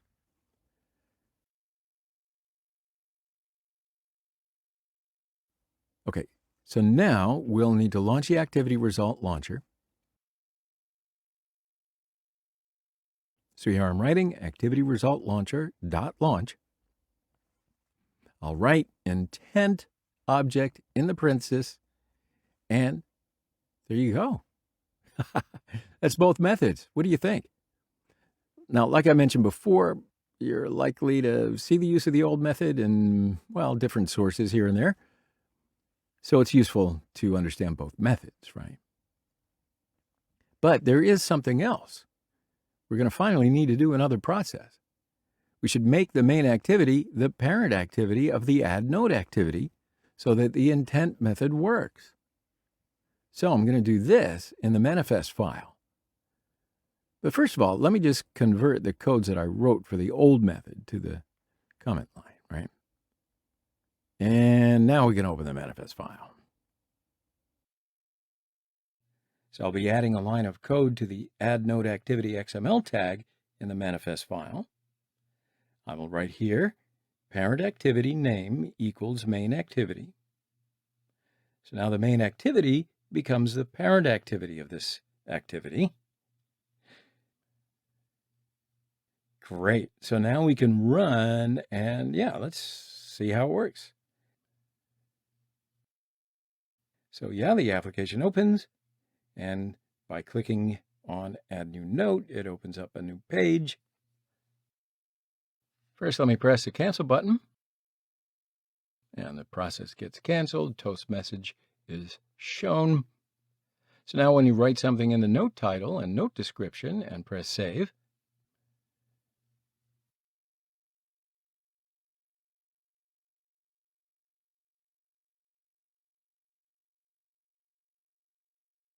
there you go, a new note is added. So why don't we just add another note the same way?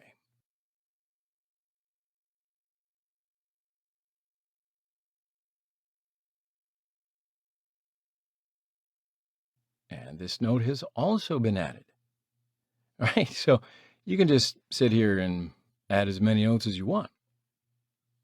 But in the next video, we're going to learn how to delete a note. That is, make a delete operation in the database.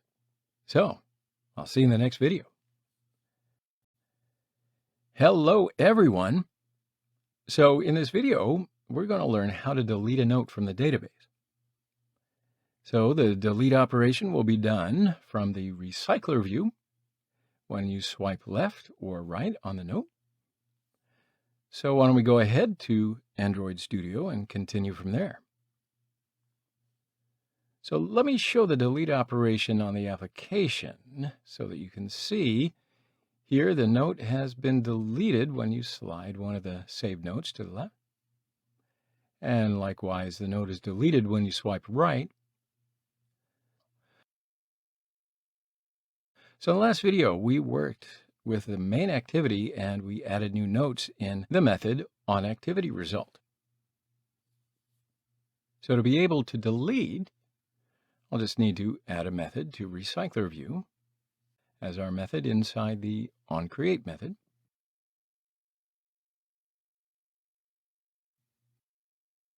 So I'll just call new item touch helper. I'll also call new item touch helper dot simple callback in parentheses. So this method will activate the slide to the right or left in the recycler view. Now there are two methods here. One of them is the onMove method, and the other one is the onSwipe method. OnMove is the method that's used for drag and drop in Android. For example, you can hold an item with your finger and drag it to the trash can. This is a method that you'll use for that. But in this lesson, we're just going to use the onSwipe method. Now, in the meantime, the simple callback method gives a warning. So I have to assign some values up in here. So I'll write here which direction to slide. I'll write 0 for the first parameter. And this value is for drag and drop, so I'll not use this method. For this reason, I'm writing 0. Now after the comma, I can determine which direction I'm going to go. So I'll type item touch helper dot left. That is a drag that will run to the left. Then after that, I'll just put the and sign. And with this sign, I can also add a drag to the right. So I'm writing item touch helper dot right. So that makes a drag that will run to the right, okay? So currently recycler view will support dragging left and right. Now I will do the deletion in the onSwipe method. So I'll just write here viewHolder.getAdapterPosition. And this code will determine which element that we want to delete, that is, the position of the element. But we did not specify any position in the DAO class while writing the delete method. We sent the note object directly, remember? So we need to detect the note object in this position. So we will write this process in the note adapter class. So I'm creating a new method here. I'm writing public note get note int position.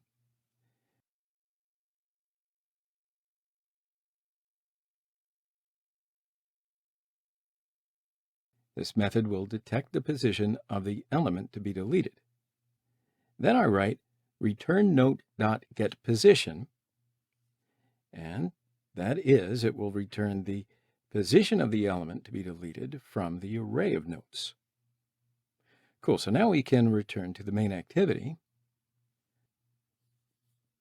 So I'll delete this part and write noteViewModel.delete as my method instead. And then I'll write noteAdapter.getNotes. And that's how the getNote method will work from the noteAdapter class, and the position of the note to be deleted will be determined. So then I'll write viewHolder.getAdapterPosition.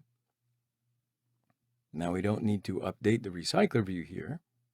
Live data will do that update operation.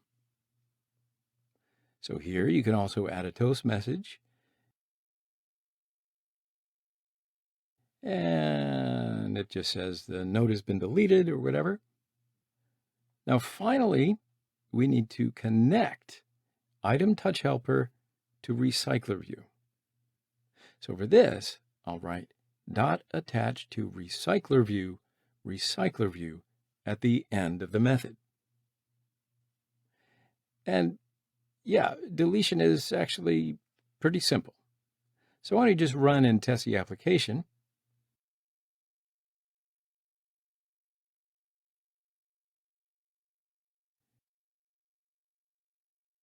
Our application opens, and I'll just drag any note to the right from here, and the note's deleted. Likewise, I can drag it to the left, and the note's been deleted again.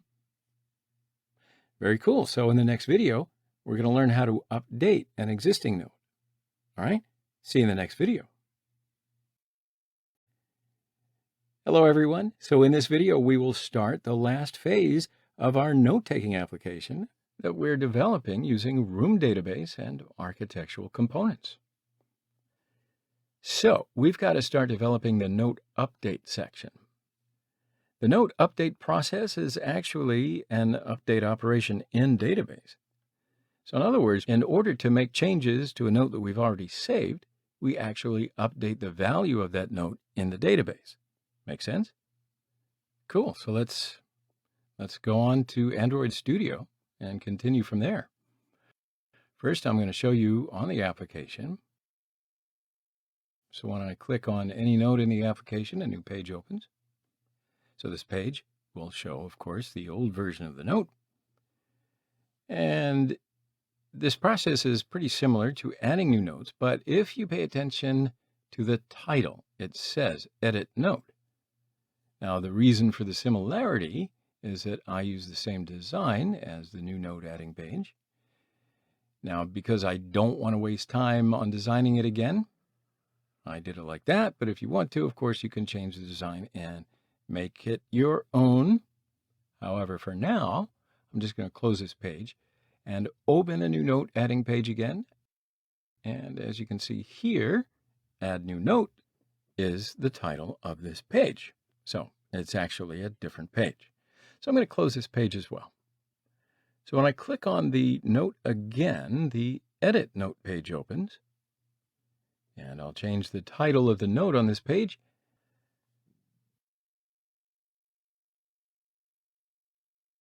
And when I press the Save button, the note is updated in Recycler View. That's expected, right?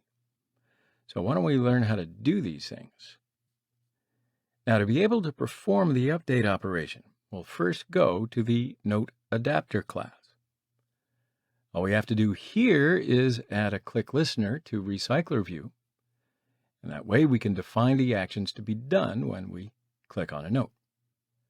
Okay, so here we will create an interface, and I'm just writing public interface on item click listener. So here, of course, I named the interface on item click listener, but you can give it whatever name you want. And then I'm going to define a method in this interface. So I'll create void on item click as my method here. So in this method, I send the note object as an argument. And I close this method with a semicolon. Now the method does not have a body because it is an interface, and we can only define the method inside of the interface. So I'll create another method with this interface, and I create public void set on item click listener.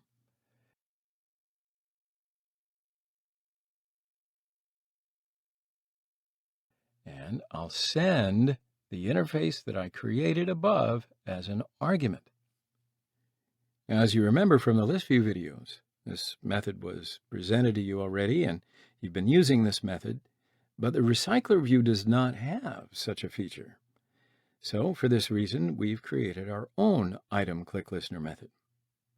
So here we're going to use the listener object that we created from the onClick item listener interface to call the onItemClick method. So then that means we need to redefine this listener object above. And I'll write private onItemClick listener here. Okay, so I've defined the listener object as one of the main elements of this class. But the point that you should pay attention to here is that the item click listener should come from our project package. So pay attention to which project package that you import, okay?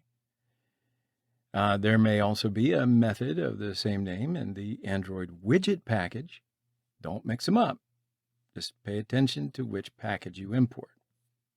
Okay, so now I will go down here again and write this dot listener equals listener. All right, so now it's time to call the onItemClick method using this listener. Now, when we click anywhere in card view, we want this method to work. So we will do this in the note holder class, in the note holder constructor. All right, so here, item view will give us the opportunity to access card view. After writing item view.set on click listener here, I will write new view.onClick listener in parentheses.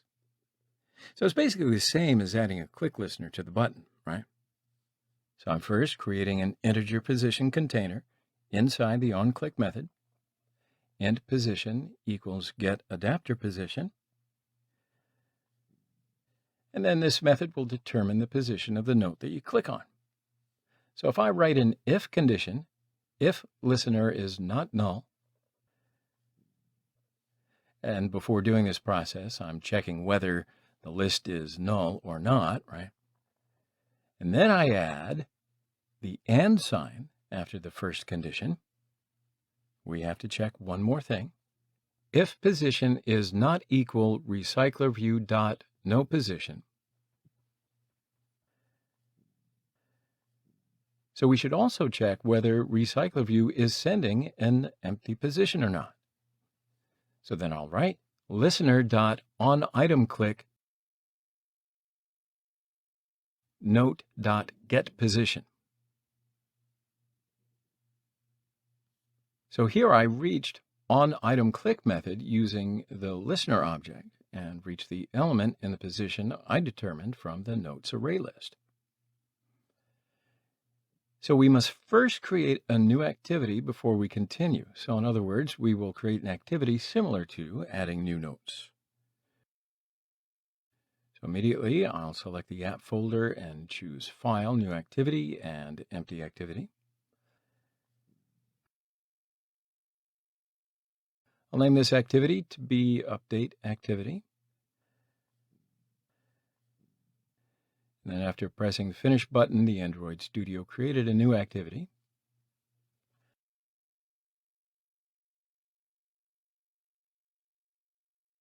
So I copy the design of the new Add Note activity and paste it into the Update activity.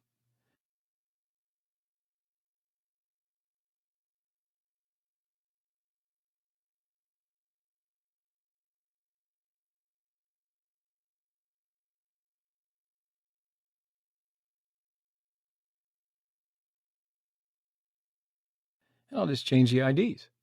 IDs, of course, cannot be the same. So I'm doing Edit Text, Title, Update, ID of the title, Edit Text.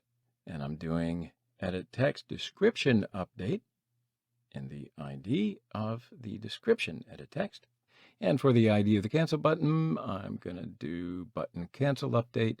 And I'll make the ID of the Save button, Button Save Update. So what I'll do is I'll copy the component definition codes in the Add Note activity Java class exactly and paste them into the Update activity. Okay? Now, like I said before, I use the same design because I don't want to deal with a new design. But if you want to, of course, you can use a completely different design for the update. But to save time, I'll just change the title of the update activity. And I'll copy the line of code in the Add Note activity and paste it into the Update activity. And of course, the title will be Update Note, not Add Note. I'll also copy the identification codes and click listener codes with their IDs and paste them into the Update Note activity. And I'll just remember to change the IDs.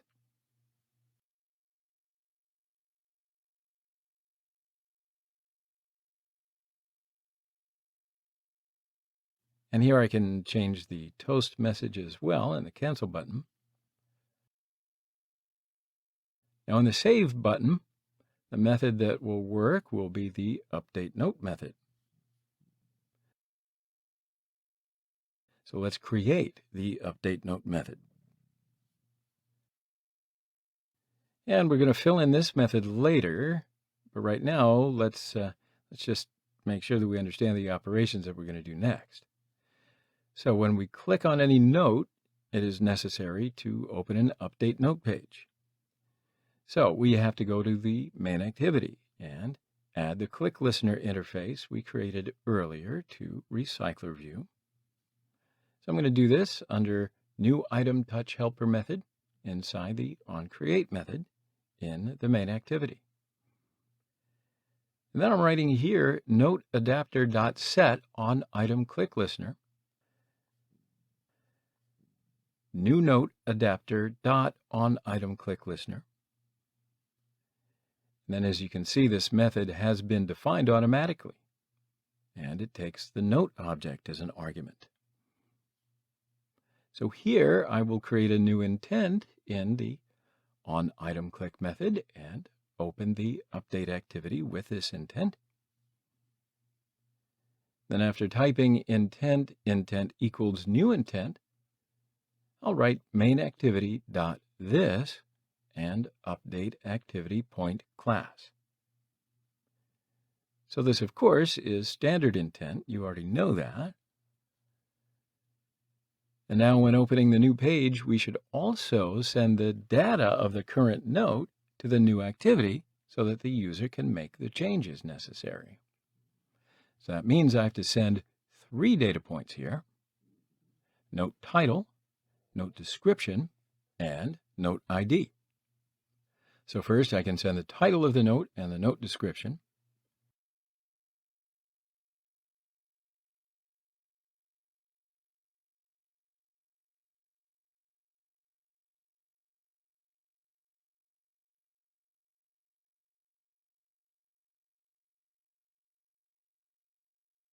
Now we haven't used note ID so far because when we're adding notes, the ID was, given automatically by the database, remember?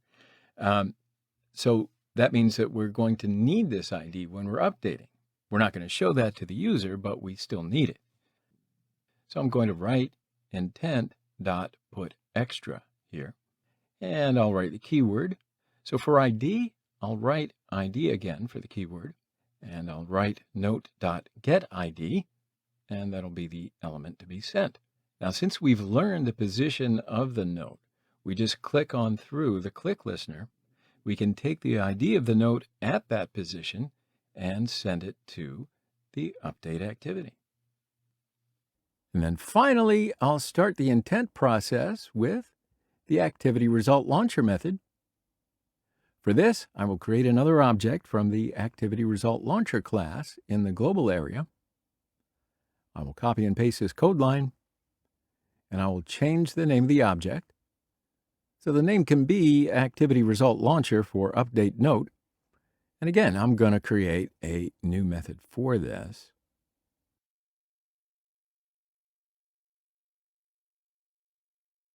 Name of this method can be register activity for update note.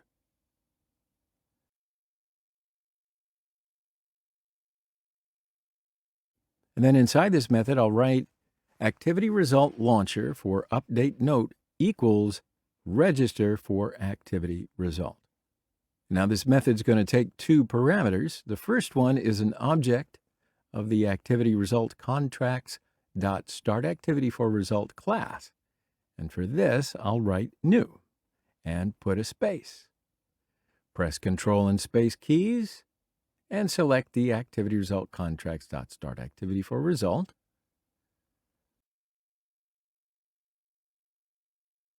And then the second parameter will be the callback. So for this, I'll write new, put a space, press Control space on the keyboard, and select activity result callback. Also, I'm going to put a semicolon at the end of this method, and we'll use the result object to get data. But before, we should send the current note information to the update note activity. To do that, first I'll call this method inside the onCreate method. And now we can start the intent. So inside the onClickListener method of the adapter, I'll write activity result launcher for update note.launch. And inside parentheses, I'll write intent. So now we've sent the data, and the update activity will open. Of course, we need to get the data that we sent in the update activity, and this data will be shown to the user when it is open. So right now I'm creating a new method to get that data in the update activity. And I'll write the method public void get data. And here I'll write intent I equals get intent. I will get the title first, and I'll write I.getStringExtra, and then I'll write the keyword. And of course, I should throw this data into the string container. And here I'm creating the string title container. I also get the note description.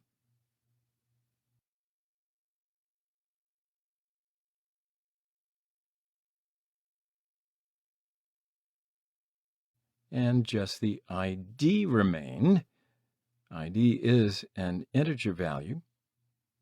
Int ID equals I.getIntExtraID -1. So I need to write the default value when I get the integer data. So I wrote -1 to the default value, right? So this is a value to be assigned if there is a problem while receiving data and the ID value is not displayed. The reason why I wrote -1 is that the ID given by the database will never be -1, so I assign -1 if the data does not appear. So in this way, using an if condition that I will add in the future, if the ID is -1, I will not update the database. So -1 means there's a problem because the database cannot give the value -1. All right. So we got the data. Now we've got to write all that into the title and description section so that the user can, well, fix it, edit it, whatever. So I'll write the title first. Oh, sorry. We seem to have named the name of the container title as well as the name of the string container. Okay, so for this reason, I'm making the strings note title, note description, note ID. Okay, so now title.setText, note title. And I'm also writing the note explanation in the very same way. Now all I need to do is call this data method in the onCreate method. So now when I click on a note, the update activity will open, and the note title and description will appear in the update activity. All right, so let's run the application right now.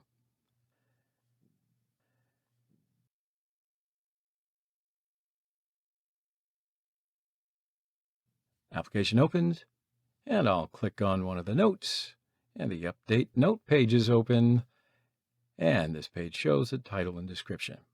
All right, very good. So now when the user changes the note and clicks the Save button, we should be able to take the new updated note and replace it with a note in the database.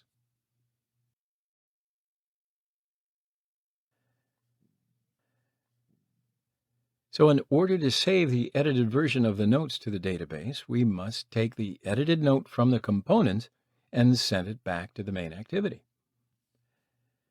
I'm sure you remember that we added the notes to the database in the main activity.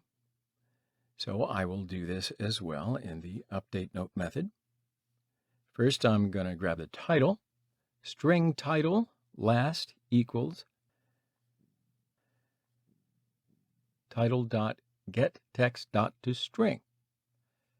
So I named the new string title last because this is the current version. I gave it an appropriate name. Likewise, I get the note description.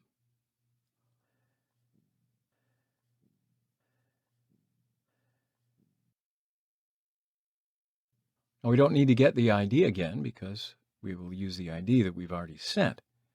So I will send the same ID again because the ID has not changed. Now I will send this data back to the main activity with the intent method, intent equals new intent. Then after I write intent.putExtra, I write the keyword and the data to be sent. And I can also send the explanation the same way. And now I have to send the ID. So here I'm writing an if condition before sending the ID. I'll write if note ID not equals -1. But we have defined the note ID as a local value, so it doesn't make any sense here. So I immediately define the note ID above.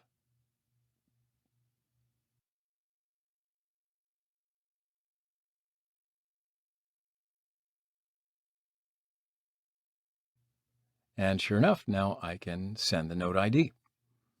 If note ID is not equal -1, intent.putExtra note ID, note ID. Now, as I explained before, the reason why I wrote -1 here, if the ID has the -1 value, the ID has taken the default value that I gave, and the database cannot give an ID as a minus value. So if I send a -1, the update cannot be done. So I should not send this value. Of course, in such a case, under normal conditions, measures should be taken because this process could be a very important bank process. But we're not going to go into that much detail. I'm just not going to send the ID if ID minus 1, okay? So then I'll write set result, result OK, intent.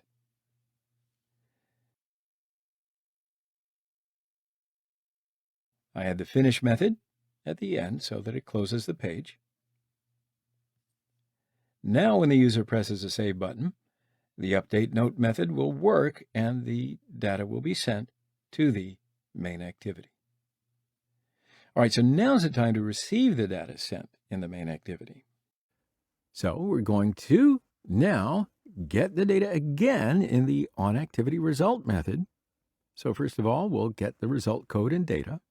So here I'm writing int result code equals result.getResultCode.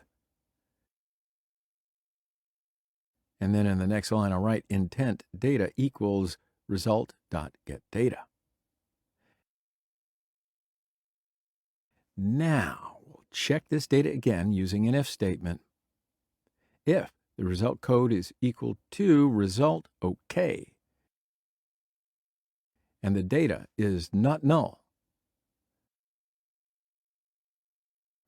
we can take the incoming data and use it as we want. All right? So now let's get the sent data. After typing string title equals data.get string extra, I write the keyword, and the keyword here is title last. I also get the note description.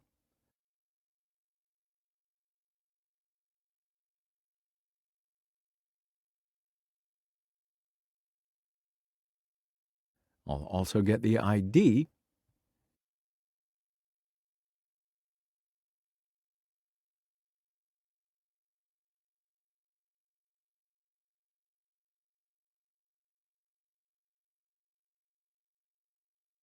And now I'm updating the database with this data. So I wrote note. Note equals new note, title, description. I have to set the ID I got differently here. Note.setID, ID. And now we can do the update process. Note, viewModel.update note. Bada boom, bada bing, just like that.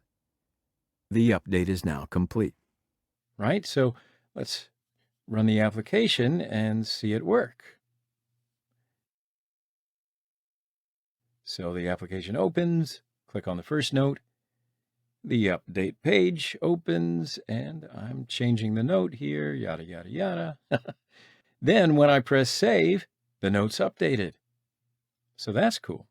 But while doing this update, the note with ID number 1 was updated. Cool? Okay, so that's as expected. All right, so that is the update process. So we've reached the end of the room database and architectural components section. So that means you need to know it. In the next video, we're going to start a new chapter. So I'll see you in the next video. Study well. Hello, friends. So in this lesson, we're going to make an entirely new application. Our application will be called My Album. So while doing this application, we're going to use a new concept called Architectural Room Database instead of the SQLite database. So the Room database was introduced by Google in the Google I/O 27 event. The Room database creates an abstract layer above the SQLite database. So what's the purpose of this database? Well, it makes the SQLite database a whole lot easier to use. For example, when using the SQLite database, we need to use a series of queries to pull data from the database. And if you happen to make a typo in the queries, SQLite doesn't warn us about the error. However, when we run the program, we might see the errors, it might crash, it's just going to cause havoc. But in the Room database, before compiling the application, we can see any spelling mistakes or typos that are made while writing the queries. Okay, so that might be a useful thing, right? But in addition to that, Room Database, it saves us from complicated and tiring blocks of code, as you might be aware of in SQLite database. All right, so that's enough of the sort of explanation. Let's get into it, and if you're ready, we'll take a look at the finished version, or what our application is going to look like.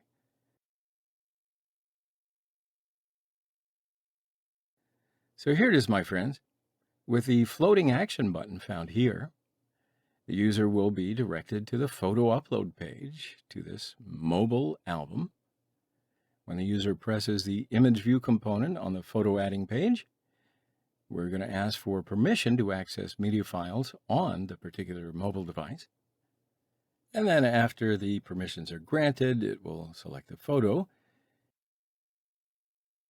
that they're going to want to add to the album from the mobile device. And again, if the user wants, they'll be able to add a title and a description to the photo.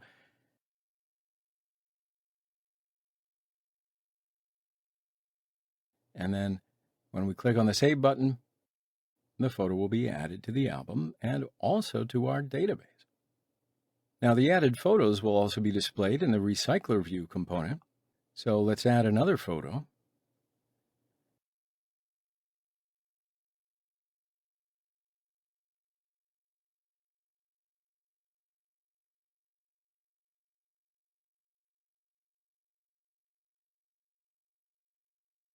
And now there are 2 photos in the album. So if the user clicks on any of the photos in their album, the update page will open. So here the user can change the photo title or description.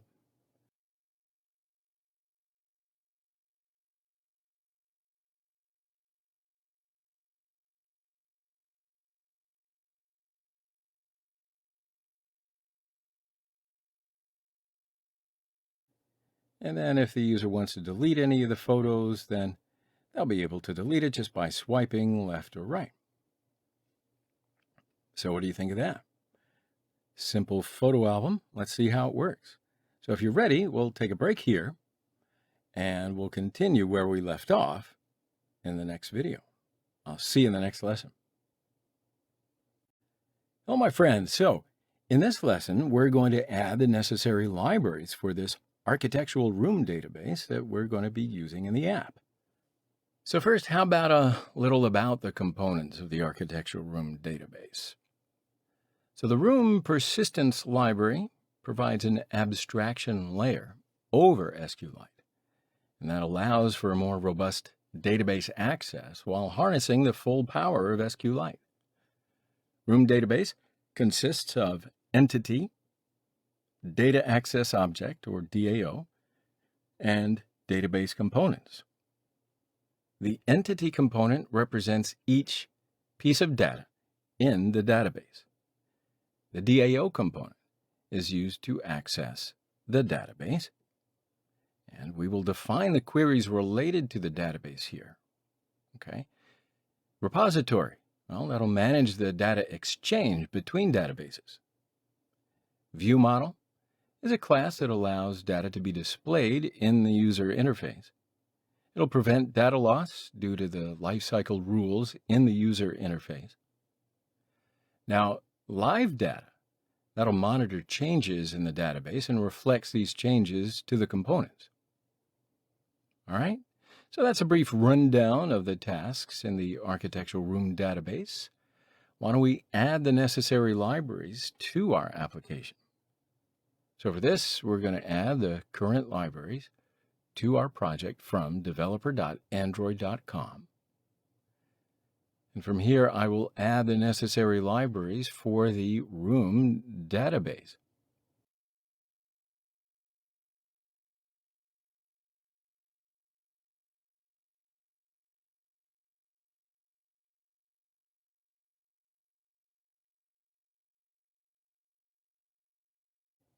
All right, so now I'll add the libraries required for the live data and view model.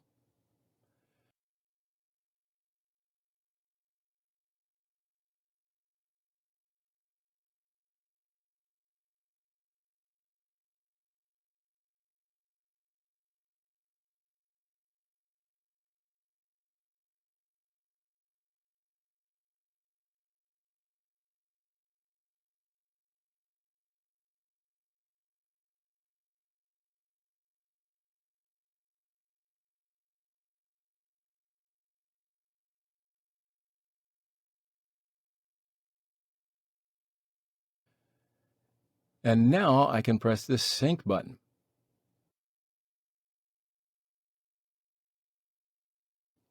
And yeah, that's all you have to do, my friends, to add the necessary libraries. So in the next lesson, we're going to create the room database components. All right, so I'll see you in the next video. Hello, my friends. So in this lesson, we will create the entity component. All right, so we'll open up Android Studio. First of all, I'll create a model class.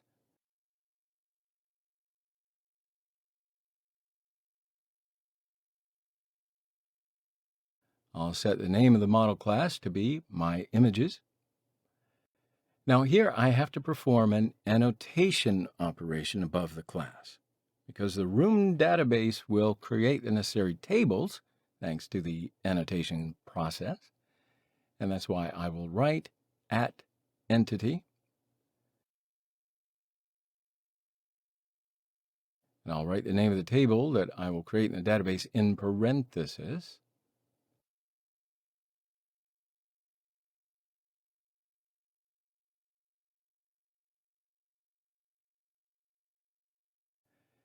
And now we've got a table named My Images in the database.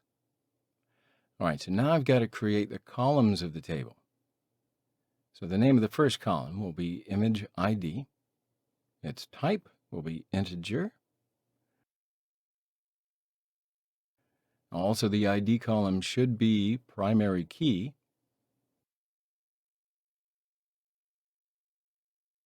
And it's got to increase automatically.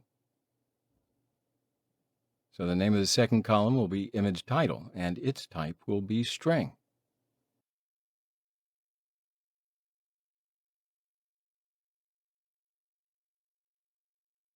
The name of the third column will be image description. Its type will be string. Now we're also going to save a picture in the last column. So how do you save an image to an SQLite database? Well, images are saved in the database as BLOB, my friends. Blob. So blob is short for binary large object. So images, sound, or other multimedia objects are stored as blob. So if the blob is stored in binary format, such as an SQL Server image field, you can pass an array of type byte as a binary parameter. So therefore, we will create the type of the last column as an array of bytes. Also, the name of the column will be image. All right, so now I'm going to create the constructor of the model class.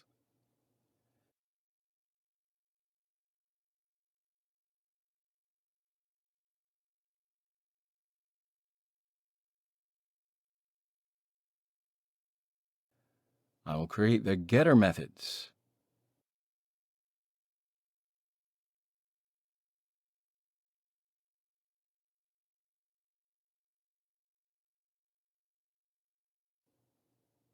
And finally, I will create the setter method of the ID column.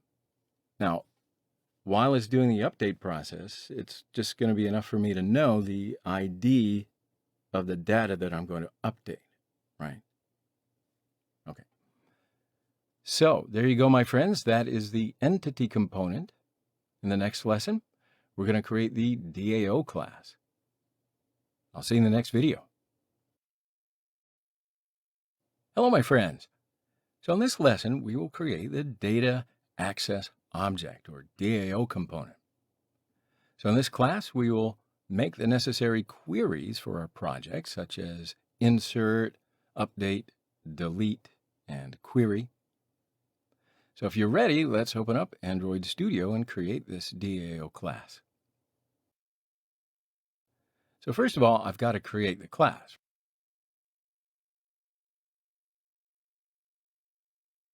So I'm writing My Images DAO in the class name section.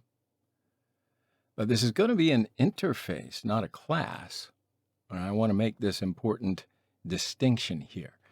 DAO must always be an interface or abstract, because when using the room database, we will only write the method names for the required query operations.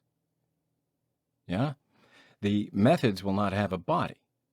Room database will do the necessary operations in the background. Cool. So for this reason, DAO should be an interface, not a class. Now, first of all, we've got to define the room database. This class is the DAO class. Therefore, we've got to do an annotation operation. You remember that from the last time. So for this, I'm just going to write @DAO. Now I will create the insert method.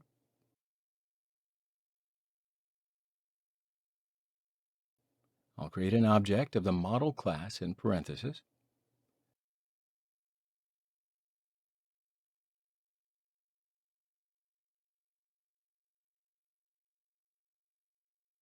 Similarly, I will create the delete and update methods.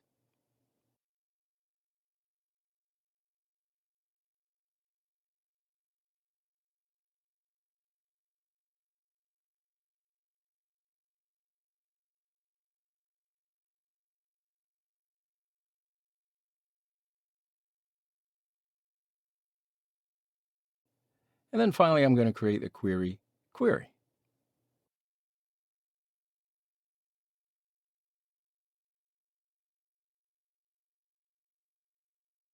So it's thanks to this query that all the data in the My Images table will be printed on the components increasingly according to their ID numbers. So now I have to import all that data that will come from the query into a list.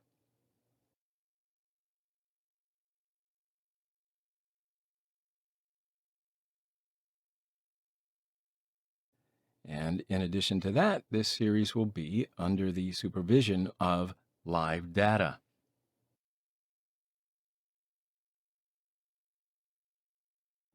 In fact, at this point, we can see the difference of the room database. When I mistype the column name here in the query statement, see how the room database gives us a warning? Or let's say there's a misspelling anywhere in the query statement. Room database will still fail. So if we used SQLite instead of room database, we would get these errors during the compilation. So for many other reasons, but like this one in particular, room database provides us with a host of convenient features. So there it is. We've created the DAO interface. So in the next lesson, we will create the database class. See you in the next video. Hello, friends. So in this lesson, we will create the database class, the last component of the room database. So for this, why don't we just go ahead and open up Android Studio. And here I will create a new class. Set the name of the class to be My Images Database.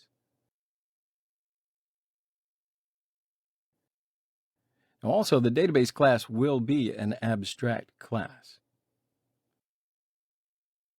So now I will derive this class from the room database class.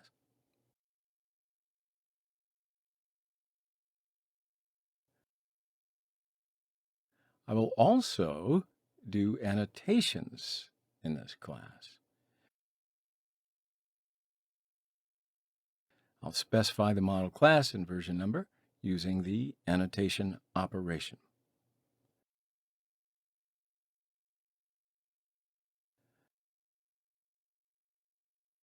I'm going to write the version number 1. So if you make a change to the database, such as adding a new table, then you're going to need to change the version number. Otherwise, even if you make changes to the database, a database belonging to the old version number, it's always going to work. But now I've got to make two definitions. So first, I will create an object from the database class. This object will be static because I should be able to access this object from anywhere within the database, right? And secondly, I'm going to create a method from the class myImagesDAO. And this method will be an abstract method also.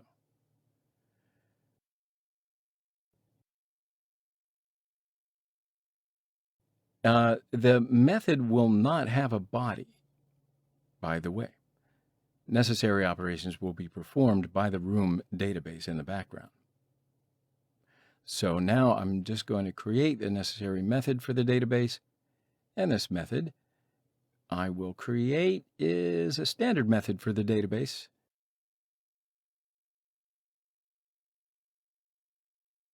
So I'll write context as a parameter in parentheses.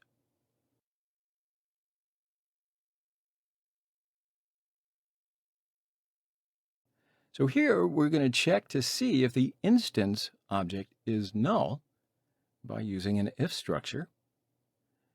If the value of the instance object is null, so if no database has been created, for instance, I will write the necessary code to create the database. So here I'm writing room.databaseBuilder.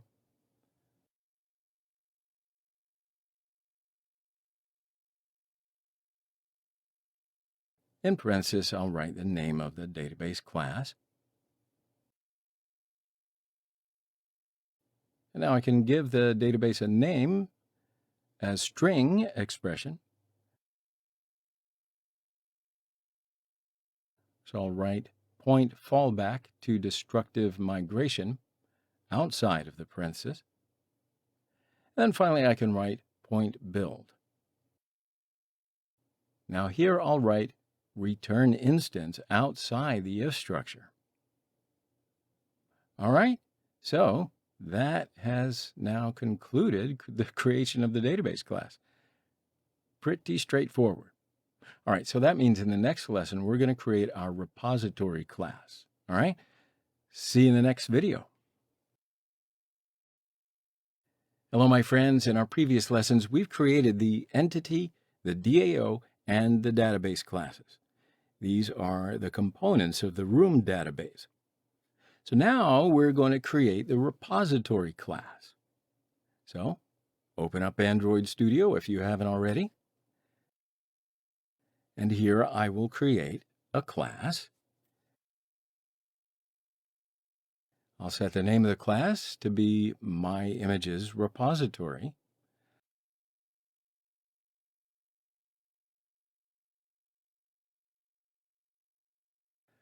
And I'm going to make two definitions in the repository class. So first I'll create an object from the MyImagesDAO class.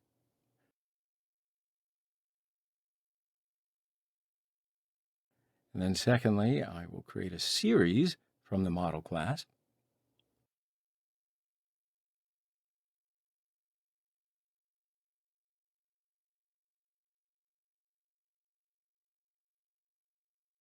Now this series will be under the supervision of live data.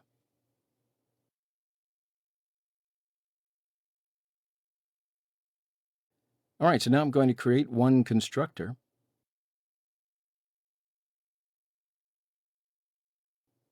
I'll write application as a parameter in parentheses. And I'll describe the objects that I created above here. Now to do this, I'm going to create an object from the database class.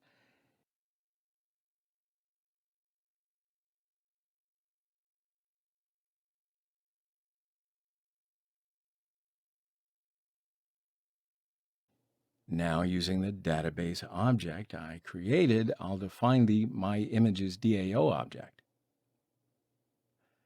And then I'll transfer the getAllImages method in the MyImagesDAO class to the images list array. Now I will create the methods that I created in the MyImagesDAO class in the repository class. So first I'll create the insert method.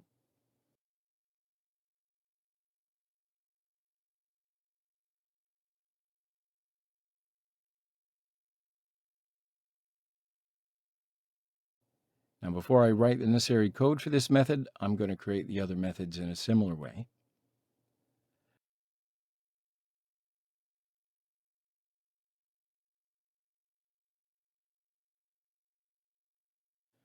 All right, so finally, I'll create the getAllImages method.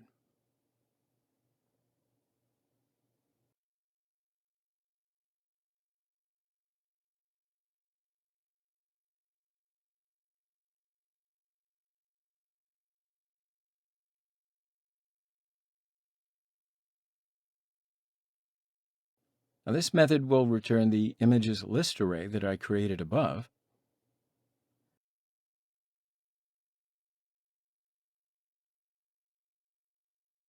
Now, I'll need to write the necessary code for the insert, delete, and update methods. So for this, I'll create an asynchron task. I'll tell you a little bit about the asynchron task. Asynchron task prevents important operations such as writing files and reading files or downloading data from the internet while the application is running, and then enables them to perform these operations, of course, asynchronously in the background, in other words. So what's the purpose there? Well, that's to prevent the application from running really slowly due to the operations that are going on. So Android operating systems will run an application just in one thread. That thread is called the main thread, and all the components such as activity and the provider used in the application use this main thread. So it's for that reason that we should create the operations that we're going to do in the database as asynchron task. Now already, Architectural Room Database does not allow us to perform database operations in the main thread. So for live data only, we will not create an asynchron task because the Room Database will perform the necessary operations for live data in the main thread. So for this reason, we do not need to deal with this part. But there's other database operations. For example, delete, update, insert.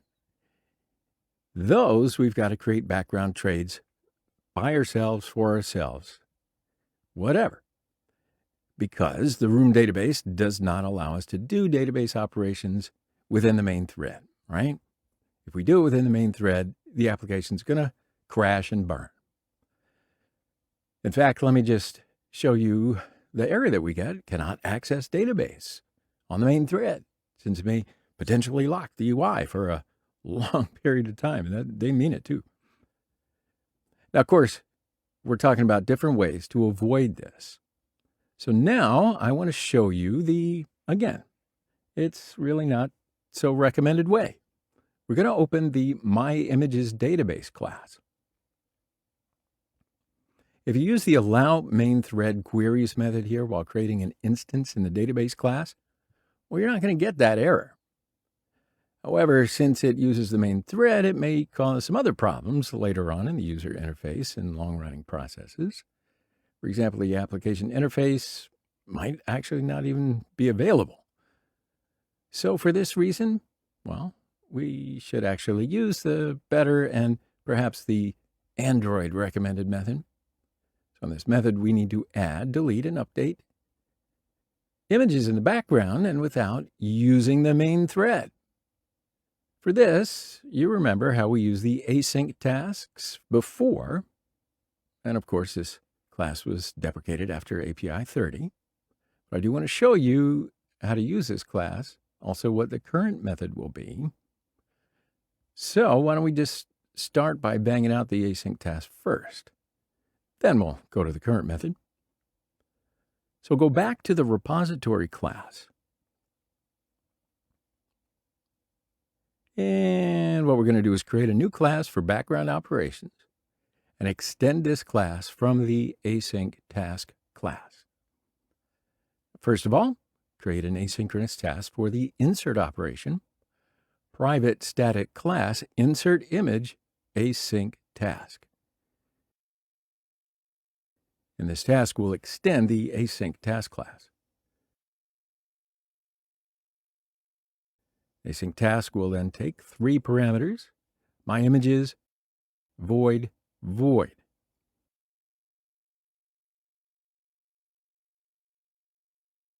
Let me just go over the explanation of the parameters, even if you think you know them. So there's a method that we need to add here when we use the async task class, right? The method's called do in the background. And that is the method that will do the processes in the background, right? So we'll add this method shortly, but some parameters are needed for this method to work. For example, what's it going to return and what's the parameter that the method's going to take, right? So the first parameter that we're going to write here is the parameter that the method will take. So in other words, we'll give the parameter belonging to the myImages class to the doInTheBackground method so that it performs insert, delete, or update, right? That's, of course, why we wrote myImages in the very first parameter. Now we'll go over the third and second in that order. The third one is used to specify the return type of the doInBackground method. However, we're not going to want this function to return any value. We only want it to perform the operations that we specify. That's why we use for the third parameter void. Second parameter, again, is a parameter of the onProgressUpdate method to be added optionally in the async task class. So in other words, it's used to track the transaction, but we're not going to use this method. That's why we set the second parameter to be void. All right. So now that I've refreshed your memory or introduced you to something totally novel, if you were sleeping earlier, we will need to just continue here where we left off. All right. So we're getting these alerts because we need to do this in the background. But what I'm going to do is override the doInBackground method because see this? The method's been deprecated. But I still want to show you how to do this so that you know why it is done. See, you're going to see that the async task is still used often out there. You know it. So that's why it's good to know, okay? We'll get to the new method soon. So I'll need to define the myImages DAO here. Now I'll create the constructor of the class. Finally, in this section before the return null statement, I'll write images DAO.insert myImages 0. All right. So in that way, in this section, I have assigned the element in the 0th index of the myImages array. So now going back to the insert method. In the insert method, I'll create an instance of insert image async task. New insert image async task, myImages DAO.execute myImages.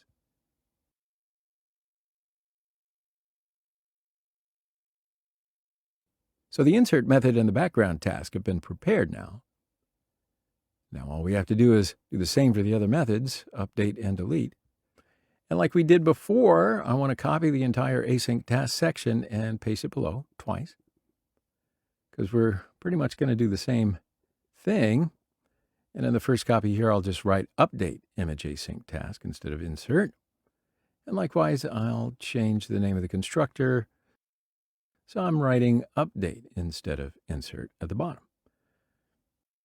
So for the second one, I'll do the same for delete.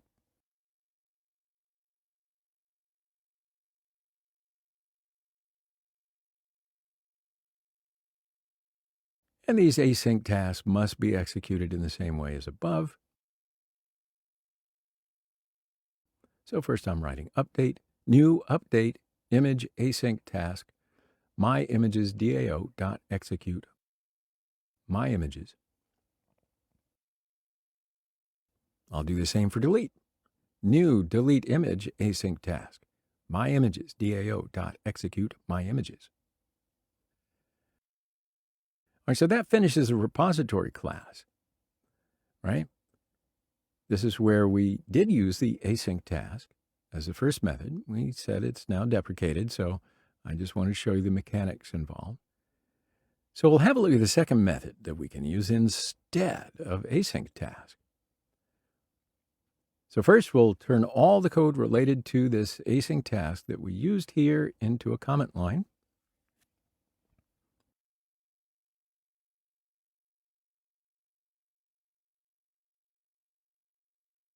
All right, so now we can start the other method. Now the class that we're going to use here will be the executors class. So using this class, we can do our operations using a different thread. And for that reason, I'm going to first create an object from the executor service class in the repository class. Executor service equals executors dot new single thread executors. Right, so it's because of this method we can perform insert, delete, and update operations in a different thread using the executors object.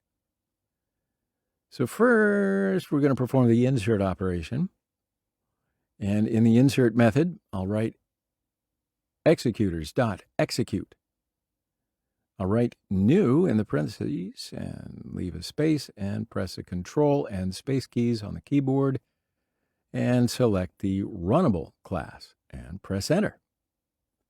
And what do you see? Well, the run method has now been overridden. And it's here that we will do our background processes in the run method. So again, you can think of this as the do in the background method that we use for the async task class. Now let's do the insert operation. Here I'll write my images DAO.insert.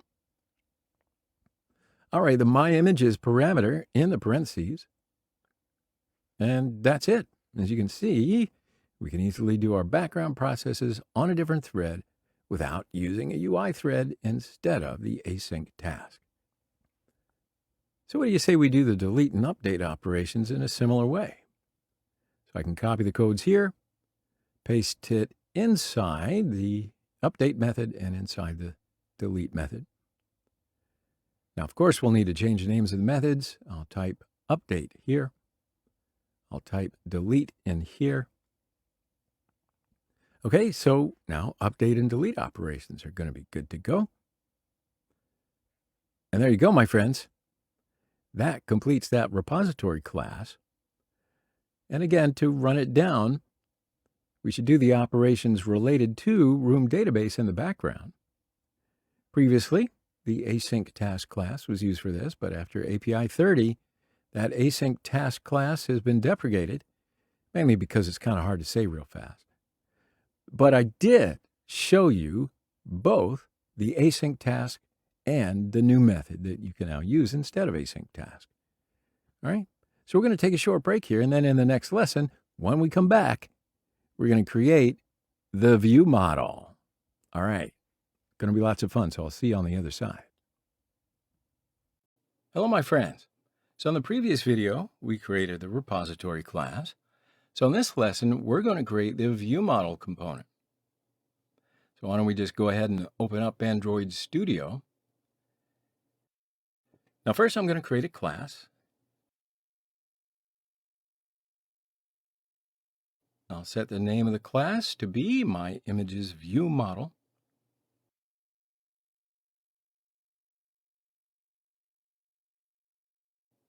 And I'll derive this class from the Android view model class.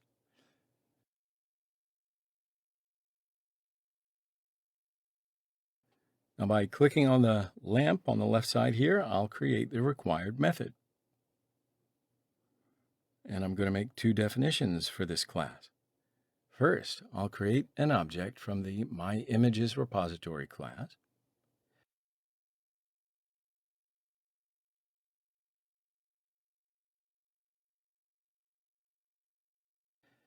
And now I can create an array containing all the pictures.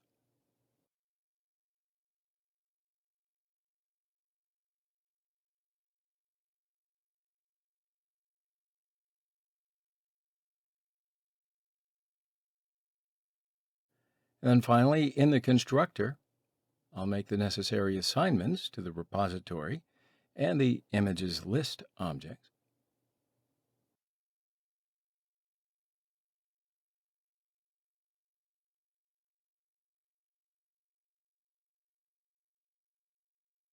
Now, I also need to define database operations within this class. So for that, I'll create the insert method.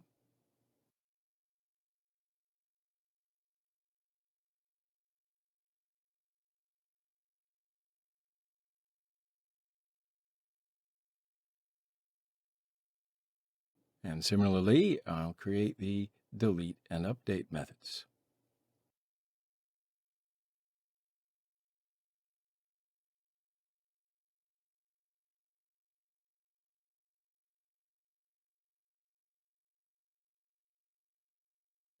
And finally, I will create the get all images method.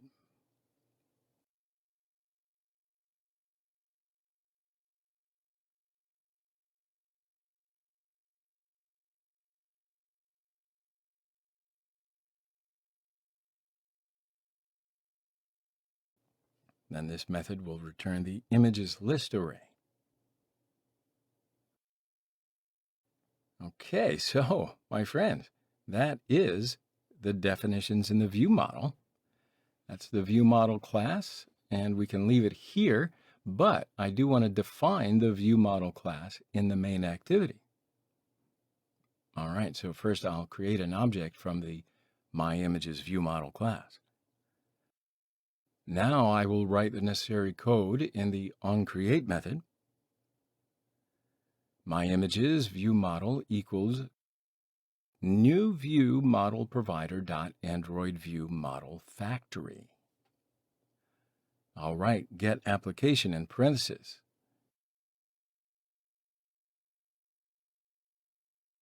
Dot create. And all right, MyImages view model dot class in parentheses.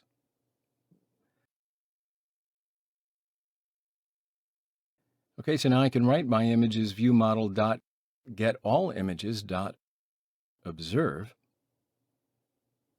And I'll write two parameters in parentheses. First, I can write main activity dot this. As the second parameter, we're just going to write the observer method. All right, so that creates the view model class. Very cool. So in the next lesson, we're going to design our application. All right, so I want to see you in the next video. Hello, friends. So in previous lessons, we've created all of the components of our architectural room database. So in this lesson, we're going to be able to design the application. Now, the application is going to consist of 3 activities. So it's a main activity, add image activity, and an update image activity. So in this lesson, we're going to design the main activity. So if you haven't done so already, open up Android Studio.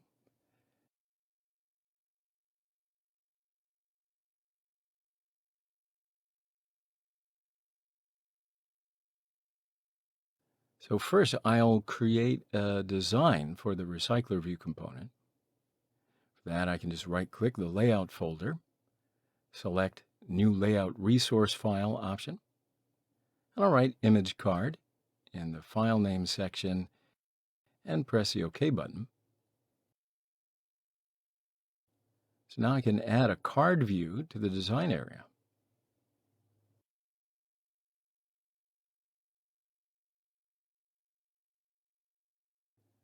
I can change the height of the constraint layout component to wrap content. Add a constraint layout to the card view. I'll change the background color.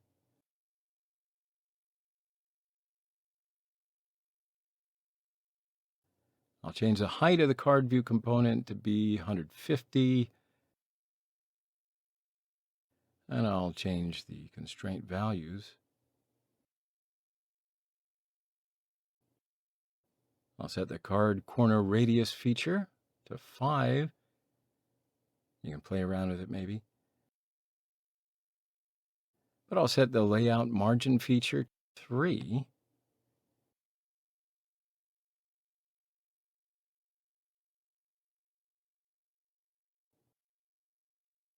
And I'll add one image view to the design area. I'll choose a picture to be the default. I'll change the height of the image view component to 125 and its width to 100. And I'll center it on the vertical plane.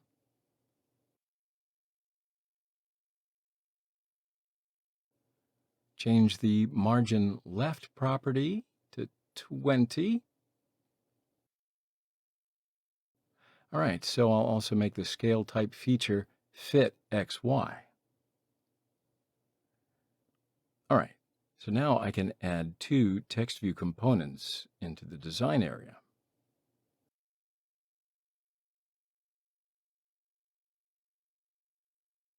I'll change the ID of the first text view component to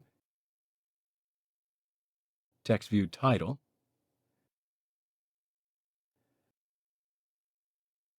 And here I'll change the constraint values.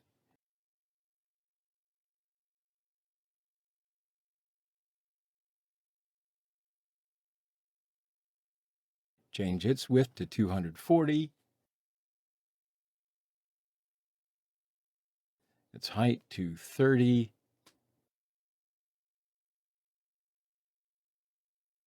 I'll set the text size feature to 24. And I'll also make the text color white. I can select the second text view component. I'll change the ID of the second text view component to text view description. So here I'm changing the constraint values.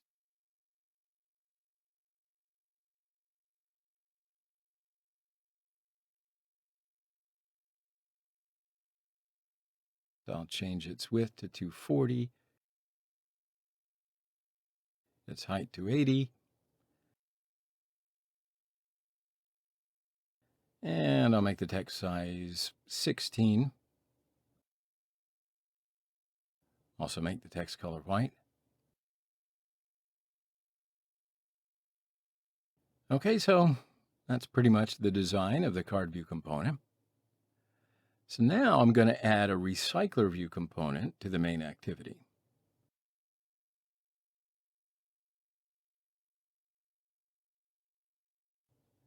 So I'll change the ID to be RV.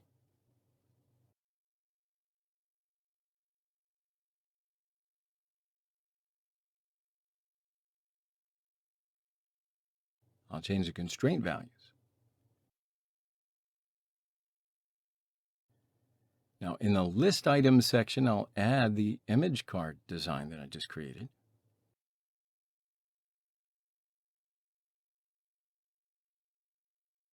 And now I'll add one floating action button to the design area. But first, I'm going to need to add a plus picture to the drawable folder.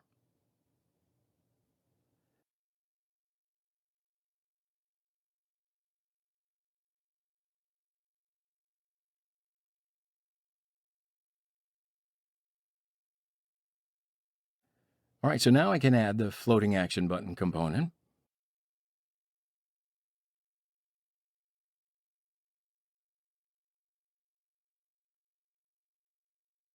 And I'll choose the plus picture that I just created.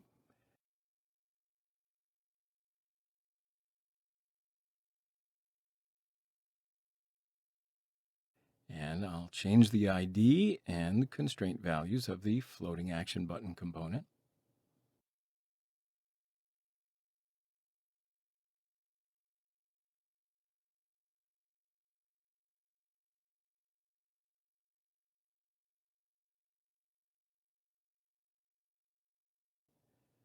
And now I'll define the recycler view and floating action button components in main activity.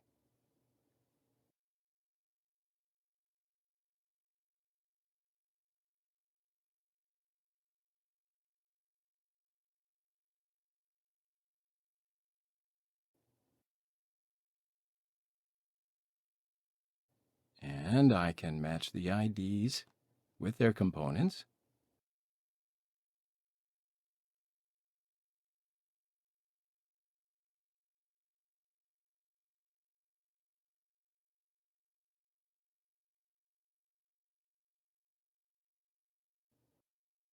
And finally, I'll add the on-click listener feature to the button.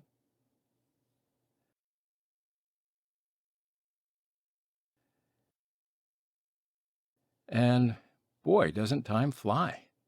That finishes the design of the main activity. So what do you think?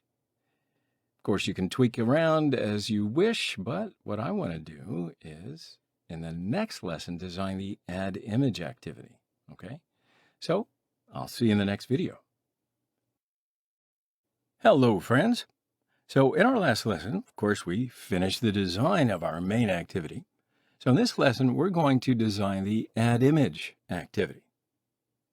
Of course, in the field of design, there will be one image view, two edit texts, and one button component in the linear layout. Now, in order for the user to add images, we will have to press the image view component. All right, so for this reason, we will need to indicate to the user that they should press the image view component. Now, you can create a couple of different methods for this. I've created a design like this one here using Adobe XD. And you can also create an image with whatever method that you want. Or without even creating an image, you can just specify the action that the user should take using a text view component. All right, so when you're ready, let's just move on over to Android Studio and get started. And we will first create a new activity.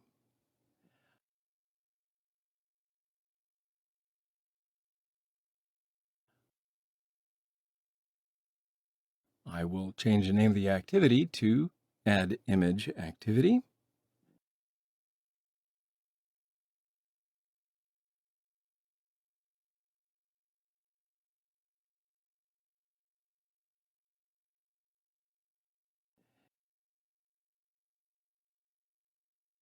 And now I will add one image view component to the design area. And I'll select the Select Image picture that I created earlier. And I'm going to change the ID of the image view component.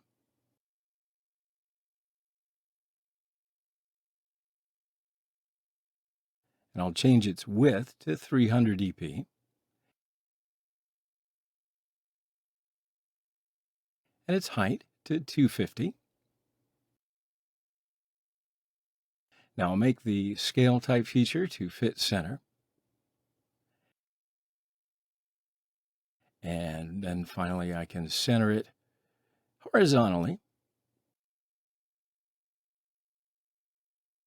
Now I'll also make the margin top feature 20. And now I'm going to just add vertical linear layout to the design area.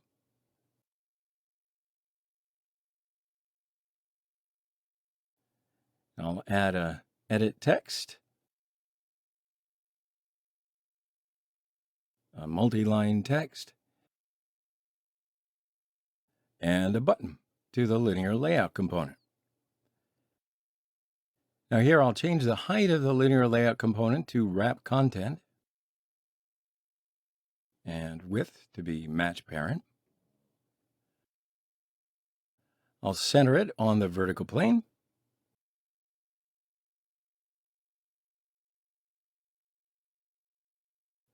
I'll make the gravity feature center. And then now by selecting three components, I'll set the layout margin feature to 10.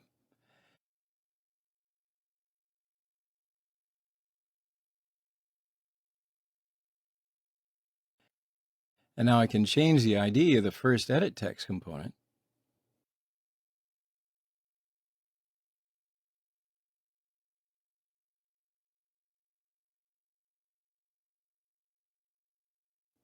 So I'll make the width 300. Also write add title in the hint section.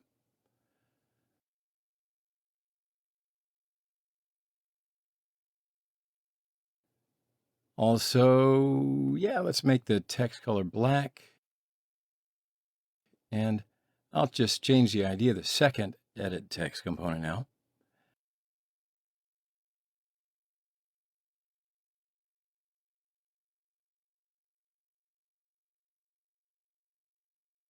Make the width 300 and the height 150.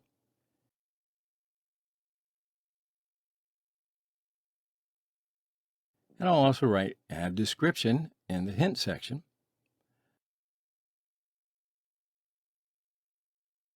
And we'll make the text color black.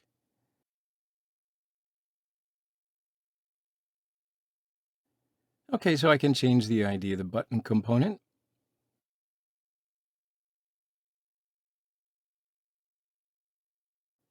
And make the width 150. Then I'll write save in the text section. And I will make the font size 24. Okay, so that's the design of the add image activity. So now we've got to define these components in the Java class.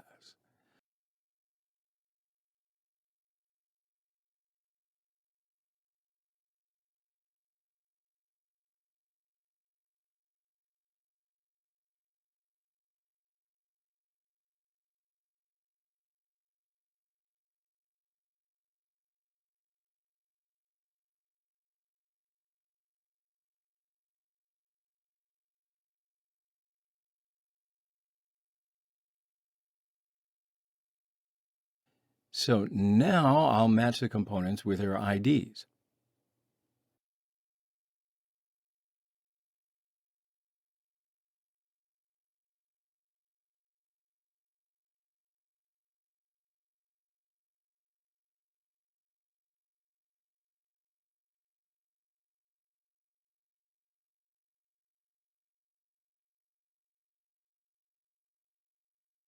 And then I can add the on-click listener feature to the image view as well as the button components.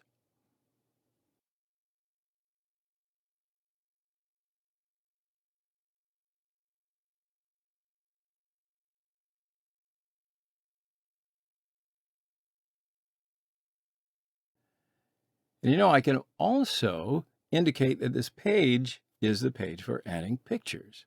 So for that, I've got to write the phrase add image in the action bar section under the super.onCreate method. And for this, I will write get support action bar dot set title. And I'll also write add image in parentheses. And finally, in the manifest file, I'll select the main activity as the parent activity of the add image activity.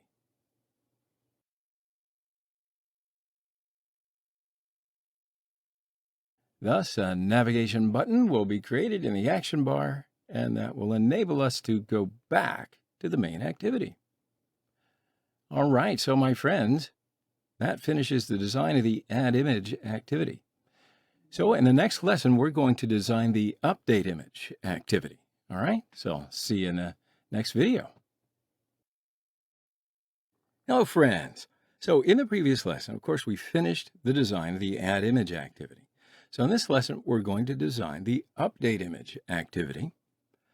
The design of the update image activity will be, well, I'd say pretty much the same as the add image activity. So that means that we can copy the components in the add image activity and then just paste it into the update image activity. And then just remember to change the IDs of the components. We're also going to change the text of the button component. And for that, we'll open up Android Studio. All right, so first we're going to create a new activity.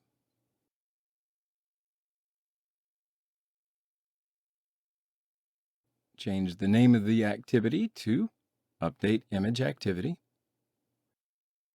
And I'll press the Finish button.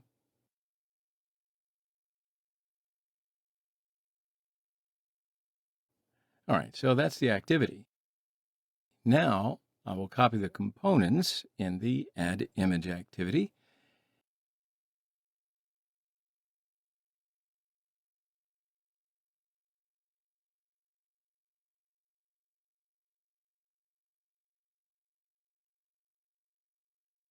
and paste all that into the update image activity.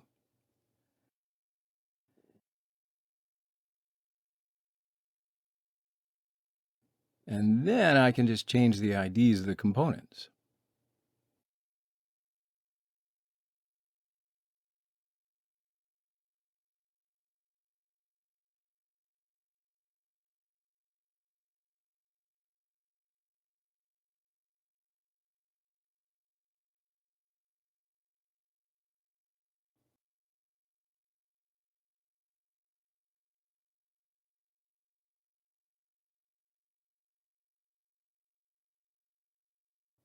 And now I will change the text of the button component. And then we can just define the components in the Java class.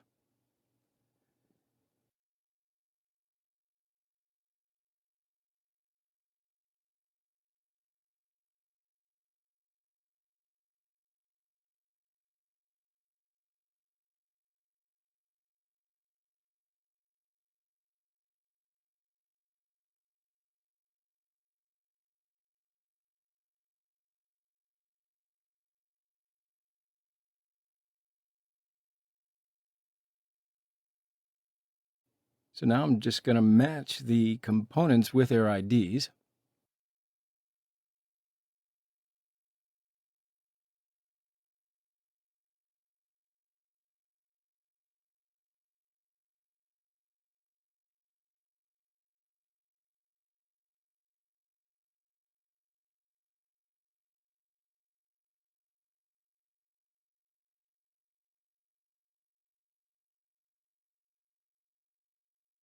And then I can add the on-click listener feature to the image view as well as the button components.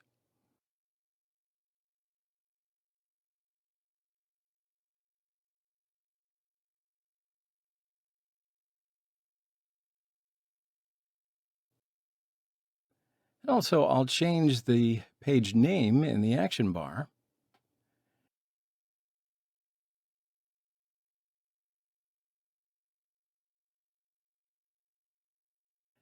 And then finally, in the manifest file, I'll select the main activity as the parent activity of the update image activity. All right, so there you go, my friends. That is the design of the application. All right. So in the next lesson, we're going to create an adapter class for Recycler View. All right. So I'll see you in the next video. Hello, friends. So in our previous lessons, we finished the design of the application. So for this lesson, that means we will create the required adapter class in order to display the data in Recycler View. All right, so we'll open up Android Studio, and I will create a new class.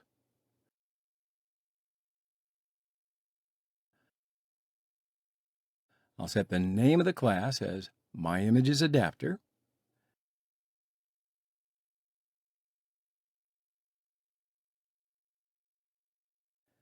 Now we can create an array that will transfer the data that we want to get from the database.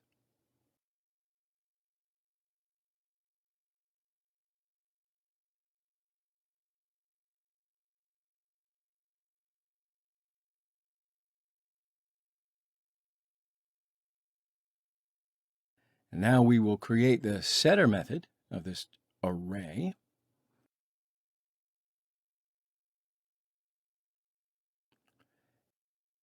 And I will create a class under the setter method. Now in this class, we will define the components in the image card design.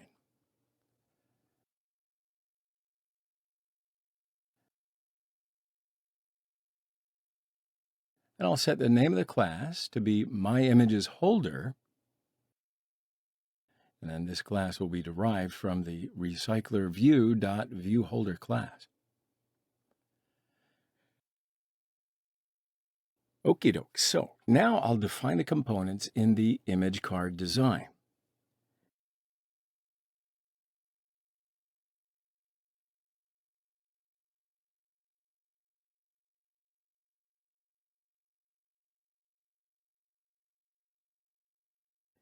And Android Studio throws up a warning. All right, so I'll select the Create Constructor Matching Super option. And here I will match the components to their IDs.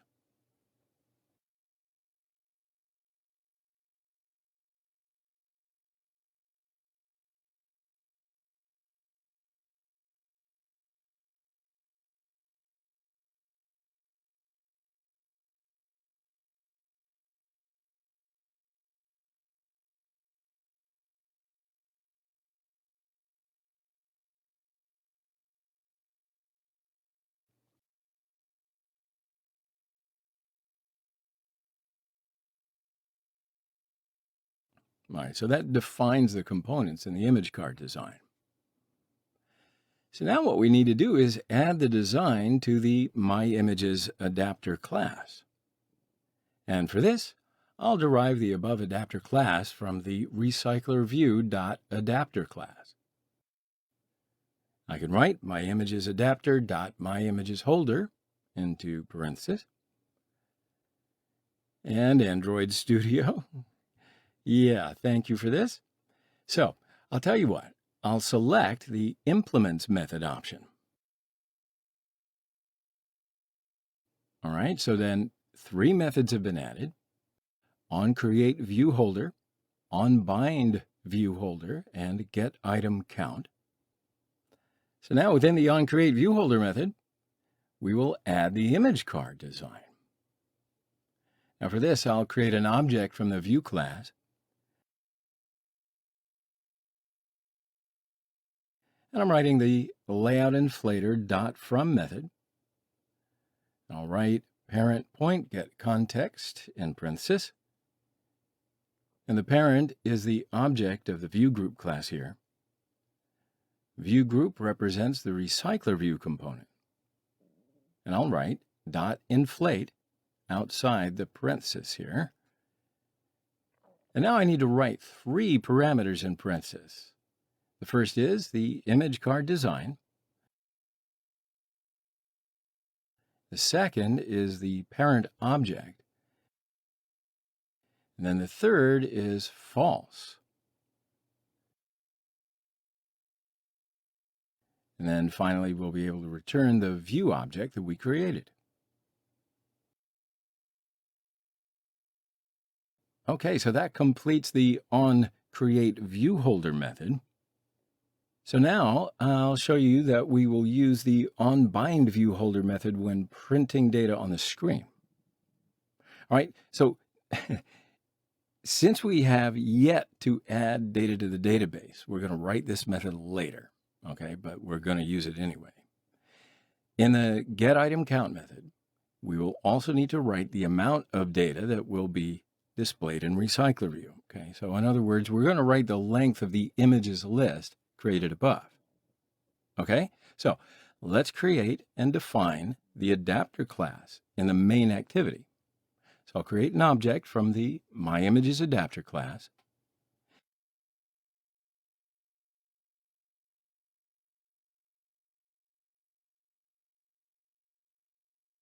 Now we will reassign the adapter object that we created to the RecyclerView component.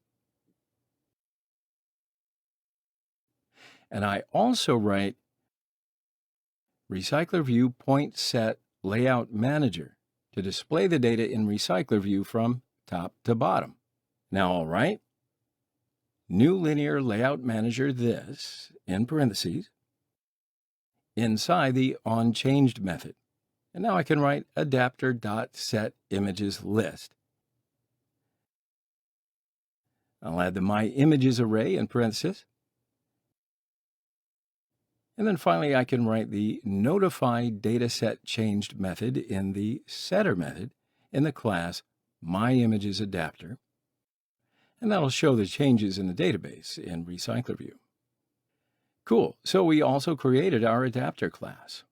Now we can display the data that we will save in the database in RecyclerView. So in the next lesson, we're going to ask the user for permission to reach into their media folder on the device. All right, so I'll see you in the next video. Hello, my friends. So in this lesson, we are indeed going to ask the user for permission to access the media folder on whatever device.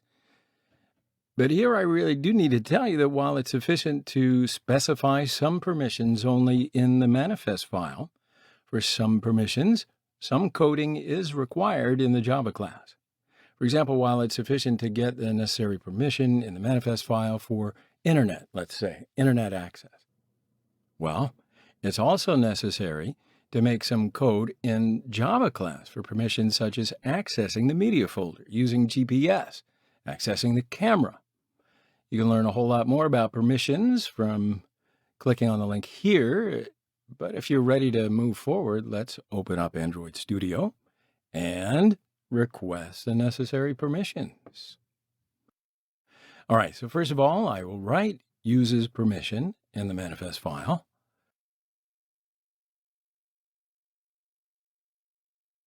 And I'm writing read external storage since we will access the user's media file. So now we'll do the necessary code in Java class. So we're going to ask for the permission in the add image activity when the image view component is pressed. And here we'll use an if-else structure. So I'll write context compat.check self permission. And then in parenthesis, I'll write add image activity.this. Manifest dot permission dot read external storage.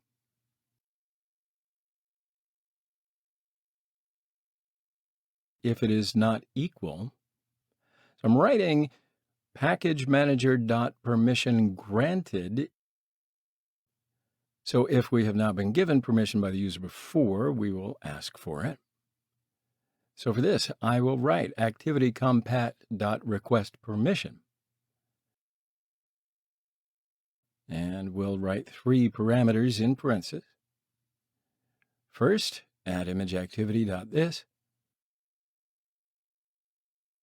Second, we will write an array of the type string because we can request multiple permissions from the user. And we'll define all the permissions in this array. But we want only one permission here, right? So for this, I'll just write new string manifest permission read external storage. So the third parameter is request code. And you can set the request code to whatever you want. But by using this code, we will be able to take the necessary action after the user gives the consent. So you see, that way we have asked the user for permission. Now, if the user has already given permission, the else block will work. So what that means is I will access the media folder using intent inside the else block. So for this, I'll write intent.actionPick media store dot in parentheses. So as you can see, using this method, we can access files such as pictures, video, and audio on the device. I'll write images because we will have now access to the pictures, and I'm writing .media .external content URI. And finally, we'll need to start the intent. But this time, we're not going to start it with the start activity method because this intent operation will have a result, and we need to follow this result. So in other words, if the user selects an image or not, we need to take the selected image and display it in the image view. So therefore, we will start the intent a little bit differently. Before API 30, the start activity for result method was used. Okay? This method is now deprecated after API 30. So instead, the activity result launcher class gets used. So what do you say? Why don't we learn how to use this class? First of all, let's create an object from the activity result launcher class in the global area. We must also specify the type of this class, and its type will be intent. And we can name the object Activity Result Launcher for Select Image. Now we need to do a registration process, and we should do this in the onCreate method. Otherwise, the intent is not going to work, right? So why don't we just create a new method for the register operation and call this method inside the onCreate method. See where we're going? That way we'll avoid a bit too much code in the onCreate. So the name of this method can be register activity for select image.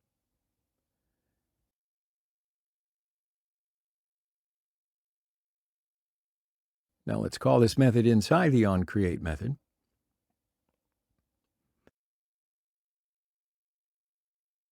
Now we can write the necessary code for the register activity for select image method. And I'm writing the object that we created from the activity result launcher class, and that is activity result launcher for select image. After the equal sign, I'm going to write register for activity result as the method. So this method will take two parameters. For the first method, I'll type new, leave a space, press Control and space, and choose the activity result contracts.start activity for result class suggested by the code editor. See why I like that? So we've created the first parameter, if you get your keyboard shortcut right. Now let's create the second parameter. So I'll type new, I'll leave a space, press the Control and space on the keyboard and select activity result callback as the option. So as you can see, the onActivityResult method has now been overridden. So finally I can put a semicolon at the end of the method, and we will check in the onActivityResult method whether the user has selected an image, but we're going to save that for later. So we're going to start the intent here. And for this, I'll just write activity result launcher for select image dot launch in here. I'll write the intent object in parentheses,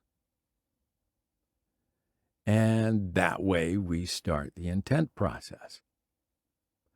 Cool. So now let's check the result of the permission we requested from the user. We use the onRequestPermissionResult method for this. Now I will create this method besides the onCreate method.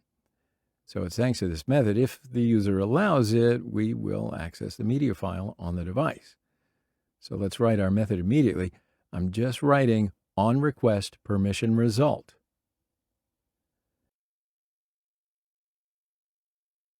So now using the if statement, I will write three parameters in parentheses if the request code is equal to 1. And the length of the grant result array is greater than 0. And the first element of the grant result array is package manager.permission granted. The user has given permission. Therefore, I will write the intent method that I wrote above to access the media folder here. Yes, my friends, we asked for the necessary permissions to access the media folder on the device. So that means in the next lesson, if the user selects a picture from the device, we can write the necessary codes for that. So I want to see you in the next lesson. Well, hello, my friends.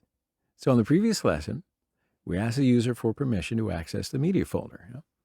So in this lesson, we're going to select a picture from the media folder and show the picture that we have selected in the image view component. Because that's the way the world works, because we tell it to. Let's open Android Studio. Now, in that previous lesson, I'm sure you remember that I said, if the user selects an image or not, we will display the selected image in the image view component within the onActivityResult method. Okay, with that as starting point, we're going to write the necessary codes in the onActivityResult method. So first of all, we'll need to check whether the user has selected an image just by using the result parameter here. Because after the user opens a gallery, well, they can give up choosing a picture and return to the application. So we're just going to check this out. First, I will create a variable of the type integer, and I'm writing int result code equals, and now I will pass the result code to this variable using the result parameter. So here I'm writing result.getResultCode. Now let's take the data that is the result of intent, and for this I'm writing intent data equal result.getData. Okay, so now let's check these parameters with the if statement. If the result code is result OK, and if data is not equal to null, well, that just means that the user has selected an image. So, of course, first of all, we should convert the selected picture to the type bitmap. And for this, we'll just create an object of the type bitmap. All right?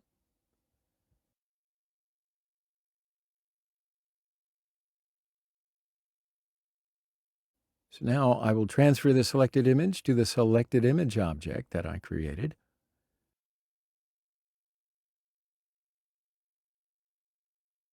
I'll write mediastore.images.media.getBitmap. And I'll write two parameters in parentheses. The first is getContentResolver for the method. And the second one is data.getData. Now also here we're going to have to use the try and catch block. Then finally I'll just place the selected image in the image view component. And for this I can write image view add image dot set image bitmap selected image. And there you go, my friends. So now we can write the necessary code for opening the add image activity when the floating action button in the main activity is pressed, and we can then test our application. All right, so we can write the necessary codes using the intent method. Intent equals new intent main activity dot this add image activity dot class.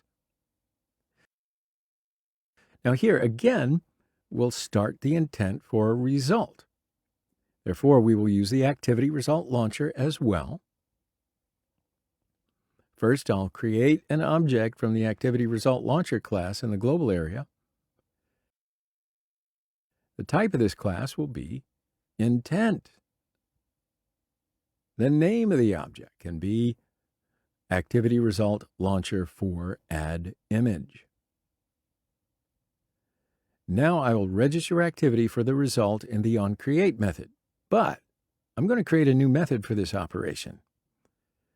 Right? So outside the onCreate method, I'll write public void register activity for add image.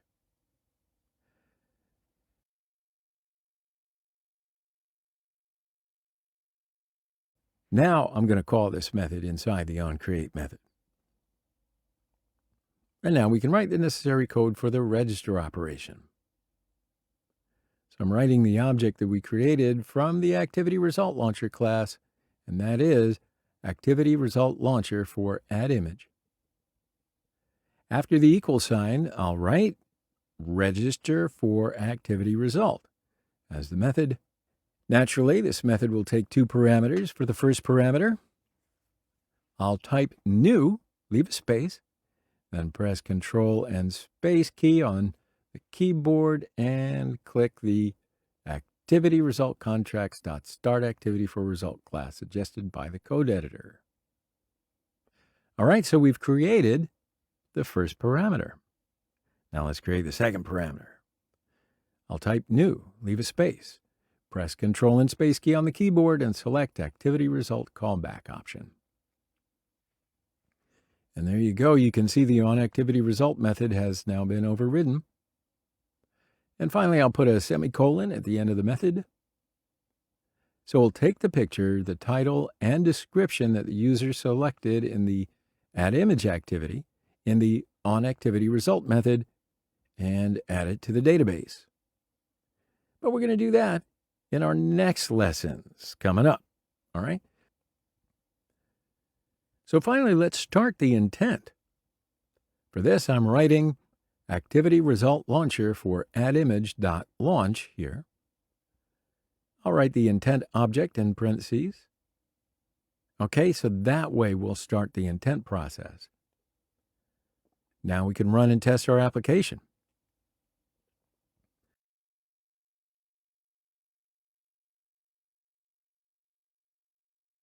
So the application's open, and I'm opening the addImage activity. Click the image view component. And here, as you can see, the application's requesting permission to access the media folder. Yippee! So I'll press the Allow button. Now I'll choose a picture from the device. And there you go. You can see the picture's been uploaded. So pretty cool, my friends. We're going to take a short break here now. But in the next lesson, we're going to save data to the database, right? All right. So I want to see you in the next lesson.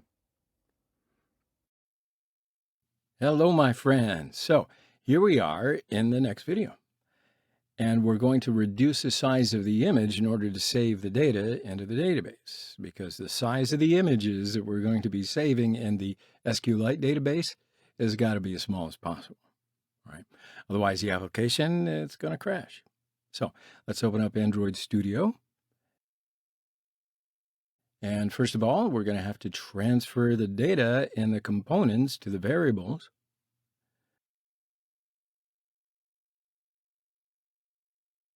So I transfer the data into the edit text components to the variables.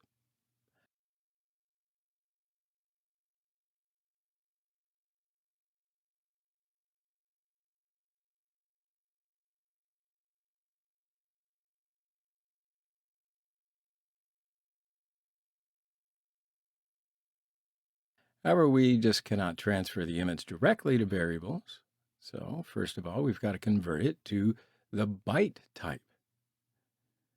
For this, we will use the byte array output stream class. Now, in addition to this, the images that we're going to save to the SQLite database should be small in size.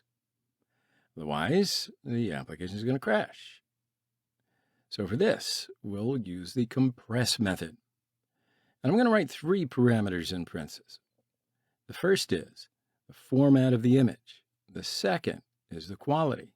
The third is the output stream object. All right, so we're going to use PNG as a format. Now, the quality of the image should also be between 0 and 100, but this method it's not going to cut it for us because the size of the image can still be kind of large. So we are going to create a method to reduce the dimensions of the selected image. All right, so we're going to create a bitmap type method that returns a scaled image.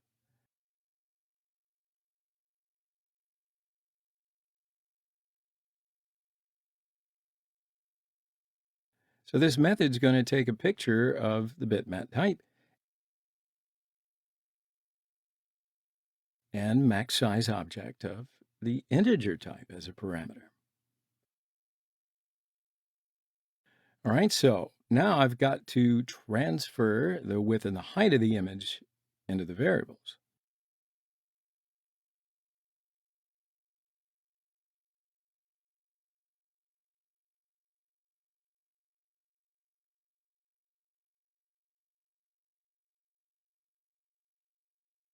And I'm going to get a reduction ratio by dividing the width of the image by its height.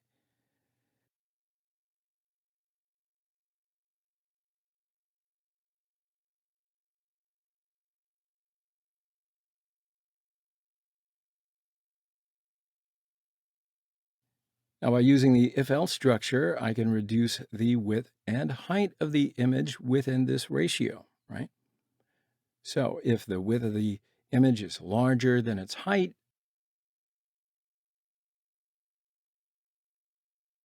I will set its width to max size. I'll decrease the height by the rate above.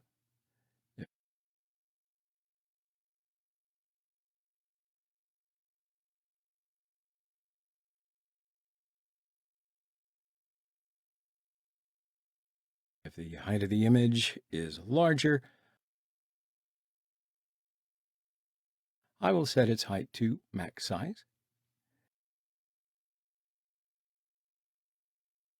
And I will decrease the width by the rate above.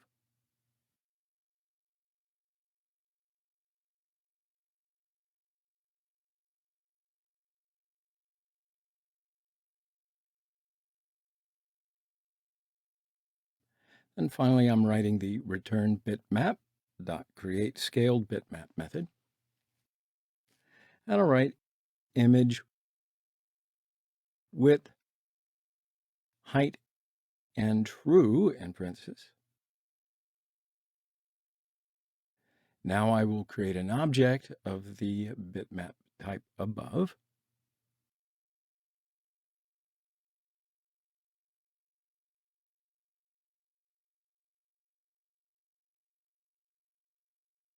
And in the onClick method of the Save button,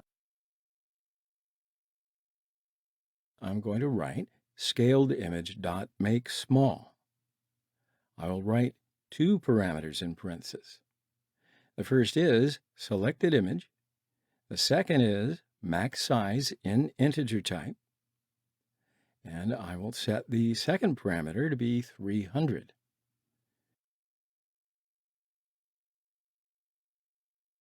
And finally, we will create an array of byte types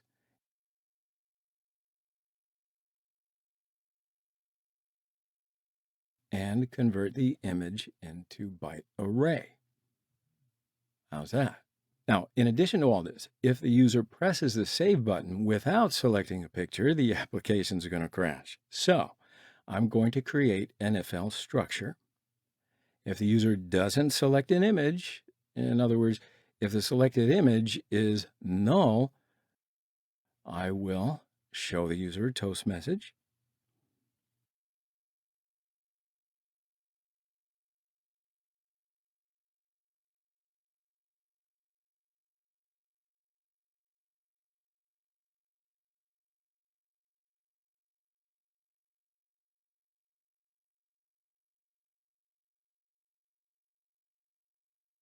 Okay, so there you go, my friends. We have reduced the size of the selected image in order to save the image to the database. So in the next lesson, we're going to save the data in the database in the main activity. So I want to see you in the next lesson. Hello, friends. So in our previous lesson, we reduced the dimensions of the image. So in this lesson, we're going to save the data in the database. So we're going to save the data in the main activity. So we will first send the data to the main activity. And for that, we'll open up Android Studio. So first, we've got to send data in the variables to the main activity using intent. All right, so I write intent equals new intent. Now I'll send the data using the put extra method. Now first, I will send the title. So I want to write intent dot put extra title. And secondly, I will send the description. So I write intent dot put extra description. And then last up, I will send the image. So I write intent dot put extra image. All right, so I start the intent using the setResult method.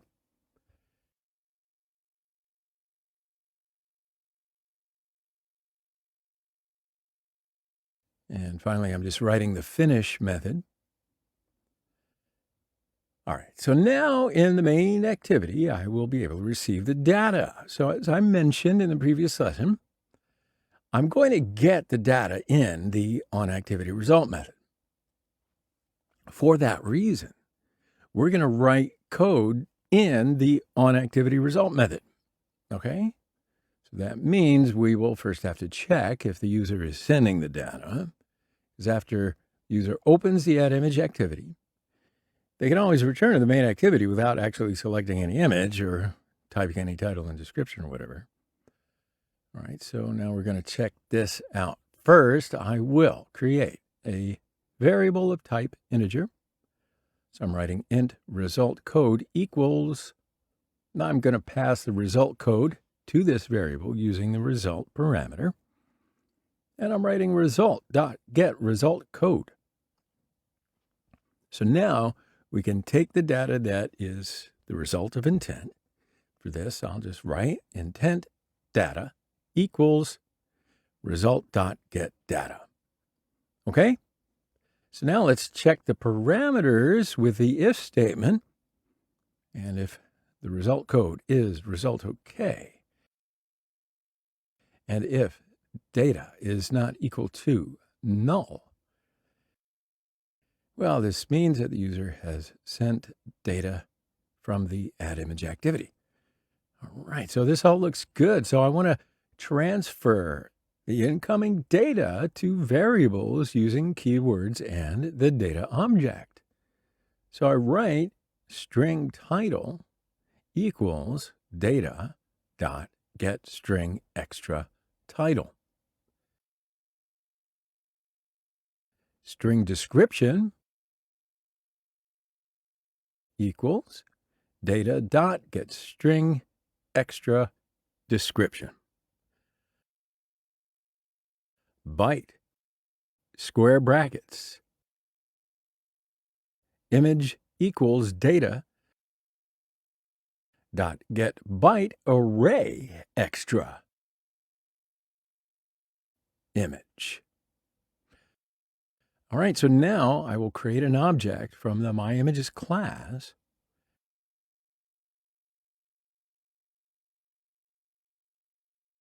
And I'll write these variables as constructors: title, description, image. So finally, I will save the data in the database using the MyImagesViewModel object and the insert method. All right, my friends, so we've now saved the data in the database. But now to be able to show the data on the screen, we're going to have to write some more code in the onBindViewHolder method, which is in the adapter class. So I got to create an object from the MyImages class. I'll write images list.getPosition. Now I will print the data on the components using the holder object. Holder.textViewTitle.setText MyImages.getImageTitle Holder.textViewDescription.setText MyImages.getImageDescription Holder.ImageView.setImageBitmap.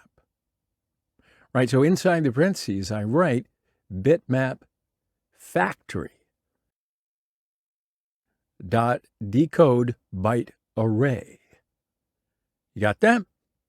So I'll write three parameters then in parentheses. The first one is myimages.getImage. Second is 0. And the third one is myimages.getImage.length. So we printed the data on the components. Let's run and test the application. Cool. So application opens. I'll choose a picture. All right. Title 1. Description 1. I'll also save it. And look at that. The data was pretty seamlessly recorded in the database and displayed on the screen. Why don't we try another picture? Maybe that was just lucky. I don't know. So first of all, I'll click Save without selecting a picture, and there's the toast message. So now I'll choose a new picture.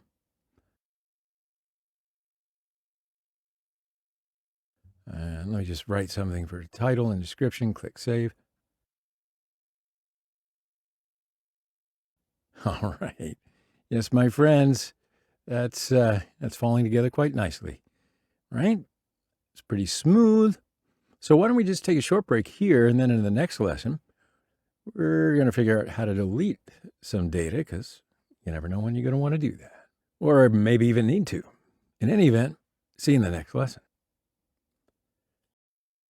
Hello, friends. So in our previous lesson, we saved the data into the database. So in this lesson, we're going to delete the data from the database using the delete method. So in the main activity, we'll delete the data by sliding the data on the screen to the right or left. Okay, so we'll open Android Studio. So to be able to delete, I'll just need to add a method to Recycler View as our method inside the onCreate method.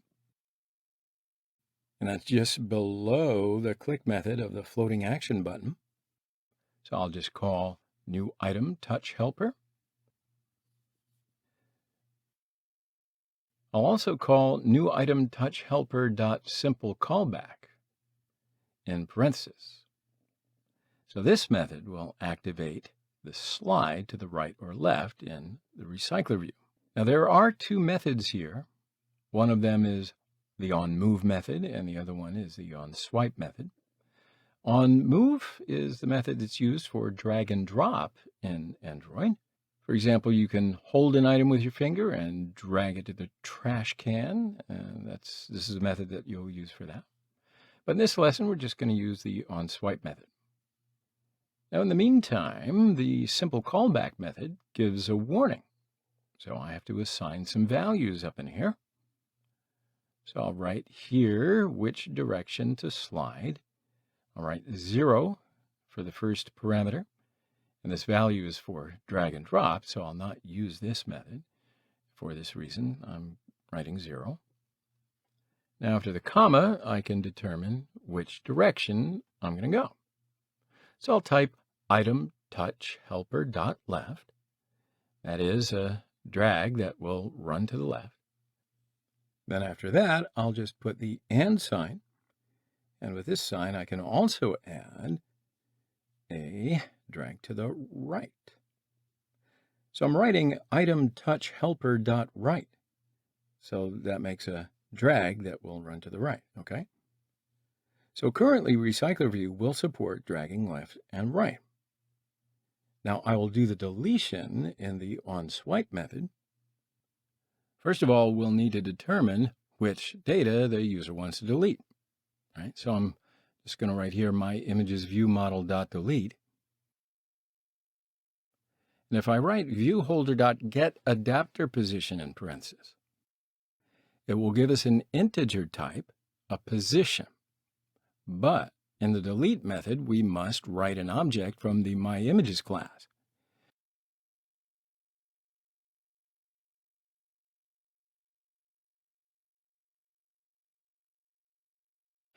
Therefore, I'm going to write a new method in the myImages adapter class. And this method will return an object of the type myImages. I will write int position as constructor.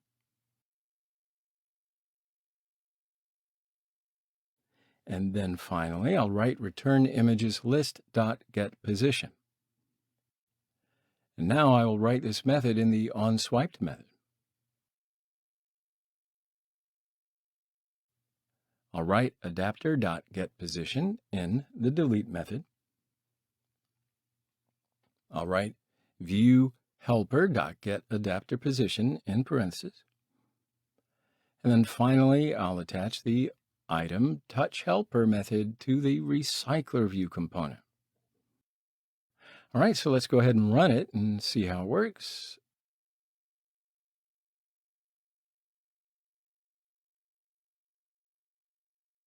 Our application opens.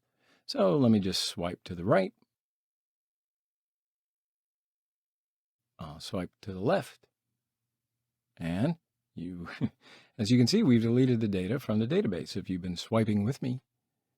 Okay, so no problems. So that means in the next lesson, we're going to update the data.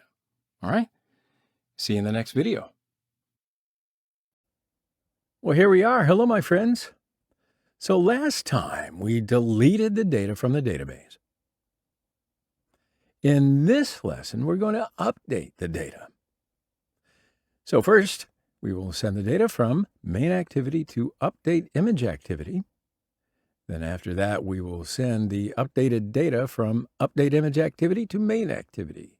Sounds simple enough, but also, since the process of updating the data and adding data to the database is kind of similar, we're also going to copy many of the methods from the add image activity and then just paste it into the update image activity. If you haven't done that yet because you're 3 steps ahead of me, join me and open Android Studio. All right, so first of all, you got to remember that the user needs to click anywhere in the image card design in order to update the data, right? So in the My Images Adapter class, I just want to create an interface to activate the click feature. So I write public interface on image click listener.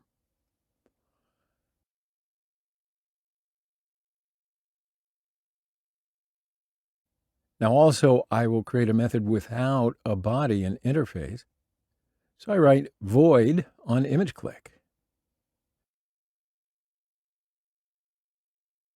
And I write an object of the My Images class in parentheses. Then I will create an object from the on image click listener interface. So I'll write private on image click listener.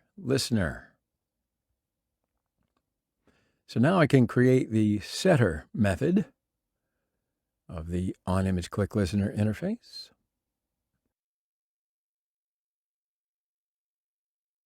Right, so since the user will click on the image card design, we're going to make some necessary code in the My Images holder constructor. Now, using the item view object, I just want to add a click listener to the card view. I'll write item view.set on click listener new view on click listener. Now, first of all, I will create the position variable, and that's going to be of the integer type. I'll transfer the location of information of the adapter to this variable. I'll also use an if statement here. If the listener object is not null, and no empty space is clicked in the recycler view component,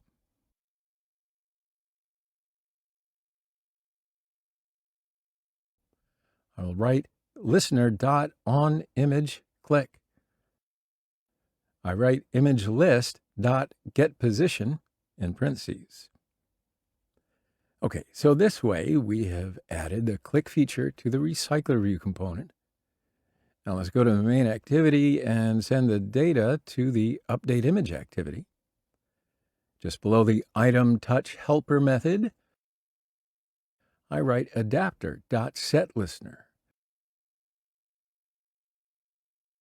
New My Images adapter. Now I'll be able to send the data to the update image activity using intent. Intent equals new intent main activity dot this update image activity dot class. Now check it out though. Here I will send the ID differently because I will learn what data to update, right? So it's thanks to this ID. Also, if you don't use ID, it may just create a new ID, by way of the database. So we're going to make changes to the existing ID. Now watch carefully. I will send the data using the MyImages object. So first I will send the ID, intent.putExtra. The keyword can be ID. The value will be MyImages.getImageID. Now, secondly, I'm going to send the title, intent.putExtra, and the keyword can be title. The value will be MyImages.getImageTitle.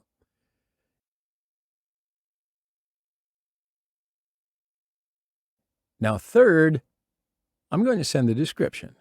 So intent.putExtra, the keyword can be description. And then the value will be MyImages.getImageDescription.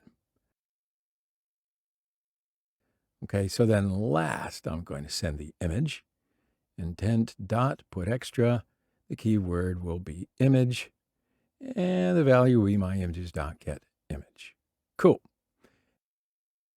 Now, here we're going to start the intent for a result. Therefore, we will use the activity result launcher here as well. First off, I will create an object from the activity result launcher class in the global area. The type of this class will be intent. The name of the object can be activity result launcher for update image. Now I'm going to register activity for the result in the onCreate method, but I will create a new method for this operation because you remember how to do that. And outside the onCreate method, I'll write public void register activity for update image.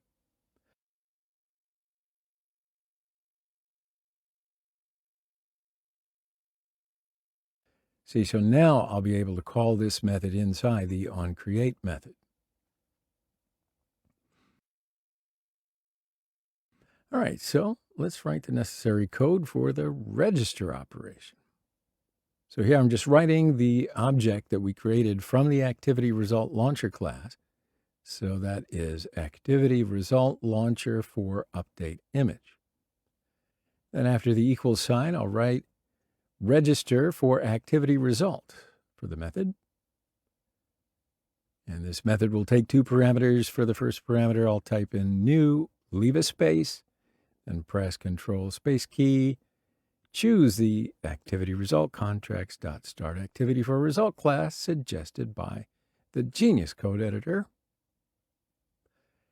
Okay, so that's the first parameter created. Let's create the second one.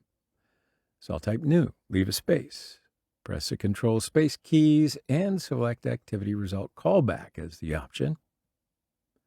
And as you can see, the onActivity result method has now been overridden. And finally, I'll put a semicolon at the end of the method. All right, so we're going to take the picture, the title, and the description that the user updated in the update image activity in the onActivity result method, and we will update them in the database. But we're going to do that in the next lesson. So for now, we'll start the intent. And for this, I'm just writing activity result launcher for update image.launch. And then I'll write the intent object in parentheses. All right, very good, my friends. So we've started the intent process, and we are sending the data to the update image activity. Now we're going to take the data and print it to the components in the update image activity. So first of all, we got to create the variables that we will transfer the data that we send from the main activity, right? So private string title description, private int ID, private byte, square brackets, image. Now I'll transfer the data to the variables using the getIntent method in the onCreate method. ID equals getIntent dot getIntExtra. The keyword will be ID. Okay, so I'm going to set the default value to be -1 because a negative ID can never be given by the database. So when sending the data to the main activity, we're going to check it. If the ID is -1, that means there's a problem. Therefore, I will set the default value to be -1. So let's get the other data. Title equals getIntent dot getStringExtra title. Description equals getIntent dot getStringExtra description. Image equals getIntent dot getByteArrayExtra image. Now I will print the data on the components. Edit text update title dot set text title. Edit text update description dot set text description. Image view update image dot set image bitmap. Bitmap factory dot decode byte array. And if you remember correctly, this method takes 3 parameters. The first will be image. Second will be 0. The third parameter will be image.length. And what do you think, my friends? Yes, indeed. That's the way we print the data to be updated on the components. So we'll be ready to, in our next lesson, send the data from the update image activity to the main activity. All right, so stick around. There's some fireworks ahead. All right, hello, my friends. So the previous lesson, right, we sent the data to the update image activity. So that means now we're going to send the updated data to the main activity. So let's open up Android Studio. All right, so first of all, what we'll do is send the updated activity to the main activity. And for this, just need to create the update data method. Public void update data. And I'll write the necessary code for this method and call this method in the update button. But first of all, I want to copy the required codes from the add image activity. Now first, I'll copy the bitmap objects and the activity result launcher object that we created to send the selected image to the main activity, and then paste them in the update image activity.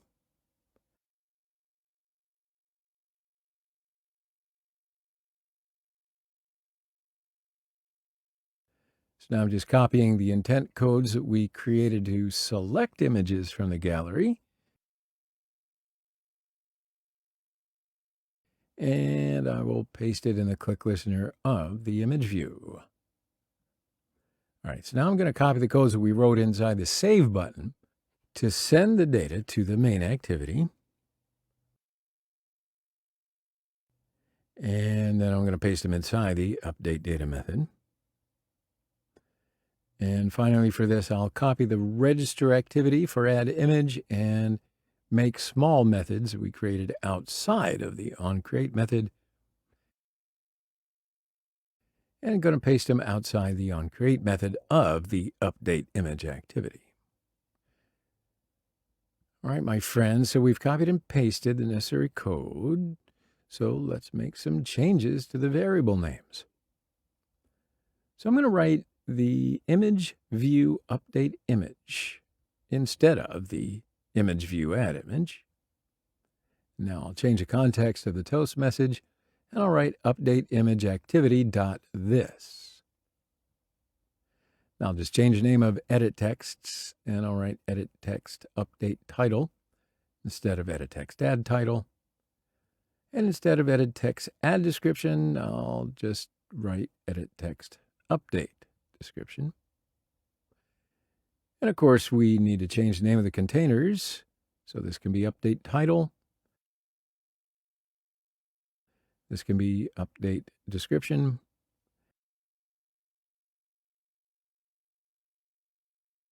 So we made the necessary changes. Now we can send the data to the main activity. But first of all, I do want to do an ID check. Remember, if the ID is -1, I want to show a toast message because it means that a problem's occurred. So I'm going to cut this toast message and paste it here. Also, the message can be, hey, there's a problem.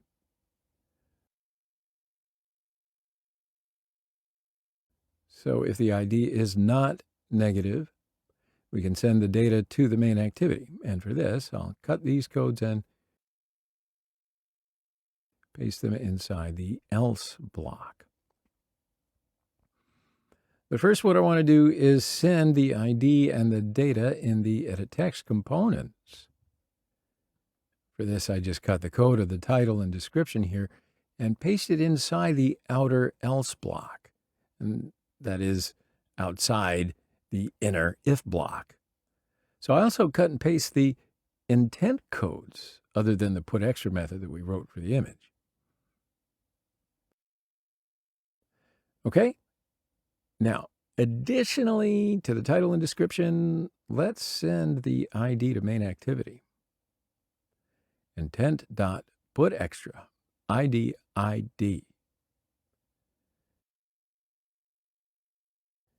And now I will send the image. So if the user did not select any images, that is, didn't update the image, I should send the image that I got from the main activity back to the main activity.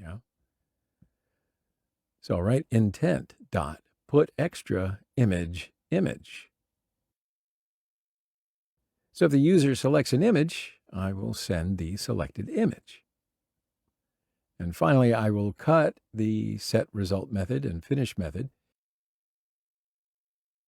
and paste them outside the inner if-else block.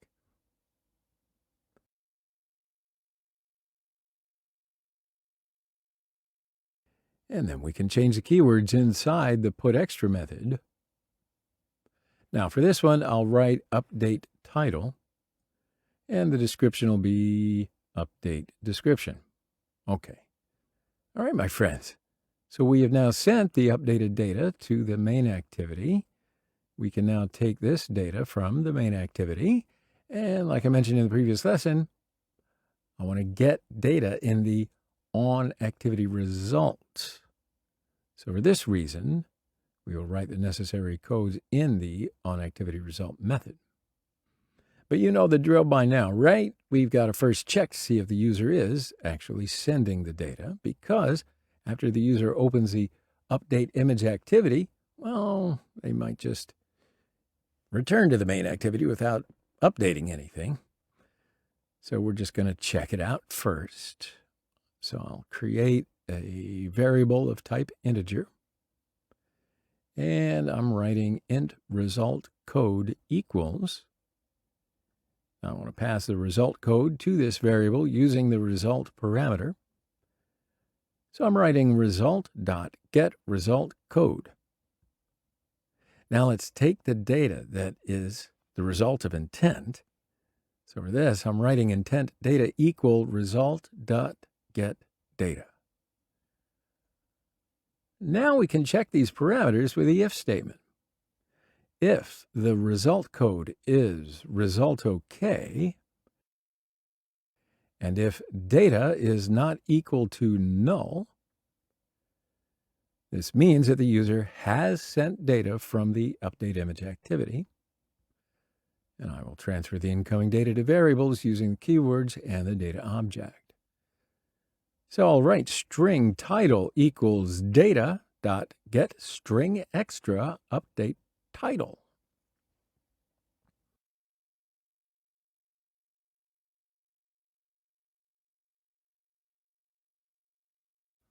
String description equals data dot get string extra update description.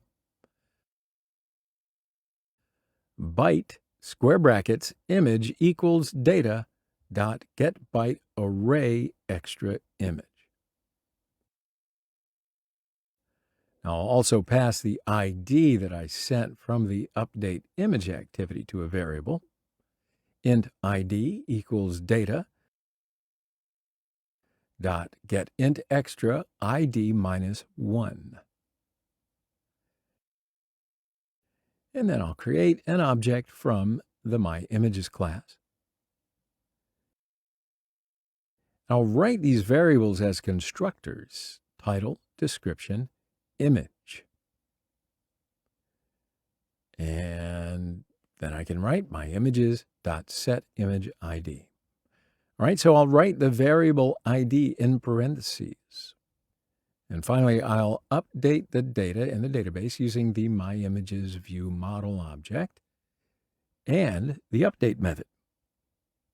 Okay, so write MyImagesViewModel.updateMyImages.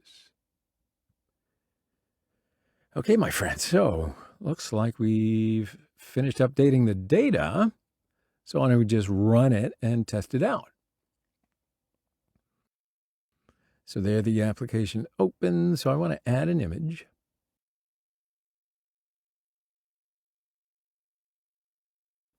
I'll write something for the title and maybe the description too.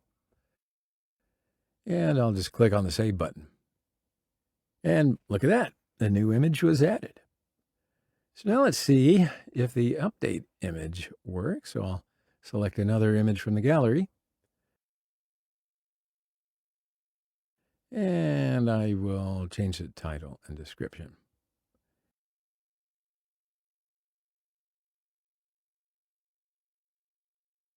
Click the update button. What do you think? The data has now been updated. Looks like the application's working smoothly. So my friends, well, we've finished the application. Well, at least, you know, what I wanted to show you here. You can take it and run with it, make it even better. But I do want to tell you that in the next lesson, we're going to display the data that we added to the database using Database Browser. You're going to want to stick around for that, all right? So before you start playing around with it, I'll see you in the next lesson. Hello, my friends. So congratulations on finishing the My Photo Album application. So in this lesson, I want to show you something a little different, okay? We'll open the database that we created using the database browser for SQLite. All right, so this is a useful application, and we'll also be able to do another couple of tips and tricks. We've also got to learn where the database is stored. So let's go ahead and open up Android Studio. And first of all, we'll add a few more pictures to our application.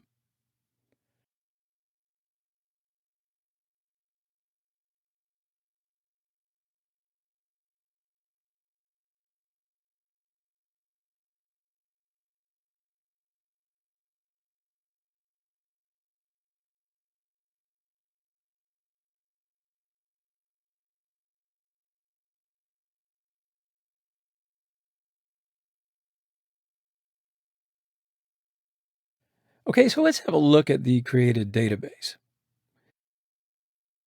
Now, in the navigation bar, you can open the View Tool Windows Device File Explorer window.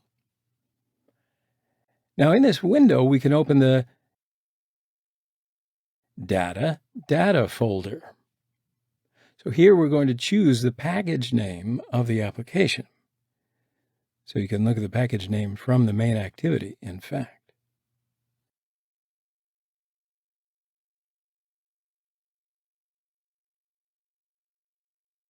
So we'll save the databases folder in the package to our computer.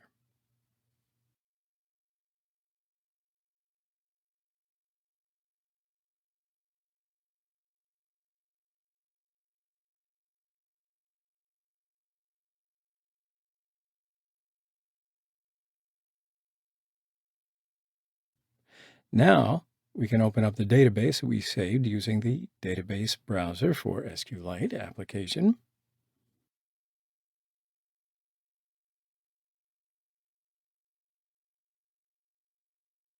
So as you can see here, a table with the name of the table that we set in the My Images class has been created. So now we can look at the data in our table.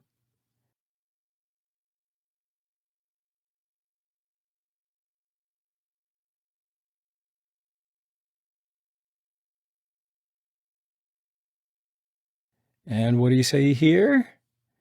The data that we saved is right here, accessible and very readable. Now, in addition to that, the images have been saved as the blob type.